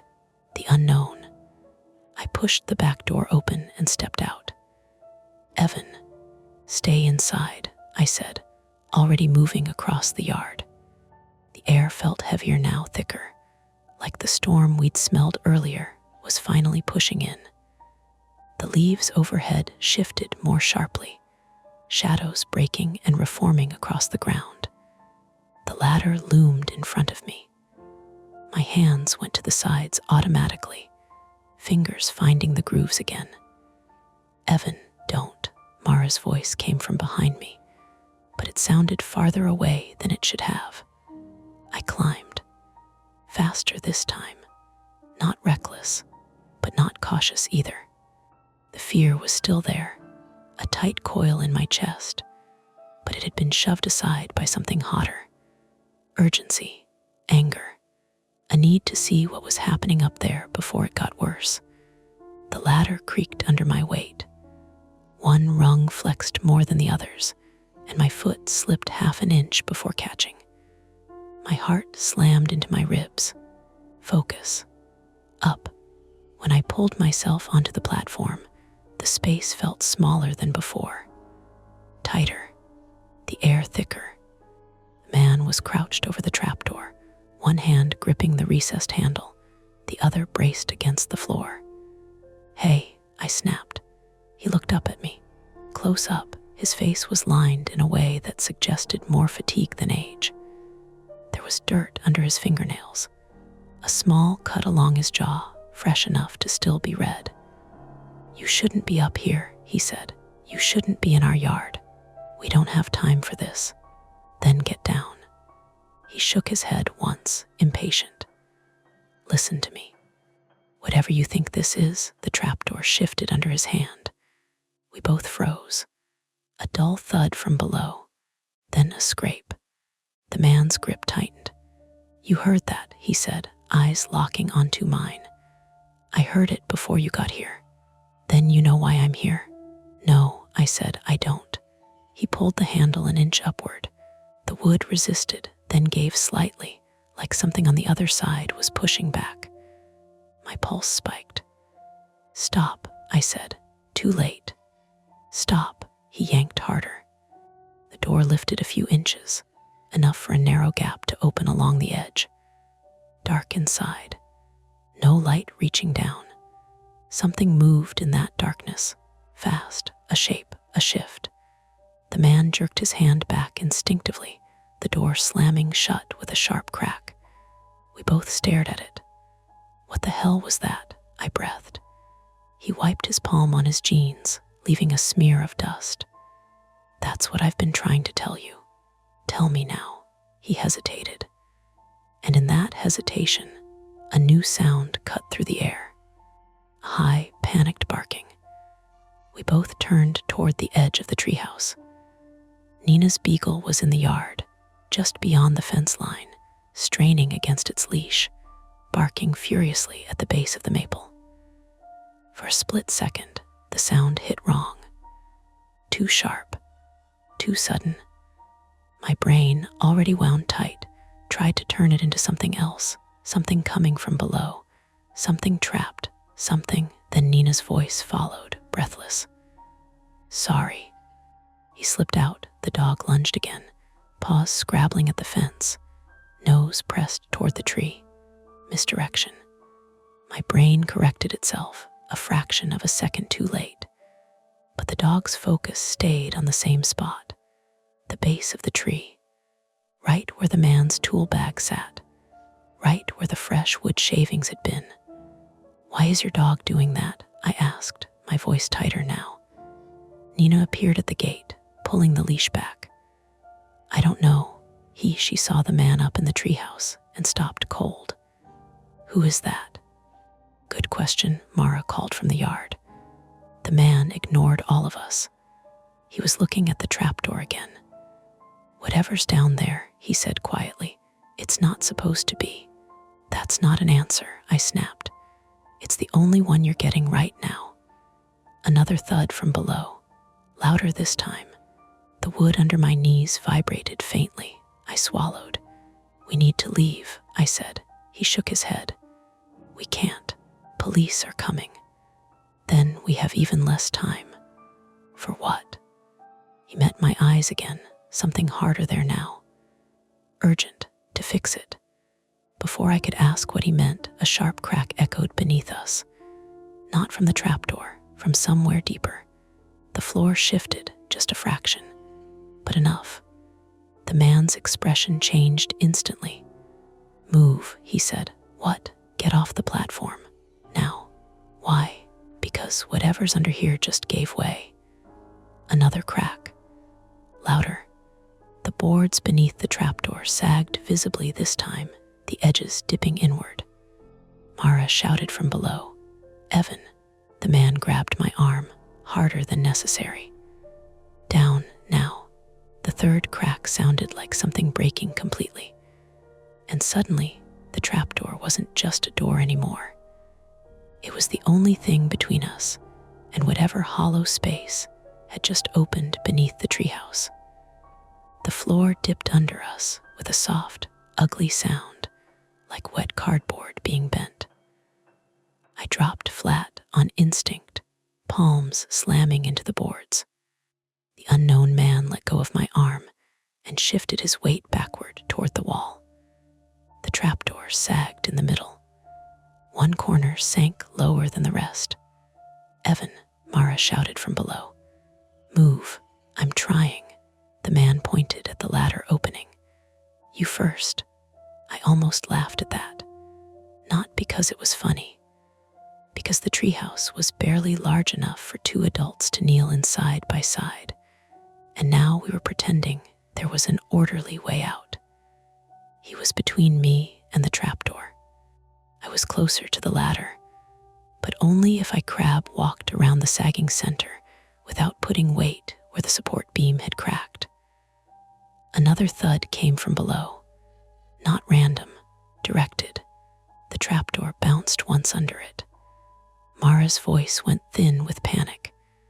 "Evan, get down," the man said. "Don't step on the new wood." I looked at him. "What?" "The trapdoor. Don't put your weight on it. The support under that section is compromised."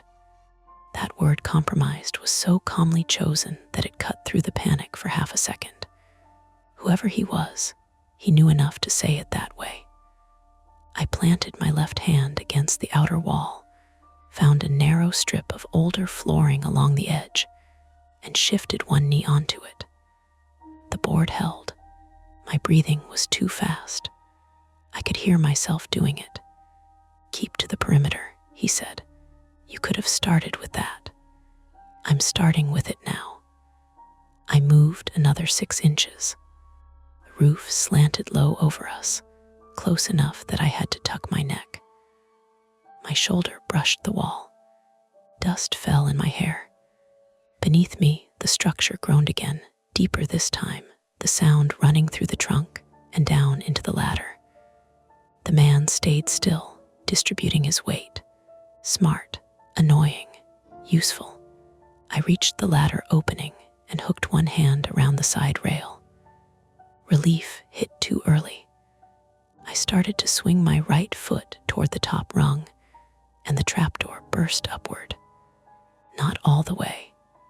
Not in some dramatic explosion. It punched up hard enough to blow the latchless edge 6 inches into the air before crashing back down, and something struck the underside with a heavy, scrambling impact. I jerked back and nearly lost the ladder. The man swore. Jesus Christ. Under the door, something clawed or scraped or shoved. Fast, chaotic, a raw animal panic in the sound. I turned, heart slamming, and for the first time I got a clear look through the brief gap along the edge. Fur, brown-black, muddy, moving, then a flash of white teeth. The door slammed shut again and rattled in its frame. "It's a dog," I said, the words coming out disbelieving and breathless. The man looked at me, then at the trapdoor. Yeah, that should have made everything better. It didn't. It made it worse in a different way, because a dog meant something real and hurt and desperate down there, and it also meant every other question got uglier. Who put it there? How long it had been down there? Why it was under our treehouse? Below us, Nina yelled, "What is it?" "A dog," Mara shouted back before I could. Nina's answer came instantly, horrified. "What?" The trapdoor bucked again. Harder. The new wood flexed downward when it hit the weakened frame. The man snapped. "If it keeps doing that, the whole section goes." "Then get out," Mara yelled. He ignored her and shifted onto one knee. "We have to get it out." "Are you insane?" I said. "The floor's going. If we leave it in there, it dies when the void collapses." The word void made me look at him again. Not a basement, not a crawl space, a void. Something hollow under the platform, not part of the original structure. "Why is there a void under my childhood treehouse?" I said. He gave me one tight, impatient look. "Because somebody dug one." The trapdoor hit from below again. That answered one thing and opened 10 more, but there wasn't time to touch any of them. He was right about the floor. The boards around the door had started separating at the seams, tiny gaps opening where they met the older wood. One of the screws at the hinge line had backed partway out. Mara said, "Evan, get down right now." I should have. I know that. I could have gotten off the platform, and that would have been the reasonable thing, the survivable thing maybe.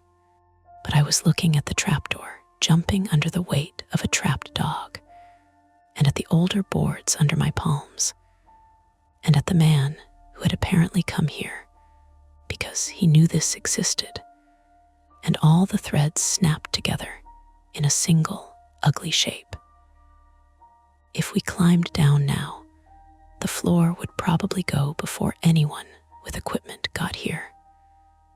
The dog would be buried in whatever was under us. If the void connected to the roots around the base of the tree, and it had to, if someone had dug under here, then a collapse might take the ladder, and maybe the whole platform with it. I hated that I understood the geometry of it. "What do we do?" I asked. The man looked almost surprised that I'd said we need leverage, he said, and something to keep the door from slamming back down. "There's a crate," I said automatically, pointing to the old comic book crate crushed against the far wall. He looked.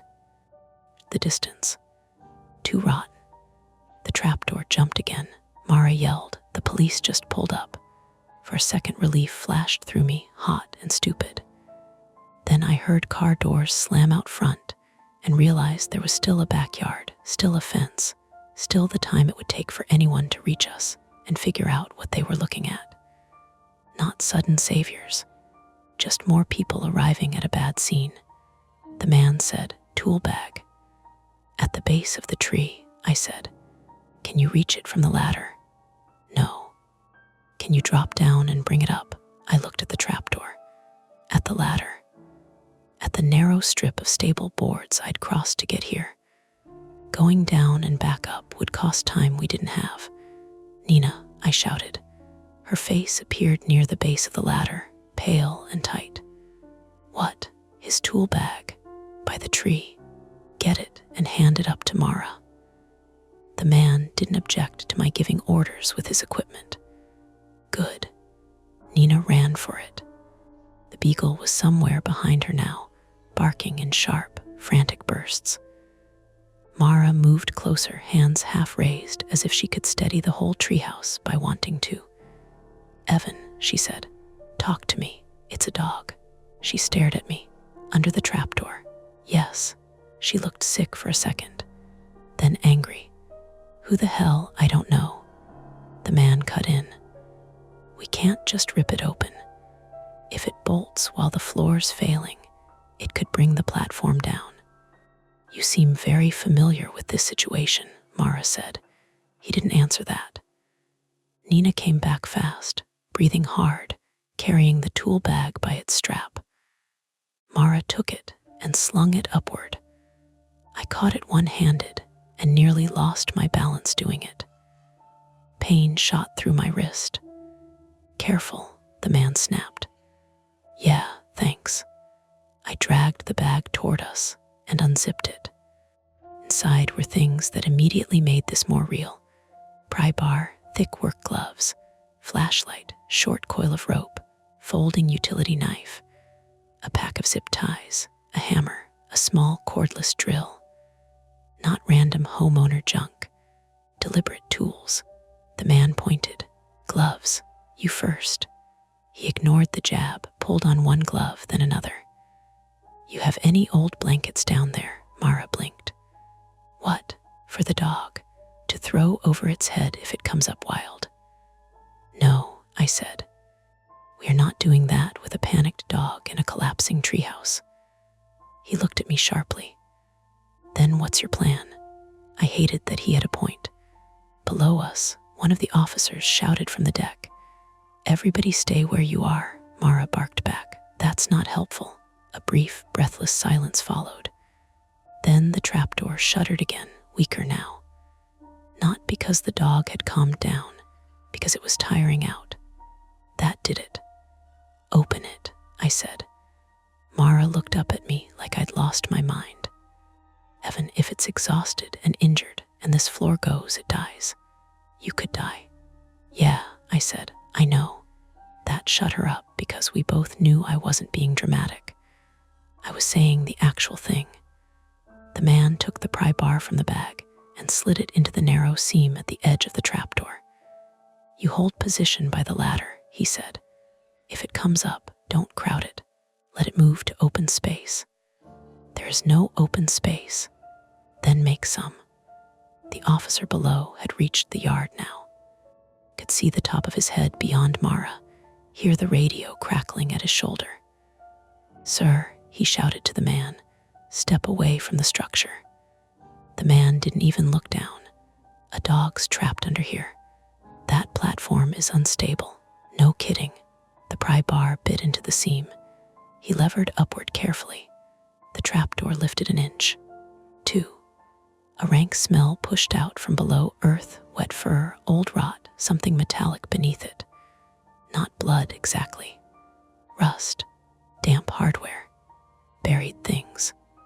The dog hit the underside again with a frantic whine, and the trapdoor nearly snapped free of his hands. Easy, he said, absurdly, to the animal below. Easy. It can't understand you, I said. It can hear tone. Great. He lifted another inch.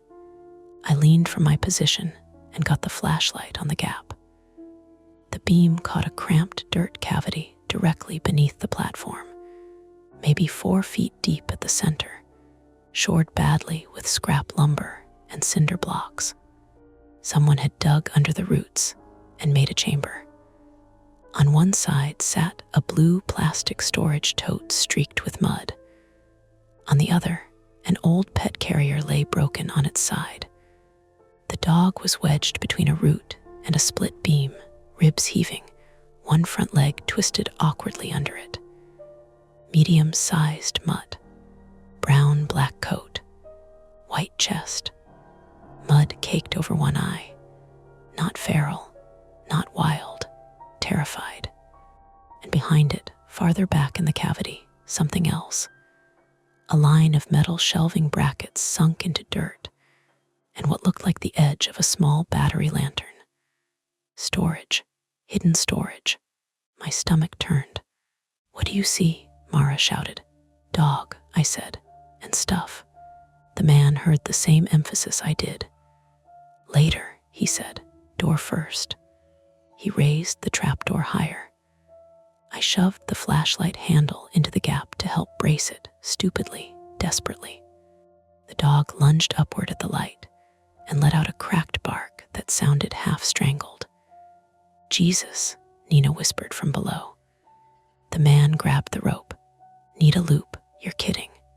If its leg's busted, it can't jump out. You're going to lasso a panicking dog in a hole. He looked at me with naked irritation. Do you have a better idea? I did not. He worked fast, tying a slip loop with competent hands. I realized then this wasn't some random trespasser with tools. He'd done animal handling before, or rescue, or something close enough to it that his body remembered the motions. The dog tried to scramble again and screamed a horrible sound, high and raw. Its front paw slipped in mud. The split beam under it shifted. Dirt rained down from one wall of the cavity.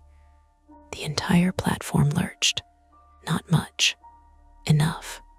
The officer below shouted, "Everybody off." Now, the command came too late. The outer floorboard near the wall snapped under the man's knee with a crack like a gunshot. His leg plunged thigh deep through rotten wood and stopped hard against something underneath.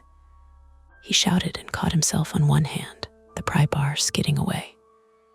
I moved without thinking, grabbing his shirt at the shoulder and hauling backward. Pain tore through my wrist again. The treehouse gave a long, sick groan. "Don't move," I yelled, which was impossible advice, but all I had. His face had gone gray. Legs stuck. The trapdoor dropped half shut. The dog barked again below, frantic now, because of course it was. Mara was crying now and angry at herself for it.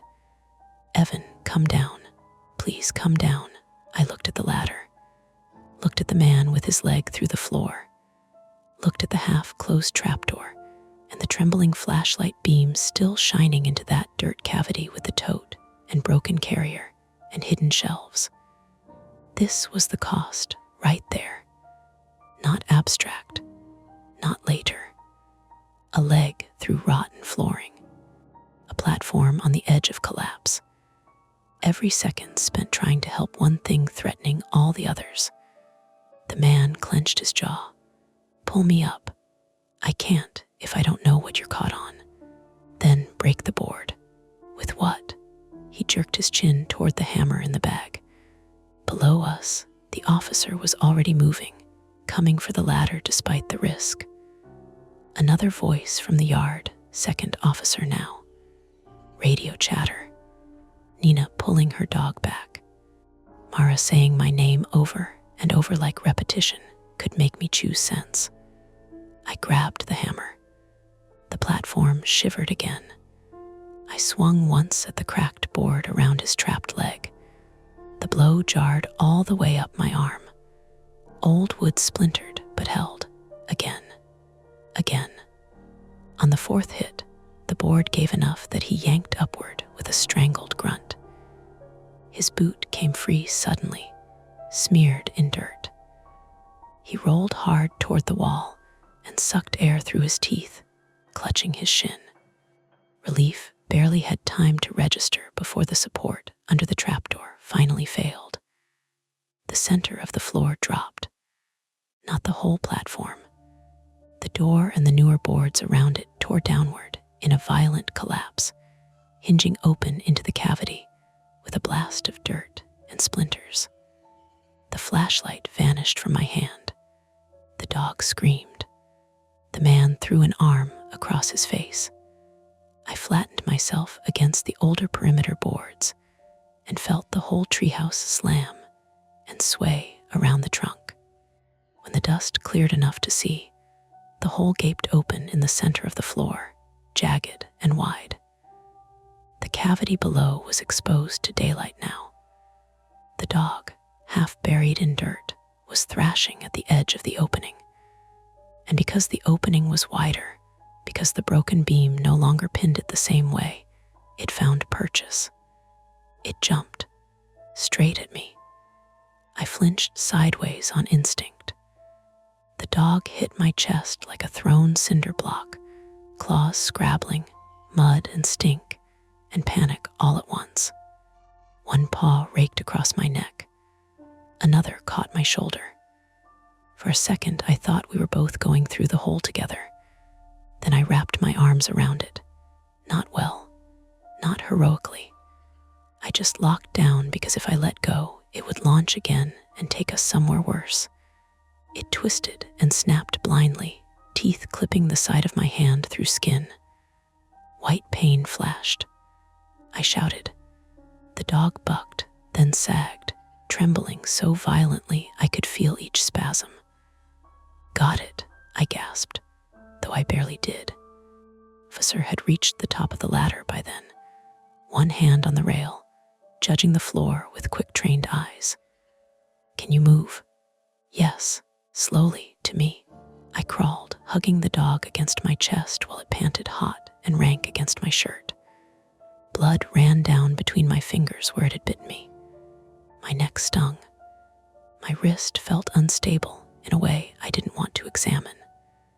The man tried to rise and nearly blacked out from whatever he'd done to his leg. The officer said, "Leave him if you have to." I looked back. The man was already shaking his head once, furious and breathless. Go, I should have. I know that too. Instead, I shifted the dog against my body, braced one knee, and reached back for him with my good hand. The officer swore softly, but grabbed the back of the man's shirt and helped haul in the same motion.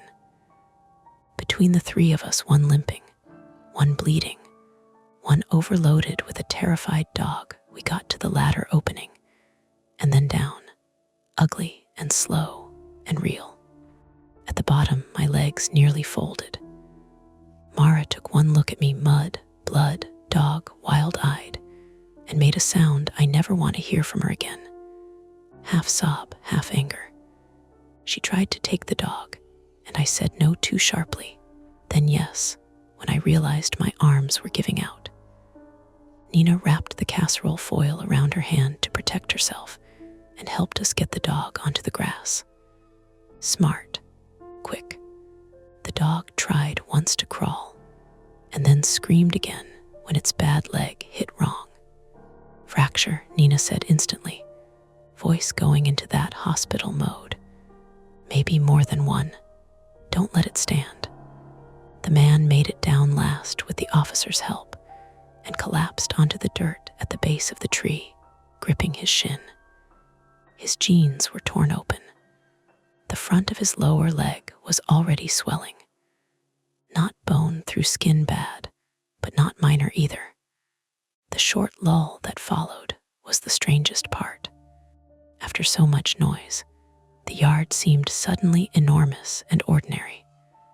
The white fence, the deck, the neighbors' wind chimes clinking weakly. One police cruiser visible through the side gate with its lights washing blue across the gravel. In the middle of all that, a blown open hole yawned in the floor of the treehouse above us, and dirt kept sifting down from beneath it in thin, steady trickles. The central threat was over in the blunt physical sense. We were off the platform. The dog was out. The floor had already failed, but the cost sat everywhere you looked. My hand, my wrist, the claw marks across my neck, the man's leg. Mara shaking so hard she had to sit down on the bottom deck step. Nina kneeling in her scrubs in the dirt, one hand on the dog's shoulder to keep it still while it trembled and drooled and stared at nothing. The officers looking up at the exposed cavity under the treehouse, and then at each other in a way I understood immediately.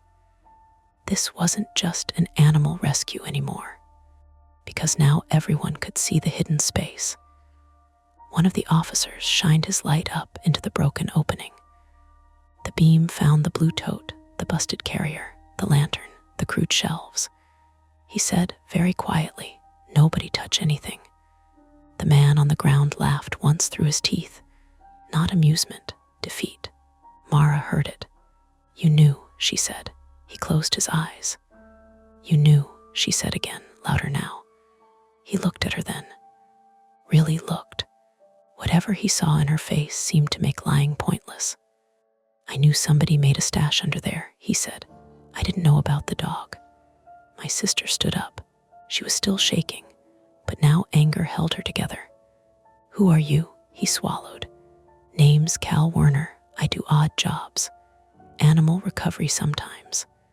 Last month I got paid cash to help carry supplies onto this property after dark. I didn't ask enough questions." He glanced at the cavity.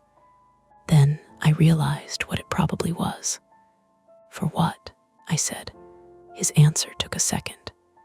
"Stolen dogs," he said. "Maybe other things. Temporary hold point before transport." The words landed ugly and flat. Nina actually recoiled. "Oh my God." Cal looked at the injured mutt on the grass. "I came back this morning because I heard one might still be here. Whoever used the place cleared out fast. Missed one."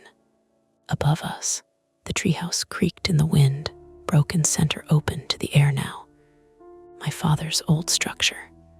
Our childhood fort. A holding pen hiding over a dug-out chamber in the roots. That was the lingering part. Worse than the blood, worse than the bite. Worse even than the realization that this had happened on our property without us knowing. It was the way the place had been used, bent into something ugly and practical. The trapdoor wasn't some eerie accident. It was a system. An officer crouched near me. "EMS is on the way," I nodded, though I was mostly watching Mara. She had gone very still. That was always worse than when she cried.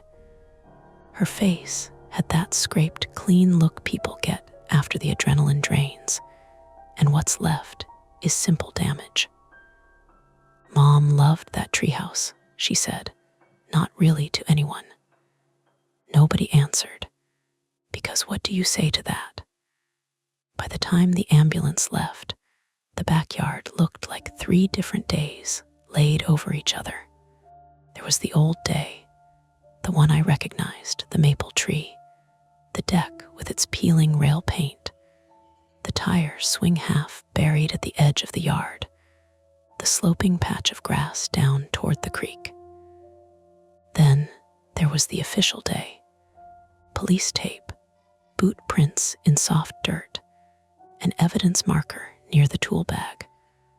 One cruiser still idling by the side gate with its light bar off now, but its engine making that low mechanical shiver. And then there was the private day underneath both of those, the one that belonged only to the people who had been there when the floor gave way. Mara sitting on the bottom step with her hands locked together, so hard her knuckles stayed white, even after the paramedic told her twice that I was not going to bleed out from a dog bite.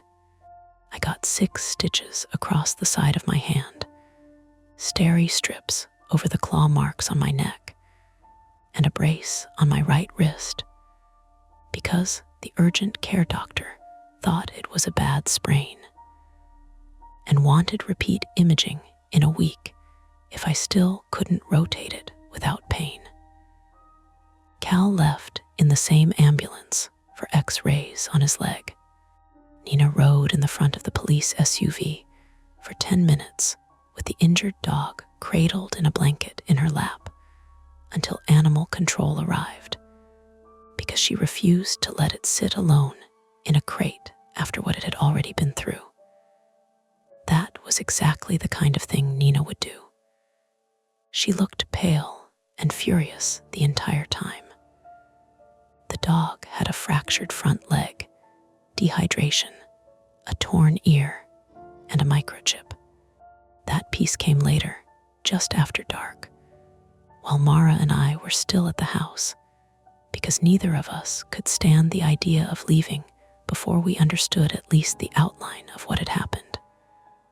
An officer came to the kitchen door, hat in hand, face tired in the way people's faces go tired when they've shifted from emergency to paperwork. "The dog's chipped," he said. "Reported stolen 3 counties over." Mara closed her eyes. I was standing at the sink with my wrist braced and useless, trying one-handed to get dried mud off my forearm with a paper towel. I stopped and just stood there. "Owners are being contacted," he added. "Alive?" I asked. "The dog, yes." He paused, shaken up. "But yes." He didn't say much about the rest. Not because he was hiding things, I think, but because he didn't know enough yet. He had found leashes, cheap slip leads, veterinary sedatives in a locked box inside the blue tote, along with burner phones, a ledger written in abbreviations, and folded tarps that still smelled like gasoline and wet dog.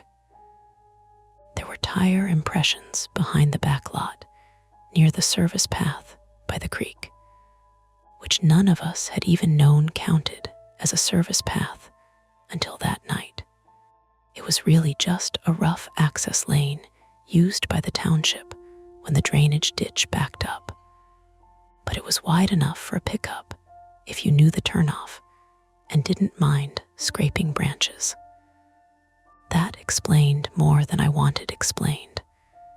It also explained why nobody on the street had noticed much. No vans out front, no parade of strangers, just occasional movement behind the property line at night, hidden by trees and the shape of the land. People counting on the same ordinary neglect that lets whole things happen just outside the frame of what a neighborhood watches. We sat at the kitchen table after the officer left. The overhead light was too bright. The casserole Nina had brought over was still on the counter, untouched, the foil wrinkled now, and reflecting back a warped version of the room. Mara said, "I keep thinking about us playing up there." I didn't answer at first. The brace held my wrist stiff and alien against the tabletop. Every now and then, my hand throbbed with its own heartbeat. "We used to sleep in sleeping bags up there in summer," she said. "Do you remember?" "Yeah. Dad put that stupid coffee can on a string so we could haul snacks up." I almost smiled. Didn't quite get there. "He said it was a pulley system. He loved calling things systems." That one got a little breath out of me. Not laughter, just air. The house had gone quieter as the evening wore on. Crime scene techs had finished in the yard. A township guy had come and stared up at the treehouse, then at the hole under it, then said the entire structure needed to come down before morning. Not next week, not after the sale, before morning. Liability, he said. Hazard, root damage, excavation, undermining support. He kept stacking rational words on top of it, until the thing became a municipal problem, instead of the fort our father built with salvaged boards and stubborn pride. Mara signed the emergency removal authorization because I couldn't hold a pen properly, and because she was always the one who could move when movement was required. "I hated that man," she said suddenly. "Cal, yes, no, not hated exactly." She rubbed her face. "I hated that he knew. I hated that he came in like he had a right to touch any of it. He probably helped build the hiding place. I know, but he came back." She looked at me across the table. "That doesn't make him good." No, it didn't. It made him complicated in the ugliest possible way. Enough conscience to return, not enough to stop it in the first place. Maybe fear in between, maybe greed, maybe the slow, stupid way people slide into awful things by telling themselves it's just one job, just carrying things, just not asking questions. I had no interest in forgiving him, but the dog was alive because he came back, and I couldn't ignore that either. Nina let herself in around 9 with a paper bag from the pharmacy and a packet of gauze she insisted was better than the hospital stuff. She didn't ask whether we wanted company. She just set the bag on the counter and said, "I got you ibuprofen, crackers, and a bottle of water because both of you look like roadkill." Mara made a sound that might have been a laugh if her throat hadn't been so tight. Nina stayed only 15 minutes, long enough to rewrap my hand because the urgent care tape job was already peeling, long enough to tell us the dog had been calmest when someone kept a hand on its shoulder, long enough to say that animal control thought it would likely keep the leg. Then she stood in the doorway with one hand on the frame and looked out toward the dark yard. "Do you want to know the weirdest part?" she said. "Not really," Mara answered. "Yeah," I said, "probably." Nina nodded toward the back. "I've lived next door for 4 years. I heard dogs barking out there at night sometimes. Not often. I always thought it was just sound carrying from the creek road." Nobody said anything. "I'm not making this about me," she added quickly. "I just keep replaying it." "That's because there's no good place to put it," I said. She looked at me, surprised maybe that I'd found the sentence before she had. When she left, Mara locked the side gate, the back door, and then the front door, and then went back and checked the side gate again. I let her. Trauma makes rituals fast. You don't talk someone out of the first ones. We didn't stay at the hotel that night after all. We meant to. We even packed a duffel with clean clothes and my charger and the folder of closing documents we'd been sorting. But when the tree crew arrived just before 11 with a floodlight trailer and a chipper, Neither of us could leave. So we sat on the back deck, wrapped in old moving blankets, and watched them dismantle the treehouse under white work lights while moths flicked themselves stupidly against the bulbs. It did not look noble coming down. That's the thing nobody tells you. Ruined, sentimental objects don't collapse poetically. Men in helmets and harnesses unbolt them. They cut away the roof first, then the walls, then the platform, working around the broken center where the trapdoor had been ripped down into the cavity. Once the boards came off, the whole hidden system looked even worse. Cheap reinforcements, fresh cut joists, a sheet of black plastic stapled beneath one side to conceal the dug space from below. Somebody had done enough work to make it useful and not enough to make it safe. That tracked. Around midnight, a detective came back and asked us more questions. Had either of us noticed missing pets in town? No. Strange vehicles at odd hours? Not really. Contractors, service calls, unfamiliar men on the property? No, except there had been a landscaping flyer wedged in the mailbox 2 weeks back with no company name on it, just a phone number. Mara remembered throwing it away. Detective wrote that down. He wrote everything down. When he asked about our father, Mara stiffened. Why, she said. Just establishing timeline, he replied. How long the structure S been unused. Whether anyone else might have had legitimate access. Legitimate, Mara said. His expression barely changed. You know what I mean. I did. But she was already too raw for careful wording.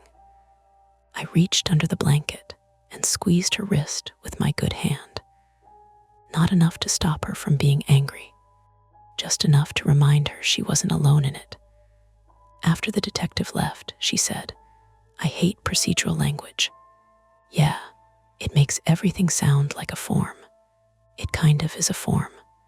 That's not comforting. No. Around 1 a.m, the platform was gone.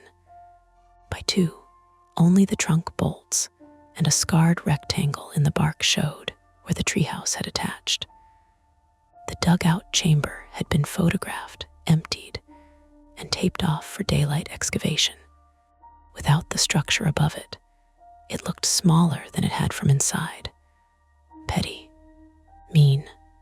A hole somebody had forced into roots and dirt and memory. The crew left. The floodlights went dark. The backyard fell back into nighttime. That should have been the end of the sharp part of it.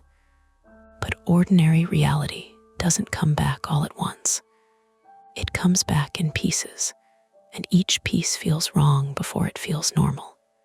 At 3:30, I woke on the living room couch because the refrigerator kicked on, and for one stupid, pure second, I thought something was under the floor again. Mara was awake too, sitting cross-legged in our mother's armchair with a throw blanket around her shoulders, and the house sale file open in her lap like she'd been studying it for an exam. You should sleep, I said. You first. I looked toward the dark backyard through the gap in the curtains. Can't. She followed my gaze. Me neither. There was nothing back there now but a taped-off pit, stacked cut lumber, and a tree stripped of its platform. Still, the yard felt occupied in a way I couldn't shake. Not by anything supernatural. Nothing like that.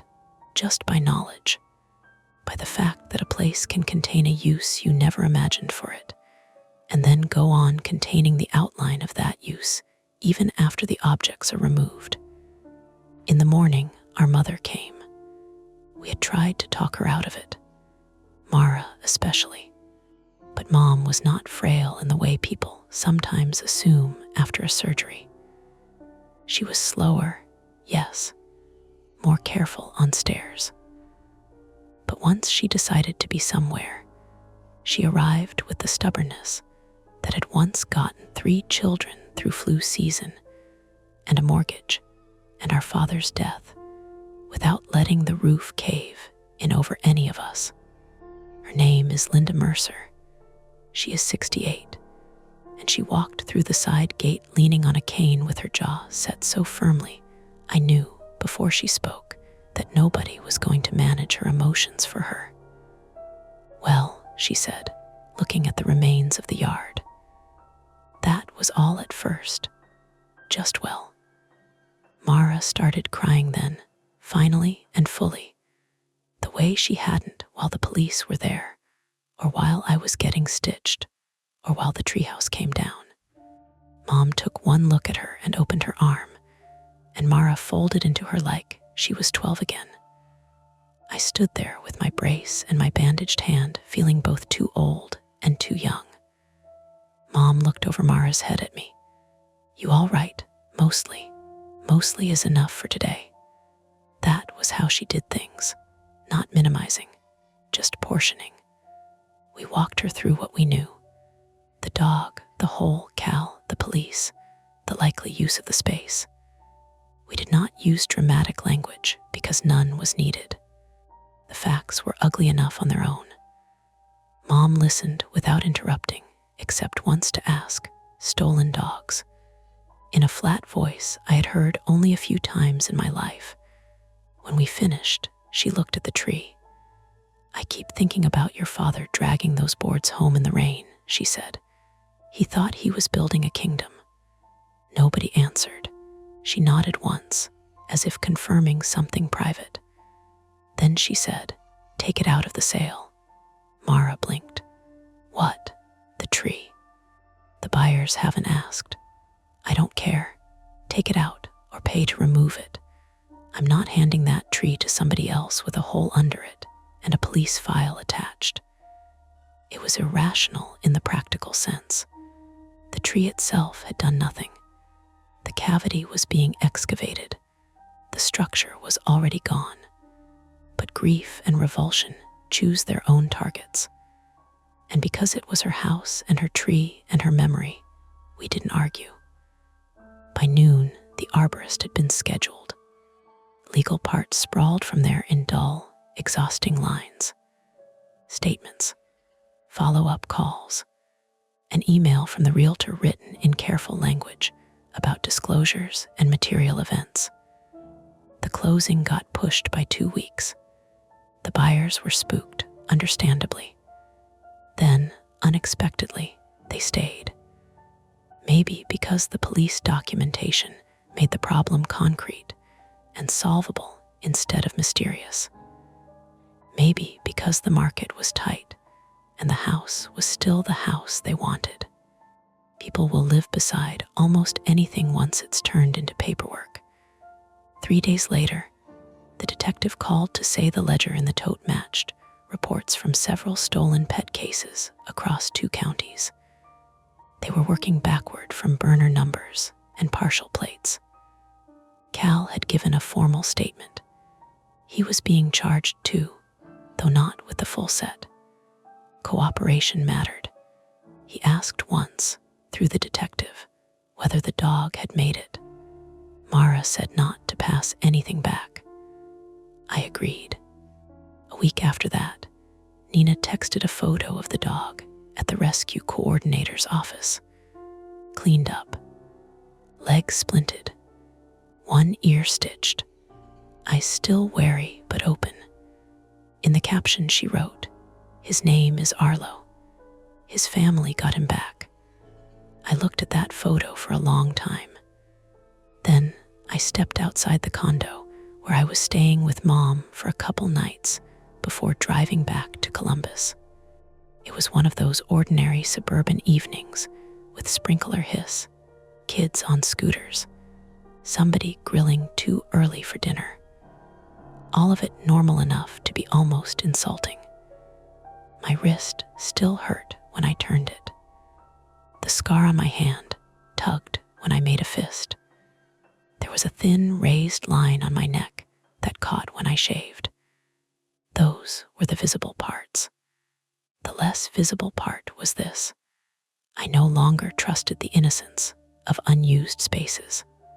That sounds dramatic, and I hate how it sounds, but it's true.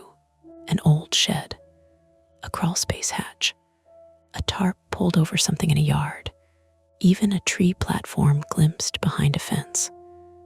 My mind goes practical first now, not imaginative. Who built it? What it hides? What it was made useful for after the family story ended? That is probably the real scar. A month later, after the sale finally closed, Mara mailed me a padded envelope with no note inside. Just one thing.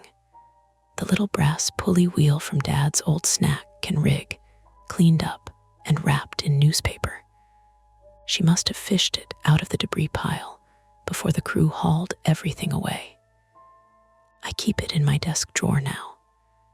Sometimes when I open the drawer, there's a faint smell of old metal and sawdust, though that might be memory doing what it does, adding texture where none remains. There's one thing I haven't told Mara. The morning the arborists removed the maple, after the stump was ground and the dirt spread level, and the yard looked brutally, offensively plain, I went back once more to the edge of where the tree had stood. I don't know why. Habit, compulsion. One last survey. The excavation team had already cleared the chamber. The soil was churned and raw. Most of the hidden items were gone. But near the old root line, half pressed into mud, I saw a small square of laminated paper, no bigger than a business card. Probably dropped from a pocket. Probably missed because it had been wet and stuck to the dirt. I picked it up with my bandaged hand. It wasn't a business card. It was a tag, handwritten in black marker, a date, a weight, and one word I didn't recognize at first because the ink had smeared. Then I did. Mercer, not a first name, not a company, our last name. I stood there for a long time with that wet little tag in my hand, trying to reason it into something harmless. A coincidence, a reused label, somebody writing down the property name as a pickup point. All of those were possible. All of them still are. In the end, I gave it to the detective. I did the correct thing.